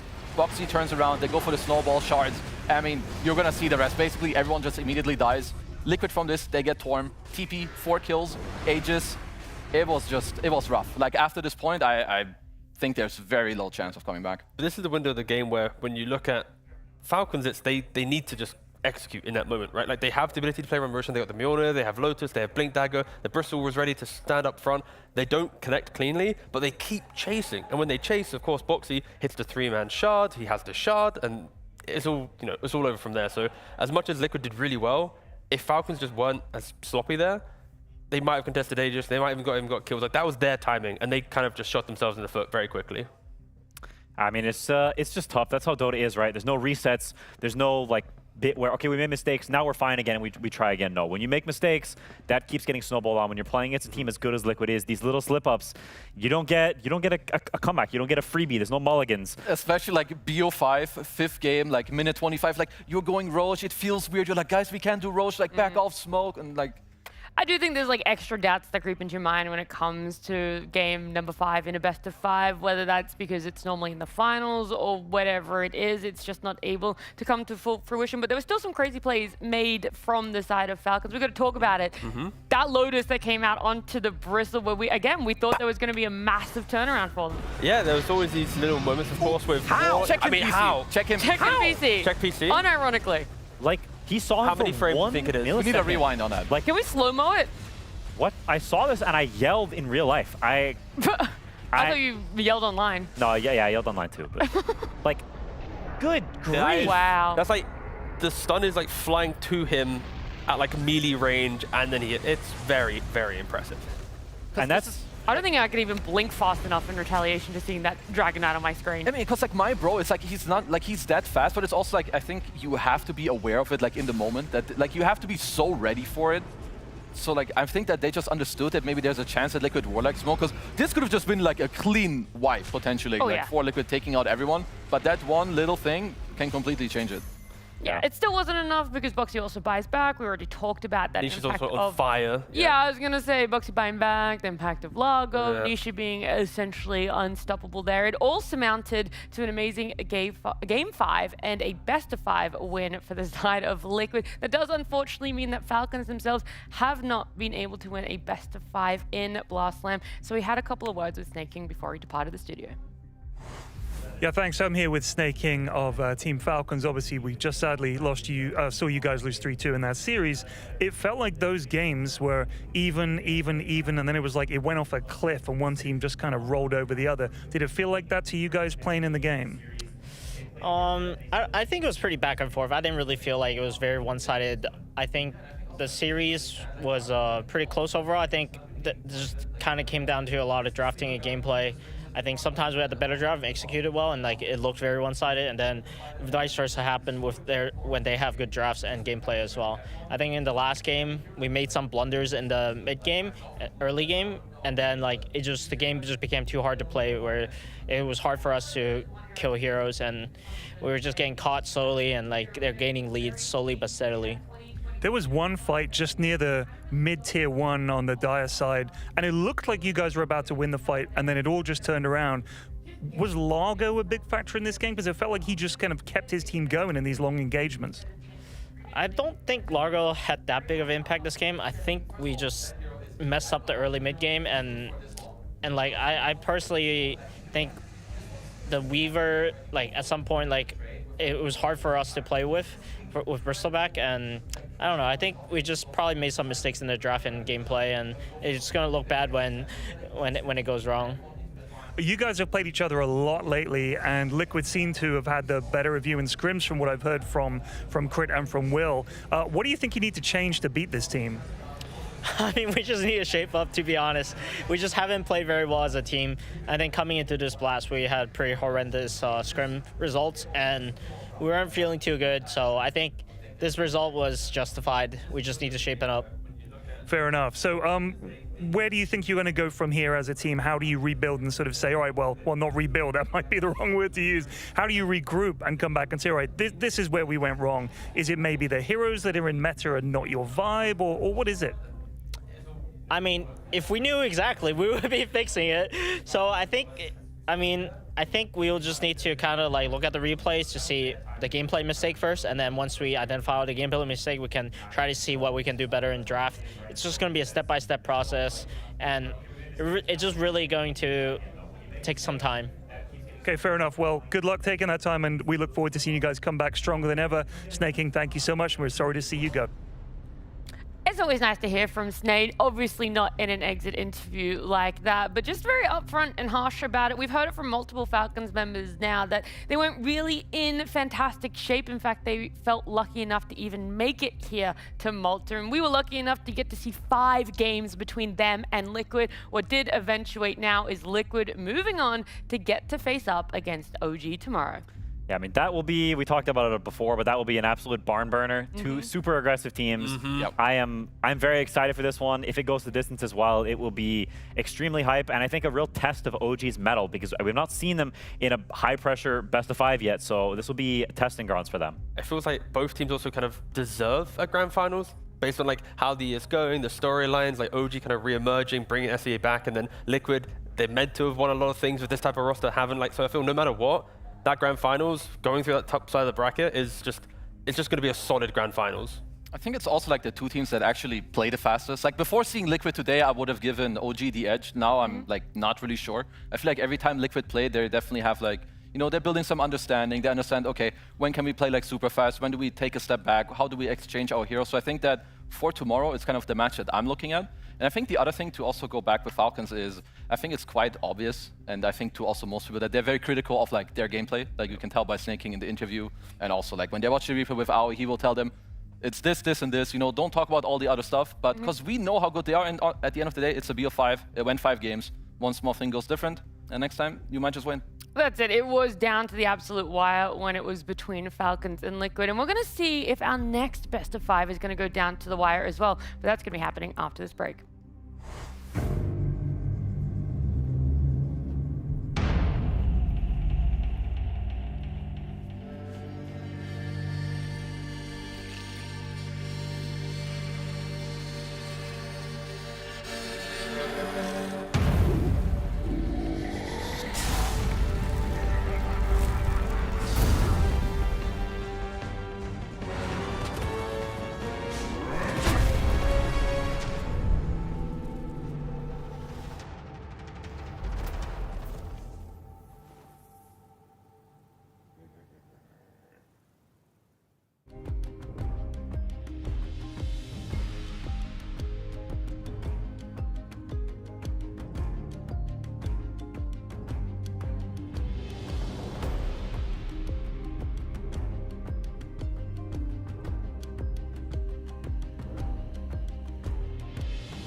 When they step onto the stage in Malta, the past is done.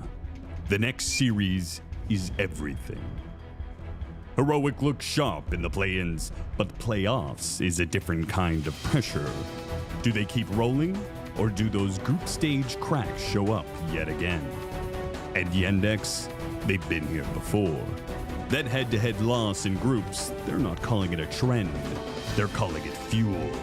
Because they know how these brackets work, and they know how to turn a series into a run. Can Heroic's rising star master the beast? Or do the veterans of Yandex snap the leash and drag this back to their pace? One step deeper into the bracket, but only one team gets to take the win. Welcome to the playoffs. Welcome to Blast Slam 6. We're moving into our second half of the day. Best of fives is the only thing on the menu for us right now, and we get to seat HEROIC and Yandex at the table, see exactly what they're going to be able to bring out for themselves. They did arrive earlier. Blitz was not lying in his interview, if you guys caught that one, and they have been waiting around for some time. So I do wonder, you know, the later start for them, the fact that they had to see all 5 games earlier, T, is that an influence? Is that going to... promise you it's not light outside right now. I would have no idea. We don't have a window. Oh, good. Okay, why would you? Good job, Cassie. Nice. Keep it up. I'm just going to leave. All right, bye-bye. Anyway, like I was saying, guys, this is the first game of the best of 5, and it is nighttime here. So, yeah, when Cafs leaves the little minibus here, yeah. It's dark. It's dark. Anyway, let's talk about something cool. HEROIC and Yandex, let's talk about the matchup of these two teams and how you expect it to be playing out.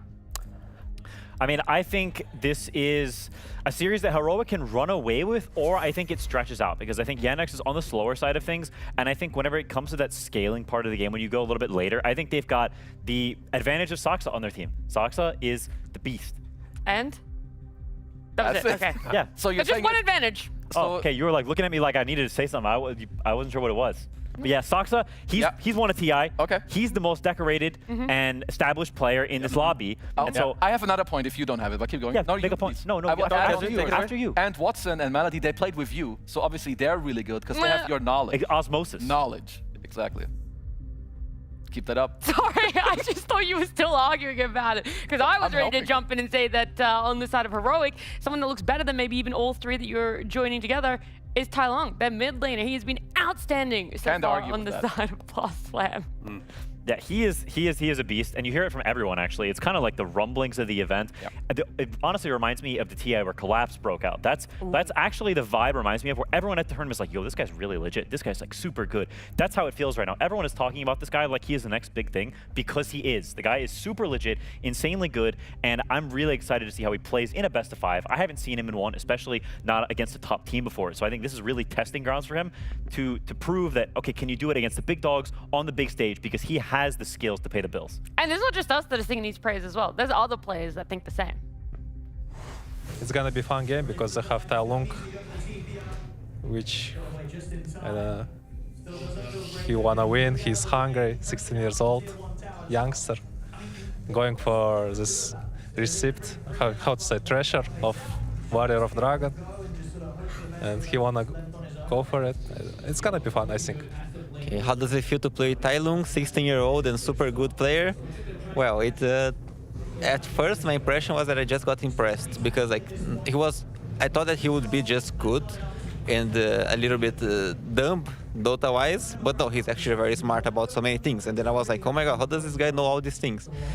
And even when we were going to teach the things that we learned through experience, he would learn so fast. So I feel like the big thing that people can't see from outside is how smart he is about the game, and not just like, he's probably just a kid that presses buttons super well. No, he's smart. How did we find Tai Long? Well, in SA there's a lot of good players, but like they have not that many opportunities to shine, and we can't really know how good they are. And it happened to Tai Long. We didn't know how good he was. So after TI, we knew we needed some changes, and we thought about Whisper Mid, and we ended up going for that. But getting Tai Long was our second option. We just were like feeling that we got at a good point, and we didn't want to risk it. But now that we did, and he had the opportunity to show how good he is, we're glad we did it. So he just needed a shot. That's it. My opinion about Tai Long, I think he's definitely a gifted child. He is a good kid. He tries hard in the ranked games, in pop games. I respect that. And I think HEROIC did a great job finding this new prodigy kid to their mid lane. And I think he's strong enough to carry 4 bags of potatoes that are in his team right now.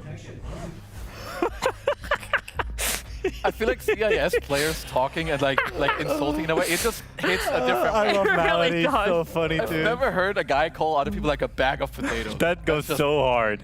This guy. What does it make him then if he loses to them? Well, let him. Well, he's not going. He fully believes they're not going to, right? He's like, maybe someone, this mid laner, this gifted child, can carry them to a win, but it'd all be on the side of Tai Long if they do. Oh, it's so funny to call one guy a prodigy and the rest of them sacks of potatoes. Like it's polar opposites. I love the honesty. I love the honesty. That is what is going to have to be bared here. All honesty onto the table. Is we're going to talk about Cylong, some of his stats, because whilst HEROIC didn't have an amazing group stage, when you looked at it on paper, they had to go through that last chance qualifiers best of 3 into that play-ins best of 3 as well. And there were a lot of games they should have won, but weren't able to. Oh, they were the most throw-heavy team we had in the group stage. Like, they would get a lead that looked amazing, and then someone would unplug their keyboard and try and play with mouse only, and it looked awful. And then one day, they had a conversation, they woke up, played a series, and they just looked like a completely different team. So fair play, testament to HEROIC, not allowing those losses to get to them. That is a make-or-break moment for any team. The type of losses they had, they stepped up, they learned from it, and now they're coming into here, eliminating Tundra, looking to go up against Yandex with a stand-in. Like, this is the trajectory of a team that can make a good run in the playoffs. Yeah, and I will say I'm just very happy to see that, like T is saying, that they cleaned up their gameplay, because yeah, they yeeted a lot of their games like straight out the window, like back to back to back. And I will say that when it comes to their gameplay, I just think it's looked like a lot more clean since then. And when we do talk about Cylong, like, the only mistake I've seen from him is that maybe at some points, like, he slightly overplays, or he's like 1 or 2 seconds, like, not patient enough and like jumps in too far. But that's it. That's a skill that you easily get with, like, you know, playing more games and some experience. But the rest, his laning, how he moves, how he itemizes, like his small moves around the map, they're incredibly clean and super surprising for a guy who has barely played the game on a competitive level. Yeah, I mean, for me, I think the most impressive thing is, first of all, the aggression. Like, I think that's something that you can't really learn. I think most players are either aggressive or they're not, and you can't teach that. So having that skill is incredibly important to be a tier 1 player. And on top of that, he gets laning. I think laning is another thing that is very hard to teach. You're either a good laner or a bad one, and I think he is someone who is he just gets it. He's a really skilled laner. He pushes his advantage, and these are things that are hard to teach. So he's got the amazing fundamentals, so we can really only go up from here. I mean, the key thing is you've got to let him play his own game. I think there were some games where it felt like he was trying to, like, become a HEROIC player, and then there's other games where, like, at least in the last, like, 3 or 4, where he's doing his own thing. Like, he's styling on mid, like, he's making his own moves. It doesn't feel like HEROIC's like, you need to become our mid lane. It's like, he's joined the roster, and it's like, do as you wish, and when at some point might hold you back, like, not hold you back, but like more like teach you our way, but like, we want you to do your thing, and then we'll try and follow you. So I think that is a really good way to, like, bring in a new player. Yeah, anyone just tuning in might think they've turned on the channel to the Cylong show, and it's not necessarily just that. We are singing his praises, but of course, there are so many more players that are going to be joining our lobby on the side of both HEROIC and Yandex there. So let's talk about carry players. That is where a lot of the spotlight tends to go, and it's a fair comparison to try and draw, right? Yuma, Watson had very different sort of successes throughout their career, and of course now different sort of rosters that they're on as well. Yeah, I think coming into the series, a lot of people would say Watson's the farming carry and Yuma's the fighting carry, but when you look at the stats, it's only very marginally. You know, Yuma's in about, you know, half more kills in the first 19 minutes of the game. In regards to hero damage he's doing, it's about 800 more hero damage. So I think the main thing is, I think Yuma has kind of changed up his style. He is ready to fight, but also farming, where Watson, he's leaning, it's like so marginal. And again, I think coming into this, people will just assume that is going to be fight versus farm, but it isn't really the case. Like, Watson is happy to join fights, but he'll join them when he knows it's a good one. Whilst Yuma, he'll just throw himself into a fight just because, you know, that's the HEROIC way. Yeah, I mean, they're they're both super important, like, for their teams. Like, I think also when you look at Watson, I think this guy, he developed like a lot as a player. He used to be a bit more farm heavy. I think right now when he needs to join, he absolutely will. Yeah, he's also, like, he's a player who is very eager to learn, and he is, like, a very good teammate. He's very, like, responsive, and he does what he can. Like, he listens to people. He's just a really, really great teammate. And so I think having Sox on that team, being able to teach these players, I think is really good, because I think they're all sponges. They want to learn. They want to know how to be TI winner caliber players. And so I think you will see this team over the year continue to improve and get better, because they just want to listen to this guy and they want to learn. Yeah, one area I feel like doesn't need improvement for the side of Yandex is on the cohesion, the sort of fun that both the carry and the support have together. So Watson and Malady, because they're best buddies. They're big bros together. Yeah, I mean, these guys, they actually go way back, like even years. And it's By the way, synergy was the word I was looking for, and I just threw in a different word. Synergy was it. I was looking for synergy. I need to clarify that. Don't worry, you got it. Thank you. But back to the point, because I didn't even realize that you messed up something, you know? So with that said, like, these guys, they go back really, really far. Like, it even says on Liquid.CET, there's a reason that Malady ended up in Hellraisers. He declined a different team. It's because Watson told him, brother, play with me. We're going to make a good team. So they started playing together, won a couple, like, smaller tournaments. Then they had a big break in between. Then they played again with GG, of course, with our boy Quinn. And now they got reunited again. They go to the next one. This is the love story. People don't understand how important it is that you have a lane partner that you can actually talk to and be honest with, instead of like, you did great, boss. You did great in that lane. Let's do it again. No, brother. Change that shit. On the kiss that cam. was not good. That was not good. Next. No, I 100% agree. After every lane, you'll hear them go talk immediately. Like, we were speaking English in the team, obviously. And after every game, they're sitting next to each other. They start talking to each other in Russian. Malady flaming Watson, you should have done this in lane. And Watson's like, no, you should have done that. And it's like in a good direction. They're trying to improve. They're being honest with each other. It's good stuff. No, it is really nice to get to see that. As much as we like to meme about it, there is just something when it comes to being able to have someone like that for yourself in the lane there. What isn't necessarily going to be too familiar for them is that they do have a stand-in on the side of Yandex. We didn't really mention it, but wanted to bring it up right there. Malik is going to be standing in for Notice. And with that news, we are going to start our first best of 5 Game 1 draft.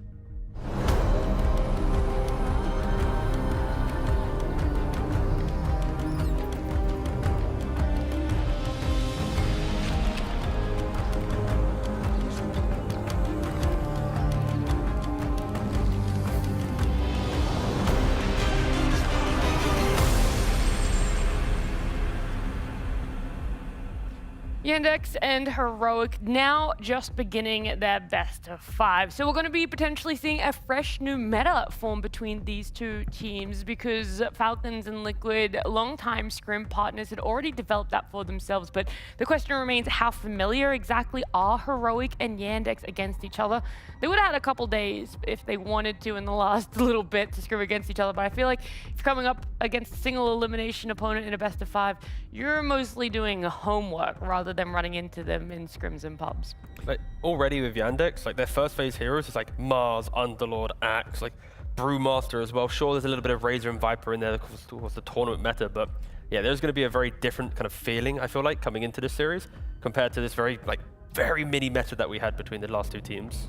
I mean, it's already different with the first phase Chen ban, and I think we may see that consistently throughout the series. Malady is extremely good at this hero. They have won, I don't think they've lost a single one of their Chen games, so I think this could be a very consistent first phase ban. And Jakiro, a hero that this hero was terrorizing the last best of 5, and they maybe took a page out of that book. Yeah, I mean, also, like, if you just look at Heroic specifically, I think they have, like, a lot of, not hipster, but specialized players. Like, Whisper will play a lot of heroes that other people will not touch. Like, if you just look at his off-lane Pudge, like, no one else will really do that. There's also no other team that would have Beastmaster banned against them in the first phase. But, you know, Mr. Tai Long, he plays his hero mid, somehow goes 18-0, and goes next game. You've got to... Sorry, go on. I was just going to quickly back up what Quinn was saying. You're right, Malady has not lost a single Chen game, and it's been 4 of them this Blast Slam. So it isn't just like it's gone through once and he's done well. 4 times he's been able to decimate his opponent. That was all to you. Back to you. Back to you, team. Back to you, team. Trees available, Ember's available, Mars is available. Trees pick, draft continues. Yeah, I mean, this is a powerful hero. Everybody knows it's powerful. It's first picked or first phase banned almost every game. Yeah. But they do steal it away from Malady. Malady's like the tree guy. He was rank 1 playing tree even some on, years ago. Not even on this version of tree. Yeah, right? every version. I think he's maybe the only Grandmaster professional tree player. So I'd be curious to see if Malady gets it throughout the series, but Heroic first picking is no surprise. I bring the spark and they take the Razor. Again, a hero that was so hotly contested is now a second pick hero. Yeah, I'm just intrigued to know how Manic's going to kind of fit into this roster, right? Like, as a player, he's the Darkseer guy, the Tidehunter guy. Like, he wants to be just team fight offlaner pretty much every single time. So is he now going to be playing a Razor? Is he going to play heroes that he doesn't normally want to play stylistically? Like, he wants to be just the initiating hero, I think is the better way to kind of summarize him. Yeah, I mean, something that not everybody may know, but Malik is also like best friends with Malady and Watson. They like hang out on Discord every night. They're all from Kazakhstan, so if there's any questions about how comfortable he will be fitting in this team, I think he'll be very comfortable hanging out with literally 2 of his best friends on the same team. So I think in terms of synergy, while they may not have as many games as they do with Noticed, I think they will still be a force to be reckoned with because they have a lot of synergy playing with Malik on prior teams and also just knowing each other very well. Yeah, and I think also, like, to add onto that, when you have a stand-in, I think I mean, obviously it's even better if you also know him, but it's nice if you can make him comfortable. So if we're saying that he doesn't, like, play too much Razor, and we also, like, we've seen him before, right? Like T mentioned, he's, like, the melee off-lane team fighter. I think just continue to put him on that. Also, if I think of Watson, even, like, a year ago, he was very early on, like, a carry Razor train. Like, he made that, like, very popularized in pubs, so I totally wouldn't even be surprised if they can just keep it like this. You know, make it quite simple. Razor carry, put Malik on something that's nice, build a nice foundation for your draft, take it from there. I mean, the other option is you try to make your stand-in as uncomfortable as possible, make him a scapegoat. He played Razor in 2022, the last time competitively. He has 3 games total in his career on the hero. So if you are trying to find a scapegoat, then he is him. Welcome to Malta Malik. Here it is. Here's your Razor. Put a pin in that one. Maybe we'll see that as an option here. I was looking at the cams, and there was a moment where Tylung was sort of laughing. They were joking back and forth. He looked very like free, and I think that's a really good sign. I think you can sort of see from people's faces if they look stressed. I look at him. I think to me he's just kind of chilling. He's looking at his screen. He's thinking about his heroes, and I think that's what you want. You don't want to be talking too much as the mid player in draft. Oftentimes you just want to be thinking about the game from your perspective. How do these heroes interact with me? How do I work with my heroes against the enemies and all these things? And so that's a good sign that I think he's going to be able to perform in this series. For sure, because we haven't really seen him play, right, in front of like a crowd, like on the actual stage. Yeah, I don't think so. So it is absolutely, it's a big test. It's also like baby steps, though, to be fair, right? Like, he's come to a studio event with, you know, the crowd. It's not like he's gone straight into, you know, the Singapores, the Chengdus that we saw last year. So this is like, Heroic does well, they do here. And then the next time, bigger arena, step by step. But Yandex for now, they take the Shadow Shaman. I don't mind this pick, because I think Tree Shaman together is really potent, but I think my concern is when you have initiating heroes that are easier to find and kill, and then there's a Tree in the game with a Shard getting all the vision, there is a world where he gets just caught, and then you don't get to utilize the Shaman, but... Yeah, it's interesting. I think it's two-sided in that you can cut the trees, and then Tree can't really man-fight a Shadow Shaman. Like, you'll beat the crap out of him, he'll buy boots first, and probably they'll go cut the trees level 1, maybe. But it is, like, they do have no team fight right now, and you're playing against that Tree and against Bristleback now, against the Razor that we saw last game. So there's some, it's interesting because I think if that series didn't happen, we would not see this Bristleback pick right now. And so the meta is sort of adapting through other people's best of fives, which is not something you see often. Do you think, like, now that you're Shaman coming up against a Bristle, you go for the chicken fingers faster? Because isn't it like your level 15 or 20 talent is your right click, like your Hex breaks? Or am I mixing my heroes? He did have that talent. Does he still have it? He has Hex breaks still. He still has Hex breaks? Yeah. I think he'll likely go for the chicken fingers. The big fat snake was nerfed a couple of times. One thing that we cannot forget though is Heroic in their qualifiers have played Bristle in multiple roles. They've even played it mid lane on Tylung, so it's not a hero they're afraid to flex around. And then to be fair, Heroic, they've picked Enigma and Tylung started playing it. They had Razor in the qualifiers. They didn't play Razor. They lost the qualifier. They told Tylung to play the hero that he'd never played. He then picked it, dominated the series, and then they qualified, right? So it's like, I think Tylung is at least showing that if he's given information like, hey, can you try this? He's not the type of player that says, no, I need my heroes. He is ready to adapt. So always got to keep note that there is a new hero always potentially available for Tylung to show us on the main stage. I think for Heroic, these first 3 heroes they're not bad, and that I think they're strong skirmishers, and there's some dynamics in which they can fight well, but I do think they have overlap in that it's a lot of physical damage, and Tree is very low damage. And so whenever you itemize or you pick heroes too far into one category, so too much physical damage or too much of this or that, then you can get punished the other way. Now you've got this Bristleback playing in Shadow Demon, which as the game goes later, eventually you buy Axe, you ult him, and he is worthless. So you've already got some scaling problems potentially for Heroic, so you're looking more at that tempo, more at shutting them down early, because Yandex supports, they're 2 squishy range supports. If they're behind early, they're weak, but if they get going, then there can be big problems for Heroic. Yeah, I do think that this SD is quite a big problem, like not just for the Bristle, like later down the line and the scaling that you're talking about. It's also super annoying for Tree and later, like now you're playing into probably a Razor who will buy a BKB. If he's a carry, he'll have a Manta. If, you know, SD eventually gets a shard, he just cleanses one guy as well. Same with the goo. You'll never be able to goo people up. And you have like Rasta, SD together. It's like not like it's weak, even though it's 2 range guys. You know, Rasta, he can start the fights. They're both good laners. So I think Yandex have a very strong potential 16-17 pick here, depending on which core is coming out. Okay, they go for the fuck. I was worried that Heroic showed that they picked Broodmother to carry, and like picking SD and Shaman like this, backline supports that need perfect positioning, you're kind of offering up Heroic to go for the nuisance of the Broodmother. Puck, sure, with a little bit of containment can maybe spook Heroic a little bit, but I don't think they care if they do want to go for that type of hero. Just pressure the map, overwhelm them. Don't allow Yandex to have 2 hyper-defensive supports that are buffing up other heroes, containing them, locking them down for the cores to do well, like to have a slow entry to the game.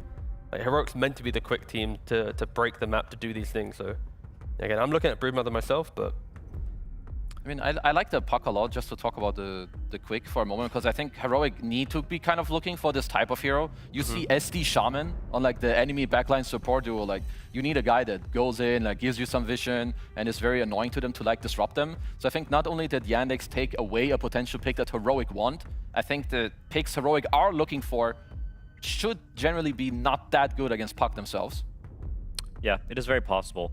At the same time, I do think they have quadruple ranged hero, first 4 heroes on Yandex. It's a little odd.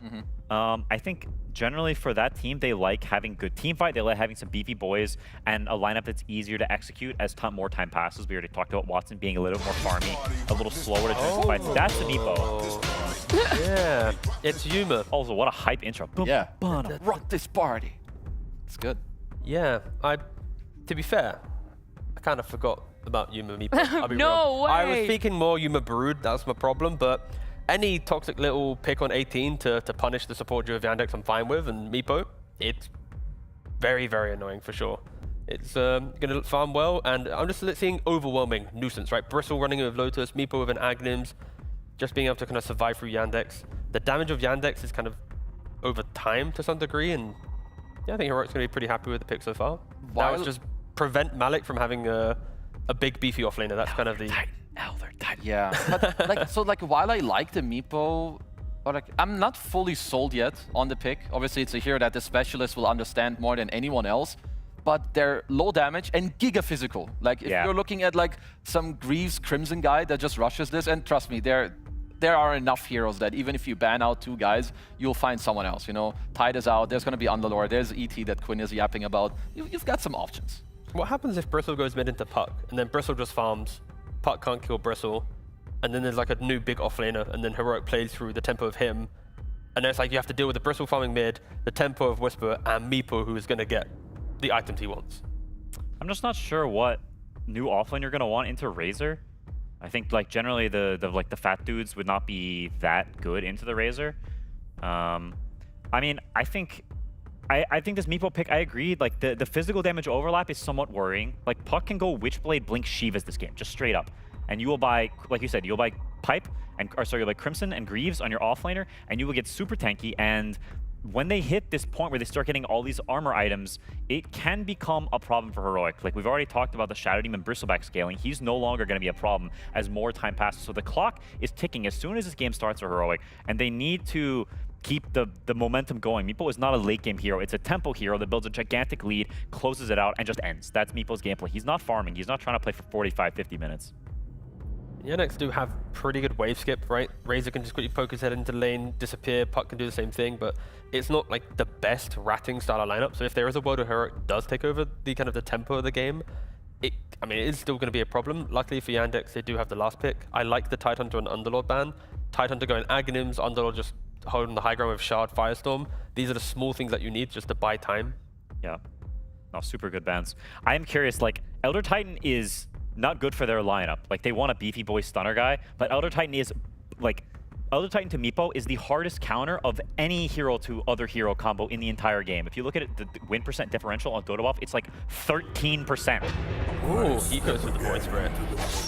Okay, I think that's interesting. I mean, I think it's just good against Puck and also against like the backline. You can like be this hybrid tanky guy, but you can also itemize to like kill the guys in the back. I mean, while I think ET is quite spicy, and I think anyone that plays a lot of offlane ET will definitely look at it.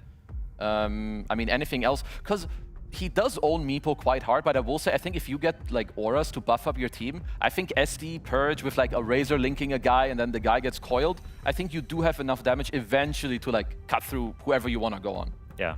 So the last time Malik played Elder Titan, 2024 against Arme, he played Morphling carry, he then picked ET offlane into the Morphling. So he has thought about the hero in certain anti-matchups, but yeah. I mean, Watson is also a great Meepo player in his own right, so they understand the hero, they know what the counters are. Timbersaw is good against the hero for sure. And he can buy the auras, right? You can go some hybrid build. We see some players go for the more greedy stuff, but he should be able to buy, you know, the Greaves and the Crimson in this game if he wants to get up those auras, if that's the route he wants to go down. It's the tanky guy. They have plenty of catch, and Timbersaw is one of the best core pairings with Shadow Shaman because Shaman has that catch, and he kind of wants a hero who can stand in front for him, but also has some damage, so this heroes pair well together. So Timbersaw is one of the classic best combinations with Shadow Shaman. I think sorry, go ahead. No, after you. They have a giga good lane. In the, like, not just are they good like throughout the game with Shadow, Shaman, Timber. I think the lane is very strong. You go down there, you cut some trees. Like Meeple will do his thing, and maybe you like try to go through the gate and like overrun like maybe what the enemy safe lane where the Razor is playing. But overall, I really like what Yandex have. I think Timber, you can go to Horus like you said, but if you have a giga good game, you can also just have like an Axe at like minute 20, 25 in this game, and I think you're not really gonna get cooked. So for me, I'm really hoping to see that Heroic have like individual excellence, like off this Yuma, Meeple, and Tailang, you know, with the Tailang show, because overall, I prefer the Yandex draft. I mean, Yandex is just get Crimson, be happy, and for Heroic, it's like, I think Tailang, we just saw Nisha dominate on a Void Spirit and show like what you can do on the hero. And if you get the Vessel at the right time, you get the Kaya potentially, the Shivas, like he can do the things that Nisha just did. And like we have hyped Tailang to great lengths now. And I kind of feel like he's in that position where like if he can step up to the amount of praise that we gave him, he can do enough to bring Heroic into the game to ensure that Meepo has a good time and everyone's just kind of snowballing the game. So we've hyped him up and now he has to perform. I'm contractually obligated to say the team with Void Spirit will win, and so I will. I think Heroic will win because they have Void Spirit. No, Yandex will take this one. Quinn will take the L. Big fat L.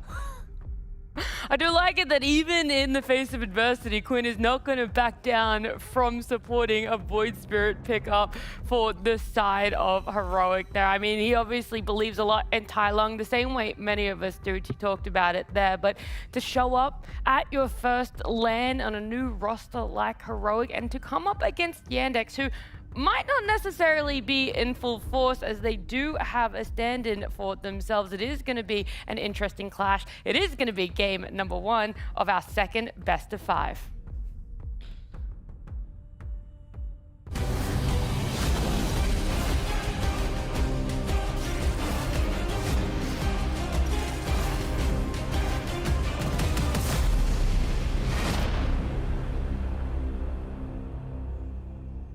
At first, we had 4 anchors plus Sea Captain. Now, the newer generation of Dota, we've got 4 bags of potatoes and a Prodigy, Avery.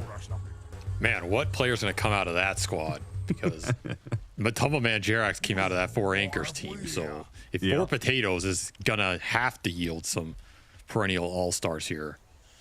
Very, very interesting matchup we have in this second BO5 of the day. I think both these teams are not afraid of each other, and I think they're both in a similar spot in the scene where you can argue Yandex has had more recent success, but I feel like they're both trying to get to that tier 1 status, aren't officially there yet, are right on that cusp. And so I think both these teams psychologically, they're not going to be afraid of each other, and they both have a lot to prove, and they're both going to be very hungry to win this series, even Yandex with the stand-in here. Yeah, they're supposed to be challengers to the, you know, Falcons, Tundra, Liquid, etc., right? The established tier 1 teams. And I think, as you said, Yandex have already proven that they can do it. Heroic with this new squad still have something to prove with this new addition of Tailang. We are going to watch First Blood, though, happen as KJ is going to eventually get run down, trying a bit too hard to get some information. It's a bold move, trying to get this deep ward. Not a lot of trees to escape with there. That's a Boot's first investment for the tree 2. Generally something you want to turn into a lane advantage or First Blood. Instead, you ran out quickly and gave it away quickly. So it's going to hurt this top lane considerably if the tree ends up being there. He's actually looking to go bottom. They want to put the Hoodwink top. They might rotate this still. Yeah, he is going to TP top. So maybe they start pseudo trialing here to secure the first wave or 2 from Epo or look for the return kill. But again, you gave up the First Blood. So this kind of hurts this play as well. Yeah. It also makes this play a lot less likely to be read, I guess, in some ways, if they're not the reward of First Blood. And I think shutting down this Timber Saw has to be first step for Heroic. And they're going to pop out, do what they can. Got a net, but he leveled up Timber Chain, level 1. Easily gets away. And now Theolacor is just going to have to go through the gate, back to lane. Well, or they're still not. going to send the tree bottom. I mean, all the trees got cut top. So this is not the best lane for Tree. Tree is also very generally weak against Timber. It's not a good matchup for Tree. He out-sustains you over the long run. He cuts the trees. If you play in the trees, he gets bonus damage. So I understand why Heroic are trying to dodge this matchup. But then it goes back to the question, if you first pick Tree and you're the one having to dodge the lane, go into this off lane, have a double melee lane against double range, a little worried for KJ's early impact here. And to me, he has been the standout player of the squad this event. Like, I'm looking towards KJ in this series to make some big plays down the stretch. Yeah, this he may be in a better position with the trees not being cut in this lane, but is Whisper going to be in a better position with a tree trying to stop the Link rundown compared to a Hoodwink, right? Hoodwink not only does it pull Bushwhack, but then it's also a ranged stun. A lot easier to get, you know, that positioning to stop the Link. It feels like this is going to be potentially just a free Link lane for Watson a lot of times. He's going to free farm this no matter what. I think these lanes are going to go well for Yandex across the board. I also don't think the tree can stack down here. So if the lanes don't go Heroic's way, they lost some stacking potential with this swap as well. Very volatile support swap in my opinion. There was a potential high payoff if they got first blood out of the exchange and kind of forced TPs, but I think they should have recalled the audible after the first death here. And this should be Yandex winning 3 lanes. Mid, I guess, can go Tai Lung's way, for sure. And this is a favorable lane for Void Spirit, historically at least. And this is a lane where Tai Lung can show off his laning prowess, take a little early lead here. So maybe that's where Heroic can build some momentum. How good of a hero do you think Void Spirit actually is right now? We just saw it in that last series. Nisha performed really well on it, and it looked pretty strong, but you know, just recent history, this hero has not been particularly good. I would say it's been the least of the, at least when it comes to Storm and Ember Spirit, but far below those two. I think this hero is very strong right now. Doxa will die, but so will KJ. So support deaths on both sides here. Trying to get aggressive top 2 with the level 3 on the Meepo, but there's only so much you can do to Timber in this lane. Pretty hard to lock him down long enough to secure that. So support's getting traded out here, fighting for those Lotuses. But this is ultimately a free lane for Watson. You can't really stop the Razor getting links here and then just CSing. Unless you want to rotate the Hoodwink down here to give solo XP to Meepo, he can always pull for himself with the clones. So sometimes you can make an aggressive move. You can also send a Meepo through the gate and play that game. Yeah, I almost wonder if they should make that 2-man rotation just to make sure, right? Because the Ranger, the Razor is a dangerous hero to gank into. You know, you get Soxa to defensively TP, make that a 3-on-3. You might just be giving the Razor more farm than taking it away. So I almost wonder if they should make that a 2-man rotation, 1 Meepo and 1 Hoodwink through the gate. I wouldn't mind that. I think they have to look for this play at some point in the next minute or two here. The lane bottom does get shoved because this equilibrium is getting disrupted by pull blocks and quills. So if you send a Meepo through the gate, that opportunity should be available if they make it at the exact right time. And I think that is generally how Meepo prefers to play early games. You need to get some little efficiency out of the extra clone. Either pulls, stacks, stack clearing that your team sets up later on, or this like multi-lane gank potential through the gate is super powerful. Oh, Tai Lung. Yeah, getting super low, man. What a read of that situation, not popping that stick a little bit sooner. Went down to like 5 HP or something. Double ensnare. The Bushwhack getting the grab on the Shadow Shaman, just little trades of damage, nothing major. I do think it's a pretty good Meepo game, though.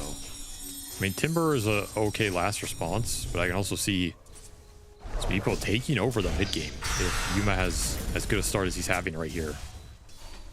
He's very strong in this early portion. There's not a lot of AoE control in this Yandex lineup.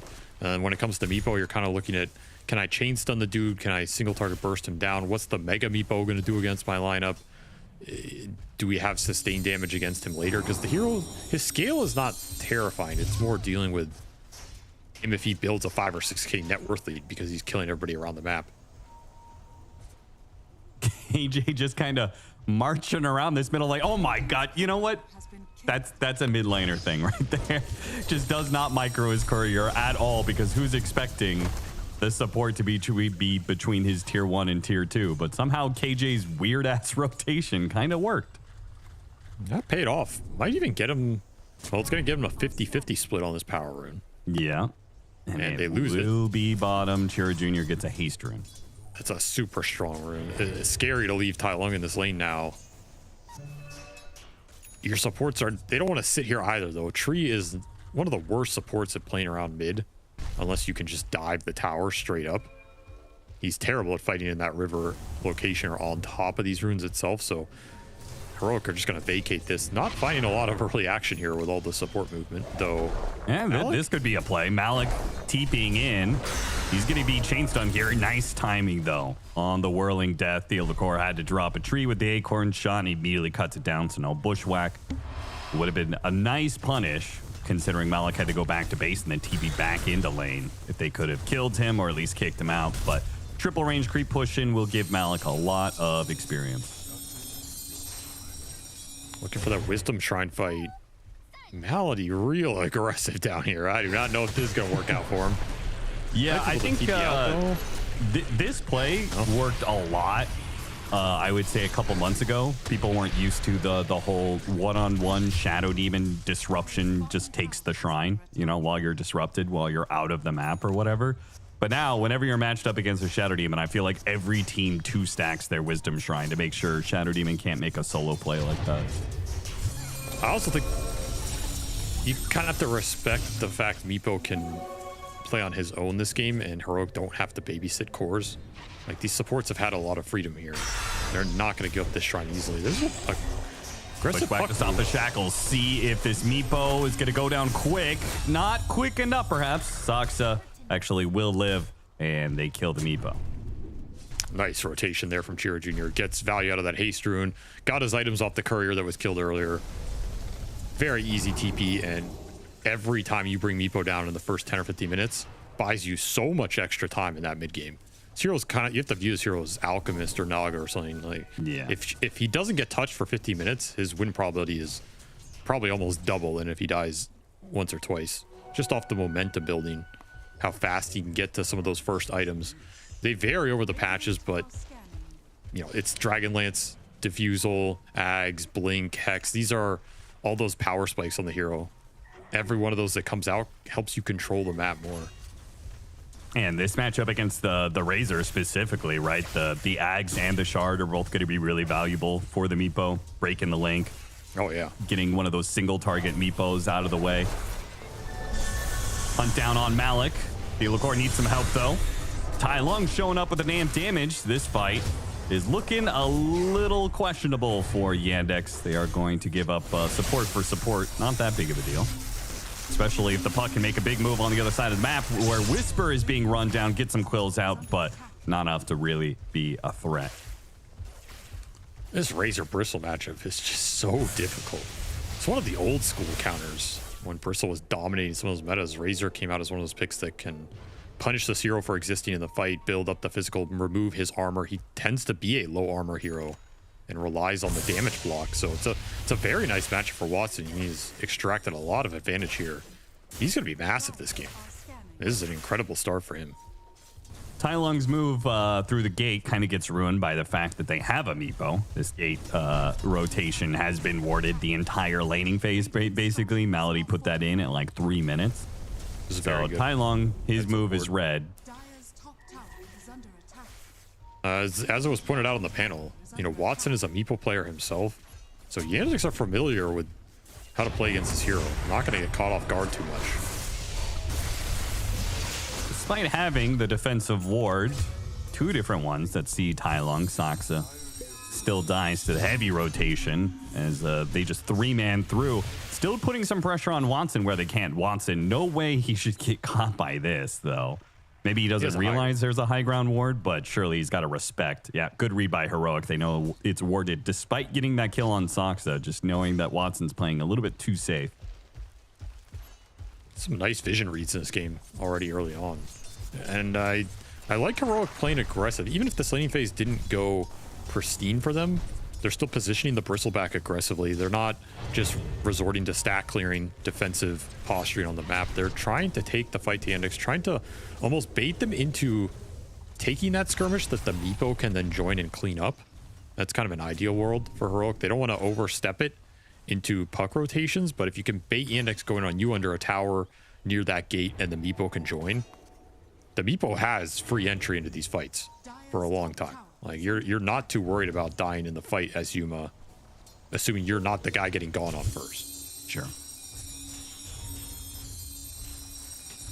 Well, if Heroic want to move on these side lanes and such, feels like the best thing Chirica Jr. can do here is exactly what's going on. Push this mid tower. Force the Void Spirit to show up. Force these supports to show on the map somewhere.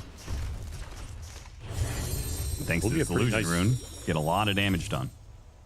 Nice Vessel game for Tai Long. He's about to finish it up here. It's going to be his first power spike.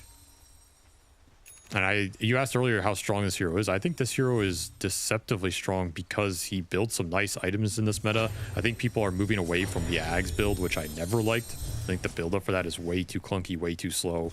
You want some early damage. You want some early ramp. And I think he's one of the last true universal heroes, where a lot of others have either been nerfed considerably or transformed back into a stat hero. Well, yeah, because he's a Giga Universal hero with his innate. Exactly. So I think he still benefits from, like this Vessel buildup, 10 to all stats. He uses it really well compared to a lot of other heroes. So he has some of these little things going for him. And he hits hard, man. He just gets so many right clicks off in a fight. He's very tanky. And that shard, I think the shard is pretty underrated too. Agreed. Is mega annoying to play against. Though I don't know if you can call it underrated anymore. I feel like I've heard players talk about this shard as like, you must get it at 15 minutes. It's like way too good of a farming tool for this hero. It pushes waves, it gives extra vision, it gets extra latch in the fight. You can just block entire ramps and Roche pits and stuff with it. Super annoying shard to play through for how cheap it is. So I think some of these things have boosted this hero up a little bit, and that's why we're seeing it. I mean, I don't think he's a first pick hero, but I think when you get later in these drafts, we're probably going to see this hero probably at least another time in this series. There's not a lot of later pick mids that are scary. You're just kind of looking for something that can give you consistency, some solid scale, use runes well, and how many of those are you going to get, if it's not some last pick Huskar or something that blows the game open. You said build some of the items that you like right now. Spirit Vessel is the obvious one. What other items do you feel like are really strong in this patch? Oh, hold that thought. Cheer Jr. flirting with danger here, but he's still sticking around. He's going to be hit by the Meepo here. Oh, perfect. He jaunt over his to his orb. Does manage to get away. Oh, no, he doesn't get away. He hops down the cliff, though, off the silence shackles. Meanwhile, on Tai Lung, nobody stopping it. Does have plenty of heals, dodges the orb, and will be good. Trading blow for blow. Heroic and Yandex going at it in the mid lane, but no deaths. But the Meepo is victorious because he cleaned up all those shaman wards. It's just powering through him. That's like plus 250 for him. He basically got a kill out of that. Now, what's the diffusal done for the Meepo? We'll eventually turn this into an upgraded item or potentially, I mean, there's no way you sell it here. You're going to get Disperser, and I think Disperser's nice this game. You can potentially break Link at some point in a fight, get the extra move speed buff. It could be interesting. Just nice damage and stats on the hero. In terms of items, I like this patch, since you asked. It sounds stupid, but I like a lot of the heroes that have some sort of Kaya buildup. And I think we're seeing more Kaya Yasha. Yeah. As well as a decent amount of Sanjin Yasha. And I think Void Spear, for me, I like the Kaya Yasha build. I mean, you can get it at a nice timing. Oh, God. That was low light reel, I believe. Tai Lung missing the Aether Remnant, Steal Core missing Bushwhack Sharpshooter. Not their finest connection. I will say Watson has been farming that area of the jungle very defensively, though, in terms of how he's positioned around that camp specifically. So he's had a decent read of when these ganks are coming in. Should have he died there? Yeah, but he's also improving his odds of getting out of something by not being lazy about where he is farming this camp. KJ will finally pay the price trying to hold this mid tower or top tower up. Does manage to get one last living armor before he goes down, but tower is going to be under assault from a siege wagon. Likely Heroic are just going to have to give this up. Mid lane, though, big damage off the coil in the silence, and it lasts just long enough to finish up Tai Lung. What a read from Chira Jr. with Watson rotating in like that. Max duration waning rift. It's just such a long 3.5 seconds. Then you get coiled. Just so much lockdown for this Void Spear early. If he can't fight back and tank it with some tree armor, pretty much any follow-up there is a kill. So this map is scary for Heroic to play right now. They have not gained a lot of that early snowball they were looking for with Meepo joining early fights, getting gate rotations, any of that nonsense. Yuma's still very farmed, so he is a big threat in a true 5v5. But that might have to be what Heroic rely on now, is just out team fighting Yandex, because they did not get a lot of that laning phase to go their way, and all of these Yandex cores are big bad and in charge right now. Spotted off the courier. KJ and his little element of surprise is gone here. It does look like mostly defense being played for Heroic. Actually, a smoke up, an aggressive move. Straight into Chira Jr. though, so that's really not going to net anything. Don't have the lockdown for this guy unless you somehow perfectly chain stun bushwhack it. Maybe you bushwhack. Theolicor is too far out here. Cutting through the trees. Malik. I mean, nobody from Yandex should get caught by this. Malik, he's getting away. KJ is not going to be able to catch up. Soxa TP's out. Chira Jr.'s already hitting mid. Nice defensive play there from Yandex. Might need early blink on Meepo this game. He's going to finish up the Ags for the Mega Meepo, but then blink might be your next item in a game like this where your team's having issues catching heroes off these plays. Maybe they'll find something. Yeah, finally. Heroic will get a kill, even if it's just a little fight position. Feels like Heroic needed something to go their way. I mean, they can't just rely entirely on Meepo being over-farmed. Whisper's going to push another wave, and that is going to cost him. Going to try and turn his back as best he can. Theolicor will interrupt what he can. Soxa is going to get a bit low here. Theolicor doesn't have the sharpshooter, though, to finish him off. The grab on the puck, and somehow the bristleback doesn't die as Chira Jr. chases in. Heroic get the punish. Soxa is still going to die. Man, Heroic show up at the perfect time. I cannot believe. I thought 100% Whisper is dead, man. He's surrounded by like 4 heroes. He had Essence Ring, he had Raindrop, and he had that newly minted Blade Mail. The bushwhack from Theolicor lets him get all of that off. Otherwise, that's a clean go from Yandex.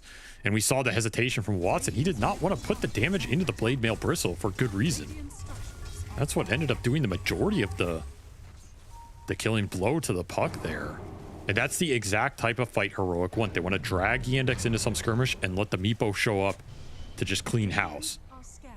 He needs an entry like that. Gotta be careful if you're Yandex. You're very strong right now, but you do not want to get baited into these bad fights. AJ's positioning is going to be so perfect here, catching both supports. Beautiful. Largely off of this Tumbler toy, where he got into that position. Tumbler toy got a really good high ground ward out. Not over yet, though. Malik's going to come through. Does manage to get 1 kill, but the Blade Mail's going to turn a lot of damage back around on him, and he can't finish off the Meepo. The axe going out. Now Watson shows up, trying to get a link, trying to do what damage he can, but man, he just gets bursted down. This is not a fight you can show up late to. And another great bushwhack.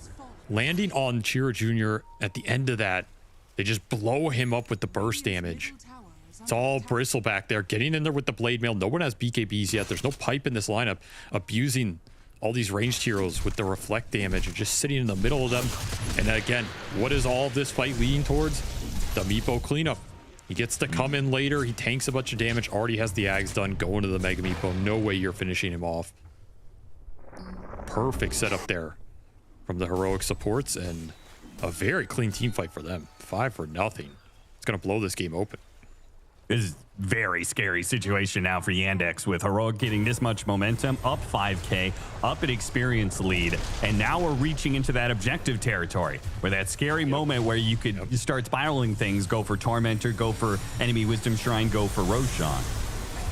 So Yandex got to keep that in mind. Man, the Blade Mail's been such a good choice for Whisper, yeah. Such a good bushwhack too, right while Tai Lung was on top of the puck, so you have the burst damage there. I mean, that fight was over before it started, and Tai Lung, he is going the Ags here. One of the best items in this puck matchup. Very good against the backline support duo. I was a bit worried, was he going to be able to get to it in this game with how slow the pace was? That fight absolutely pushes him towards it. He gets another power rune as well. That was such a huge fight. To be clear, you don't like Ags on Void Spirit, but in the puck matchup, it's a must-have. It definitely goes up in value considerably.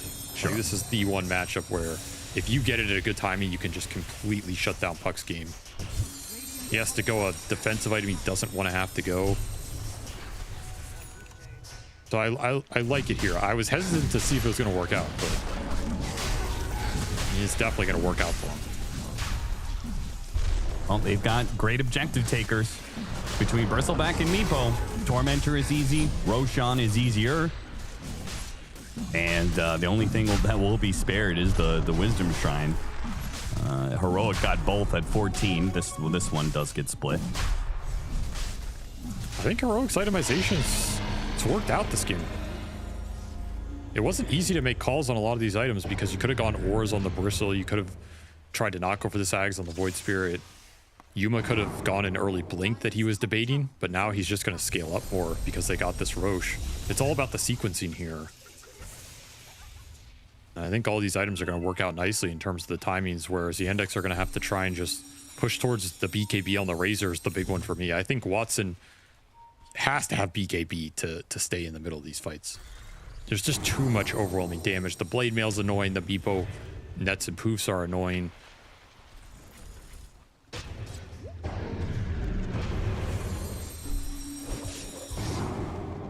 Well, then the question is Razor... Can Razor carry this game against Meepo? Heroic running down the Shadow Demon. Easy pickup there. Razor this matchup is not good for Razor, right? Like, no matter what it is about Meepo, like, no part of the Eye of the Storm is getting soaked up by multiple targets. You know, your static link is unreliable. Well, I'll say this. The Meepo Razor matchup is pretty terrible for Razor until ultra late, where I think it does swing the other way, because if you get the 6-slot Razor with a Refresher, double Eye of Storm, double Link, you will shred a Mega Meepo. At that point, Mega Meepo is just complete food. And regular Meepo, I don't think he does enough single target burst unless you get like the jump hex on the Razor. But again, Meepo with jump hex can be good against anything in the game. You're kind of evaluating. Oh, they needed that sharpshooter to land. They might still catch him though. Puck tried to be as elusive as possible, but he's running out of options. He is done. So hard to escape. There's so much chase down there. There's that Ags for the Void Spirit. Regen Rune gonna boost Tai Lung up to full resources as well. They lost nothing to make that play. Yandex just scrambling around the map. This is what Meepo does to you. Yeah, look at Malady. He's already drawn on the map that he wants to go up and cut waves, but there was this deep lane ward or deep river ward on the bottom part of the map that spotted him making this move, and now they're just going to chase him down. Now, the Ensnare doesn't stop. The Yules does, though. So, Malady will not be able to get through the gate.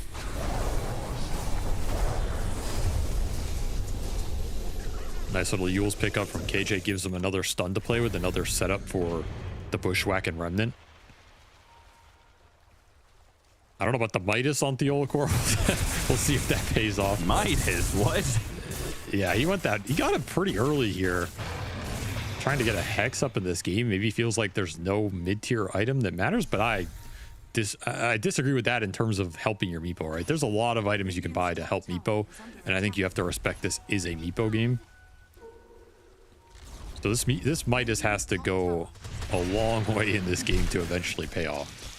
Does give you more late game scale if you're worried about, you know, your cores potentially falling off at some point, but I don't think this is the type of game where you think about that too much.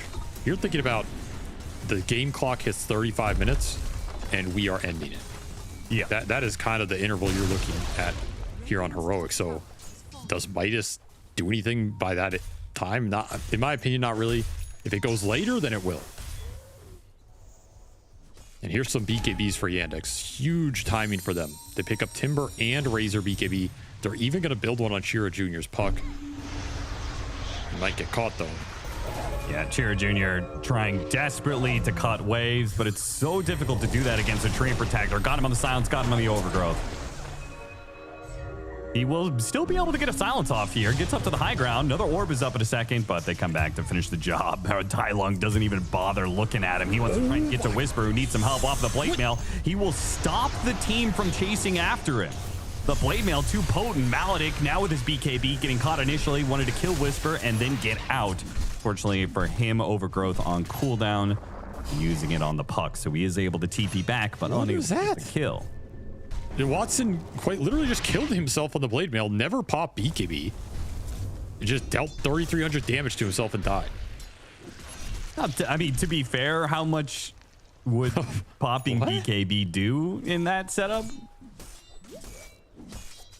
Like, he's mostly doing physical damage, right? I think he at least lives. I don't know. That's an awkward death. I mean, I understand your point, but like, you can get rid of some of the slow and back off or something. I don't know. That just looked really weird. I mean, either way, you should, whatever was happening there should not have happened. Maybe he kind of made the call, you know, I'm going to be able to all in him before the reflect kills me. And I get to save my BKB and then I get to fight another day. Does have Vampiric on his Signet, so maybe he was banking on some extra lifesteal coming through. This Bristle, he does a lot, man. Gets minus armor on you, reflects physical. It's pretty brutal. Look at Whisper. He's thinking about a blink dagger. He just wants to get in there, I guess, man. I guess. Have you ever seen that before? I've seen ATF do it a couple times. Really? Not I don't remember this that. early. The grab here on Saksa. I mean, is Heroic just able to run the map at this point in time? The Radiant Yandex have clearly not been able to showcase any threat at all, so Heroic are just gonna run around killing things until something happens that punishes them. This is Meepo's map right now. You either have to group and just protect your vision, or you're going to lose a lot of lane control because the Meepo can threaten pickoffs across 2-3 lanes, which means you just cannot shove them out right now. We are seeing the map constrict heavily for Yandex. They have no wards out, no real area control. They do have the Ags on Malady for double Demonic Purge plus Break. Also be a big pickoff for them, actually. I mean, that's a 5 position, but taking this tree out of the game, removing some of these eyes from going down, and being able to get the map out a little. They need time right now.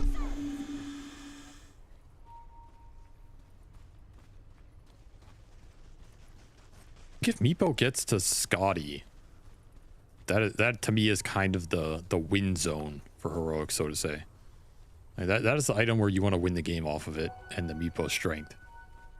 Not that he is capping out completely, but that's his massive power spike here. Relatively speaking, it will be the strongest he is compared to Yandex, right? Yeah, you can always, you know, he can get this Hex later on. He can go for jump pickoff plays. Generally, though, this is where the hero just abuses the hell out of his net worth lead. You know, he's 6 or 7K ahead. It's almost 50%. That ratio is probably highest right now that it will be, unless you just clear through their whole base and you're 20,000 ahead because the game has ended. Man, with time to get those fights. The triple V tree vision bottom and the ward. They know there's nothing down at the bottom part of the map, so they smoke up and go to this top left corner and are going to be rewarded with a couple of kills here. Chiro Jr. has to pop the BKB, but even that, he's just going to get overgrowth. Won't be able to orb away. They only need one hit, and they'll get it before he can get the waning rift out. It's just nobody who can fight this Meepo once he shows up. And now Yuma menace. straight to the other side of the map. Kills the Puck, immediately moves a Meepo to the other side, and kills Malady. The map getting smaller and smaller for Yandex. Constricting them everywhere. Meepo abuses this backline so damn hard. 2 single target supports who kind of need time in the fight to do their thing. Just food for this hero. Absolute food. And now Yuma, again, another corner of the map. He goes back to take Tormentor right as it spawns. Too efficient. Way too efficient. And there's even the Hex for the Hoodwink. The Might is paying off here. The old girl will now have access to that with the extra cast range. We're also going to have that Scotty timing on top of the next Roshan. Like, the plays have happened so fast for Yuma that I wasn't sure he was going to get Scotty before Roshan respawns, but he's pretty much got it. It's going to be flying out to him. Might even have level 25 around that objective too. Yeah. Crazy to think about. He's very far ahead. There's Scotty. This is his time to end this game. Yandex trying to take a fight, would desperately want to find any isolated hero that they can just jump, hex shackle, blow them up. That's what their lineup is designed to do. Pray that Heroic are not grouped. But guess what? They are grouped, all 5 on this outpost. That is not a position you want to go into. It would be an absolute massacre. So you have to be patient here if you're Yandex. I mean, how, like, being patient is one thing, but they're just going to get outmapped, right, by Heroic because they could split up the Meepo. Well, Heroic they're kind of flirting with going in here. You know how strong they are. That is the downside. They're going to go through the gate? Are they trying to catch like a Meepo from Yuma on the other side of the map? Because Yuma was up there and they have a ward, so they must have spotted one of those Meepos at some point. It's 100% looking for one of the random clones or the set of clones that's farming. Oh my. KJ or Yuma actually pinged up there. They do have a tree on one of the gates, so it's possible that somebody was looking at the gate and saw it channeling. He proved everything to his main Meepo, so he dodged that gank. Perfect map read here from Heroic, and they're going to try and brute force this Roche down before Yandex can even get back into the fight.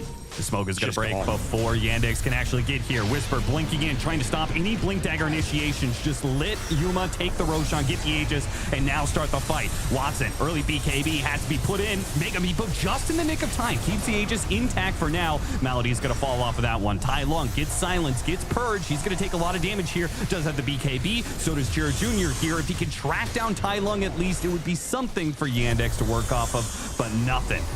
Meanwhile, yeah, Malik, he's not making it out of here. Anybody who's getting run after by the Meepo is going to die. It's only Chira Jr. who manages to stay alive off his BKB, and they're done. They're done with this one. Heroic show up in game 1 with a Meepo pick, and it dismantles Yandex. It's a nasty pick. It's a really good 18 pick Meepo. There's nothing that really combats him early. The lanes did not go well for Heroic, but the Meepo was free farming, and that's what they prioritized. That's what they put all of their attention into, and it absolutely pays off here. Just a destructive pick. The Yandex could not deal with. I was thinking that 35-minute mark was going to be the win period. They didn't even get there. 33 just ends. That Meepo mid game, the way you can constrict all the lanes, threaten pickoffs, drag heroes around, and then just poof everybody, do Roshan instantly. It's so hard to deal with the map mobility and the pressure. That's why the Meepo mid game is where this hero wants to close it out, because no hero can ramp up fast enough to deal with it. It's impossible. And combine that with the vision that KJ was able to get. I mean, this Treant Protector did not have much of a laning phase, right? And it still felt like Treant Protector was broken in this game. He still got some good overgrowths, but the vision from the Shard and all the aggressive wards he was able to get down 100%. Was way too valuable. It's just a nasty combo. You have extra vision on top of the Meepo map control. What a suffocating game to play. Absolutely. Yandex going to have to think about it. Do they ban out the Meepo? Do they ban out the tree? What's next going into game 2? All super valid questions that we have to ask right now about that change-up that will happen in a best of 5. But we can focus on game 1 now. Give us some more details about how there could be more changes going on as well, Kevin. I mean, there was actually a lot of back and forth. Like, I was very happy, like, seeing Yandex's lanes, like, early on. They were doing very well in, like, nearly all of them. But honestly, like, Heroic are just, they're like a specialty team. You know, they play their own type of heroes. Sometimes it's kind of, like, hard to understand how good the heroes actually are. Like, I'm not gonna go out here and say I'm a Meepo expert. I thought they would have a harder time in this game, but once it hit like mid-game, they got like one play going, and then it seems like they got one play after the other, Mega Meepo Aegis, kill them here, okay, easy. there's something so beautiful, like when they have certain heroes, you know that they always have the timings in the back of their head. Like when they're making the moves, like as long as we do this, we know one guy is going to hit that timing. And I think Yuma was the kind of the main character in that sense, right? Like he was the top net worth for their team. There was a couple problems with the Bristleback, the tree early game. Even Void Spirit wasn't really top net worth, but they knew their job was just buy a little time, wait for Yuma to be ready, and then when you have everyone, you know, in play, you are just going to break them. And yeah, of course, there's so many little things that you can obviously praise to Heroic, but yeah, just get Yuma online, and he'll break your opponent. This is such a cool angle to watch a Meepo player, by the way, especially someone who plays Meepo at the level that Yuma does. And this is Giga APM right there. Yeah. I mean, I think he's maybe the only Grandmaster Pro Meepo player. I think he's probably the best individual Meepo player in the pro scene. So watching him play it is a treat, to be sure. But it's also like the way that he was like playing, it felt like he was just, it was like calm as well. Like there was not any clicks where it's like you could see like the frustration or the confusion. Like it just felt very clear. Like he knows exactly what he needs to do. And then he's one of the best Meepo players currently in competitive scene. So again, no fault to him, of course, finishing the game 12, 1, and 6. And yeah, 18 pick Meepo. It could have been any other hero potentially, but yeah, they just punished the Yandex. I mean, I'm just looking at Yandex supports, and I said it during the draft, but when I see like SD and Shaman, you really are inviting Yuma to go, what type of toxic hero do you want to play? We have 2 defensive heroes that are waiting for my cores to be ready. Like to me, I just didn't really like the double support pick of Yandex, and Heroic, they are one of the best teams at punishing a very kind of face-up value style draft that Yandex presented. Yeah, I mean, I'm always going to view things a little bit through a mid lanes, and I look at this game, and they've got double range supports with range mid. In general, I think that is just forbidden. You can't have triple ranged heroes in around your fighting areas because it just makes the way you start fights as more time progresses incredibly, like you need to stomp lanes and snowball so hard, or your draft just functions in an incredibly weird way. And I think Heroic has that in spades. They've got multiple jumpers. They've got 3 melee cores who are just running in, doing crap. They've got the follow-up nukes from Hoodwink. I think their draft is way easier to play. And I don't think Yandex is a team that is comfortable playing through mega lane snowball. That's not how they function. That's not how their players want to play. I think they need to go back more to their fundamentals in the way this team likes, which is structural integrity, a draft that makes sense, scales well, and the heroes help each other. Because these heroes, it's quadruple ranged hero back-to-back. Liquid can make it work because it's how they function, and they've got a melee 4. When you have one of those ranged heroes is your 4 hero, it's way too hard. And more importantly, Heroic had Void Spirit, right? That's right. I believed it all along, and it was nothing due to my contractual obligation to vote for Void Spirit. Of course, no, absolutely not. But yeah, Void Spirit getting another win for himself there. And we do have to talk about Tree a little bit because it's mostly being banned out. There's a couple games it gets through T, but how exactly is this new Tree supposed to be played? How do you transition out of a laning phase? Yeah, I got to be careful because the way that KJ plays is very different to other Tree players. Okay. He likes to walk towards mid, get this random ward down. He wants to try and like play on the courier, play on the gank, and also he's playing in the offlane as well, like trying to enable the bristle. I think there is something vulnerable with Heroic's style of Treant Protector. Like the early game, because of how KJ played it, it did invite Razor to have a good time. It also didn't really help the Void Spirit to kind of break the pucks back in the mid lane, because you see here KJ, he died at the first blood, then he gets disrupted, he kind of goes for the Lotus contest and also dies. So there are some moves from KJ that didn't really feel like they were breaking open the game.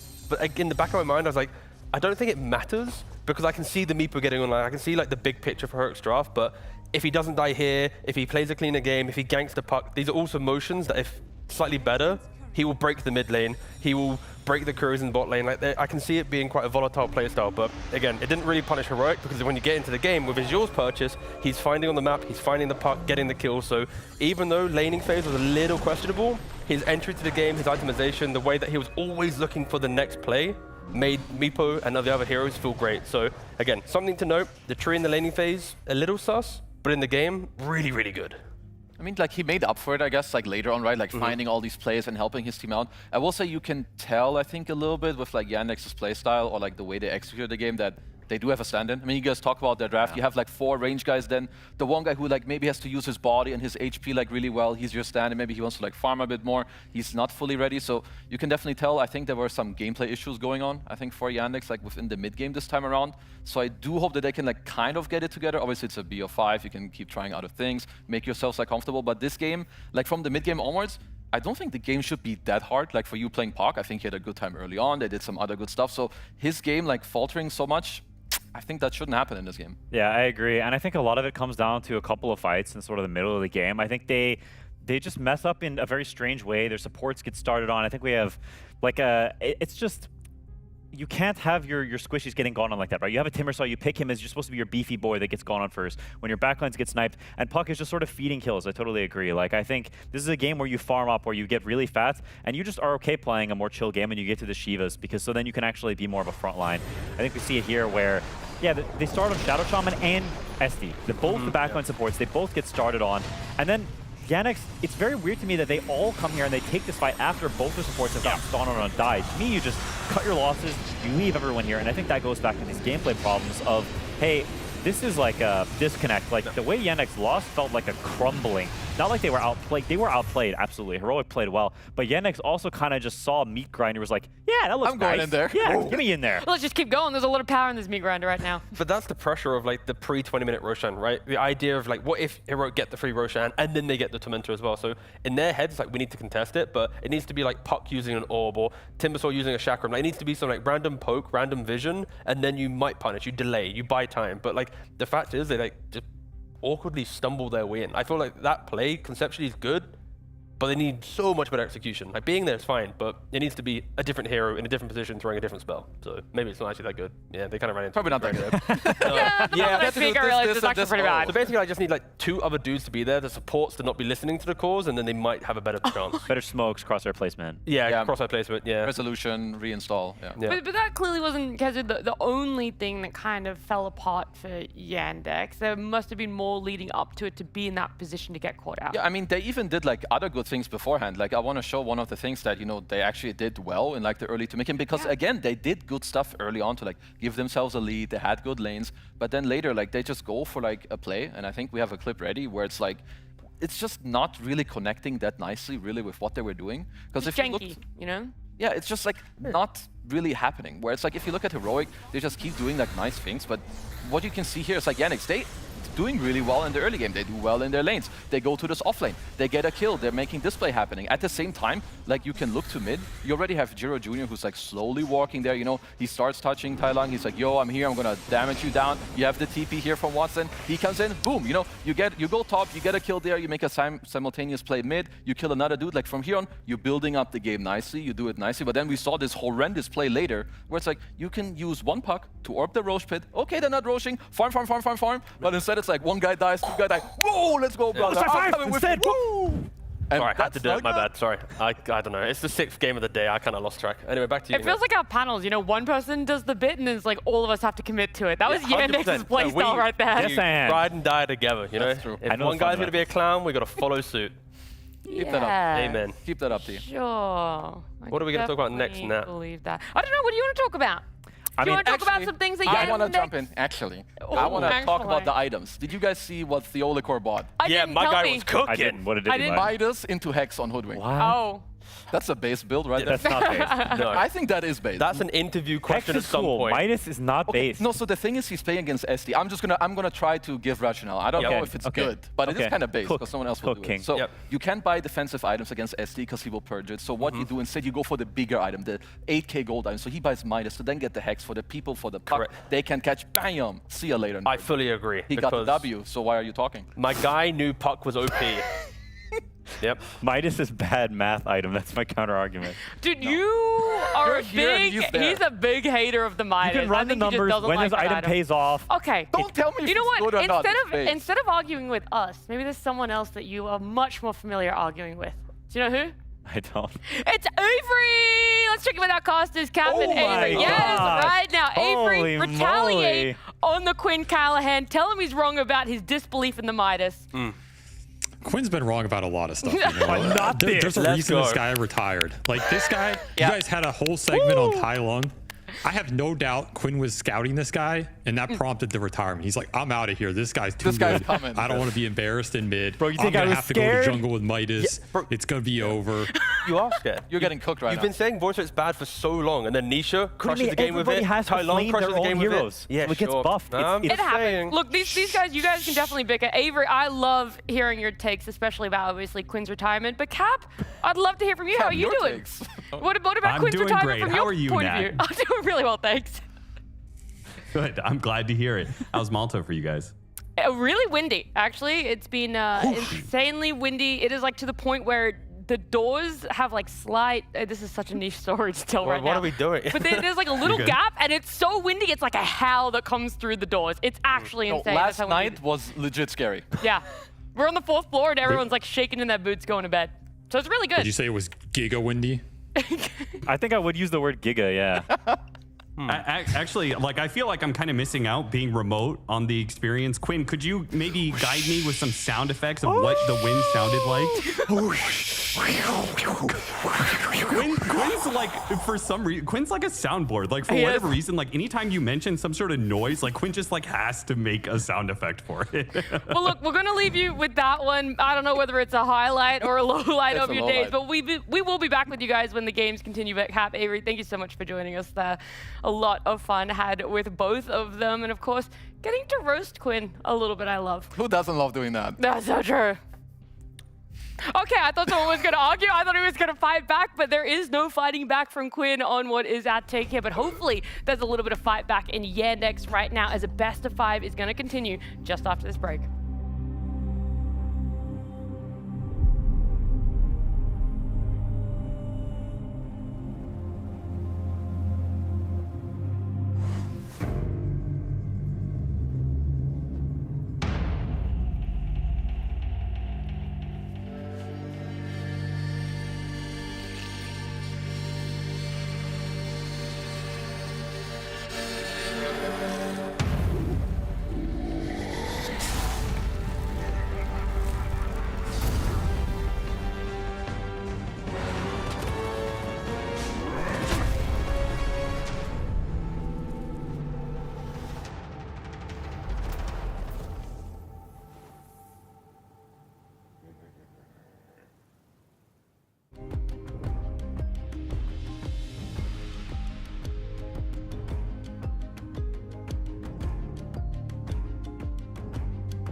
Well, after hours of our first best of 5 between Falcons and Liquid, Heroic said, hey, maybe we'll speed up your night. And they end game number 1 in just over 33 minutes, I believe it was. Anyone can correct me if I'm wrong. And now I do wonder if they're able to do it back to back, because this is the fun of a best of 5. It's not twice that you need to do it. It's 3 times to be able to get the win for yourself. And there are forever little changes in what teams want to ban and pick for themselves. Most notably for this one, Heroic not having first pick, so they take out that Treant Protector. Yeah, I think it's also interesting that Yandex is banning Batrider from both sides, I believe. So they are first pick, and they're the ones banning the Batrider. So that to me says, okay, you're going to be banning it the entire series.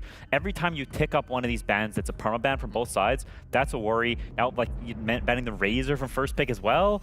It's like the hero of the last series, and now here, like Yandex, they lose a bit, they're now banning it against themselves.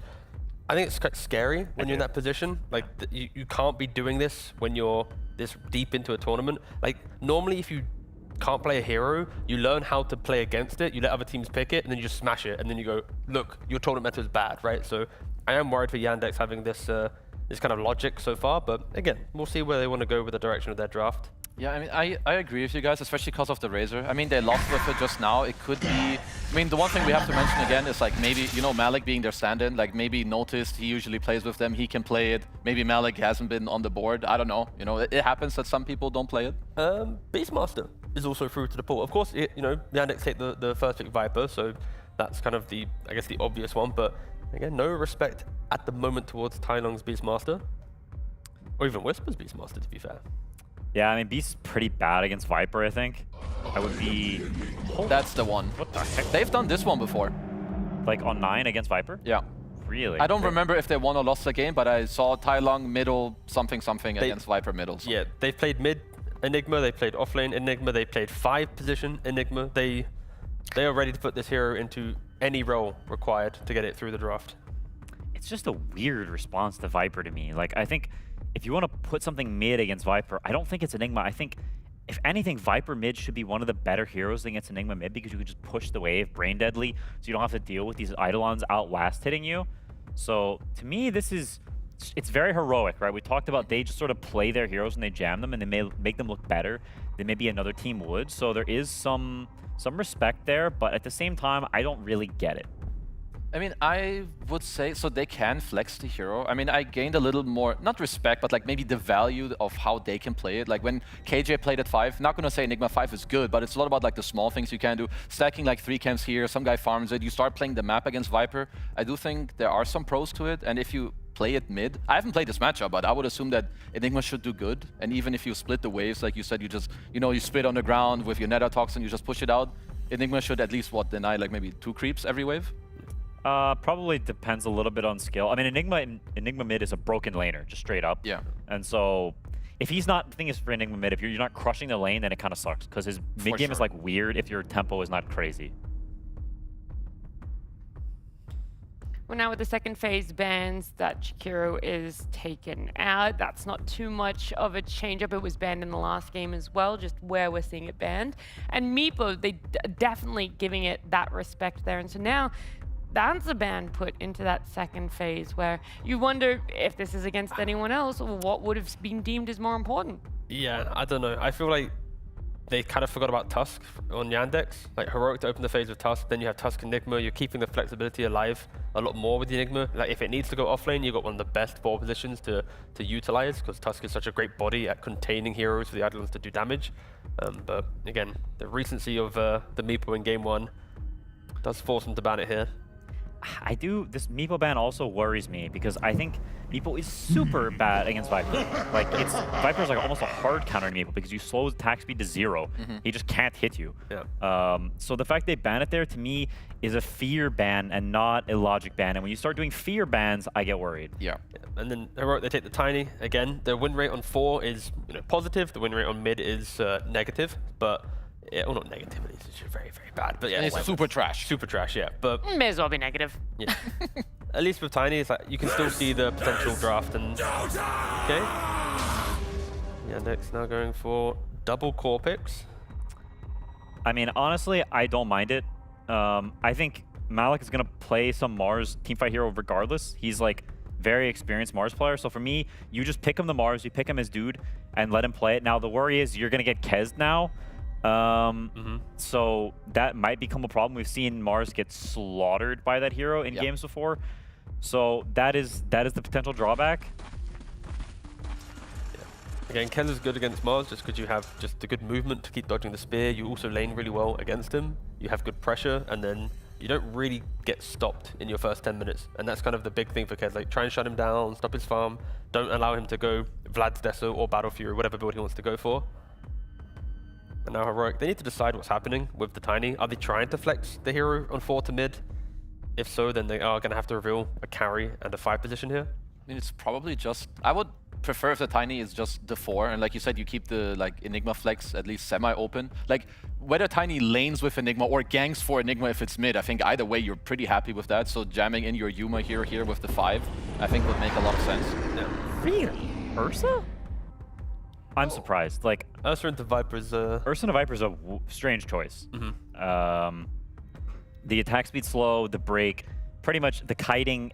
Viper is just a hard counter to Ursa, really. But maybe Heroic's looking at more at a kind of timing-based sense, right? Yandex was a little bit slow in the last game. They had good momentum, but stopped doing stuff. Heroic, with these type of heroes, they can look at the Roshan at the 19-minute mark before it moves bottom. They can take tormentors. Like, they can make the moves that they often thrive on.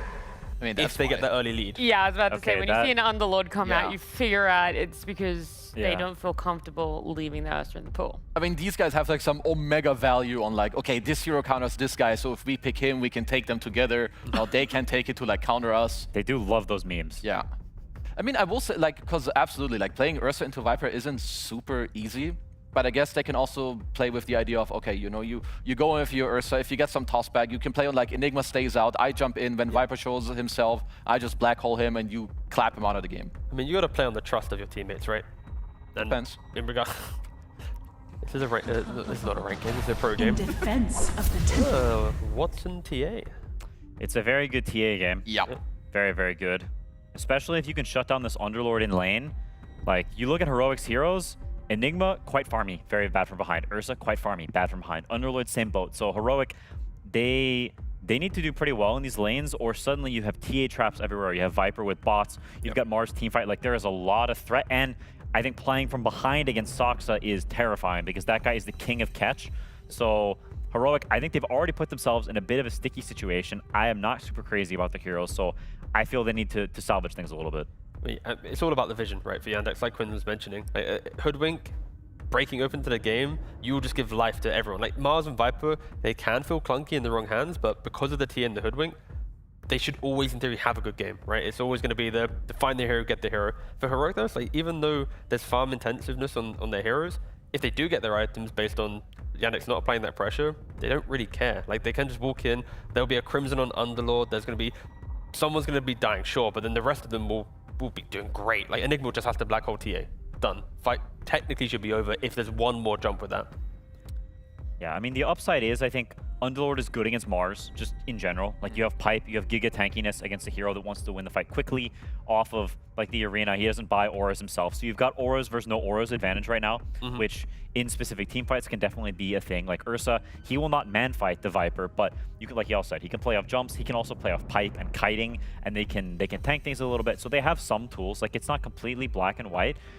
I do think that some of these matchups can definitely go south, though. How much pacing does Yandex really have where, like, what stops the Beastmaster coming in at a later, like, for Heroic, right, on the last pick? Like, I'm sure there's a Viper, he's kind of tanky against it, but if you're trying to stop TA from being the main character of the game, why not give Tylong the hero that will just free farm in the mid lane, chill, have his own game? He can buy Shivas down the line, he's going to buy BKB to not care about Mars. I'm not sure if it does free farm. I think there's a world where Viper is one of the few heroes that can actually beat Beastmaster.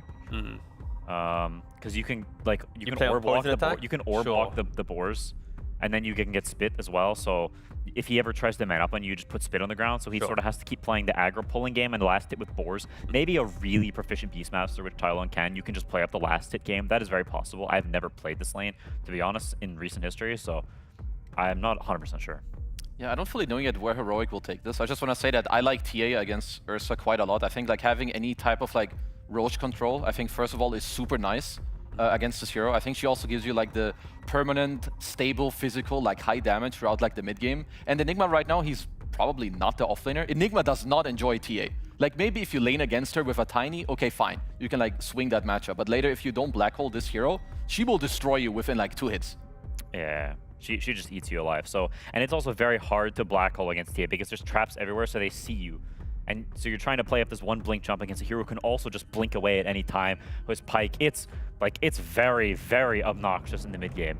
Not to mention, like Team, you've got this Hoodwink sneaking around in the trees. You've got Arena that kills trees. Like, it is not an easy game to play for this black hole build like we've seen in the past, which was a big reason why he had so much impact in the 5 Enigma. I am just intrigued to know where Heroic's going to go, right? We've talked about Enigma being 5 or mid, Tiny being 4 or mid, right? There's still flexibility where if one player steps up and goes, this is my game, this is my hero, they can technically still move heroes in a direction to do that. And Yandex get a 23 pick Undying, just to try and make sure that TA gets all the farm she requires. That's pretty much it. Just have a good time, TA. In your laning phase. I like the zombie a lot. I think out of like the melee 5s you had left, especially with like clock taken out, I think this makes their team fight quite strong. Like running into Tomb for these heroes is not that easy. Also, if you're Ursa, you don't really want to go clap a Tombstone in like the middle of the team fight when there's a random Mars arena, you're getting Viper ulted, there's TA traps. It also helps them with Roche, which both TA and Ursa heavily rely on. I think Yandex have some very good cooking here on the last 2 picks. And even just Tombstone saves, right? If the game does become a Enigma game where vision isn't really a thing utilized by Yandex and they're struggling, Undying will be able to try and punish that, right? You get some cast range enchantment, you get a good Tombstone, you can just save whoever gets jumped. You don't need the Wind Wakers anymore. But a minute 10 for Heroic to decide where they're going to go. I'm trying to think of a pick that salvages this.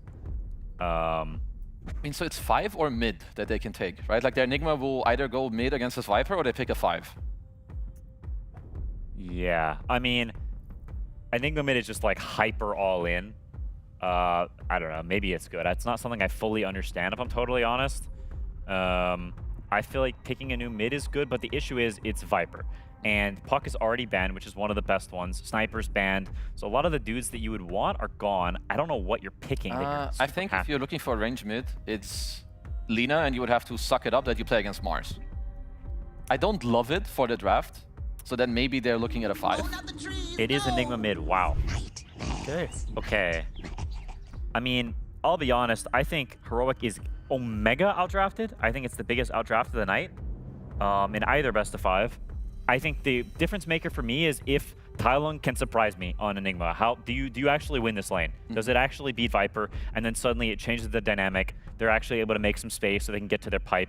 Ursa can get the farm because Viper from behind is garbage. This hero is absolute trash when he's not in a even or ahead position. So Tylung needs to be the difference maker for me because apart from him, I think it's grim. The thing is though, in the mid game, right, even though Quinn's trying to paint a very bad picture, they do have multiple ways of trying to stop the TA. And this can become a game where it's just TA and everyone's trying to put on Yandex the buffs on her, get the damage through. They've got Abyssals on the Ursa, they've got, you know, all the auras from the what's it called, the Underlord with the Shivas and the Crimson, Bane and Enigma and Tiny, multiple ways. It's like, to me, it's like in the mid to late game, Heroic have all the tools just to be obnoxious. It's just a matter of like, just dealing with the Roshan, that's going to go the way Yandex potentially, the Mentor that should go their way, and the early fights that, you know, can be devastating based on the lanes that Yandex have. Yeah, I'm a bit surprised about the Bane, to be honest. I feel like I hate playing this hero into TA. Like later, if this guy buys a shard, he's insta-canceling my grip while not being, like, even being on my screen.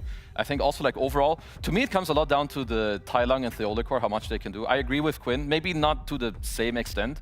I do prefer Yandex's draft, but I think Heroic keeps showing us that they're very special on like the heroes that they play. Yeah. And I think if Theolicor can, like, if there's one Ava tossback on mid lane, like Viper's lane could maybe end. You know, it's like you have to like wards for him, you need Malady to like follow him and like keep just keep tabs of, you know, the little stole man running around, because that could be spicy. Yeah, Tylung went Drum, Blink into BKB the last time he played mid Enigma. So there wasn't any weird aura tech, there was nothing too crazy, it was just a traditional Enigma from the mid lane. I would be happy to be proven wrong, and if anyone's going to do it, it's Tylung. I would be very pleased. You were proven wrong in game 1, to be fair, so it could go 2 for 2. I said Heroic would win. I was proven correct. Fight. Look, we'll check the tapes. Check the tapes right now. We'll check the tapes. We'll make them fight it out later. But right now, people aren't interested in the outcome of your fight here. They're more interested in the outcome of what is going to be game number 2 in a best of 5 for Heroic and Yandex.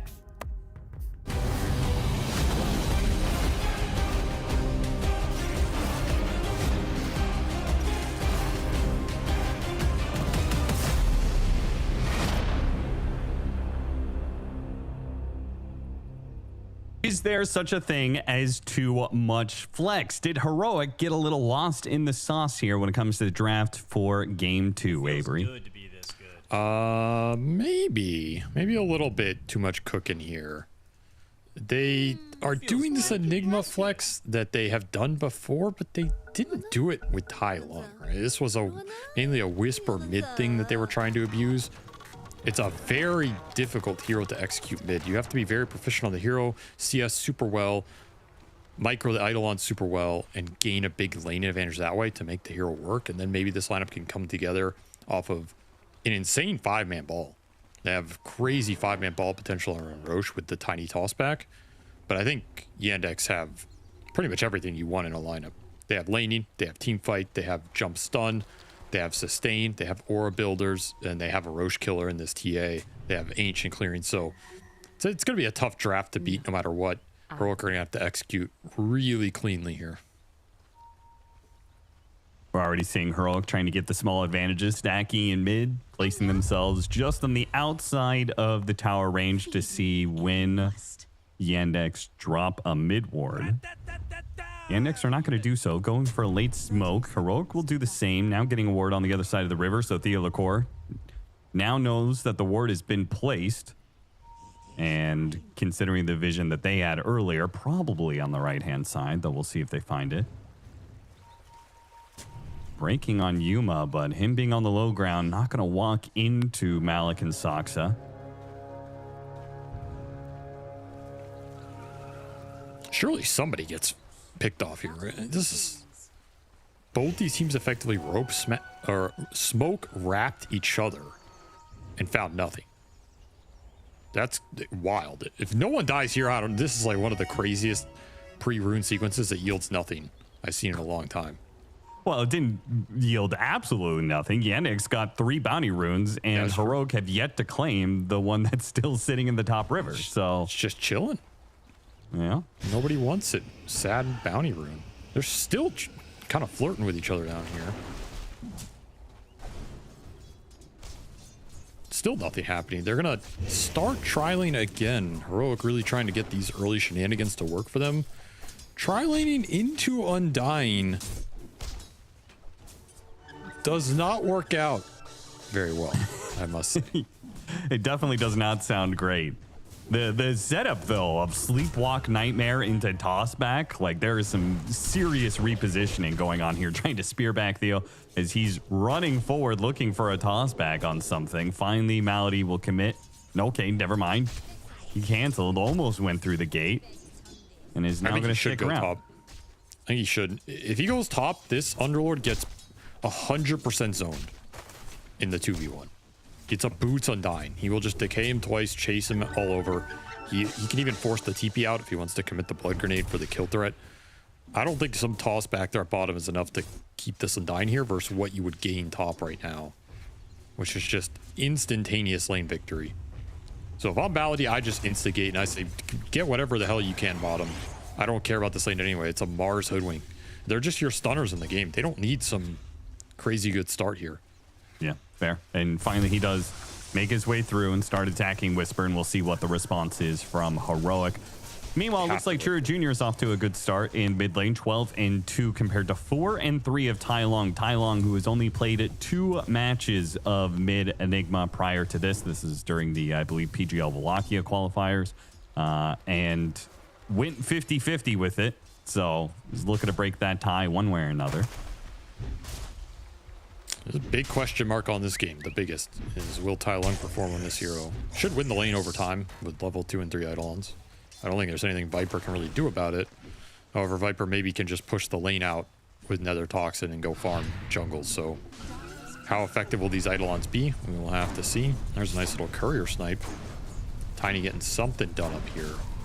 I almost feel Heroic tried to dodge, or they started tri-lane just to dodge this Tiny Underlord verse Undying, which is about as bad as it sounds.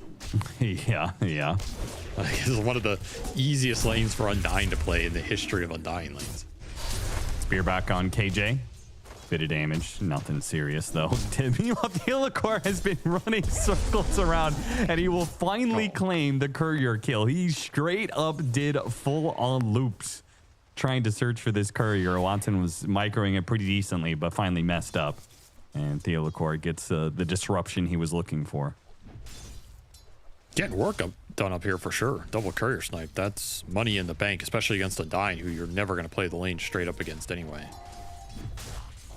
Still a little concerned for Heroic in terms of what Malady might be able to do in this game outside the laning phase 2.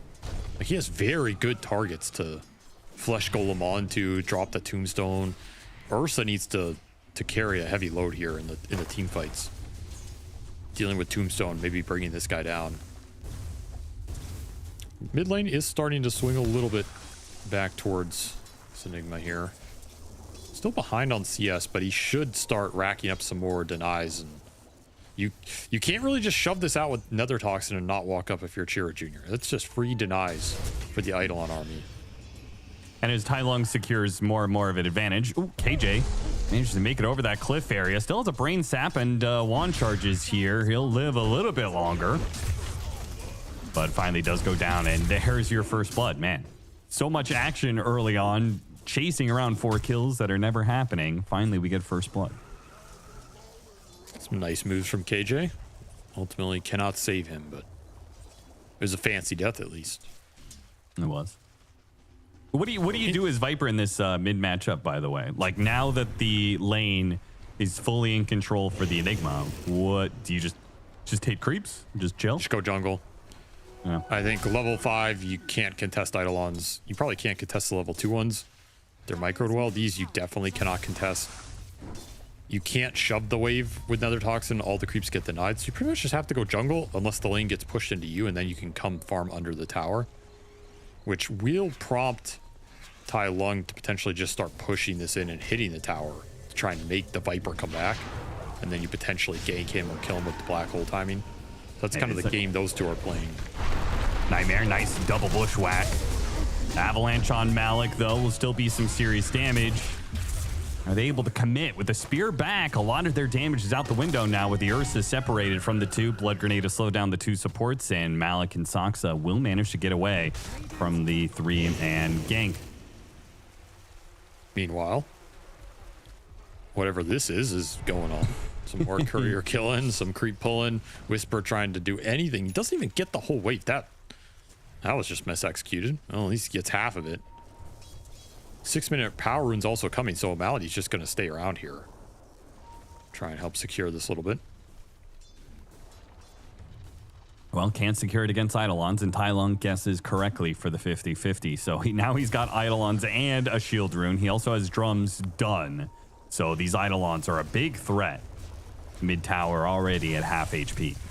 Doesn't keep the catapult alive, though. Yeah, that was curious. Didn't have the full lane control for it. So that's a big win for Chira Jr. This drum timing is crazy strong on Enigma. You really have to respect the Eidolon DPS. It's funny because both supports are looking at their mid like, I want to play through this guy, right? Like, if 100%. You're Hoodwink Undying, you're like, let's play around the Viper. But the Viper is matched up against an Enigma, who Heroic are also down to play around. KJ made move, though. He's looking for Wisdom Shrine. Real aggressive move. It's going to be an attempted steal on both sides. KJ's going to give up on his. Tai Lung, he's going to come through the gate, or excuse me, the TP onto the tier 2, but it is going to be taken here. Maybe they get a kill off of Malady. Maybe they get a kill on Watson as well. Theo, he has a chance here, but a toss back and still an avalanche up. Watson, though, because of the Undying Tombstone slowing down the Enigma so much, the Enigma just hasn't been able to get close enough for a black hole. And if anything, Whisper almost dies. Now the Nightmare back, they take it off. Now it's black hole time. They'll catch the 2 of them. And an attempt from Malady to save Watson, he just gives an extra kill over to Heroic. That was not Malady's finest sequence. Ceaseless Dirge maybe working against him a little bit there. Seriously. Insta respawn, instant feed on the double black hole instead of just a single. Very clutch TP from KJ. That sequence does not go Heroic's way unless the Bane is there for that last Nightmare.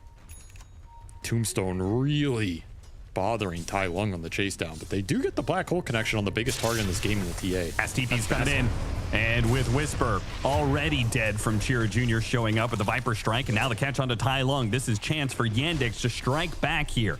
Pull more of this net worth into their favor after a bit of a blunder, and sure enough, holding their net worth lead off of a successful Viper rotation. They were just a little too far up on that tree line. I think the idea from Heroic of re-killing this TA when she comes back in was on point. Yandex had the better read. They pre-rotate heroes up there, are absolutely ready for that move. Protect Watson, make sure he can get back into this lane.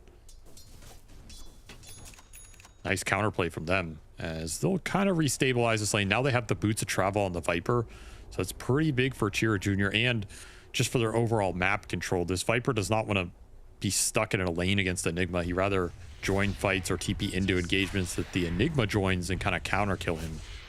So I like the boots travel here. Got it up pretty early. The TA's farming well. You're going to lose this mid tower no matter what. Not much you can do here. Maybe get the deny, though.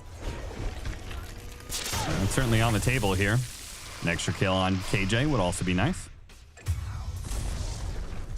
Well, he secured the tower, though. With one Eidolon, he secures it. That might kind of be worth a Bane death, because I think that tower was almost guaranteed denied unless you rotate supports. Yeah. But he is giving away a decent amount of XP off of these random kills. So Soxa having himself a very good game here. I mean, that pushes him to 6.5. They got both Wisdom Shrines. Heroic supports are definitely going to be gimped in this type of situation. And it already sounds pretty bad with one of those supports being a Bane. It's a rough support to have to wait on grip. A lot of times you get an early opportunity to use grip around that 10-minute mark or even earlier if you can get a fast 6 on Zero. And it gets delayed. You don't get that kill, and then you just lose even more kill opportunity, more XP. Kind of snowballs from there. Have to make up for it in the team fighting here. Trying not to feed away too many Eidolons, but another tower to be taken. Pushing into Watson's lane. Watson, though, is very farmed. Over 5k net worth already, so he's going to have a very fast Desolator. Do get another tower last hit, though. Both of them going to the Enigma here. That's pretty nice. As there's the chase down.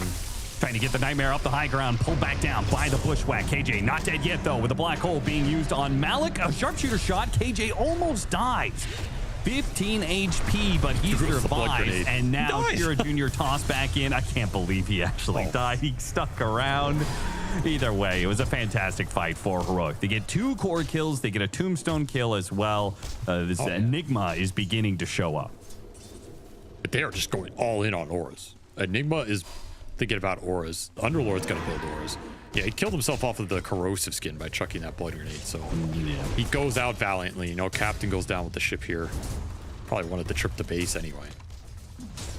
Nice black hole, though. You'll take these on any cores in this game. It's just so you can have that cooldown running towards your next kill. Is there such a thing as too many auras, though?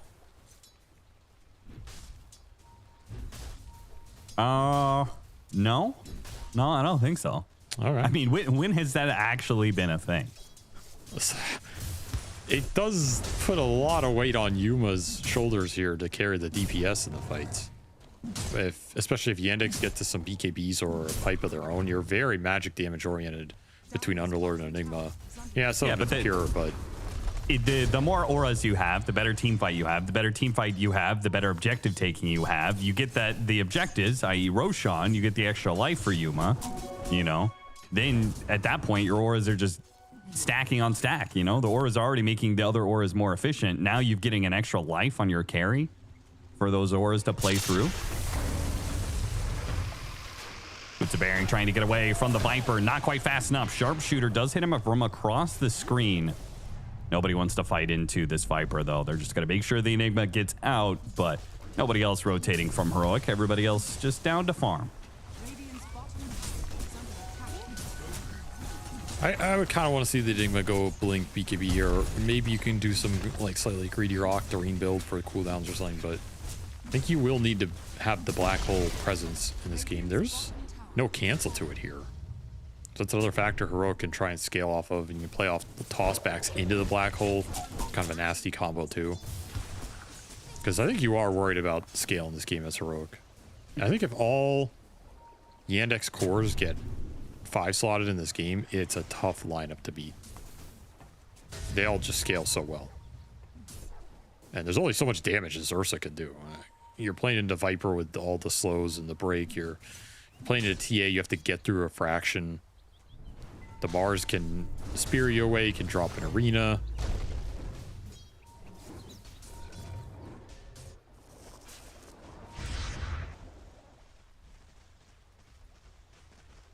See who gets to Roche first in this game too. Both teams would be very happy to just start doing early Roshans.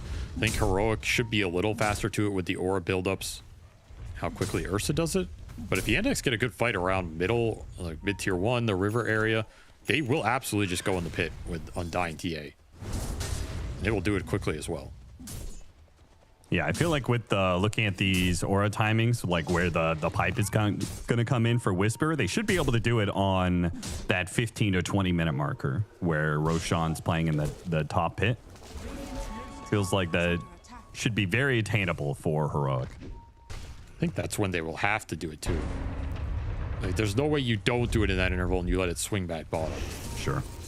Then I think you will not get it. I'm gonna quick smoke play through the gate. Double scans go off. This is Heroic looking for Watson on this top ancient camp. He might end up running into him here. Does not have blink yet. It's flying out on the courier as this gank is coming in. Oh, you might have had to go there. Watson with the blink dagger in his backpack. He hasn't actually swapped it in. Okay, he swaps it in now, and it is available. That was a close, you know. Okay. That was a long 5-second timer or whatever it is from courier delivery.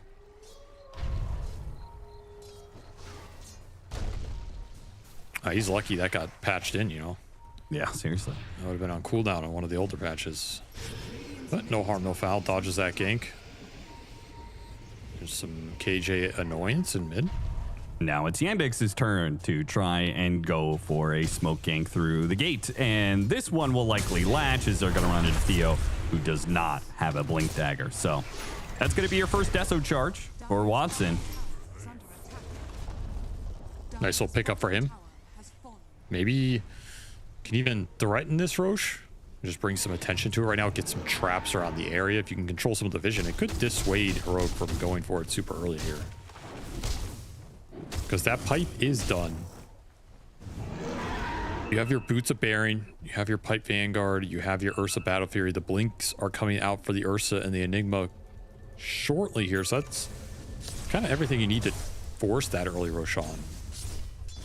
Okay, so the Enigma commits to the blink dagger. Do you think there's any world where Watson buys the shard as soon as possible? Just because if you know you're going to be playing around objectives, you're going to be playing over top Roshan pit, you're going to be playing over Tormentor. These traps can be really powerful, especially if they have the silence. I think he will get it early here. Unless he's going to try and get it off. I mean, you can't really get it off Tormentor. There's just no way. I guess I'm asking before the Dragonlance, like to have it right now, you know? If you're going to go fight this Roche, I think you buy it. If they are just going to concede it and not, then I think you wait. Because this thing can stop Black Hole, can also stop Grip. Sure. So it does have a lot of value in this game. Smoke is immediately going to break, and they got the jump onto Watson. Watson, big trouble. Holy crap. Black Hole, Fiend's Grip, everything they have to kill Watson, and they certainly have him. What even happened to the Black Hole? I didn't even see what canceled it. Must have been a Bushwhack came through, I have to imagine. Wait, the Grip got canceled instantly too. It's like they just threw out all their ults and then they just got instant cancel on all of them. I don't know if there was a... I didn't see a Ravage go off from the Crow. Neutrals, yeah. It might have though. I'm gonna replay that. Either way, nice move from them. Quickly onto this TA. Straight into the pit. Oh, I did grip him at the end. Huh. Yeah. Oh, that's an Aegis. I think he just Either canceled. way, they got it.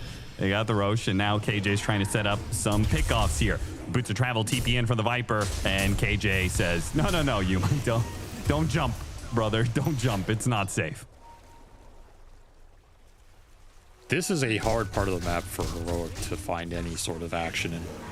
It's not going to be an area they are likely to have vision advantage in, the way this map swings a lot of times. If the TA is down here, there could be traps. If they do find something, it's a dark jungle for the Enigma to connect through. The Enigma wants to keep playing around mid or top. Like, you can gate the Underlord in down here, but if I'm Heroic, I'm staying out of this bottom corridor. I'm looking around mid and I'm looking around top, which might also prompt the Yandex to try and take the fight in those areas if they feel they're very strong with the Viper Ags, plus some of the TA net worth. TA is still very strong, especially when Black Hole's on cooldown. A lot of this game could revolve around this Black Hole cooldown. When it's down, the Yandex are trying to look for more stuff. When it's up, Heroic will try and look for more.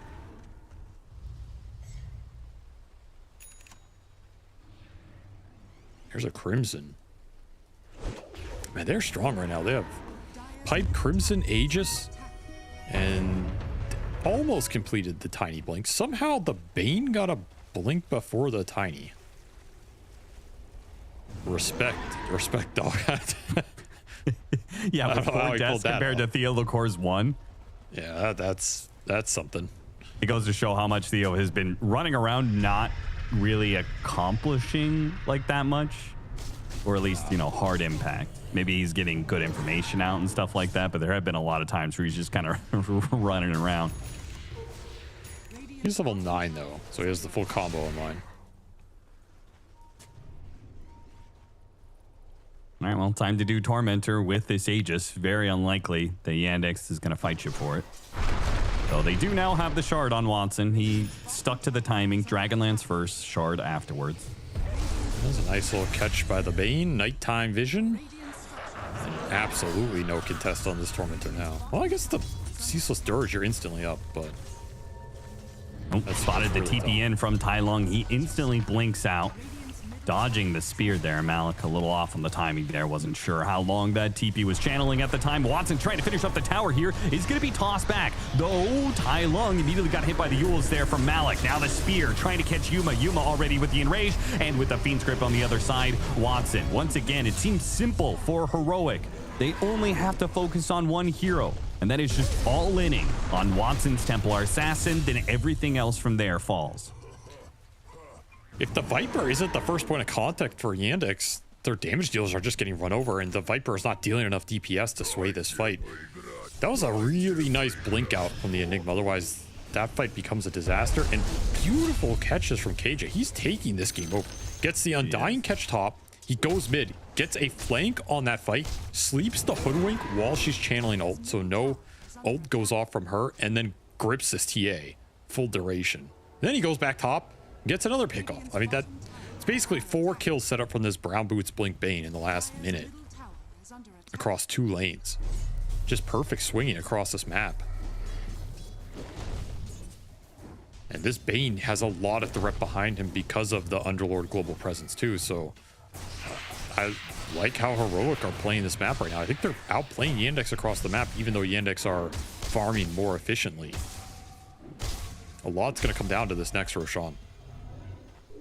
So one expiring in a minute here, but that second Aegis with Banner is huge for both these teams. So you gotta kind of gear up some map control to be in position to contest that. Yeah.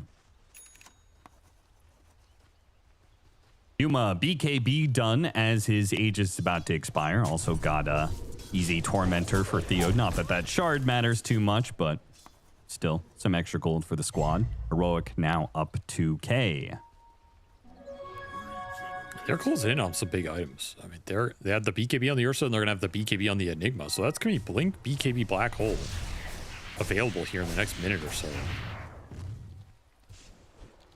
That's a problem for Yandex. If they can land Black Hole on TA every fight, do you have enough damage in this portion of the game to overcome that? Doesn't seem like it. Which means you're going to have to find a way to scale harder. Got the grab. Shearer Jr. is going to be here this time around, but the rest of the team is pretty far away, and there's just going to be a 2-man Black Hole. The rest of the squad is too far out. They're not going to be here in time to punish this. It's going to be 2 cores dead yet again. Yandex finding absolutely no purchase in this game. They're getting outmaneuvered hard. They're supposed to be the ones with the extra vision and control from the TA, pushing lanes, getting the traps out. And instead it has been this Bane with an early gem, by the way. KJ just running around, killing all these traps now off of these kills. He has set up so much for this Heroic squad in this game. I mean, he is MVP of this game so far. 1 in 4 Bane. Sometimes that's all it takes, does you in. A nasty amount of kill setup. BKBs raining in for Heroic. 1 for Yuma, 1 for Tai Lung. And Whisper is going to complete an Ags here pretty soon. So this combination of force with two cores with BKB to be backed up by the catch that is the Ags Fiend's Gate. Especially when you don't have BKBs on your own for the side of Yandex and you're not really close to them. They're not even thinking about them. Yeah. Which is surprising to me. It feels difficult to play these fights if you don't have at least 1 or 2 BKBs.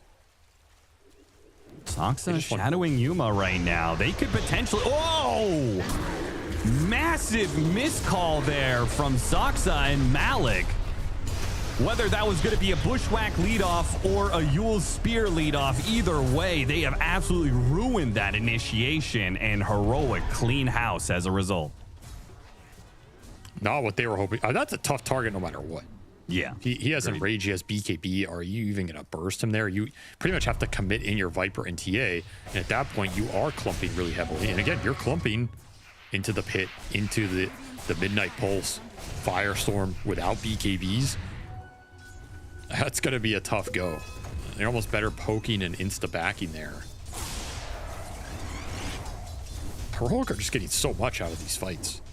Every time Yandex go back to farming the map, they pull the lead back their direction, but they cannot translate it into any sort of team fight. Now, of course, Malik is standing in for Noticed due to Notice not being able to get here into Malta. But talking about that player and that replacement for Yandex, like how important has Notice been to the success of this squad? He's huge. I mean, we always talk about player synergy as Soxa's short-lived for this world. Oh, yeah. Oh, okay. Squirrel gets slain. I mean, player synergy, lane synergy, how you draft, all of that changes with a stand-in. It is always a deficit. Malik's a very good player, but he's got called here on short notice. It definitely affects your play style a lot. So there's an asterisk there, but I still think Heroic are just outmaneuvering them in both these games around the map. The shot calling's been better. The setups have been quicker. We haven't really seen Yandex be able to just set up some like casual gank pickoff, you know? All right, we find some hero with Blink Spear, we kill him, and then we try and do something else. It's like pulling teeth out here, just trying to find an opening. Malik picks up an Invis rune. Problem being, Ward Sentry already placed in lane. So if he just walked through the lane, he would immediately get caught. Maybe he can still find an opening somewhere else. Half duration still left.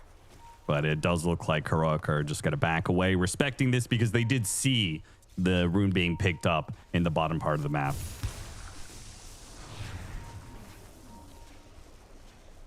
Radiant's bottom tower is under attack. Dire's top tower. It's a re-smoke here. Super heavy committal for Yandex. They are all in to find something with this little timing they have with the Shiva's Viper. I mean, even if they do kill Whisper here, which it does look like they're going to get the whole squad on top of him, he already bought out.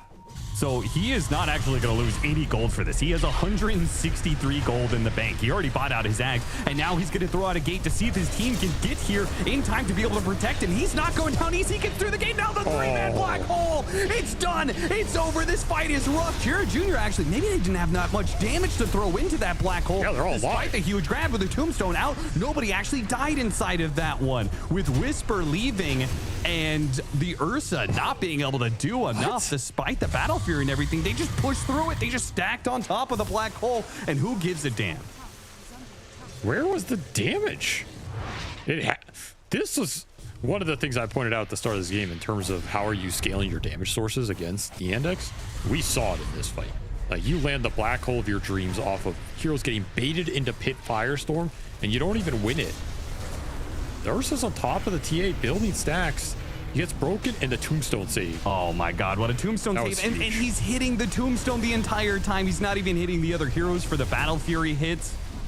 He's just so stuck on trying to kill Watson, but that tombstone has completely eliminated that possibility. That was a huge play from Maui. Absolutely salvaged that. And now they're going to lose KJ. Lose the gem. Did he have gem on him? What? He put it back? He put it back on look at that. right before he died. Okay. So we'll keep the gem, but what a swing. I mean, that gets you second Rosh in this game. Out of nowhere. Malady went into the tombstone. I think he was trying to grab the banner. Accidentally went back into his tombstone for a little bit. He's chilling. But they've got it. Aegis and banner and ready to take towers. And there's Daedalus for the TA. Didn't need BKBs to win that fight. Now you're going to start to pick up some big damage.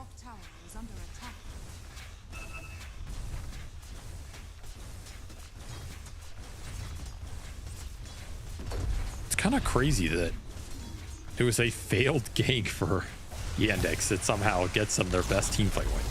Yeah, seriously. Like, they all in on Whisper. It not even close to killing him. Like, he easily lived. I think he would have 3-man, almost 4-man black hole. It's just the best fight of their series so far, you know?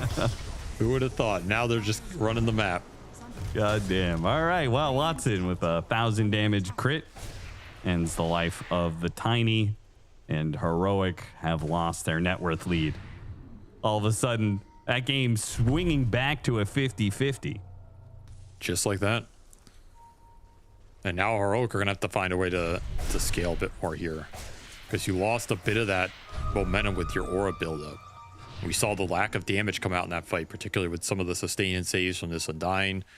Don't have a great tombstone killer. There's only so many overpowers you're going to get to try and bring some of these heroes down. So we might need to see some refreshers come out, or like, I guess Ag's refresher Enigma. There's Abyssal for the Ursa. But it kind of feels like Yandex are controlling this game right now. They can continue to find some team fights, some more pickoffs. Chance to build the lead. Smoke up looking for the initiation. Soxa running through the trees will reveal KJ. And that's Gem. You put it back on. So it's a big loss for KJ here, who's trying to kill all these traps.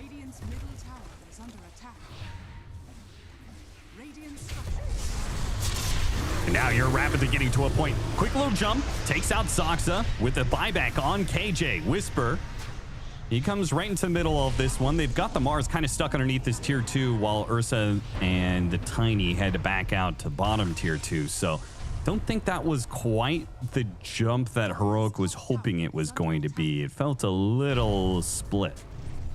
What woke him there? Did he just remove the Nightmare? I think that Mars should have been screwed based on the positioning. He gets I thought out. so too. So that's a nice little break there for Yandex. Get a Bane buyback. They stole the gem from him. Don't lose anybody to Black Hole. There's Ags for Tai Long, so that'll up his damage considerably. Was KJ the one to buy that gem? Yes. Dude, he is so rich. Holy crap. Like, how does he have 1,700 gold after buying gem, after buying back, and has a blink dagger?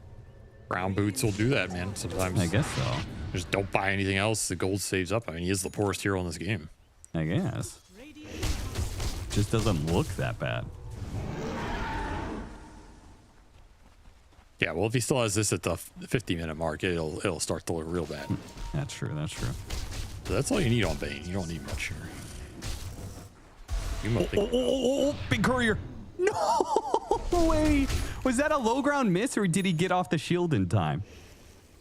That could have been stopping the Bloodstone. He got a hit in. So it must have been the shield. Oh, no. The second hit he threw, the courier went up to a high ground. Yeah, it could have been. Maybe he missed. That's just unlucky. Big items coming in now for Yandex, though. That's what that signifies. We saw BKB for Watson. There's that Bloodstone. They're just so tanky. They're just going to sit in the Viper goo as a blob, and they're just going to damage test Heroic. And I think if you're Heroic, I think the only way to win is not to play, you know? I think you don't try and do that damage test. I think you just split the map. Until Enigma Refresher? I mean, that's kind of all you're looking here in terms of damage upgrade. Unless you want to try and scale this Underlord into something, but... I mean, Yandex is not going to get an answer to that anytime soon. No, but you can scale past Black Hole with Wind Wakers and Aegises. Quick little boost of blade jump onto Malik, stopping the Yule Spear initiation. Malik taking a lot of damage, but thanks to his shield and now the Undying Tombstone bailing him out. Yuma is struggling to be able to get the focus. Tai Long actually jumped in. Tai Long did not commit the Black Hole. No! No, Tai Lung, not like this. Throws out the black hole, still dies to the Watson hits. And Yandex will just roll over Heroic. Because as soon as you miss that black hole initiation, Yandex is going to absolutely run you over. He got 2-shot there from that TA. That was just nasty. sliced and diced. Well, nice nightmare. Talked about it. That was cool. It's tough to play Enigma against TA. The level of execution you need is insanely high. There's a tombstone save in this game. This game just completely fell apart. He just ran out of damage. There's the team wipe. Took a little while, but we got there. I mean, this game's over at this point because you went in for all these auras and this timing with Ursa around these Roshans, and the second you kind of stumble with that, the Yandex are just going to severely outscale you here. What was the other option, though? Because the Enigma kind of has to go, I think, this build that he went. The Underlord doesn't really have another option. Like, there's a right-click build, but I don't think it works at all against TA. I don't think there is another way to play this lineup. I think you just had to go... You had to go all in, and you had to execute it well. You could not lose a Roshan in this game to have a chance. And even then, I think it would have been tough. This Undying, he just went Blink Aether Lens. Malik was thinking about Wind Waker later on. Saves for this black hole would have come out in this game at some point, you know? Sure. And then you just don't have a lot other than Ursa. I think sometimes you can itemize the Underlord as a physical damage dealer, but you're against Viper this game. And I think that just negates that option entirely too. That's the reason this hero is so obnoxious to play against. It's hard to shut the Viper down, and then he just slowly... He just gets to the 3rd, 4th, 5th item, and you start looking at him, and you're thinking, what am I supposed to do to this dude? You know, and maybe you can kill Chira Jr. in this game, but what it costs you to kill him will end up losing you the fight. Like that's Viper gaming. He just makes himself so difficult as a target that it no longer becomes worth it, and then he just gets a free fight. Just sits in there, hits you the whole time, does an insane amount of damage. Do you think Tai Lung is happy playing the Enigma? I think he was happy with those first few black holes in this game. Maybe. He's I mean, he was probably even happy with the team fight that they lost where he got the black hole. I mean, it probably felt really good. I think he's played fine. I think he's executed as well as you can kind of ask in the team fights. Maybe you could have dominated the lane a little harder, but that's a tough call.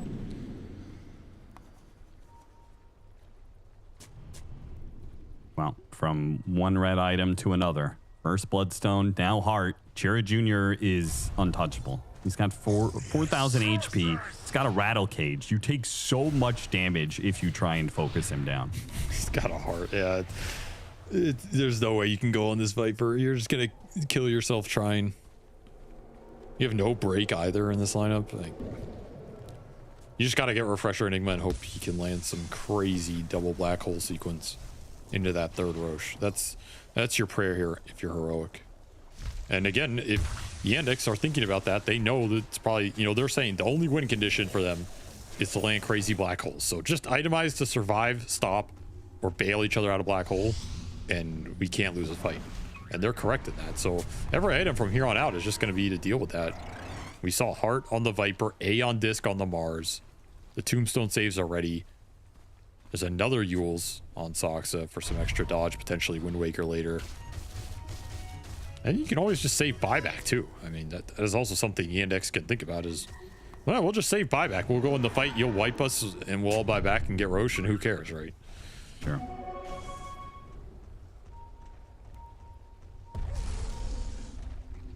Maybe start looking for tossbacks as the other avenue here. We haven't seen a lot of this tiny action this game, but that is something. You can isolate a hero and bring him into the ball, let the Ursa go to town. Then maybe you bait that clump a bit better too. The Yandex try and chase in after that hero who got tossed in. Suddenly you can black hole 3 of them, grip somebody else. That could be a winning recipe too. I mean, if Tai Lung can just get to Refresher, the potential is there with an Axe, right? You've got percentage-based damage from Midnight Pulse, percentage-based max HP damage off of the Axe Black Hole. You get 2 of those each. Oh yeah, it's there. It's there if you can land it all. But you got to remember, there's Tombstone save, there's A on disc, and there's this TA who will probably 3-shot you with a crit. AJ breaks some of the smoke. As his Blink Dagger, Chira Jr. just kind of diving up to the high ground, seeing what's what. It's very It's close all about to Roche. pressure. Heroic need to find a way to get some farm on this Enigma right now. I think you're buy out for it. There's no reason saving buyback in this game. If you're on the side of Heroic, Yuma buys out for a Revenant's Brooch. Is this the Revenant's Brooch game? It doesn't feel like it with how high the Viper's magic resist is. Well, I guess he still has Ceaseless Dirge. I was going to say if they could take the Undying save off the table at the start, that would be pretty sweet, but... Yeah, you can't do that. Yeah, his extra life has been off cooldown for quite some time. Ward Sentry going to be dropped. You see the TA. That's huge. They're going to get the toss back. The opportunity with the BKB Black Hole. See if they can focus down Watson. They're trying to get through this refraction. It's taken a while. And without a second Black Hole, they just seemingly do not have enough damage. Okay, maybe Watson is going to fall here, but Chira Jr. is racking up some serious damage. He is slowing down Yuma. Can he stay on top of Yuma? Beautiful bushwhack in from Soxa, poking out the side. Gets the double to allow Chira Jr. to finally finish up that Ursa. Theodore does manage to get away off of the TP, while Whisper's not making it out of here, so he might as well just fight, do what damage he can. TP now, right? TP, and he's stunned? Yeah, he couldn't bushwhack him there. Oh, no. He had Yule's cooldown. I think Soxa, he's going to regret that play because that's an Underlord you can easily clean up there, but can't get everything. Still, solid fight for Yandex behind this Viper, who still reigns supreme. But that was the kind of toss back that Heroic are looking for. Isolate the target, Black Hole, and group going into that TA, and he survived it all. Kind of wild. Did they overlap the grip Black Hole again? No, not too much. He basically threw it at the end of the Black Hole, but it gets a little canceled early. You had to throw it there. You don't want this TA getting items and spells off. Yeah. But there's things that can bail him out of it. It's just not guaranteed. It's a large committal on the one here. Could have been very different, but the fact that he's level 25, 4 extra refraction instances, every single one of those hits that is blocked from the Ursa are doing so much potential damage, but are just wasted. And so it takes really too long to kill that TA. Yuma's struggling in these fights. I mean, the majority of the damage in that fight came from Midnight Pulse and Firestorm. Yeah. That the fight is centered there, and they're all sitting in it. It's funny how free this should have been, but Soxa. Bit of a brain fart there. He's usually very good at like his item cooldowns and stun timings, but a slight missed opportunity. Nothing too costly as Yandex gonna go straight into that Roche pit. And this is the downside of the Black Hole gaming. If you use it and you win or lose the fight and it's not dominant enough, then you're just gonna lose the objective anyway. Super valuable Aegis here. Can give it to Watson, and now he doesn't have to worry about getting Black Hole. Do you change targets? Or as Heroic, are you still like, we just have to all in on the TA, and we have to hope we can kill him in the first Black Hole, and then he comes back, second Black Hole for second life? I think you have to look for tossbacks. I don't think you can commit double Black Hole on TA. There's saves in this game. It's just not going to work out for you. Basically, you have to go for the high ground defense with tossbacks and play that game and be patient here with the Enigma. Right. And look for some bigger opportunities. It's going to prompt a tiny buy. I guess just trying to get the timer as fast as possible. You know Yandex are going high ground here, and you have to have the tiny for the high ground defense.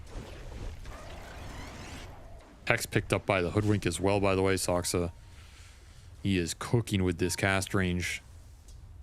Everybody's getting nice and fat on the side of Yandex. They have Banner, they have Refresher Shard, they have Aegis and Cheese. You know what Soxa should go next? It's Abyssal Blade. That would be the stylish option, though he can also just finish Wind Waker here with his Yules. Yeah, but like, you know, Wind Waker only saves one person. He's got the extra cast range from Go Nuts, you know? It's true. He can do it. This is one of the heroes like Coddle is the other one. that can also pull off that Abyssal. So it's an option here for him. It's just so expensive. It's like, it really is. It's a really expensive item to build from scratch. Yeah, Soxa should have bought Midas. It's true. That's true. He could have been an extra 1,000 gold richer here. Third Tormentor of the game. Nobody gets it. They all have their shard already. Damn.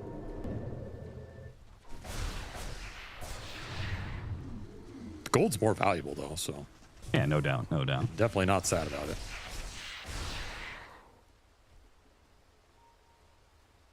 Oh, I'm surprised they didn't force the high ground. You're gonna have to at some point in this game. There's Butterfly for once. I was kind of curious if Whisper would go for the other 25 talent, the one that nobody goes for, the 125 DPS. No, there's no way. Just because, I mean, if you're all in on this black hole combo, they're going to Fiend's Grip Cheer Jr. Malik is on his way, but Thea Lacour is going to be able to stop it with the Avalanche. Now the black hole commitment. Jiro Jr. is going to die in this, and they also got the black hole into Watson. But is the second black hole going to be enough to finish out the fight? It's going to be the Templar Assassin down, coming back on the second life. Heroic, they start backing away, knowing with the Templar Assassin coming back, they have to back out. With the buyback from Chira Jr., a full commitment from Yandex. Heroic, this has been a beautiful jump if they could just get back to the base, but Whisper slowed down, a desperate TP away, gonna be denied by the spear. Jump back in from Yuma, but an Eon disc on Malik, it stops him real quick, and now he's gonna be caught in the Yules with no BKB to save him. He has an Enrage, he's gonna try for it. Enrage, hit Malik as best you can, but he can't finish him off. Now he's gonna be speared, Malik's gonna heal up, and they are not having any buybacks to play this through. Yandex, they just weathered through the storm. They said, you can have the black holes if you want. You can have a second black hole, as many as you need, but we just have the lives to throw at you. Buybacks, we're always going to win that game, I think. There's just too many lives to black hole in this one. They even found the Undying pickoff before that. That is the dream start to go in with the black holes. You have so much freedom. It just doesn't matter. You have Aegis, you have buybacks, you have Bots Viper that can instantly rejoin. Too much scale in this lineup, too much frontline, too much tank, and you're building auras on two heroes effectively. You just don't have a way to ramp up the damage. I think this game was kind of locked in with that Ursa pick going into this style of lineup where you either had to pick another semi-carry or hard carry, or you were always going to have to snowball this game incredibly hard. And I think that just puts a lot of pressure on you that was unnecessary. This game giving me a bit of whiplash. Initially, I thought this was just going to be Heroic stomping over Yandex in a game 2 and forcing us to a third and perhaps a deciding game 3, but instead Yandex, off of one of those crazy team fights, just flipped the game on its head, and now we're at an even series. Well, you would not be alone in that thought by any means, Cap. We were all sitting there having similar thoughts too, and we were like, well, if it does go 2-0 for Heroic, it's probably just going to be a straight up 3-0 in a best of 5. But Yandex, like you said, weathered the storm. They hit that critical mass, and they were able to get what their lineup needed. And it didn't necessarily go the way that you guys predicted, but it did end in that result for Yandex being able to have a lot of spare space for the TA. And yeah, the Viper, I don't know, it's just a funny hero when everyone's banning it first phase and you see it do well early, fall off, and then just have another resurgence. I don't know, I kind of hate this hero actually. Like, why can't you just pick a guy? And then it's like you come up with the most obscure counter, and even that guy, like, he just barely beats you. Like, even like the snipers and some of the Linas. Obviously this hero is incredibly good and has a lot of like merit to it, but I feel like some of these heroes, you know, like, don't give them all the Ws. Tigav, you want to say something? I just want to, before we start praising Yandex, I did want to praise Heroic a little bit, right? The idea that they went for this like 18, 19-minute Roshan, they're getting the Tormentor, they're utilizing the Ursa in that sense. The game did boil down to one bad fight, and then Yandex kind of ran away with the game, right? But I gotta say for Heroic, as much as the draft looked a little bit different and unique to other teams. Different, yeah, different. Because I like the political. Yeah, it's good. I mean, I feel like, again, the way they were playing it, it was a Aegis-driven team. They have to get every Aegis. They have to be able to continue playing on their tempo. So if they make a big team fight mistake, if they give away an Aegis, you can see the cracks very quickly forming in this type of lineup, right? Because, of course, an Aegis on TA, in this fight here specifically, you don't care if there's 1, 2, 3 billion black holes. You're just going to keep playing. Of course, 3 billion black holes probably will win you. I think you might end up winning the game if you get 3 billion black holes. You might. Yeah. But still, I feel like I got to respect Heroic's attempt, just Yandex, Viper TA, too good. I also don't think it's a bad sign at all for Heroic. I mean, I said it during the draft, but I think their heroes are completely horrendous against the Yandexes. And I think you see it in the draft because I think Heroic played better than Yandex did this game. I think generally they made more moves, they played better in the fights, and they're simply burdened by the fact that their heroes just have horrific matchups against Yandex's heroes. So if they're even relatively close in net worth, like there was this bottom fight where the Underlord gets gone on and they get like 5-man black hole. That was the big fight. And, yeah, and then they crazy. just still lose the fight because their heroes are just cheeks. I mean, heroes being potentially bad in Quinn's eyes, maybe people not right-clicking correctly in another fight, you know, it's kind of like a... I will say that... you know what? You can start. Let's just watch the clip, all right? Big jump on an Underlord. Ooh, you're together. Tai Lung trying to showcase his tournament to win, and then Yuma decides to click a TA, click a tomb, click a tomb, click a tomb. One, okay, let's see. 1. He's broken. Yeah. 2. Counting with us. Walking net. 3. Learning. Now overpower. 4. Yours. Okay. There's a little bit of walking as well. Okay, he maybe would have killed Mars in 4 right clicks. Maybe. But that's it. Mars dying? That's at least something. It's better than what he did. It's better. You know but what's also it would still be a 1 for 3. You know what's also funny? This clip only turns into more than one Underlord kill because Malik just whiffs all his spells. So Underlord gets his spells off, then everyone comes. Instead of just being one Underlord, yeah, 3 you guys. also could just given up the area. But still, that's the type of play there for Heroic where if you just chill, don't rush into whatever the hell we just watched. Like the meat grinder of the meat grinder of meat, yeah. I'm pretty sure Heroic might be in a much better footing because after that, they lost the tempo, they lost the Roshans, they lost kind of everything you need this draft to do. So that play there, run it back, do it slightly differently, I kind of feel like we could be talking about Heroic winning. I very much agree. Maybe. What were you going to say? No, I'm just giving it back to you. Okay, Back thank to you, Quinn. No, I totally agree. And I think next game, if you're Heroic, just pick normal, simple stuff. We saw good heroes in game 1. We saw stuff that made a lot of sense. I think if you're giving Viper, you need a different answer, or you need to not give Viper, because I don't think Enigma is a real response. Like Kezu said, they pretty much drew the lane. If you're picking Enigma mid, you need more than a lane draw, because your mid hero is going to be a backline goober the entire game after the early game, and he's also offering almost no damage. He's all lockdown, and that's a very weird thing for a mid-hero to offer. I think you need extremely specific lineups that function around your mid-hero having no damage. Like, that's a very strange archetype. We never talk about this player on this panel. Who's Nor did we prepare for this player on this panel. Theolical. Tiny. I gotta give him some commendation this game, all right? Let's commendation and then him. Unless you want to go to follow the script, Nat, you decide. No, let's go. You got this. He's up on the board. We're prepared for him. There it is, because I feel like Share the Theolical... love. Again, Yandex won the game, so talking about Theolical is kind of weird, but it's okay. It's Only weird if you make it weird. Yeah. Fair enough. But either way, I feel like him on the Tiny, he was always like, I feel like as a player, he kind of just exists within teams, like he does his job. But in this game, I felt like he was always thinking ahead. He was always looking for the next blink, the next Yules, the next catch. And again, it all came crumbling down at some point, but I kind of want to give at least one little shout out to Theolical. Like the way that he was playing this game, it's like he kind of deserved a win at some point. Again, maybe the draft, from what Quinn's saying, maybe that fight we showed, Heroic blundering at different points, but shout out to Theolical. No, I agree. I think he had a lot of good plays. Like, he had a lot of, like, nice toss backs, and I think overall in the game already... What are you doing? Bless up to Theolicor. Yeah, bless up to Theolicor, I guess. I don't know why you're trying to, like, dissect. Like, this is nice play, and I agree with you. You know, they're actually...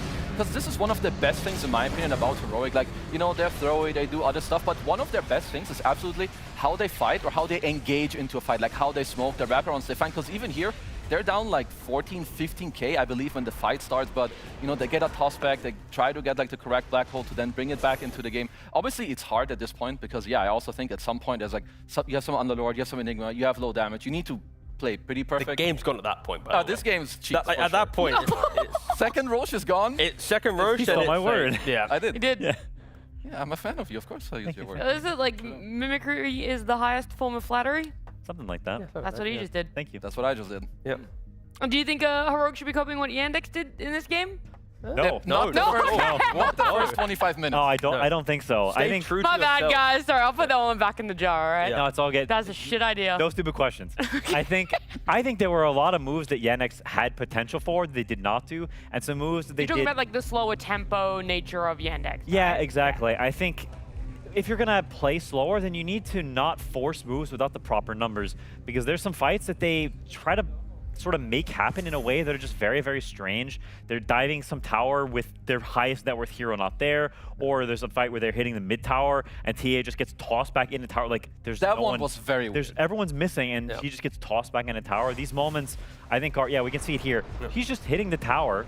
and she just gets tossed in and then just dies.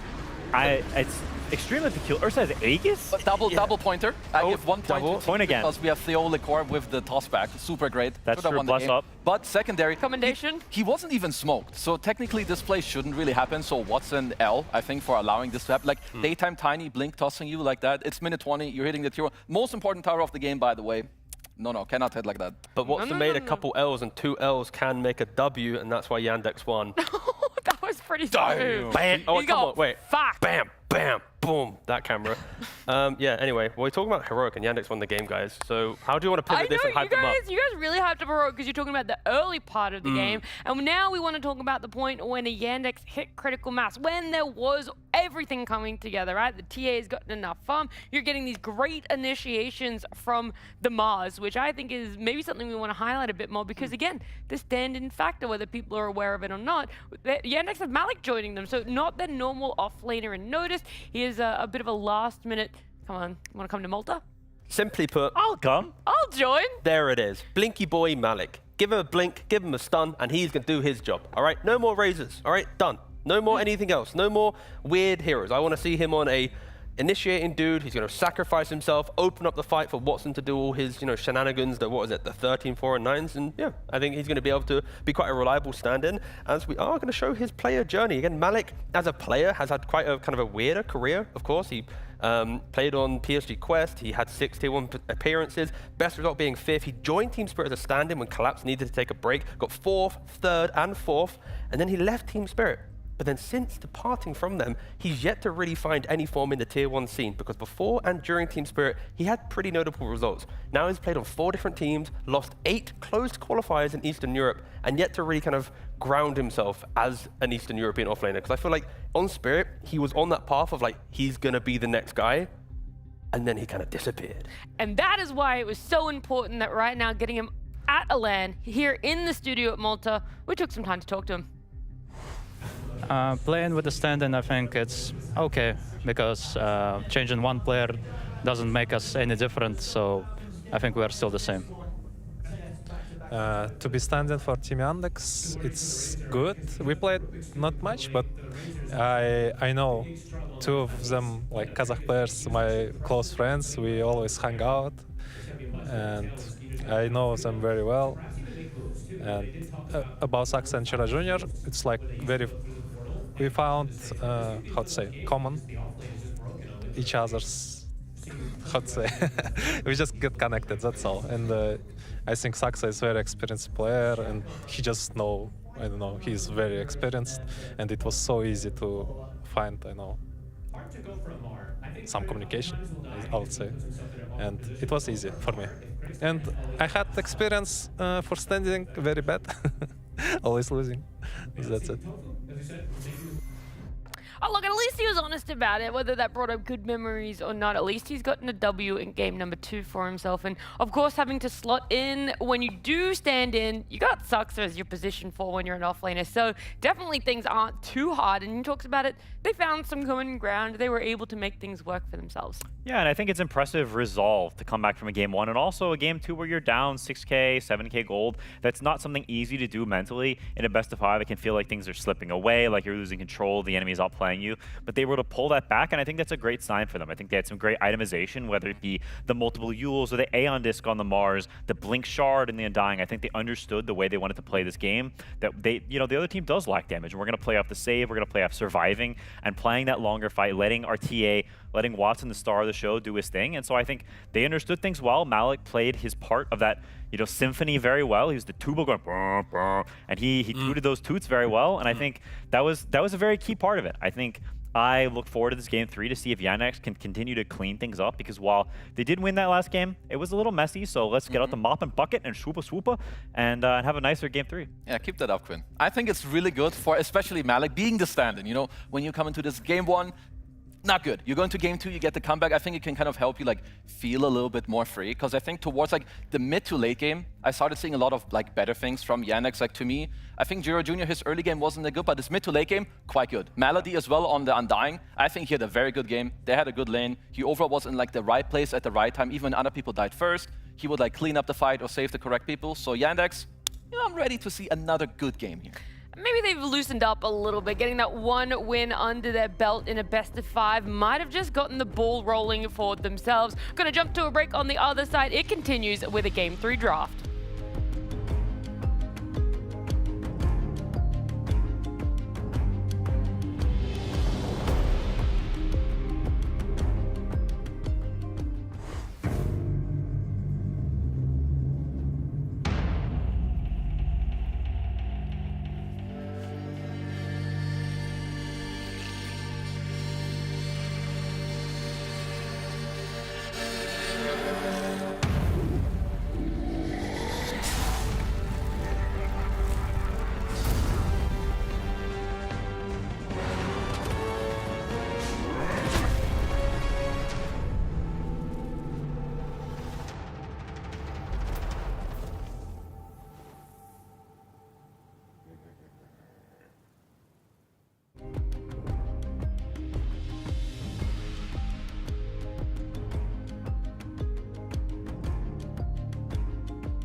The trajectory of our best of 5 is taking a turn in game number 2 after we saw Yandex be able to fight back and bring a win to the table for themselves. So right now it is 1 apiece, and now really begs the question, are Heroic still confident in their unique ideas and pickups, or is there gonna have to be eyes towards letting this Viper through? I mean, the fact that their first pick, maybe they're welcoming it, and maybe Yandex aren't going to allow it for themselves, as right now a Husker, a Batrider, a Chen, and a Jakiro taken out of the pool.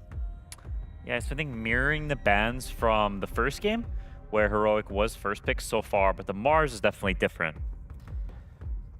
Yeah, because I would assume, like you talked about, maybe they won't look at, you know, some of the more special heroes, but I think this is kind of what they rely on. Like even, maybe they skip the Viper, but there's always a high chance they look at like a Whisper Pudge, or you know, the Yuma Meepo, the Yuma Broodmother. It's kind of how these guys roll. I mean, Heroic is just so scary from first pick because of that 18th, the final pick in the second phase. Like they utilize it, I think, better than a lot of the teams in this playoffs.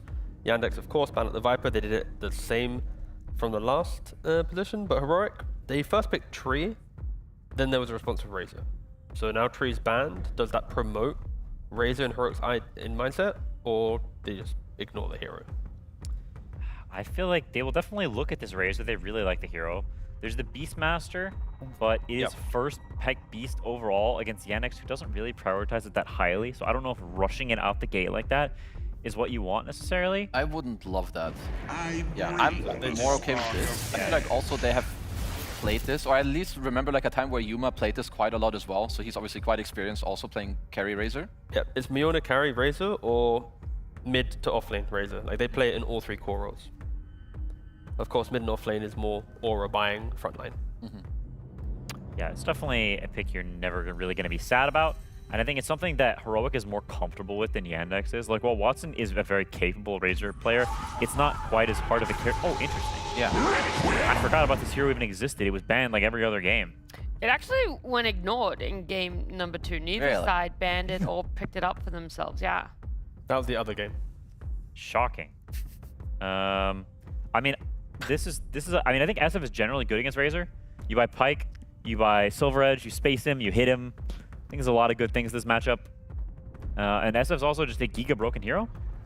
But is it going to be the Tundra.pure carry Shadowfiend, where he's going for like the Yashikaya, Blink, then going back for the crits, trying to kind of play for 25? Or do you think it's going to be like a traditional, you know, Watson style of carry, where he's going to stand his ground, like Hurricane Pyke, Daedalus, and I just right click and I don't need to buy the skirmishing stuff? Yeah, I think it's hit up build. I don't think he's about that spell casting too much. I mean, I guess it's like the type of build you need to feel it. Like, unless you've tried it, and I'll kind of tend to agree. Like, if I look at Mr. Watson, as I see a finger being up, yes? I asked the question without checking the answer. He actually did go Yashikaya 1 time on Watson. So he guessed? In the group stage, yeah, 9 days ago. Okay. Cool. So you're wrong! I'm wrong! Damn. That's cool. Fell into my admit it. Yashikaya trap, fool. You laid it out quite nice. Recover from that one, Quinn. I mean, you'll need some setup, like when you want to play this build. At least I would say, like if you want to blow up some of these cores, you know, if they have an early BKB, it's always you can't just do it on your own. So depends a bit if Yandex do also have the setup. But I will say, Watson generally to me, I mean, his Ursa is insane, but generally speaking, he's impressive to me for his range carries, and I think range carries are what you want to have against Razor. So I would say they're pretty happy with this response actually on Yandex. Is this not just a tell to put the Razor middle though? Like if you see the hero that's going to have like a 5 position, the clock, the whatever body just to annoy Razor in the offlane or the carry, whatever, would you not just want to put it mid, play a very different game, and then you start finding new heroes to deal with the problem? Yeah, it's definitely possible. You could look for something like a Darkseer. I think Darkseer +1 is one of the classic counters to Shadowfiend. I think it works really well with Razor. You get this entire lineup themed on running in with all these buffs and shells and just madness, and I think that sort of madness vibe, like the Spearbreaker Darkseer, is very good. And Darkseer's how it works against Clockwork, but I think that idea of putting Razor somewhere else and counterpicking the Shadowfiend is still very solid. I mean, mid Razor definitely works. I mean, I wouldn't be opposed to a carry Razor if like other, you know, heroes will make up for it. You swarm the SF, because Razor generally has a good lane. He can go through the gate. Like, even if you have a hero-to-hero matchup where you struggle later, maybe you can shut down, you know, this guy in the early game. Because when I look at Tai Long, like, he played Enigma last game. Obviously, it was fine. I think he played it quite okay. But I prefer seeing him on heroes that do stuff on the map. Like, I think you have more, like, you can get more of the skill, like, actually out of him in the gameplay when his hero also has a lot of plays and options in the game. What's your favorite hero, Quinn? Yeah, I love Dazzle. What's your favorite 3 things about Dazzle, Quinn? Like I think it's like how little damage he does, and maybe like how bad he is in skirmishes. Yeah. And then like how bad his scaling is. But what about the grave and then the heals and what, like all the? Oh, hold up, that's a Spearbreaker. Anyway, yeah. I mean, like I think that like they picked Dazzle against SF. Pretty reasonable. You get armor or whatever against SF minus armor. Bonus armor from Novel Boonfest. I mean, you guys are all haters, but please keep going. Yep, I'm a hater. And if Clockwork is 4, it prevents him from pulling waves. So there's 2 nice things about it. There's some rationale there. Razor's a hero that runs in. He likes buffs. He likes being tankified. So I can see why. I still hate it, but I can see why. So you were able to mention 2 good things about Dazzle. Yeah, that's good. Okay. Keep that up. Maybe next time he'll be able to mention 3. one positive for Dazzle is if your team's actually moving forward on the map, then you don't get jumped because you're doing the jumping. You play behind them in the tree line. You get to buff other people. You've got a big fat cow in the pastures of Malta wanting to graze the field. There it is. Oh, yes! Whoever did that in the audience, absolute. I already could name the absolute lad. Let's probably. go. Absolute kid. Yeah. You already know who did it? Yeah, I already know who did it. Give him a shout out. Derek. Is that his name? How did you know? Shout out to Derek. Shout out to Derek. Shout out, Derek. It does start with a D though. Okay. Anyway, yeah. What about so the Space Cow? Space Cow go in. Yeah. Razor go in. Yeah. Dazzle sit behind. Yeah. Happy days. But of course for Yandex, Clockwork already is a kind of good enough counter for a Spirit Breaker, so I don't think they're too alarmed, right? You just put a Cogs, Shadow Fiend, whoever's getting charged just walks next to a Cog, and they're fine. And now they have Axe, a hero that utilized a lot with Notice when he was playing in the group stage. Of course, Malik now has taken his place, but the classic counter to a Dazzle. It is a good counter to Dazzle. Are you guys not a bit surprised that they don't really want to like put their mid hero on this pick, like against SB, like whether it's some Puck or Embers, like they want to keep the SF flex open, but do you want to play SF mid anyway into Spirit Breaker? Yeah, I'm really happy you brought that up because Spirit Breaker always thrives when you can play from off lane towards mid. If you can't play into mid lane, your hero is kind of obsolete. You don't really want to twin gate and charge. It just feels awkward. You always just want to have that fluid side lane to mid lane action. So yeah, preventing Spirit Breaker having that comfort would have been a great option. Instead, they've tried to like lock down their side lanes with just really strong aggression, right? It's Shadow Demon can just disrupt the Spirit Breaker if he comes here. Axe already is going to be potent in his aggression. Clock Shadow Fiend, we've said how good of a lane that is. So they're going to be really strong in the side lanes. And Spirit Breaker, he shouldn't be really connecting on charges due to the SD and the clock. Yeah, and before Quinn dunks even more on the Dazzle, because there's an Axe in the game who will chop him, there is a cool play. You know, now that Holy Locket is, first of all, very good and can have 25 charges. But before the dunk comes out, you time it with the 25 Holy Stake charges, and you whoop-bam! And then the dunk, it missa. Exactly, he missa dissa, and then Dazzle, woohoo! Very good.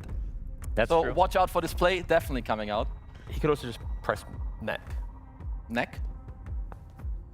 Are your ears okay? What, he said neck? He said Mac. No, I get it now. I had to think about it. Don't worry, guys. This is Accent. game 3 of a 5-game best of 5 confirmed. What if you mech and Holy Locket? Now that's the Giga. That's You a just lot of hold hit. in. Super duper. Yeah, you just Omega healing him. Yeah. Keep it up. Yandex are kind of, I feel like, big time chilling in this draft, right? It's like their lanes are good. You know what like their mid-game times are going to be. It's play through the Axe. Shadow Fiend will be behind. If Shadow Fiend gets jumped, you have so much counterplay with the other 3 heroes. And Heroic, it's a very obvious draft, right? Like, you know what they need to do. They need to get on top of Shadow Fiend and maintain that position the entire time. And then when there's hook shots and cogs and act calls and purges to slow people down or contain them, etc., like, I feel like Shadow Fiend will be able to disengage from that initiation. So Heroic's next pick has to give me a little bit more explosive damage, a little more punch, because they got the way to start a fight, a way to kind of go, hey, we're doing it, but there's no finisher, no bam, bam, bam, you know? Yeah, I think Yandex have a lot of great tools against Heroic's heroes. And I don't feel like Heroic has the same the other way around. It's a lot of stuff that runs in against Shadow Demon, Clockwork, Shadow Fiend with a Pike. It's a lot of stuff that's good against the run-in. Where did Puck at? Oh, there's an echo in the room. I want to see some Pucks here on Heroic. I also find it really interesting that this best of 5, Yandex and Heroic are using a lot of their time when it comes to the later end of the second phase of picks, whereas when we saw Falcons and Liquid, it was mostly used on the bans and into the final pick. So it's like where they're utilizing a lot of their thinking and reserve time is slightly different. They're just what? No, I won't make the joke. I don't know the joke. Me neither. Okay, don't worry. It's fine, he'll laugh at it internally. Okay. I am. You'll In say my it head, good it's really answer. funny. Okay, all right, we'll get it offline. It was going to be a joke about how they need to use more time to draft compared to other people, so it doesn't matter. Anyway, Okay. back to They're a you bit now. slower, I see. Great puck pick, T. Yeah. Clock SD, no stun, haha, free game. Tai Lung might be the MVP of the game. This puck pick does help a lot. It's good with both supports. It gives you this sort of poking in and out damage. It makes you not like all committing all at once. So both in theme and also against Yandex's heroes, I like it a lot. And we've seen Tai Lung's power on the hero, so I think it is a very, very sensible pick. And the Void Sphere ban also very good, as Yandex is going to need something that deals with it in some way. The other route you can do against Puck is you can accept, okay, we can't really kill this guy early on, and you play for either later Hex, or you play for just winning lanes and being too tanky, because Puck is somewhat low damage, so you can play in formation, build up the tankiness, and act as a pipe, and and you play for like longer fights is also another option. I'd like to offer up 2 heroes to the panel. Listening? Accepting offering. Yep. A Kunkka or a Slardar. Well, not Slaughter. Oh, Pick that's again. gone. It's Oh. banned. So Slardar just because, of course, you lane really well into Puck, and then you bring more Minus Armor towards Shadow Fiend, and then Kunkka for the fact that Spirit Breaker doesn't really get into this mess anyway. It's just awkward, it's hard to kill him. Boat buff on top of already a Shadow Fiend that has the saves. Kunkka will just free farm to Puck. There isn't the perfect lockdown to kill a Puck, so maybe you are offering up Tai Lung a complete free game, but if your plan is just walk together, protect Shadow Fiend, it could be an option. Outside of that, then you are looking at the classic melee heroes that have a stun just to try and annoy, you know, the Tinies or whatever, but again, they've not done very well so far at Blast Slam. Yeah, do we feel like the Dragon Knight to Puck mid matchup is not really... Is Dragon Knight even still viable in mid? No one's really putting it there. You just need a deterrent to the Spirit Breaker. That's where, like, DK's okay, but you need level 6 to then have Dragon Form I see. to then get a stun. Like the Tiny and other mid heroes, like Ember, you can have a Tiny Avalanche or Ember can Slight Chains, and then you're not really getting threatened by the Puck and the Spirit Breaker. You still need to respect that the cow is in the game. Yeah, true. I mean, staring at me, but I forgot about it. Like, I feel like DK isn't bad against Puck, but I don't like those 2 subs with DK. Like, if you play DK and you like rush some Blink, you want to have some Skyrev, Hoodwink, Snapfires. Because Yandex, they don't really have follow-up damage. They're all going in, or like Clock Axe are going in, but who's dealing the damage? So I either want this guy to destroy Puck or build an Orchid, or you need to have the follow-up damage. Holy Basado. It's offlane Phoenix. That's hype. I like this a lot. I think this so is hype. super good. Puck Phoenix are super good together. If you get on top of SF, that's also insane. And Clock Axe, low damage. If they go in, you dive in, you drop an egg, and you're protecting that stuff.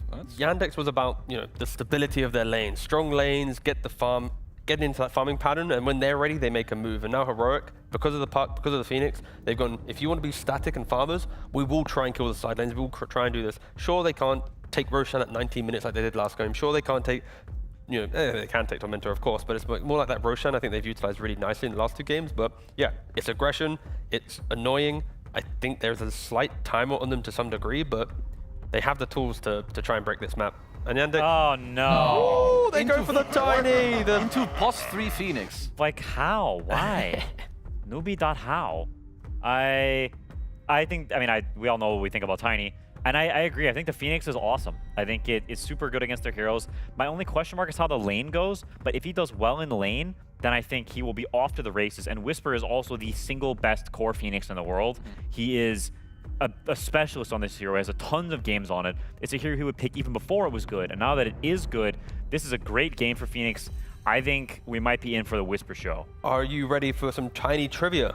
Please, can you guess the win rate of mid Tiny at Slam 6? 30%. 28. It's 28.57. Dang it, you were going to take my guess. I'm sorry. I knew you had 28 in mind. I knew you'd have it correct. Thanks, so T. that's okay. I And then believe 4 position Tiny guys, any takers? Any... 80%, 70. 63. 6-7. It's 53%. Dang. Oh. Yeah. We overshot that by a That's lot. not that good either. Okay. Yeah, I mean, let me see. Like the top lane, I think, like you said, I think it's a skill check between the Phoenix SB. Like they're definitely weaker, like level 1 and 2. If you can get to level 3 nicely on Phoenix, you have a lot of plays on that lane. I would say that Yandex rely on like a stable game. Like Watson needs to be very big in this game. Yeah. And that's like the condition that I can see them winning on like a very big SF with an Aegis.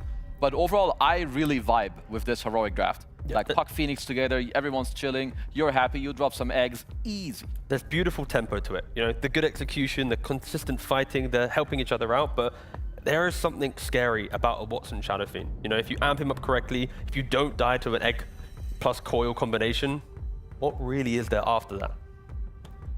No, I don't think there's much at all. I think Shadow Fiend is, it's a great Shadow Fiend game. I think he's a great Shadow Fiend player, but Tiny is horrendous, and Heroic have a lot of tempo and craziness, so I think Heroic have done much better for themselves this game, and I agree. I think if Yandex is going to win, it's going to be the Watson show. Well, you guys have said it. It was a similar thing to what you said in Game 2, how Yandex want that stability. They want to be able to drag out the game just a little bit longer for themselves. And whilst they got it there, are they really going to be able to get it now against a Phoenix? It feels like fighting off the 2 evils here. Loving the offlane Phoenix, not so much the position 5 Dazzle. But Yandex, they're going to have to overcome a lot more challenges for themselves in this best of 5. It is a Game 3.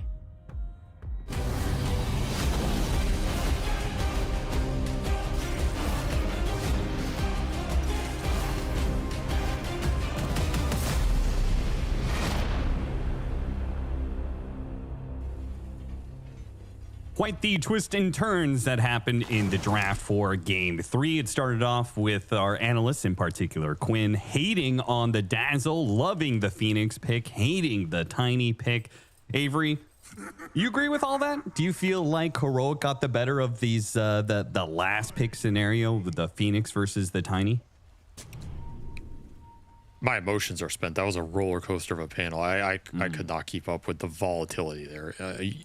I mean, you said it perfectly. Like, their love and hate is sprawled across all 10 of these heroes. There's some spite on that panel. I don't know what some of these heroes did to those boys, but they did something in their pubs. Probably people playing them on their team. It's usually where that spite builds up. I like the Phoenix last pick. I think this Phoenix was a gotcha card. It is not a hero Yandex can deal with at all. None of their heroes do anything to this guy until you have like SF BKB or something, which is a long way away. And you do have the Spirit Breaker to cut through that. That was the point of this pick.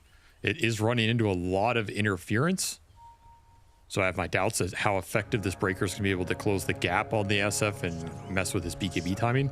But I do think the Puck and the Phoenix look primed to do well this game. And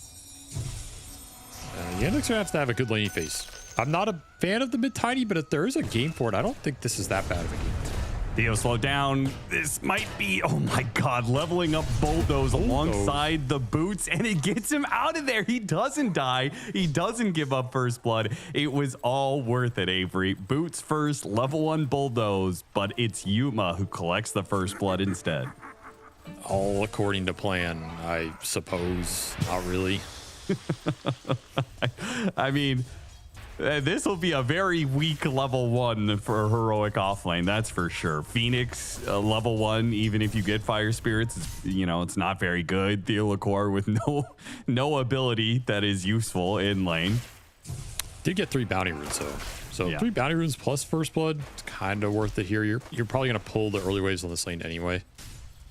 Very hard for Breaker to interact with a lot of heroes this game. Clockwork destroys him. Shadow Demon Purge destroys him. Avalanche destroys him. You're going to be sacrificed no matter what, in a sense. And that's where I think it's a very good Avalanche game. I think Avalanche ruins a lot of these heroes if you can get this Tiny off to the races. That's been a struggle so far this event. I don't disagree with the panel's take on mid-Tiny being very underwhelming, but I can see his spells having high impact here, even if he's having a rough time. Man, got that kill really early. I mean, the fact that Yuma has gotten this link on Malik and he's ramping up some damage, but he's gonna hit him here. Malik isn't even close to dying, and the Dazzle's already gone. So it's good timing from Yandex because that Dazzle is 1 creep off level 2, and then you get Shadow Wave, and then you're very tough to all in like that. So a good little window to hit that. Normally Dazzle's really strong in lane against this Axe. The in-game matchup swings, but the lane matchup's very Dazzle favored, so scoring some extra kills here, nice little find. You can always go back for stacks later with this duo if the lane becomes too difficult, which it probably will. I mean, it's Dazzle Razor. There's not a lot that lanes this over the long run. Yeah, frankly, I'm surprised Soxa's even laning right now. I'm surprised he isn't making sure to get that stack, because I feel like this is just they got that kill on the Dazzle, and that's great, but there's no way they can keep playing this lane out, right? You either pull the waves or you go stack. Those are your options. Too brutal of a lane to enter for the melee dude. Well, I'm with you guys on the I love the Phoenix pickup as well. Off to a rough start though. Whisper still level 1. Big creep wave behind tower though, so 1 CS in 2 minutes. It's not what you like to see. Zero's all about getting fast vessel. This is the usual buildup. I do not want to see a Midas. Please, God, no Midas. He's getting solo experience, so they might be able to. It's so weird because they're heroes now. They both require level 3 because Theo leveled Bulldoze, so his charge can't do the greater bash. So they both need the experience. The Phoenix is more important because level 2 Fire Spirits is so much stronger than level 1, but even when he hits that, Theolacor is not going to be much of a presence in lane. I actually think maybe this Bulldoze level has screwed their lane so badly it wasn't worth it. Definitely hurts your aggressive potential. I guess there was always a question, how aggressive can you get early into SF clock, though? I mean, I think once you hit level 3, you 100% can get aggressive. Yeah, I agree with the level 3. But you can't get aggressive right now. You can also gank top here with the breaker.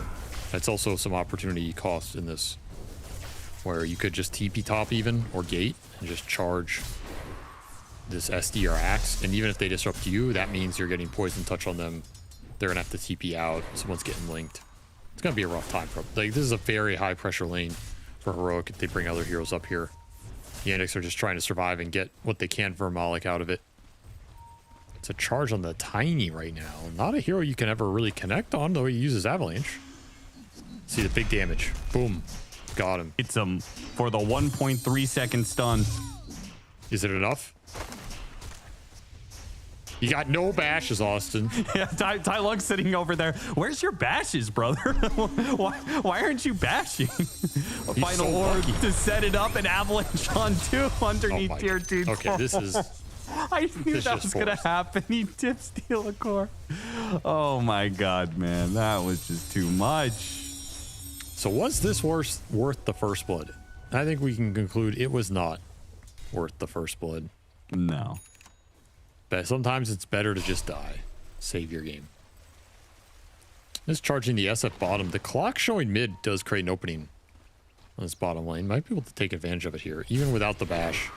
Ooh, Whisper taking a couple of shots from the tower, and Fire Spirits is on cooldown. This is a really awkward timing because this does look like a dream scenario to go for the dive, but the Fire Spirits is on cooldown, and you don't have bash on Theolacor, so he doesn't do any damage. So you don't actually have the damage to kill Watson in this 1v2. Meanwhile, Malik gets a kill on KJ. That's just not supposed to happen in this matchup.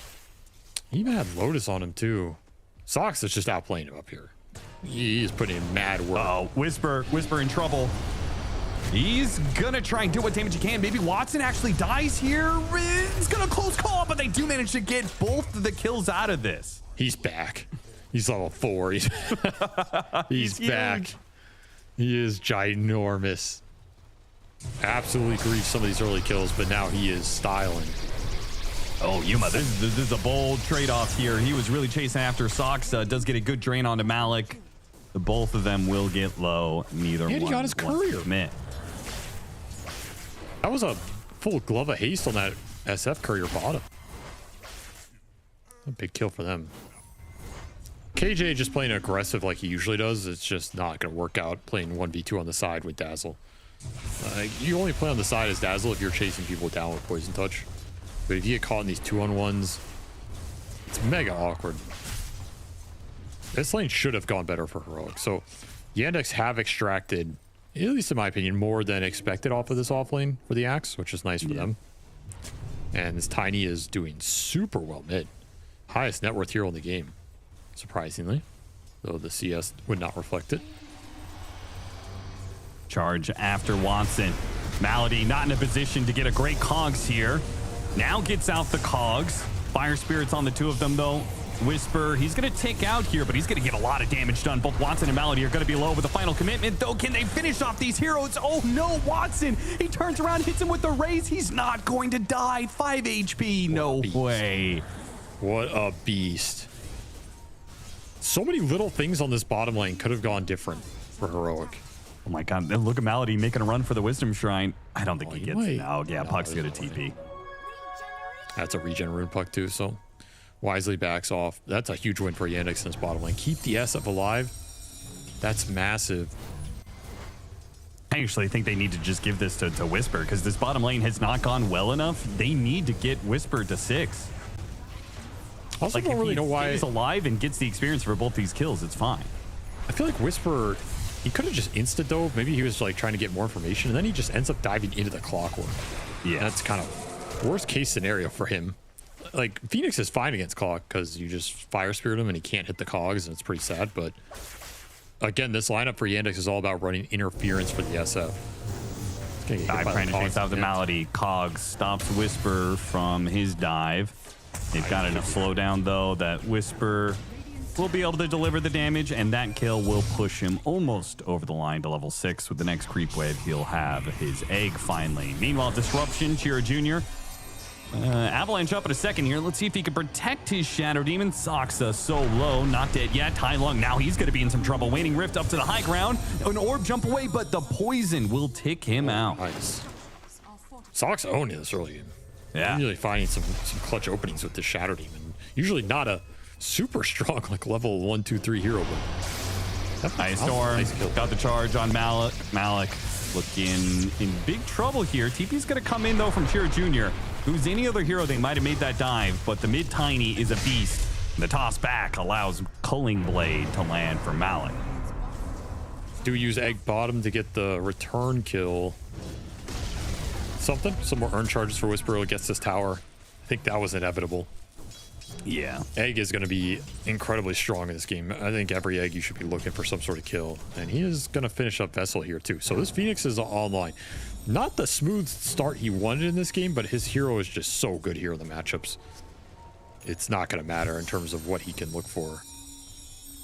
Level 7 as well is pretty big for this hero with the max fire spirits, getting the cooldown, getting the damage up. So he's a big threat on the map. Yandex continuing to try and weather the early game storm here.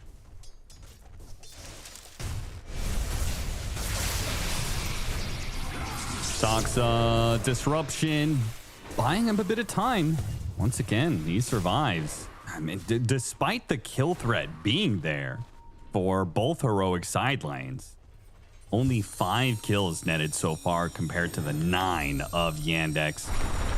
Chasing after these heroes. Charges coming in. Malady is going to be able to get the cogs, catching the Dazzle. Dazzle with a shallow grave. He buys enough time to do some damage, and there'll just be a support trade-off here. Now Tai Lung trying to pressure Watson. Watson not forced into a Requiem. It's all good. Malik with the haste rune, though, is trying to chase down Theolocore with the creep wave coming in. There was a little chance there, but he respects Tai Lung and the Puck's presence. And he knows the Phoenix is there. You got to respect the Fire Spirit's Vessel in this game. It's just going to destroy some of these high HP pools. Whisper, come on now. You can't be getting hit by the Golem smash.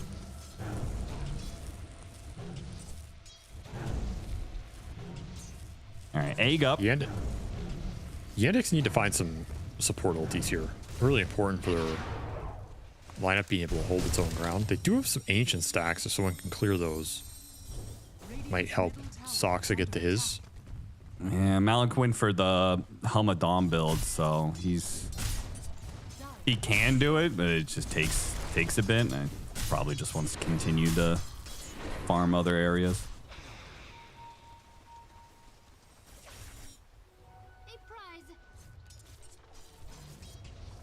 I do not expect Yandex to make aggressive moves. Their lineup just kind of wants to get Tiny Blink and let the SF farm, and then maybe punish Heroic going into them with some turnaround potential. But it's pretty hard to go into Heroic here. Like, someone's going to get charged. The Phoenix or Puck can TP and just try and turn that play, bail the other hero out, and then you're just locked in a really bad team fight. So you kind of just want to play the stack game.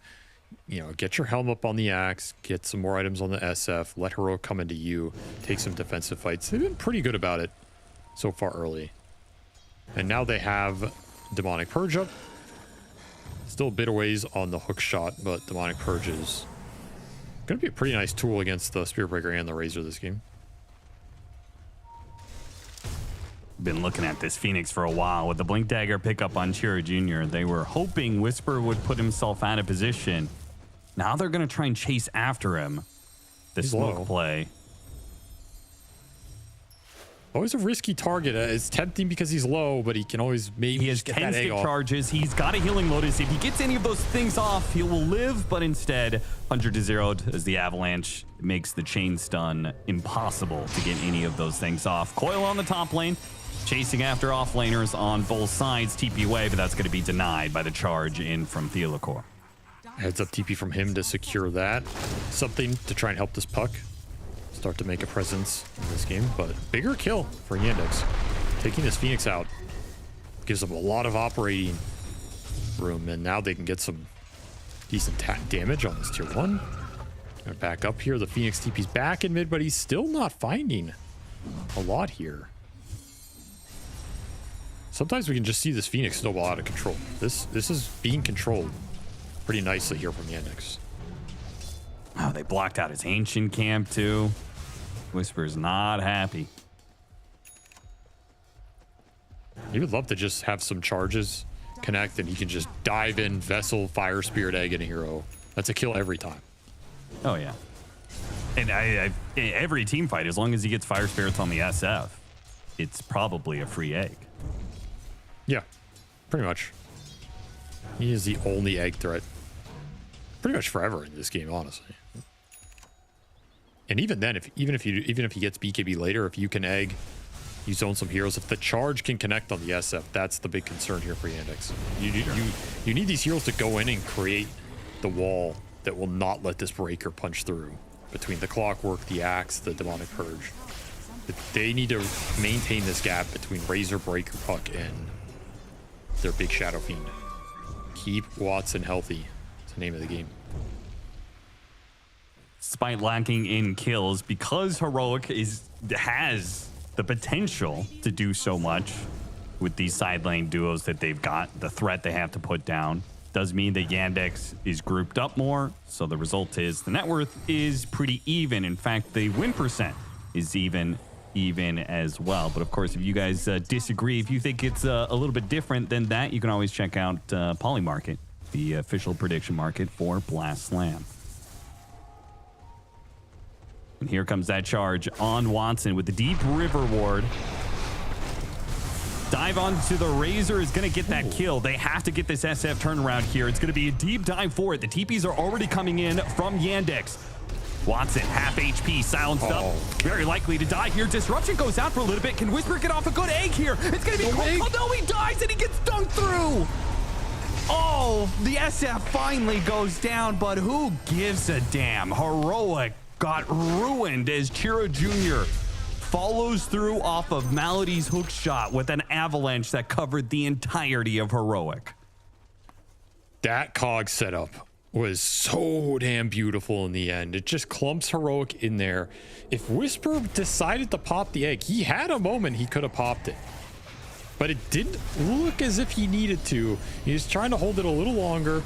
Right here, that he can moment egg. Right there. Yeah, oh my. He had a chance, but you just didn't really see these other stuns coming in from the tree line, right? Like going so deep there backfires on Heroic because they don't have as much vision to play around with. These Clockwork Flares are doing a lot for Yandex. They bring their heroes in, they get the cleanup. That's a very different fight if that egg goes off. Very close on these margins. Battery assault, stopping Theo. Now the avalanche. In trouble. The Puck trying to bail him out here. Theo's definitely dead. Watson's going to join in on this. Tai Lung, this is going to be a little spicy here. He's got an orb up on second. Phase shift will be able to jump to it. Meanwhile, Demonic Purge on Yuma. So Yuma not feeling quite comfortable. It's going to be tossed back into the Requiem. The avalanche covering him as well. Good save from the Shallow Grave. A nice Hex goes out there from the Dazzle, trying to keep this Razor alive. Yuma is still up there, healing up. Roshan popped out to kill Soxa real quick. And now here comes Whisper. A call immediately out from Malik. Avalanche. Again, Yuma so low. Whisper continues the chase with the charge coming out. Malik hoping to get the deny on the neutrals, but he can draw the aggro. Whisper will pop the egg just to ensure it. They finally get a successful team fight on Heroic. They just run it back. That fight was almost a disaster. Very clutch grave timing from KJ. Salvages that entire exchange. Getting baited in a little bit by the Puck. The stuns don't connect. They get a kill in the end, but that's all they get. Soxa gets killed by Roche. Something pissed him off. Damn, this was Chiro so Jr. close. says, "You want to link my boy? Yeah, you can link him. Get in there." He bashed him, and he just comes out, kills Soxa, goes back. It's like, I've done my job. Man, sick plays from KJ in that one. Like, to get out the ultimate, to get the Shallow Grave, then to hit the Poison Touch on Malik, to hex him up, to stop the Culling Blade from killing the Razor. A perfect fight from him. If they had the Phoenix there when that coil went out, again, you could see glimpses of how Yandex might just get wiped in these fights if it all comes together for Heroic. But Yandex have kind of thrown them off of the tempo in this game. It doesn't feel like Heroic are making the connections as smoothly. It's a bit disjointed. You know, they have 2 or 3 heroes, but not all 5. They have some of the ults going off, but not all of them. It's just not all coming together, and I think it's Yandex kind of controlling the pace right now. It will bleed off the clockwork here, so that's something. But I genuinely think Yandex have played a pretty solid defensive game here early. I think this game could look a lot worse for them. But their supports have done some work. Gets tagged, and a little bit of vision there ensures that he will also die. So that is a killing spree. So nice little pickup. That was 600 plus gold for Yuma off of that. Can use the rest of the Eye of the Storm to farm up some neutrals. That's pretty big for him. Just finishes Mjolnir. Now he has another 1,000 gold to play with, level 12. This Razor's still pretty fat. And honestly, this Razor SF matchup is... Like, SF is SF. He's always going to be insane late game. But I think this is one of the heroes that can kind of take it to the SF in the late game because you can go refresh your BKB and just get on top of him. Especially if you have like some AC build or something and you can survive some of the physical. You have stuns that can go into the SF BKB. It can build up pretty quickly there. It's not a good matchup for Razor, but very few things are a good matchup against this SF in the ultra late in what is played. I mean, like things like Faceless Void are good, but who the hell is playing Faceless Void, you know?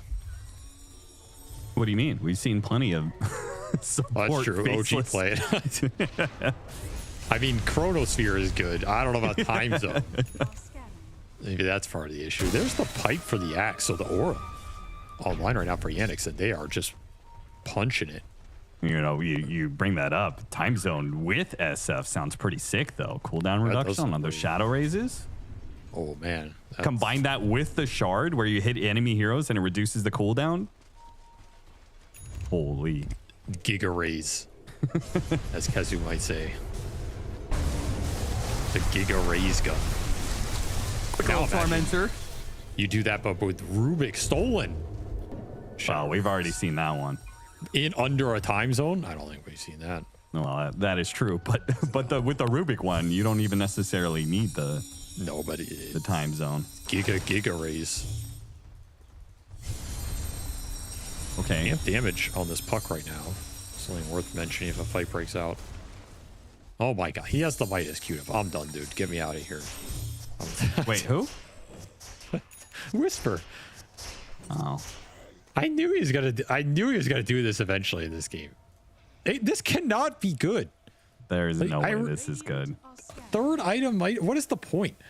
I would actually like it more if you just went it first and been, you know, my lane got so ruined, I'm just gonna go Midas and like, I don't care. Full pump mentality. What does this do? Why? It used to be great on this hero because I think the levels were ultra important. This version. Bality. Oh my. Oh, he just did him dirty with that one. What? Dude, come on, man. That's illegal right there. The fact that Whisper was like kind of set up for it and they rotated heroes and he still got it. I will say that the confidence to do that is not entirely misplaced because Cogs is just so good this game. Yeah. Like, it's such an amazing Cogs game. It ruins all of Heroic's lineup.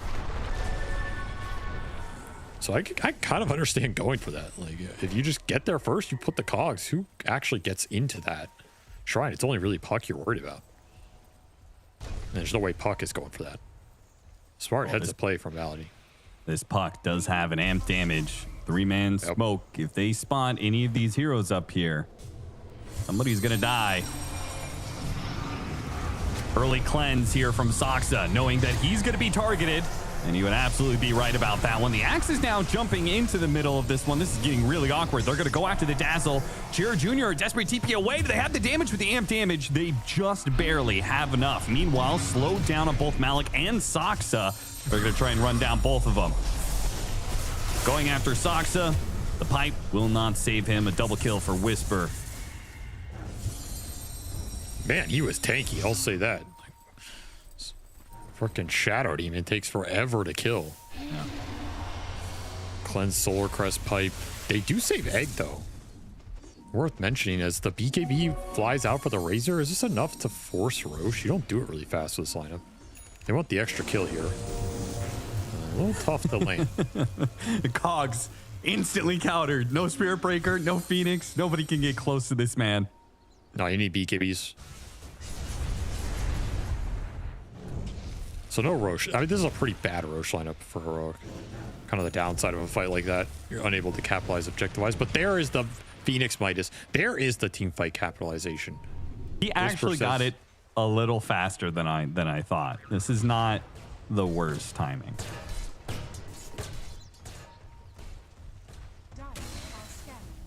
I still am not a fan. Yeah, but I will allow it. You're not a fan of most things, so. Avalanche Requiem.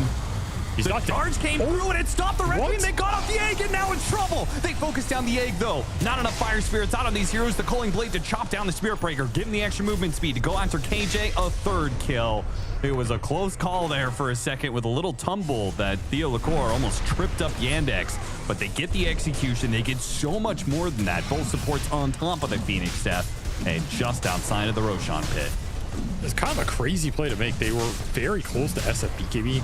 Opted to just go for that without it. If they get hit by Fire Spirits before that egg goes off, that's an absolute disaster. But they are fast on the trigger. Interference got thrown. A beautiful charge to stop that Requiem. Gives you time to get egg off, but not enough time to get those Fire Spirits down on everybody. So the whole team's just able to kill this egg. And now Whisper is saying, it's a good thing I bought Hand of Midas, guys. I guess so. Had the charges ticking. Almost up to 2. He's got to use it fast. Oh no. He'll get there. He'll get there. Really? He's joining the kill. Gotta go Midas. You don't want to have the double Midas charge of shame. Brother. Oh, not like this. 1, oh 2, my. 3. Oh, 4. Oh god. 5. Use the Midas, please. 8. 9. Somebody use the Midas. All right, there we go. There we go. 10 wasted seconds. Quinn's just losing his mind. The math on this Hand of Midas was bad if you were using it off cooldown. Now, it's even worse. Somewhere Mr. Midas is crying golden tears right now. The lack of efficiency. And there's the SF BKB. So he has Aegis and BKB to play with. This is where this lineup is scary. There's a lot to protect him, a lot to bail the SF out. And now he has 2 items that give him immunity in the fight. Such a tough target for Heroic to deal with. Have to be very smart about how you take fights. Also to note, Tai Lung went Aeon this 3rd here. You a fan of this? This seems too defensive for my taste. Yeah, I am inclined to agree with that. I guess I'm kind of trying to see like he is afraid of Avalanche Requiem, right? Like he feels like there's no counterplay to that except for Aeon Disc, correct? Yes, the call to, I mean, either leading into either, but you have Grave in this lineup. And I just don't know if, was he that threatened this game? That he felt like he had to go for Aeon Disc over something that scales a bit harder here, or even just grabbing BKB, so you can just, you know, blink BKB in the fight and scale into some mags and right click later. Well, okay, here's another point though. Who else frontlines on this team? Like Whisper can't do it. You don't want Yuma to do it because he might just get Demonic Purge and lose his opportunity for the static link. You kind of need somebody else to start this engagement. It can't be the Spirit Breaker either, right? That's true. Someone Chira Jr. does have some help. Hook shot onto KJ. KJ. Yeah, okay, maybe Tai Lung and Yuma are going to fight this out, trying to get the Culling Blade, unable to do so immediately. And now, a little bit drained. There goes the egg. In a good position, too. Yandex are going to be bumped back into it by the Spirit Breaker. Malady, he'll burn out. That'll be 2 kills. During this Aegis timing, too, this BKB Aegis, they still have it for another 2 minutes. But he wasn't there. But losing fights while they have it. Well, the Aeon gets some value there. KJ baiting him in with some heal at the end. Perfect stun timings for Heroic. They get the full team fight combination they've been looking for. Without the SF there, that was a doomed fight. I think Yandex felt like they were just going to get a pick off And that pickoff got extended a long way. Winning fights with Midas, I mean, that's winning double out here. There's a charge on the SF. Theo might actually complete this one. Most of the time he's been canceling it, but the SF is looking so out there. They kind of poke at him. Theo tries to keep running. Okay, he's just going to get run down by Watson. Ooh. Okay, Watson, damn. He shredded him. God. He really did. I'm okay with that poke because you get TPs up to this top lane. The Yandex are always going to respond to anything on their SF. Look at Soxa go, man. He's trying to force out the... Well, I was going to say egg, but he knows egg is on cooldown.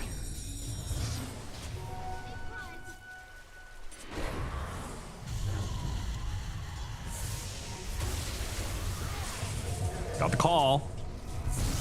No and now the right-wing blow-up hits the Phoenix and Culling blades him down. Yuma doesn't activate the BKB. He goes for it now, but a lot of damage has already been done. He's having to make a run for it. The Culling blade didn't get it. The heal was just enough. Very close. KJ trying to blink his way out of here. Nice headband. Watson will just keep blinking after. Unfortunately, Yuma, his TP will complete. Watson's starting to get aggressive. Aegis will expire here. But you got a lot of net worth out of this period. And another big Phoenix kill. No egg going off. That Kaya Yasha paying dividends with the extra cast time reduction.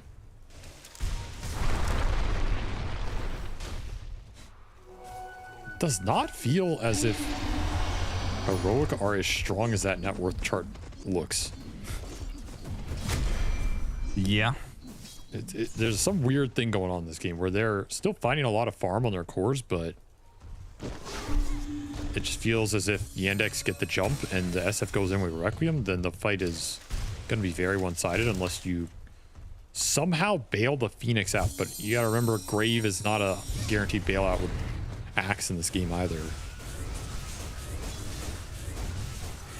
But maybe you need Aeon Disc on Phoenix at some point. To me, that's the bigger Aeon Disc in this game than the Puck one. Yeah, sure.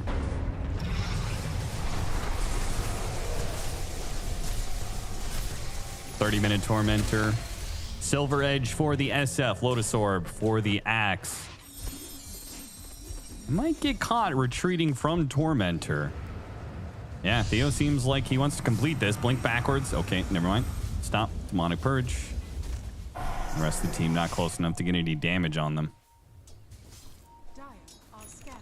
This is a scary part of the game for Heroic because this SF is getting close to 25, and that 25 talent is destructive. Especially with how well he's been able to land these raises and how much stun setup he has. You're going to go in, triple raise someone, they're just gone. It's going to decimate this Razor who doesn't have any sort of defensive armor or evasion item.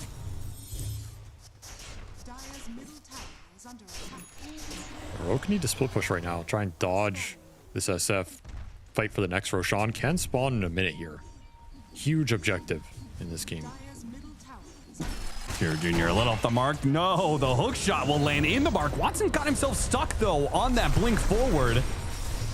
Theo saved down behind the shallow grave for now. Works his way around the cogs. Toss to get Watson out of that spot. He got stuck on. Meanwhile, the call on Tai Lung managed to force the Aeon Disc. Culling bladed him. Okay. I mean, that's one way to pop the Aeon Disc, but now you don't have Culling Blade. Interesting decision. That's kind of a weird trade-off because now KJ is vastly enabled. Right. It's like you get rid of one save, but you make the other better. That's an interesting way to think about it. Definitely worth if nothing happens here, I guess. So one way to think about it. Malik is going to push out bottom. The rest of Yandex, three-man smoke working their way from the right side of the map to left. I don't mind the smoke, TP. but it's not going to work out here in terms of timing for that Roshan as it's a 2-minute spawn. Which is going to push it really close to the side change. It's going to be like a 30-second differential. Now 5-man smoke from Heroic looking to wrap around the map. Does this Porcupine see it? Oh, he pinged it. He pinged it. I think he knows. Yeah, he should have seen the burn. Because of Whisper's dying light, the burn showed up on the creep, and now look at Yandex. They're all set up for this one, but the initiation still managed to go forward, blinking over the Clockwork. Clockwork already dead. Tai Lung trying to help. Requiem going off. Nope, gets hit by a bash. Now he gets it off. Does a huge amount of damage, killing the Spirit Breaker, and Yuma can't finish off Watson. Watch just too damn big, man. He's doing too much damage. What a beast. This SF is just untouchable. And the Phoenix is anything but, man. This has not been the free Phoenix game we were promised. 5,000 damage coming out from that SF. The egg stun doesn't land on him. That's a huge deal. He's just too far away. The first part of that looked pretty solid for Heroic, but Yandex were definitely ready for that fight. That scouting of the Dom Creep bottom on point from Malik. And they're able to get a better formation deep in the fight, almost baiting Heroic off of sacrificing his clock on the front line. Everything in this game is about Shadowfield. Like, it almost doesn't matter what else happens in the fight if SF can sit there and hit people. It does way too much damage. And there's no armor. Nobody built armor except that Shiva's on the Phoenix. And in theory, the Phoenix is not... He's not necessarily building Shivas for the armor. He's building it for the spell amp and slow. Like, he's not sitting there taking pot shots from SF. I think you need an AC on somebody here. Like, I really would have liked AC on the Razor. He's trying to go Satanic. That'll also help if you can get the Satanic Refresher territory. It's another way to go about it.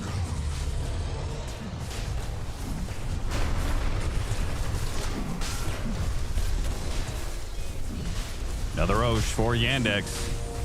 He's rapidly becoming part of the story of this series. The control that Yandex has managed to get over the Roshan pit.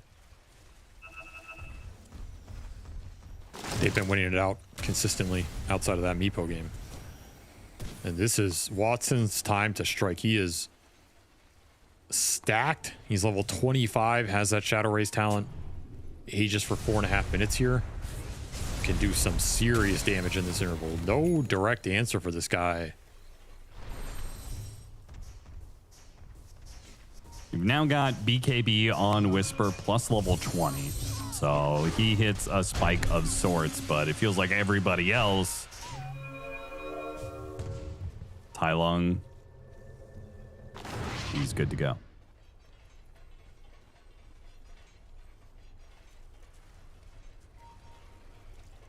There's a lot of utility in this Yandex lineup too. Between the Shadow Demon, who's also building Lincolns as well. There's the Lotus Orb on the Axe. There's some reflex for this Razor Link, which can be a big deal here. Boots of Bearing on the clock might get you out as well. How did Sock send out, man? He walked up and dewarded the exact spot. All right. Boy's a beast. Does get charged for his trouble. No way to commit on that. Yeah, especially with the rest of Yandex cutting off Heroic. Oh man, Watson is... He finishes Daedalus and he got Flare's Boda. Oh, what a hook shot. That is a beauty. Had to use the BKB. And Theo, of course, still going to die with the call going out. Whisper's going to die as well. A BKB for what? The Aeon Disc hasn't been effective. The BKB hasn't been effective. None of these defensive items are keeping Heroic alive. They're just trying to survive. And you cannot survive these jumps. It's the power of the axe. You have Demonic Purge too for Aeon Disc. There's just no way to itemize out of them. Requiem. Oh, he blinked the wrong direction. Tried to sneak one over on Tai Lung, but Tai Lung is too elusive for that. A respectable play. If he can fear him for 1 second, just land a raise. It's enough to pop him. The Boda is just so good on this hero for the extra damage attack speed. Yeah. Yeah. Very good. Here comes that high ground. What do you have in the tank here if you're Heroic? It's going to have to be some crazy coil egg combo, and somehow they keep people alive. They need Satanic on Yuma. He is very close, couple hundred off. I do not think you fight this without the Satanic on the Razor. Well, this is cool, I think. Dealt with the banner. with the Dazzle. The novel projection is just able to kill it. That's one way to deal with it. All right, there's the Satanic and the Ags on the puck. So they have all this combo coming together. They get the right kind of egg, the right kind of coil. A lot of damage is going to be in that area. And then if the Razor can get in there, survive through the hits from the SF, thanks to the Satanic, they can win out a longer fight. He probably wishes he had his 25, though. The attack speed on that Link would be massive in this man fight. For sure. So you're missing that, and you're missing a refresher. If he had both of those, I would say it could maybe start to swing a little bit back the Razor's way, but this is the SF domination in this matchup. You can link him. He's just killing you while you link him. Too much burst. So Heroic's still trying to stall this game out. Aegis will expire in a minute here. No real successful high ground for Yandex. They are building up a lot of gold across the board.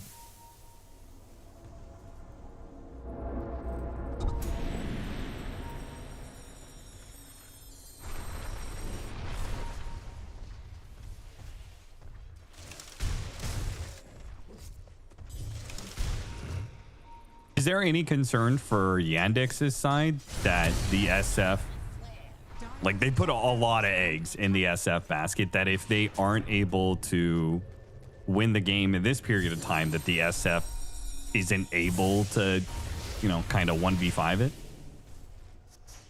Not too much. He's got to be very strong this game no matter what.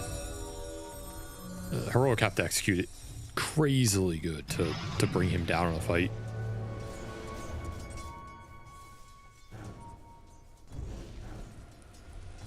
Like, maybe you get a little less favored if this Razor gets to refresh. Got him on the Avalanche. Toss back into the Requiem. BKB does go out, but the call is still there. There are too many answers once you get that Phoenix out of position. Can't even grave him there. Jumps are nasty, and everybody has BKB now, so you could say, well, why doesn't he just want an egg there? But if he eggs there, the egg just dies. Yeah, yeah.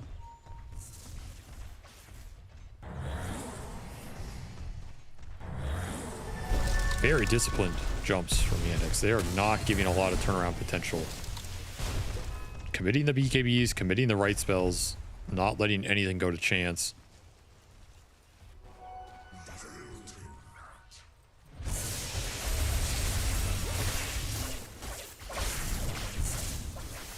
These rocket flares have been annoying all game as well. Keep scouting them out. Between that and the Dom creep, honestly, it's been a significant vision advantage for Yandex in this one. Yeah, if the Flare's doing good work and the Cogs are doing good work, just feels like this Clockwork as a whole has been mega value in this game. Sox is just charging forward into the corner of the map once again. They do have them kind of corralled, and they're going to get some good vision off the jetpack. Two-man call to lead things off. Both supports have been caught. Here comes the follow-through. Shellgrave goes off, trying to hit the Culling Blade, misses. Too many heals, but both supports are still going to get ripped apart, and Yuma taking a ton of damage from Shira Jr. Now here comes Whisper, but it's far too late for anything. Even if he was to egg there, it wouldn't do anything. He's trying to make a run for it now. Has BKB, but like, you're dead no matter what. Ultra kill for Watson. Heroic. They can't do anything in this game, man. They're just getting chain stun. Can't even get a link off. This Tiny is just hurling trees at your Razor. He gets to half HP. Do I BKB, try and Satanic hit somebody? You're thinking about it. You get called. One hit from the SF, you're gone. The decision making, the onus that has been put on Heroic to make calls about when to pop these defensive items, when to commit the fight, it's just impossible because the damage burst is so fast, and you have all these blink stunners that can come out of the fog, and that's it. Right now you don't know where the other chain stun is, so you don't want to pop BKB egg early, or you don't want to pop your BKB on Razor early. Well, then you're just dead. Even if you pop it, you're probably dead because they have spells that can go through. Ridiculous on this Tiny now. This Axe Call and Avalanche have just ruined their lineup. I mean, they tried to itemize to deal with the jump stuns, and it has not worked out at all. Man, you would have been forgiven watching the early part of game 2 thinking that this might be a heroic 3-0, but now on the precipice of losing 2 games in a row, and also the way that they're losing this game, it's got to be so demoralizing because it feels like Heroic isn't playing particularly well. They can't seem to execute. I'm sure they also felt like, oh man, Whisper's going to pop off on this Phoenix. This is going to be a sick game. And he has done quite the opposite. They've just been stifled. Like, there's just not a lot of openings that they've been able to capitalize on. I think Yandex played a very clean game here so far. Very disciplined, very constructed towards their win condition. They didn't force a lot of bad plays, which means there's not a lot to capitalize on in terms of throwing. They're just playing for their SF timing, slowly grinding their way towards an invincibility threshold on Watson. He's got a full Lincoln's in the backpack, working on a Swift Blink. I mean, this guy has more gold than he knows what to do with, and there's some more. How about a shard? Why not? With an arcane rune? That's nasty.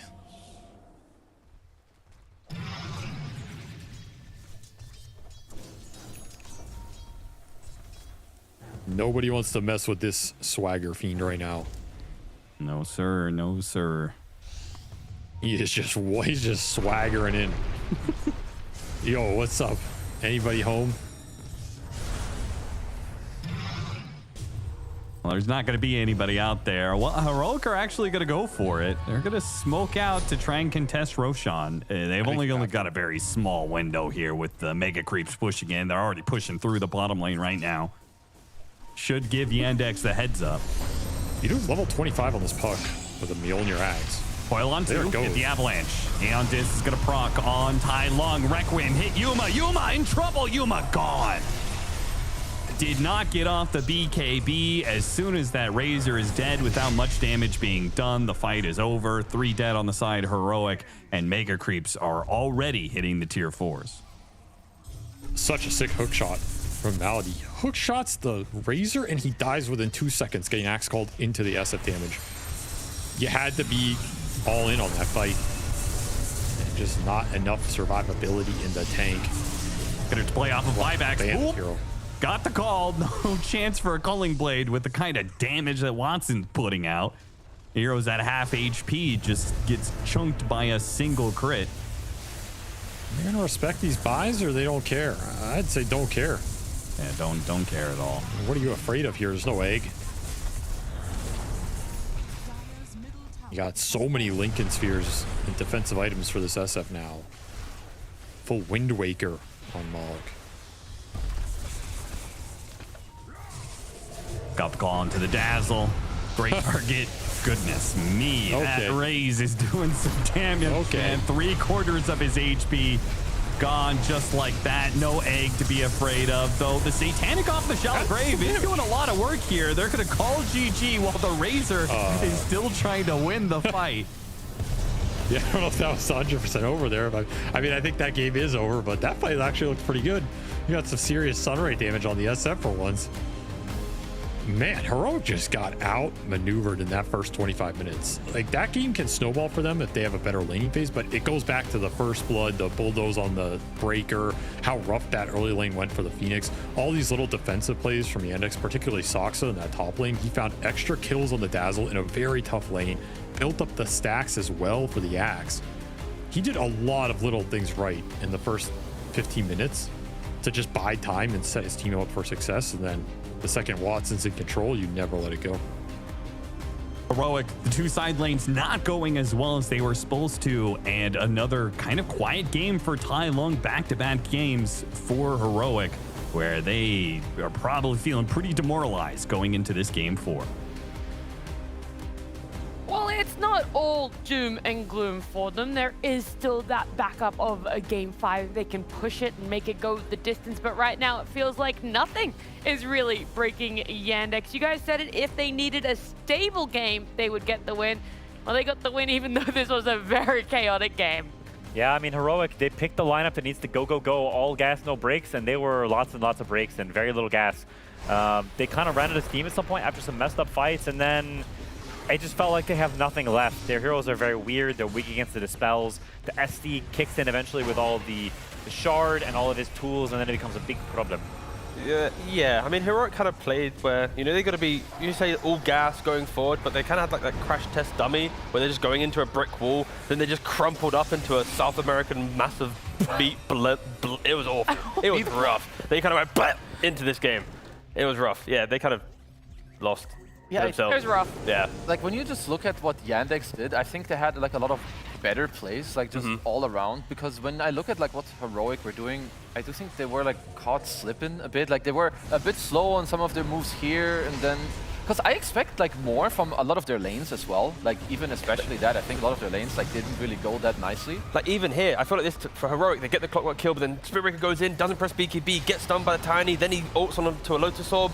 Kind of everyone's trusting each other, and then it doesn't really work out because of small little mechanical blunders. So for Heroic, they're making mistakes, and for Yandex, it is so scary how they're playing, right? Of course, you're probably going to hype up the Clockwork later on. Axe as well, having a stellar game. Like the constant initiations, even the Tiny, a hero with like a 28% win rate from the mid lane. In this game, stopping the Spirit Breaker, repositioning the Dazzle, being just a nuisance. Yandex just outplayed them pretty much in this game. No, CJ, he clapped this game. Like on the really Tiny. well.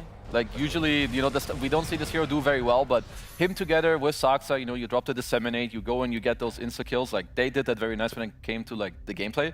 But I think also like what's the Midas about on Phoenix? I don't like seeing that. I can zoom in. That's I don't really understand. I mean, it's like, I mean, Core Phoenix is weird because once you get to Shivas, if you're not snowballing, there's not an item that feels particularly powerful to Buy get. Refresher.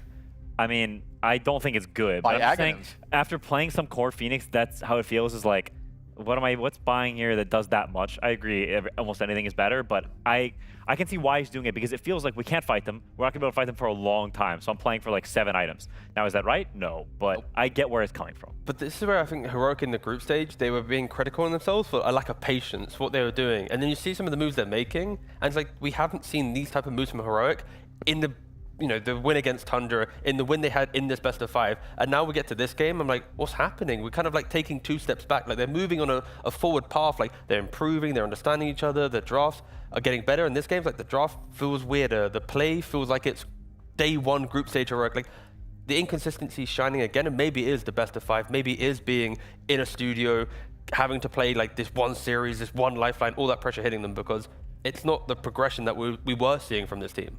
I do think there is some part of it where we do have to take it and be like, it is a very late best of 5 that they're playing at the moment for themselves, considering when they came into the studio. And the other thing is, how many best of 5s have Heroic really played as well? And that isn't like to be said with any sort of shade. It's a genuine, this is a test of stamina. It always has been when we were going to put best of 5s into the picture.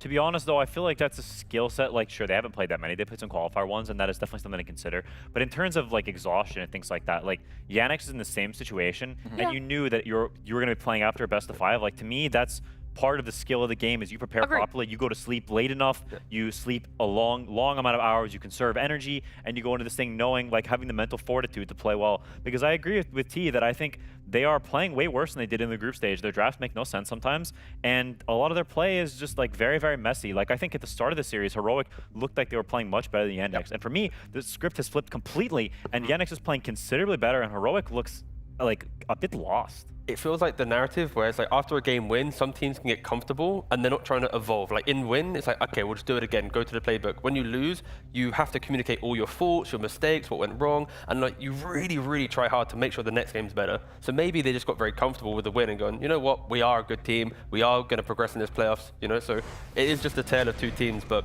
yeah, we are going to see a couple problems for Heroic Shine in these early clips where, you know, from their POV, they had the Clock and the Tiny fighting at the top tier 1 as they initiated the bot. So they knew about the fact that maybe the Axe and Heroes won't be in play in time, right? But then they just TP in under the cover of that tier 2 and fully turn around the fight. Of course, the Croaker helped out. The Clock got a good little hook that actually clipped the Phoenix that he was aiming for the puck. So yeah, I think Malik has an incredible series. He picked Axe after seeing the Dazzle as well, so he just dunked on those Graves pretty much the entire game, finishing 16, 3, and 14. So Malik, the standing, like I said, give him a blink, give him a stun. He's going to be a pretty good lad.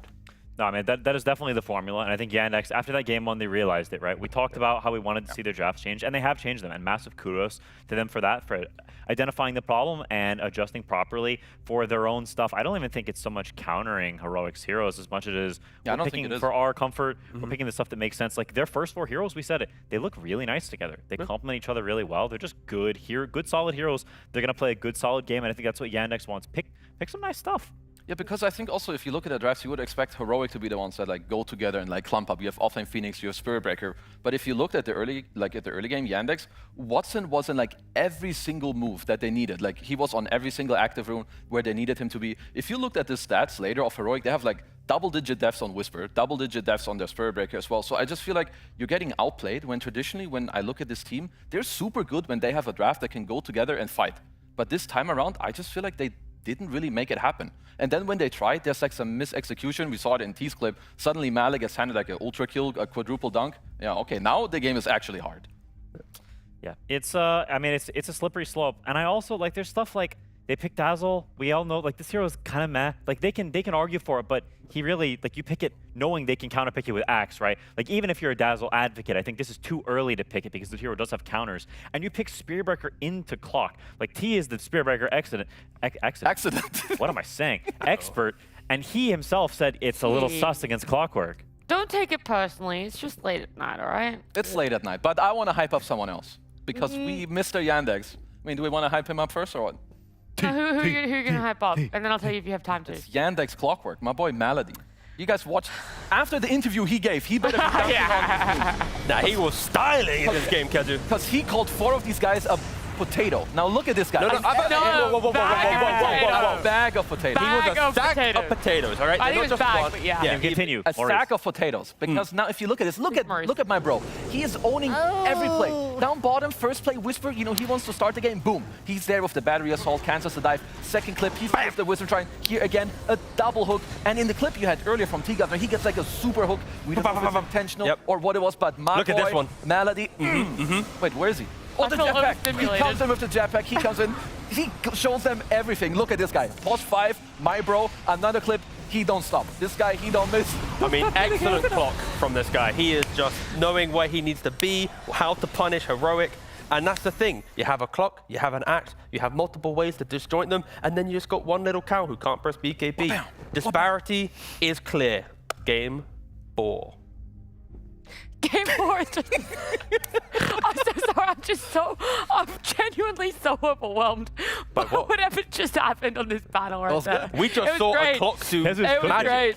Let him cook. Yeah, it was fantastic. There was some way that I was going to segue to try and hype up CJ a little bit with the tiny mid, because you guys said when a Spirit Breaker comes out, the natural transition from him is side lanes to mid lane. Tiny isn't necessarily something that is good at dodging that Spirit Breaker engage, but he still had a little bit of luck there. Nope. Nope. What? What is there? No. It's all the missed passion. Oh. Yep. I was like, what's happening? Wait, go on. Yeah, come on. I was so come on, the article. We've already seen it. No. One more time. Nope. We've already seen it, so we already know the answer to this clip, but it's fine. God, that is so pathetic. I was saying, no, that he didn't bash. He doesn't have bash. No, but it's more the point of him dying, not the he doesn't have bash? I mean, he skilled Bulldoze level 1. It's not I'm not going for the note of the bashes. I mean, we went to the washrooms, we didn't see it, but I heard it. So he skilled Bulldoze level 1 to try and live. We're not noping the bashes, we're noping the other things. The other things, yeah. I didn't see which ones, but yeah. That's fine. Keep that up. I'm so lost. So am I. I have no idea what that clip was, by the way. I just hyped it up because production showed it, so. Nope. Nope. Do you want to rerun the clip so then we can see the no bash and then we can talk about the clip? You want to do that? Nope. Nope. I wish they heard the note. We could talk about maybe some changes that need to come out from the side of Heroic. We've already said it. The script has flipped. They're not really looking like the team that they were in game number 1. What are you scratching your head over, T? I'm just saying, imagine not having bash. Yeah, that's what I'm saying. What's your skill build on Spirit Breaker? Not that. That's Okay, but what is it? Because you're our like connoisseur of Spirit Breaker. It's basically a Spirit Breaker. In-house resident. In-house kind of resident? want Very complicated. Everyone listen up. This goes deep. maximum 2 points in bash. You want to max your charge as early as possible because charge cooldown is important. More charge, more bash, more happiness. If you max your bash, then you have higher cooldown on the charge and you're not doing so much. Bulldoze actually is higher value than bash because even though the bash stun will increase by high levels of bash, the bulldoze levels means you're getting in and out of the fight. So if you accidentally get stunned, you're going to do better. So don't put more than 2 points in bash. Max that charge, max that bulldoze, get a BKB as early as possible, and throw your fist into the enemy core the entire time. Do not do the other shenanigans of this 4-2-4 stuff. Don't level bulldoze level 1 by misclicking or whatever. So there is some nuance to the hero. It's not that simple, I promise you. So max charge. So max charge. XQCL. Lock that shit in. Thank you. Thank you. Perfect. I like it, and I feel like that's a great note for us to end this breakdown of game number 3 because the night continues on. Okay, we are going to be seeing game number 4 in this best of 5 for Heroic and Yandex.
Hey, I was not really expecting that. You probably weren't either because there's a lot of shenanigans going on right now. Blast Slam 6.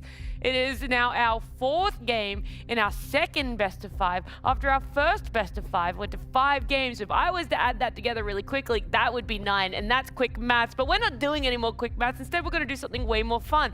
That's Spot the Difference. Ooh. Yeah, we had celebrity heads beforehand where the 3 of you guys had a player. We had that fun. Yep. Now we're moving on to a little bit more fun. I have no idea what to expect, so I'm playing along just like you guys.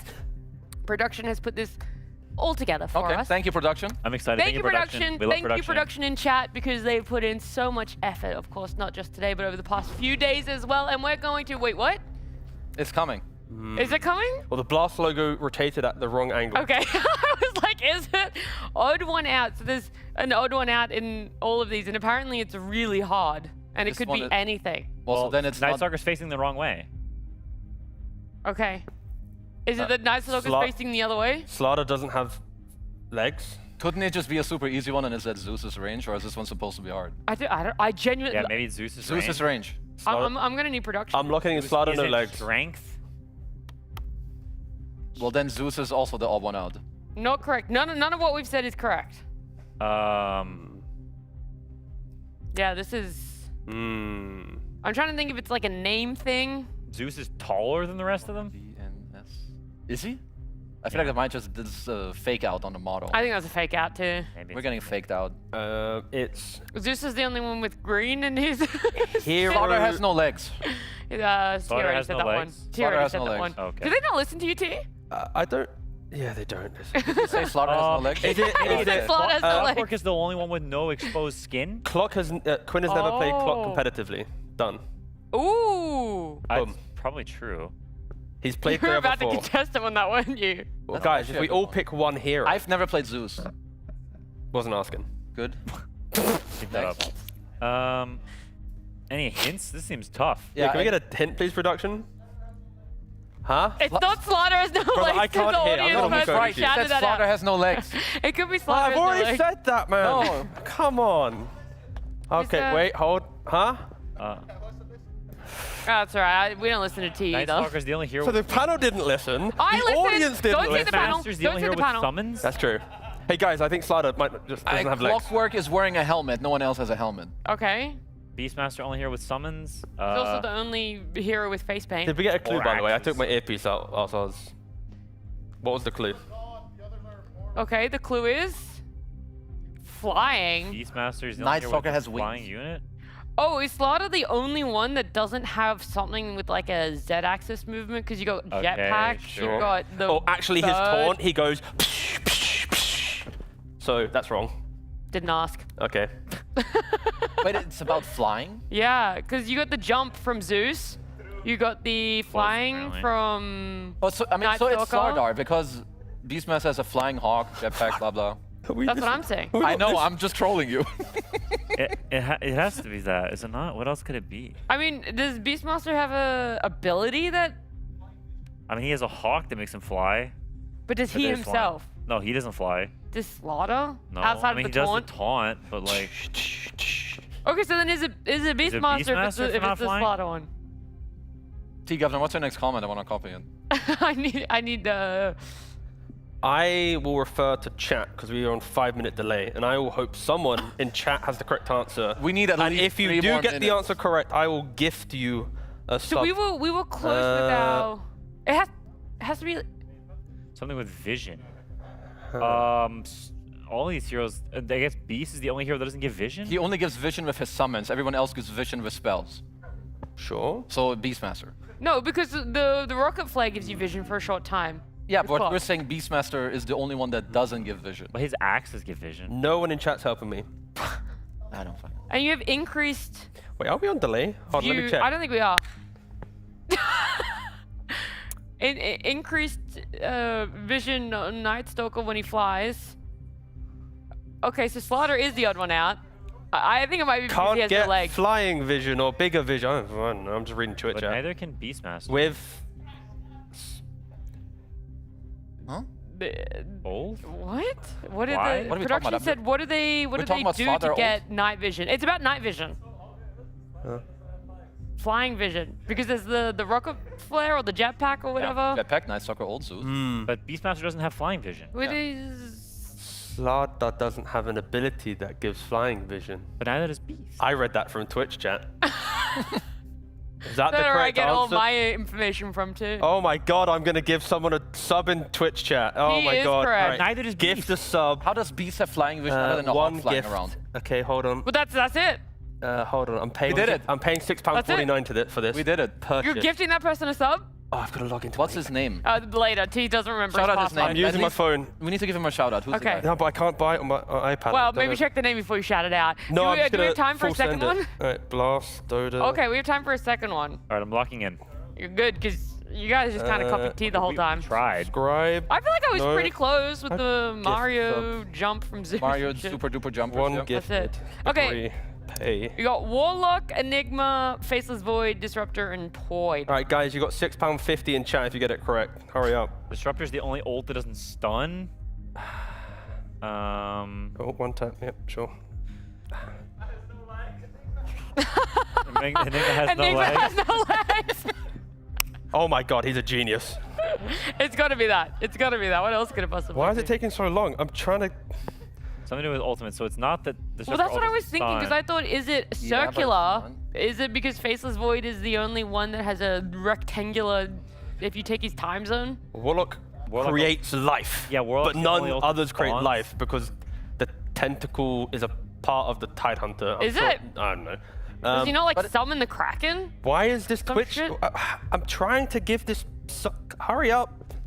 Hey! All right. I'm gonna go with the circle theory. I fuck. What? What? Who did it go to? I don't know. Mhm. Either way. Kronos is the only spell that doesn't deal damage. Skeletor 405. Oh, Enjoy. that's kind of good. All the others deal damage. That's kind of good. Oh, if his time zone voids faces. Oh, it's about the ultimate cooldown. Disruptor is the only double-digit cooldown. How low is Static Storm cooldown?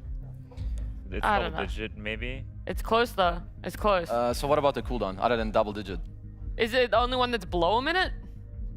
It's not that low. Only one that's like below 100. It feels like it when I play against him. Someone has a Well, long. Enigma has a giga high cooldown. That's it. Yeah. The 2 minute plus. So, Dude, I swear, like Warlock's is like 300 and something seconds on his level 1. Not on my Dota 2.1. I got a different Dota 2 Maybe glass. for reincarnation.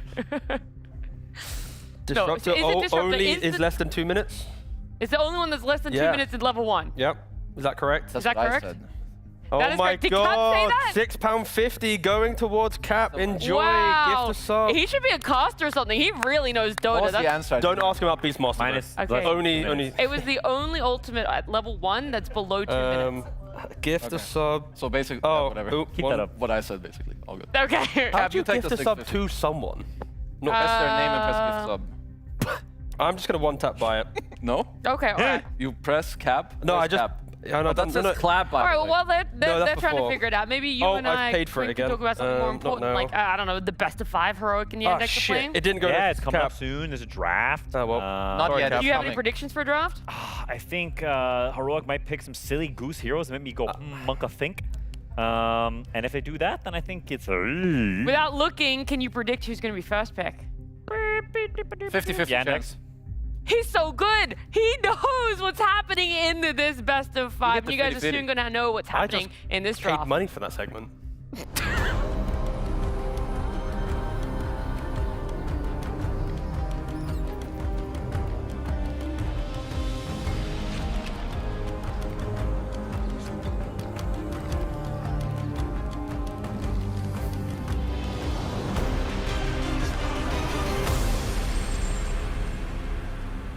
Yandex and Heroic now approaching the beginning of game number 4. We had such a strong start from Heroic in game 1, similar in game 2 where they couldn't close it out, and now it feels like so much has unraveled for them at the same time that the ball has started rolling for Yandex, and they only need to get a win here to be able to advance on and continue their run in Blast Slam 6. So I do wonder now, having the first pick, how things might change up for themselves. The last time they had that first pick, it was game 2, and Meepo now moving all the way to a first phase ban in their books. Yeah, Yandex has said, okay, we think the only hero that y'all can win with is Meepo, and so they're just banning it outright first phase, because I don't think they would really pick Meepo on 9 most likely. I think this is Yeah, sort of just a, we're going to ban it so we don't have to worry about it later. It's a pre-ban. For sure. I mean, it's a cool concept. I honestly like the bans which is later on. I feel like there's a lot of ways to just respect first pick heroes. Of course, there's, you know, maybe the Viper that you need to think about a lot more than other heroes in that regard, but... I mean, that one is still open. I was going to say, it's still in the pool. That's calling the bluff, right? That's what they opened up with in that game 2 when they had first pick, and it's still there They're doing again. the Viper Enigma again. There's also why I Chen, though. alluded to Like, it. they might be trying to force a Viper Chen trade. True. Sure. I think Yandex is also 0% win rate against Chen. They're like 0-2 or 0-3 against Chen. Do you want me to check? Was that a question in your voice? I think I'm right, but you can't check. I'll check. I'll fact check you. But they are going to take the snake over Chen, which I think is fair because I don't think Heroic has a great answer for it if their best response is Enigma. Again! Oh my gosh. That's the only reason how the TA ban would make any sense. Yep. That we take it out there to take it the Enigma here. In fairness, again, that game has been some time ago. We need to remember the fact that the Enigma was able to play into the enemy jungle. He created some kills. There was a 4-man black hole which Ursa didn't punch, and there was other drafting problems like picking Ursa into the Viper. Like, there's a lot more layering to it. Of course, the Enigma into Viper here, but again, he farmed the lane. He made some moves. It was a trade, but I think it's the later picks that we really need to kind of lock into now for Heroic, so they don't create the same problems. Yeah.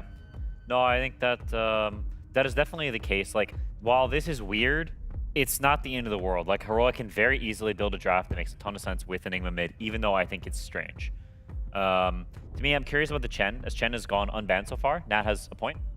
No, it won. One? They've lost one game against Chen. Oh, is it just one? Just one. All right, I may have exaggerated. In this Blast Slam, of course. Okay. I mean, Chen, I mean, at this point, I wouldn't rate the Chen that high anymore. I mean, obviously, Chen Enigma can work, but there's a super high overlap, especially when you would pick them, you know, very early back to back.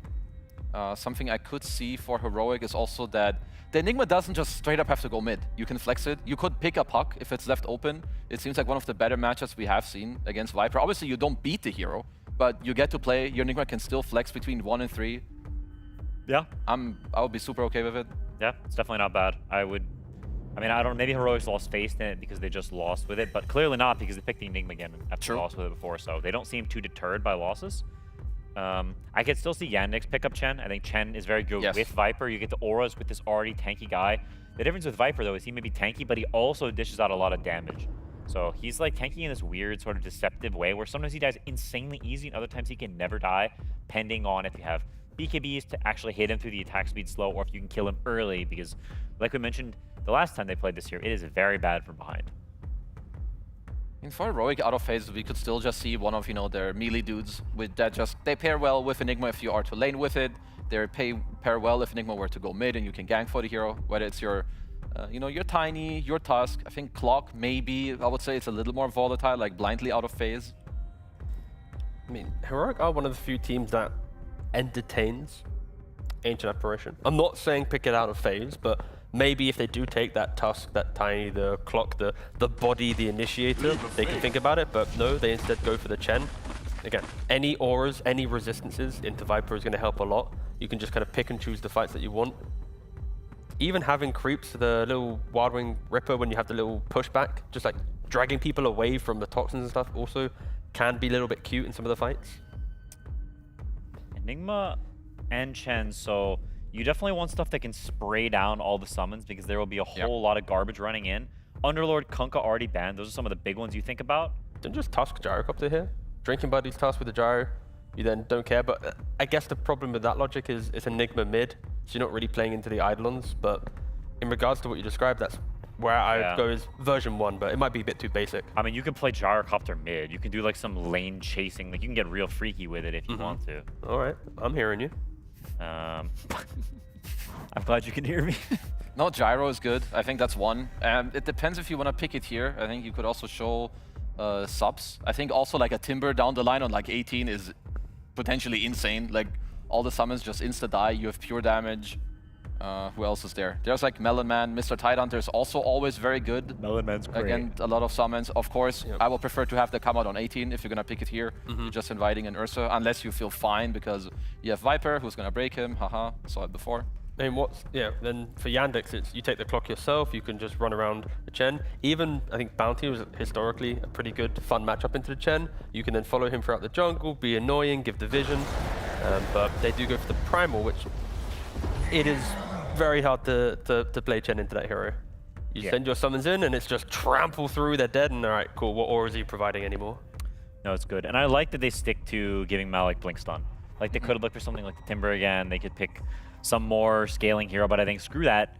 Give Malik what's been working, right? If it ain't broke, don't fix it. I think in this case, it's definitely not broken. It does not need fixing. No, it's super good. I also would say it pairs well with Viper. Viper traditionally like a kind of a slower hero, and I do think this hero can be played through quite easily. Whereas Primal he's very mobile. Like, he can cut waves easily. He can go to mid. He can have other people that come to him. Even now, I wouldn't mind if they pick up a Tusk. It's one of the other heroes that I would also like a lot. I think it's not a hero that outside of Gyro you can play Drinking Buddies because it's quite good with Trample. It also sets yourself up where I think, of course, Falcons kind of pioneered this, but changing your lanes, where's the Chen going? And you can easily just put the Chen as a 5, but playing in the off lane, right? So then you at least dodge the Primal lane, but then if there's a Tusk in the 5 position, you're also gonna have a good time there. So I think at least having Primal off lane, Tusk 5 is like a double way to respect that, you know what, we think you can do some lane setup, but we're gonna be prepared for it. Not to mention, I think when you have that Viper mid, you want some catch from your 4 position. You want some dude who can set up on people, who can start these fights, and Tusk is a perfect candidate for that, especially against all these summons. Viper doesn't do super well against them early on in the game. He needs to get to the Ags and a little more farm before he can kind of just kill all the summons. So having Tusk and Primal to body form and be in there is very, very helpful, so Viper can actually spit and keep getting spells off. It does feel like we're moving towards the same script as before, which is if Yandex ever get access to an Aegis, their draft will look insanely scary. Primal is naturally tanky, going for BKB second item, even Refresher third item. Then Viper, we saw how, Chiro Jr. utilized his toolkit. So if you ever make a mistake, if you ever don't kill inside one black hole, if there's an Aegis, it's like all these little indicators of Yandex just kind of crushing a fight for free. Yeah, I mean, I worry a bit for Heroic. I think their heroes are very weird. They're very low damage so far. So you need a lot of damage coming from your next picks. And there's some heroes that restrict your hero pools. That is high damage, but it is high single target damage, so it does leave a potential hole of illusion heroes, of, this sort of Terrorblade type hero. They are putting a lot of pressure on this Enigma right now. Like, outside of Tiny, he is the big team fight factor. He is the one that says this is this engagement. And for Yandex, there's so many little layering to it that they don't overcommit with just one hero. If he does, a second guy can step up. And for Heroic, that last pick needs to be just another stunning dude. Otherwise, it will just be a matter of, one black hole missed, like I said. So, of course, let's see if Heroic can find that hero. I don't really love the Klinks Chen combo, if I'm gonna be honest. While Klinks has a lot of playability into Viper, I think the Primal Tusk can actually threaten the Chen Klinks quite a lot. Sure, if you get beat down all the time and you're on low HP, you don't have many plays, but if you find any 2v1 opportunity against these two guys, they're kind of feeding, they don't really help each other that much. So I think Yandex have found very good picks, especially in the second phase. They're also close up with a Gyro, so your Enigma offlane is dead. It's not going there anymore, it's going mid for sure. Yeah, and the thing is, even if it's mid, Enigma is now worthless in the skirmishes if Gyro is there. He will kill all of the Eidolons, and that's Enigma's entire impact in the early game, is hitting people with Eidolons, taking space, taking towers. And now even if you do try to pressure mid, if you ever try to dive this tower, Gyrocopter TPs, he presses ulti, he presses flag, and all of the pressure you have there is dead. So not only can he only go mid, but he's got to be really careful about how far he reaches. And you have to keep in mind that Tai Lung is playing not something that he's played a ton. He is capable of playing it. He's played it in officials. But it is not it's not like Ember or Storm or Puck, something he has hundreds or thousands of games on. It's weird. He's playing it on a stage against one of the best teams in the world. There's a lot of pressure there, and he is not in his comfort zone. Yeah. For Yandex, though, they're thinking about Sax's hero, the 4 position. I think any hero that can at least just disrupt Klinks killing him is going to be a key hero. So you've got Hoodwink with Mischance, you've got Dark Willow to go to Realm, Wind Ranger as well, just for the mischance. Any of the annoying 4s that can enter the fight, kind of bait the Klinks, or at least provide some team fight. But yeah, there's also Muerto as well. I'm looking at here, there's 4 heroes which I'm I can see that working well for you. Yeah, he's got very solid options. They will probably just pick Soxa 4 and number 5. I agree with all those all those suggestions. And for Heroic, I think this Mars and Centaur ban make a lot of sense. You want a hero that counters Gyrocopter, some tanky dude, some hero that can go in first, because Tiny being your only initiator is just too difficult. It's too high execution, I think. I mean, maybe you go on like some Giga teamfight where you like try to swarm them. I don't think it's necessarily like a good brew game, but I don't see a pick that like does something crazy. So I think you just all in on like some crazy team fighting where like you put everyone together and like you overrun them. So I don't see too many heroes that fit. I mean, he's played other cool heroes before like Pudge, but he's not set up for that. Like you play Pudge Tiny in this lane, like good luck. You're going 0-10. You're asking to die to the Trust Gyro. Like if there's a way that you find that you can get through the lane, then sure, you're gonna be able to soak the damage of a Primal or a Viper. But yeah, the lane is so difficult. You need to kind of walk the fine line of I need an offlane that can survive this, but still contribute to what my draft needs. You could run a Phoenix again and just go full YOLO snowball mode. I don't love it.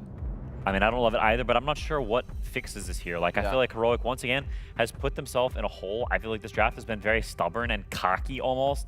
And I think they're off on the wrong foot. I think they misunderstand this matchup. I think Viper is good against Enigma. And I agree with Kezu that I think picking Chen Enigma back-to-back like that sets you up for inevitable weaknesses later on the line in your draft.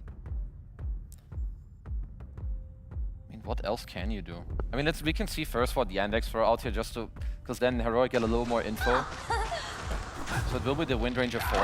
We just got Primal Windranger, solid. Tusk Gyro, solid. Viper mid, same. It's not easy to exploit them. Like Yandex, they found their formula. After that game 1, we're just picking solid lanes, we're picking heroes that make sense together, teamfight spells, and then you have to outplay us because we're not going to give you a free dub.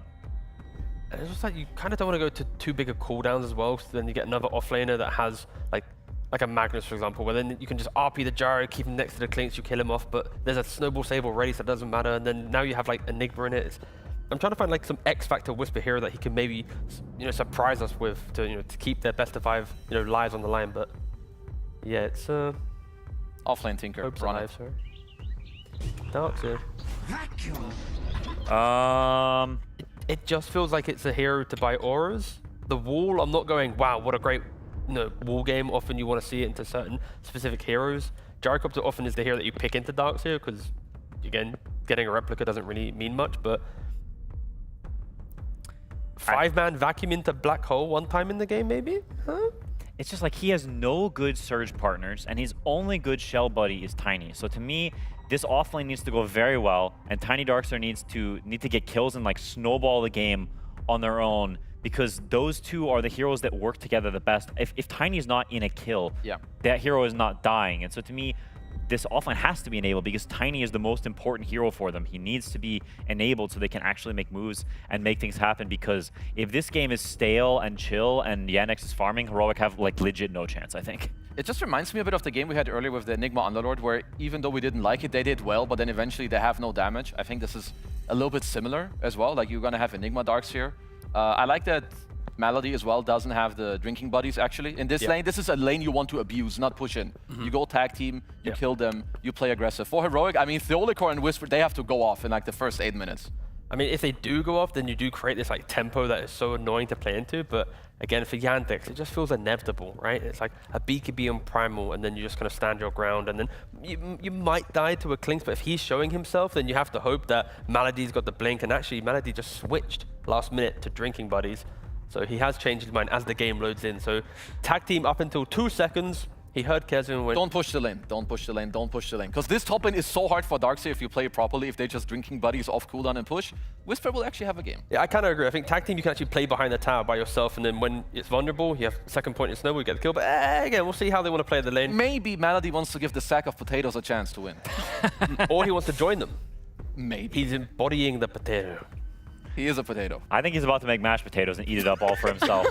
Butter, chives, whatever you want in there, because he's got the good seasoning on top. If Yandex don't choke and they're just playing their own game, it feels like they should win this. It's more on Heroic to bait them, to make them, lose their own cool, to make plays they don't want to make. That's how Heroic need to play this. Like, get the Darkseid, go crazy, do just dumb shit and break them. Done.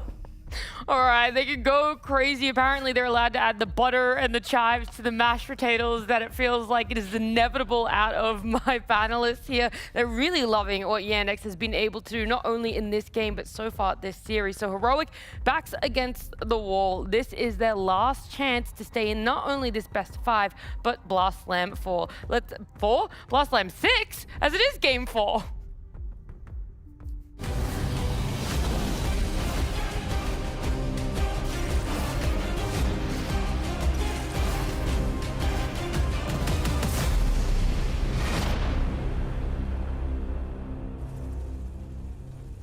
Heroic in a rough spot in this series as the analysts favoring Yandex in this game 4, the draft that they have set up. Avery, do you agree with that? Do you like Yandex and what they brought to the table here? I think it's another really well-rounded draft. I think they've kind of just been going for consistency. I almost feel they're not even trying to out-draft Heroic. They just want to get something they're comfortable with that ticks all the boxes, has solid laning, has some front line, some stun, some playmaking, and they're just going to out-execute Heroic, you know? Yeah, that sounds like they believe they're the better team. Yeah, I think they do. I think these guys have a lot of confidence, even with the stand-in. I don't think it's really changed their mentality. I think these guys are hungry. Like, they want to prove that they are not a fake tier 1 team, you know? And it's a good place to be in. I do like this Heroic lineup more than the panel did, though. I think the panel was over-hating it a little bit. Okay. I think that's some more sauce to cook with than they were giving it credit for. This is a lineup that Heroic has run before and is very familiar with. And I think the Clinks can do a lot more in this situation than the Ursa we saw earlier. I think Clinks...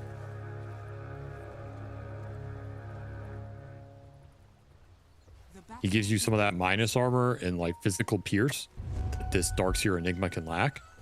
And he'll just go deeper in the lineup. He can connect to the stuns a bit easier than the Ursa without getting kited. I think that's a huge difference. Because if you look at that game where they played Enigma earlier today, the Enigma did work in that game. Like, he did land the black holes. He did control the fights. There just wasn't the damage fallout. So I kind of have some faith that they fixed that issue a little bit here. Well, we're already going to see some weird stuff coming out of this game. Malik tried to one-shot the first wave, but KJ, with just Penitent, was able to slow him down enough that he wasn't able to kill the melee creeps. So he missed out on all that, only got the range creep. Now he's being zoned out of the second wave that's pushing in. Looks like Soxa is probably going to wrap around behind the tower to grab that one after a kind of failed gank in the bottom lane. So he's going to try and pull it, but whatever the situation is, it's clear the Yandex do not feel very good about their off lane in a straight-up matchup. And they shouldn't. It's another really tough lane for Malik, though that first wave basically just got completely lost. Nobody got XP for 3 of those melee creeps. That's a huge blow up here. The Yandex, the idea was fine. The execution got punished by this Chen more than probably they expected. Radiant's bottom tower is under attack. Now, Avery, you know I love to call you out. Okay. We both made our predictions for this series last night. Yes, that is true. And you backed Heroic, and you really thought Heroic was going to go all the way. So I want you to tell me what you saw in this team that gave you so much faith in them. I think they were executing fairly well. They were throwing games, and I felt that they could fix the throwing issue, that they were playing a lot better than their record showed. And Tai Lung was going ham. But so far in this series, Tai Lung has not really gone ham. No. And their drafts, to me, have been very different than what they were playing in the groups that was successful for them. I think they've gone back to some of their older style that wasn't working too well. So those, I'm not really sure why they've gone that route. But it's not exactly working in this series. However, series is not over yet, Austin. So hold on to your prediction horses. No, I agree. I think the biggest thing for me of what you just said was I feel like Tai Lung has indeed gone a little missing because he was such a big force for them in the group stage and a reason why they were in a position to throw games in the first place. And, you know, they win that first game off of Meepo. He played good, but, you know, felt like a Meepo game. And then he played the Enigma. That puck game was pretty uninspiring. Now he's back on the Enigma, and that just gives me a lot of hesitance in backing Heroic at all for this game 4, considering the way that game 2 went. Tough to lane against Viper twice, and then the puck game, I think other things just went wrong in that game. So it's definitely gonna be a lot of people that are like, finally the Tai Lung glazing is done. But what can you do? Maybe he'll pop off again in this game 4. I think he had a pretty good Enigma game, honestly. Like, I think it was fine. He hit some nice black holes and he made some good early moves. There's just, like, black hole doesn't kill people on its own, you know? That's just not how the hero works anymore. So that it has to be a team effort and come together here. So far, it's the Yandex, however, doing pretty well in these lanes. It's the kind of the Darkseer suffering. Again, I don't think Whisper's lanes have gone too well this series. It's been a weak point that Yandex have exploited because they're just pulling in their off lane. So they're just neutralizing whatever advantage Heroic are drafting for that setup. And Heroic are not responding as well in their own double melee off lanes to get the same amount. Yeah, Whisper and Theolacor are clearly trying to challenge with this double Ion Shell melee setup here, but they whiffed on that one. They initially, Whisper wanted to get aggressive, but now maybe on the second go-around they can still win this out. Now Lotus is too good. Malady's going to be able to heal up. In fact, even has enough for the blood grenade. Doesn't die. He'll kill himself now, but the experience will be deprived from Heroic. A 1 for, I mean, not even 1. It was like half a hero for 2. I think they should have just pulled the early waves and then fought when they had level 3 on both heroes. I think they're trying to fight this too early. Gyro's super strong, especially with the drinking buddies early. That's a tough challenge. Like you said, they're trying to challenge the lane, which I kind of respect, but I don't think they played for any distinct timing to take that challenge on, and now they find themselves pretty far behind. This Gyrocopter's level 5 at the 5-minute mark. That's pretty bonkers. Yeah, there's no challenging it anymore. Yeah, this lane's donezo. In fact, Whisper, he is into the jungle. He has some stacks, which will help. But this is pretty much a complete sack lane now. Of course, Darkseer's super efficient in the jungle, so his net worth will be fine. It's just the net worth, the experience differential is going to be insane on this bottom lane. One of these aggressive wards, one of them might stay, but they've already pinged the high ground ward, so they know that Theo, because of their defensive wards earlier, was trying to punish Chira Jr., and he might still get it. They got the toss back here with the Malefice. No black hole from Tai Lung. He feels like he can run him down anyway. Not the case, and now the snowball turnaround. Tai Lung throws out the black hole, but it's not enough to kill Chira Jr. Oh, should have just black holed him. He should have just black holed him from the start. Got a little greedy there. If he had his drum, I think you can hold that black hole, because Eidolons will kill him with the drum charge, but he didn't have it for that play. Did his courier get sniped? Is that what happened? Yeah, his courier got killed by Watson as well at the end of that. Man, he loses out on the kill, doesn't waste the black hole, doesn't get his drum for that play. Again, I feel you're forcing that right before that item comes out and makes that play significantly easier. These little timings matter a lot when people are reading these moves, and they get the double D-ward, I think. Yeah, they killed both obs. Yeah, they killed the one on the high ground and the one behind the tier 1. That's a nasty sequence of events there for Heroic, trying to take advantage of this Enigma matchup mid, but just not executing it well enough to snowball. I wonder if he studied the ward game. Oh, they're gonna try and take the Wisdom Shrine. If they studied the ward game, I wonder if Heroic are kind of stagnant in where they place their wards, because they have been. Yandex has gotten some really good de-warding in. Trying to toss him away, but stacking up the heroes. Theolacor is going to die. Somebody get inside the Wisdom Shrine. They're not going to get the Wisdom Shrine. They will get the kill on Watson, but it's going to be so costly. They lost the experience, a TP away from Malady, so they won't even get the other kill out of this situation. A 1 for 2 with their Wisdom Shrine stolen away from them. These supports are going to be struggling on Heroic.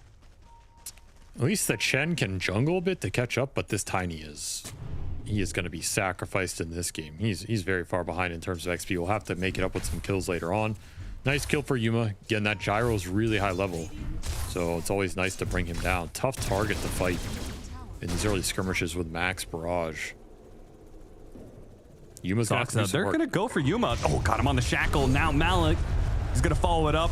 running over Yuma. Yuma trying to heal himself as much as he can with the death pack. The avalanche will cover him a bit here.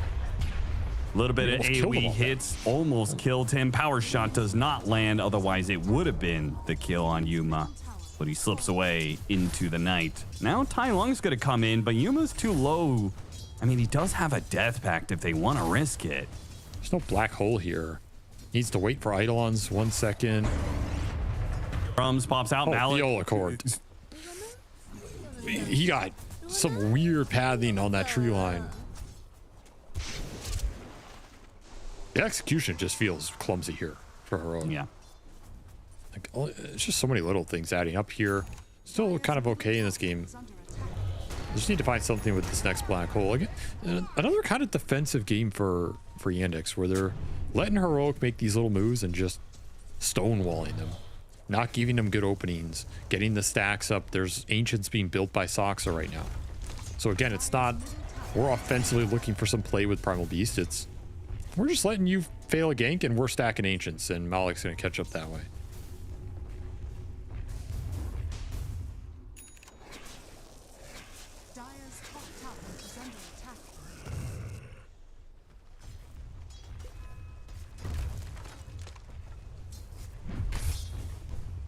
What's the XP difference? Already 3 levels, 20%.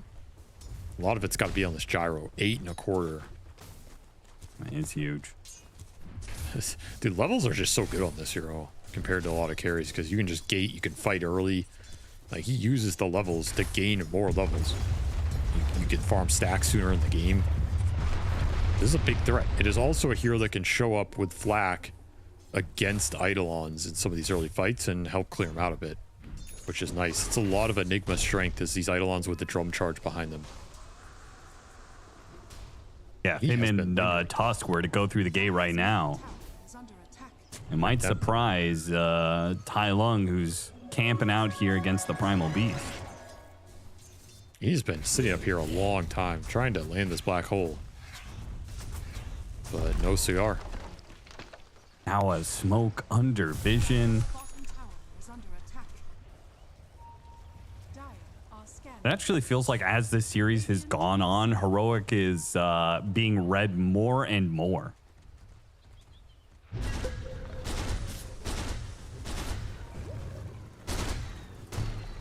We'll get an Ancient block, but there's no wards on this Tiny.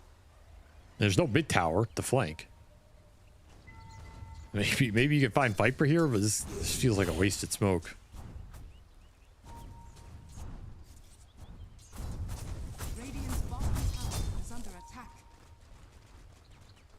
Big stacks in this triangle right now. And once again, it seems like the MO for Yandex is they're willing to play a little bit more defensive, a little bit more passive, and play for the economy game and let Heroic crash into them if necessary. A good strategy against aggressive oriented teams who often don't pick necessarily better scale. You just put a lot of pressure on them and you make them execute in an elimination series. It's definitely how that old Secret used to play. Yeah. Now that efficiency is going to pay out, they will actually get the gold lead off of farming this Ancient stack. I would love to see like the Ancients farmed discrepancy in this game. It's got to be super Yandex favored. I mean, they stacked up all that triangle, but they've also basically been clearing the bottom ones with the Tusk Gyro tag team. Theo goes through the gate, but is immediately met by Watson and Malady. They'll run him down off of the snowball. Very easy. He's just getting abused on this Tiny. And the more you run around and try and make something happen that's impossible, the less you're stacking, farming, getting levels, pushing towards that blink. It just compounds your difficulties. It's Heroic struggling to find openings here. Tai Lung, he knows it. This safe lane tower, they can't hold it. With the gyrocopter coming through the gate, most of the strength of the Enigma is gone since you can't rely on the Eidolons, so just got to give it up.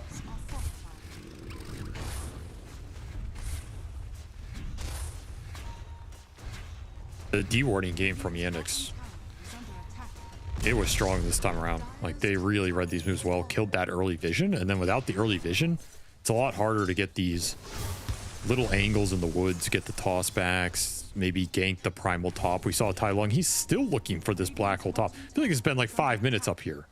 Yeah, Malik's, he's like, he just reads him right. every time. Look at that. Here's Tai Lung back to hanging around here. Though division game is just way too good right now. Yeah. So if you're heroic, the way around that is either, I mean, you can always D-ward, but that's easier said than done, is to just push. Like, just start hitting these towers and force reactions out of Yandex to then either abuse somewhere else or just take the head-on fight if you think you're that strong with the summons push. The offlane tower is going to fall, and we have 30 seconds till the Wisdom Shrine is back up. So Watson and Malady are in a position to invade, as is the Enigma and Chen on the other side of the map. Who's going to go where, though? Who's going to defend what side of the map? The Enigma's going to come back to fight for their Wisdom Shrine, so they're not going to go for the invasion. And Yandex back up in turn. Malady does not overextend himself, doesn't even get caught by this setup. Maybe the surge catch, but no, look at that. He just drags himself out of there with the drinking buddies out of range. And now the turnaround. Malik's going to come through the gate, join in on this smoke with a fresh blink dagger to make the initiation. This could be rough for Heroic. There's a vacuum whisper. stomp. He surges back, does manage to get the grab on him. Immediately Malik gets canceled by Avalanche trying to charge away, but the onslaught doesn't let him go anywhere. Maybe he just assumed they weren't all there, but that is a crazy jump into that ball. Like, what? There's no way you get a pulverize off against this lineup if they're grouped. So Heroic bringing the numbers and just kind of baiting Yandex into a... Yeah, see, that's why I should have just played defensive and stacked Ancients. You try and make a move in this game, immediately decimated off of it. Yeah, honestly, no point. You just hang out until you get Ags on Viper, and then Viper frontlines for you, and that can change everything. But actually starting engagements, just kind of, right now anyway, feels unnecessary. Especially into the 5-man. You look at this Heroic lineup. I mean, what does this lineup want to do? 5-man. That's it. Like, yeah, Klinks is going to run around the map and do some stuff, but this lineup is built around Chen, Enigma, Darkseer, getting auras, getting this clump going, making heroes invincible. You don't want to just ram your head into that unnecessarily. It's going to be a tall order. Nice ward drop there from Tai Lung. That's a sneaky one. Yeah, sees some of the heroes chasing after him. Yeah, Heroic stabilized this game. They didn't force too many bad moves after the clunky start. They're just slowly getting to their items. And that is the power of Chen. In these games that are static, Chen is king, man. He farms faster, he clears more of the dead camps, and he builds a net worth lead on his own. And he returns that net worth into favorable scaling for your lineup. And between him having the mech done and the pipe about to be done for Whisper, the ball just becomes more and more intimidating. But Heroic got to actually get something done with that ball. That time is coming soon. The Roshan, Tormentor, Wisdom Shrine, that 19, 20, 21 minute timing. And to me, this is, I didn't talk about this, but the oddest pick in this entire draft to me was this Wind Ranger, in some sense. Okay. It is a Soxa specialty. He plays this hero super well, and it's like a ranged stunner that kind of fits their lineup, but this hero is notoriously bad against group up and auras as a support, and it doesn't farm the map that fast. So if you were expecting him to play a defensive style with stacking and getting fat, this isn't really the hero you want for that. And if you were expecting Heroic to ball up with auras of like Enigma and Darkseer and Chen, you saw the Enigma Chen, right? Yep. Wind Ranger's pretty bad into that too. So it's kind of like, well, why did you want this hero over something that would just farm or push waves or scale a little better, you know? Like even like some Coddle type hero, like anything with wave shove could have been more interesting to me and in Sox's wheelhouse for sure. I'm actually surprised he went for it here. They used to play this a lot with the Slardar combination, and then it has just some more intrinsic value, but they don't really have combos with it here. So there's a big question mark for me in this game is, can Soxa keep up his farm and impact relative to the other supports here? I do think win run is very value in this game. And that could allow Soxa to play more forward as a 4 position in this game, to farm camps, to break smokes like the one that just hit Jared Jr., and have a chance to survive. That's really the only thing I see from it. Yeah, it's good against the Clinks directly, I guess, but... Yeah, and the Enigma as well. I'm a little worried. Really interact with them too much. A little worried for him, and that is a massive pickoff. That was the Ags Viper that just got tossed into Centaur Stomp. Instant kill, instant into the Roche. Amp damage in the river for Yuma. Things aligning right now for Heroic, and are they going to take this fight without the Viper? Yeah, Yandex trying to do this 4 versus 5 with Tai Lung just ready to go with his Blink Dagger. If they get the jump, oh, it's going to be the Gyrocopter tossed into the black hole. It does get canceled, but they're pulled back into the vacuum. It's already done. They get him inside the snowball, and we'll see if anybody can actually get out of this situation. No. There goes the Primal Beast. A shard up in a second for Malady, but he's just going to get run down the whole way through. Heroic, they force the Roshan, use the opportunity to get a fight out of Yandex. Yandex got to be regretting trying to contest this. That ward was so valuable. You get a toss back on the Viper mid showing on the way, then you get a toss back on the Gyro off this nice ward up top. And that is easy pickings for Yuma, and that is the difference between this game and that other Enigma game. The Clinks can clean house off of these black holes, even if they don't last the full duration. Sure. He's not nearly as kiteable or dealable as that Ursa was.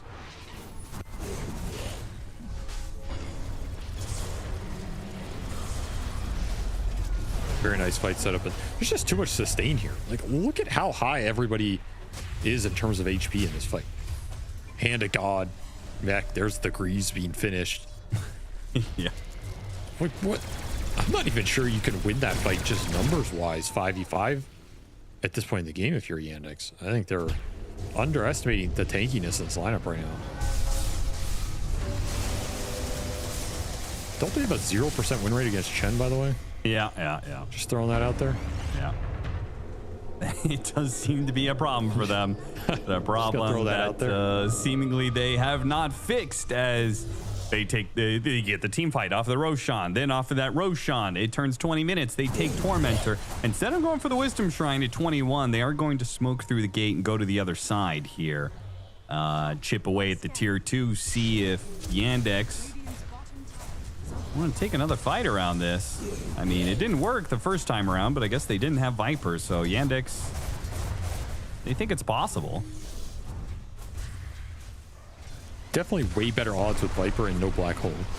You get another pick off though, off the toss him into the Centaur. Beautiful stuff. That was just sexy, man. Heroic.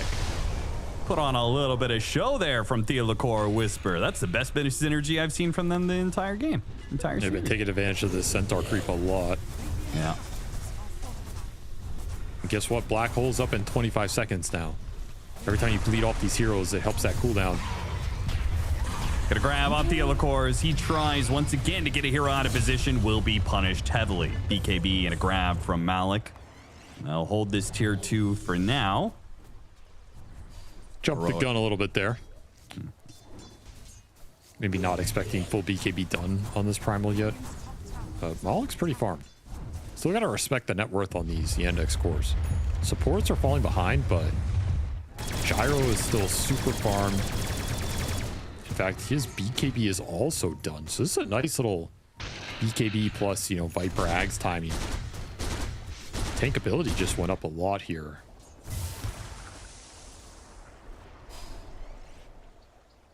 I like the Ghost Scepter on the Viper. That actually feels pretty necessary. The Clink's pressure, man. He didn't buy any Ghost Scepter against Ursa, I'll tell you that much. No. He did not care about that, man. Soxa, baited out by an illusion. Toss back into his death. Now let's see if Yuma and Theo can get out. Theo, definitely not. Yuma will be fine, though. That looked like he grabbed them from so far away. What was that, dude? That was a wild pulverize range, but gets the job done. Well, it's Deso charges for the Clinks, so maybe that favors Heroic slightly. But I think the tiny kill's a lot bigger here.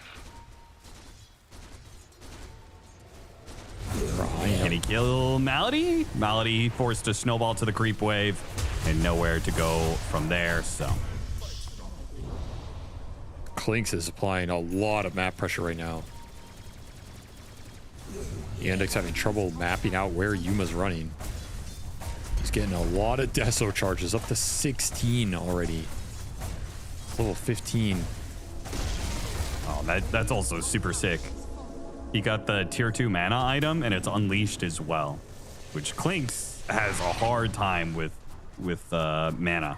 A lot of mana problems on this hero, and this will allow him to stay out on map the entire game. It's big. They're just getting everything. BKB done for the Enigma. Crimson Pipe done for Whisper. Greaves on the Chen. All the ults available. Still have Aegis for 30 seconds. They are mega strong right now.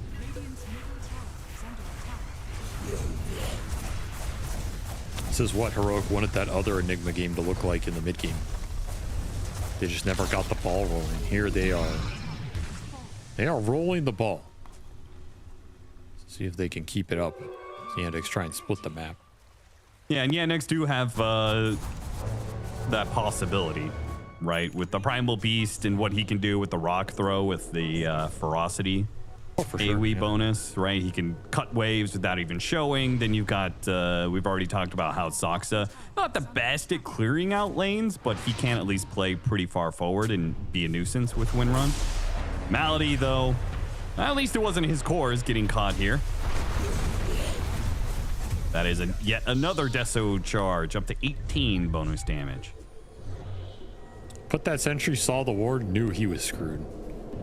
Maybe we can get the D ward later on, but it'll be a quick smoke from Heroic trying to find somebody on the other side of the map taking advantage of that space. They have BKB, Blink, Black Hole available. Can also just keep pushing these waves with summons.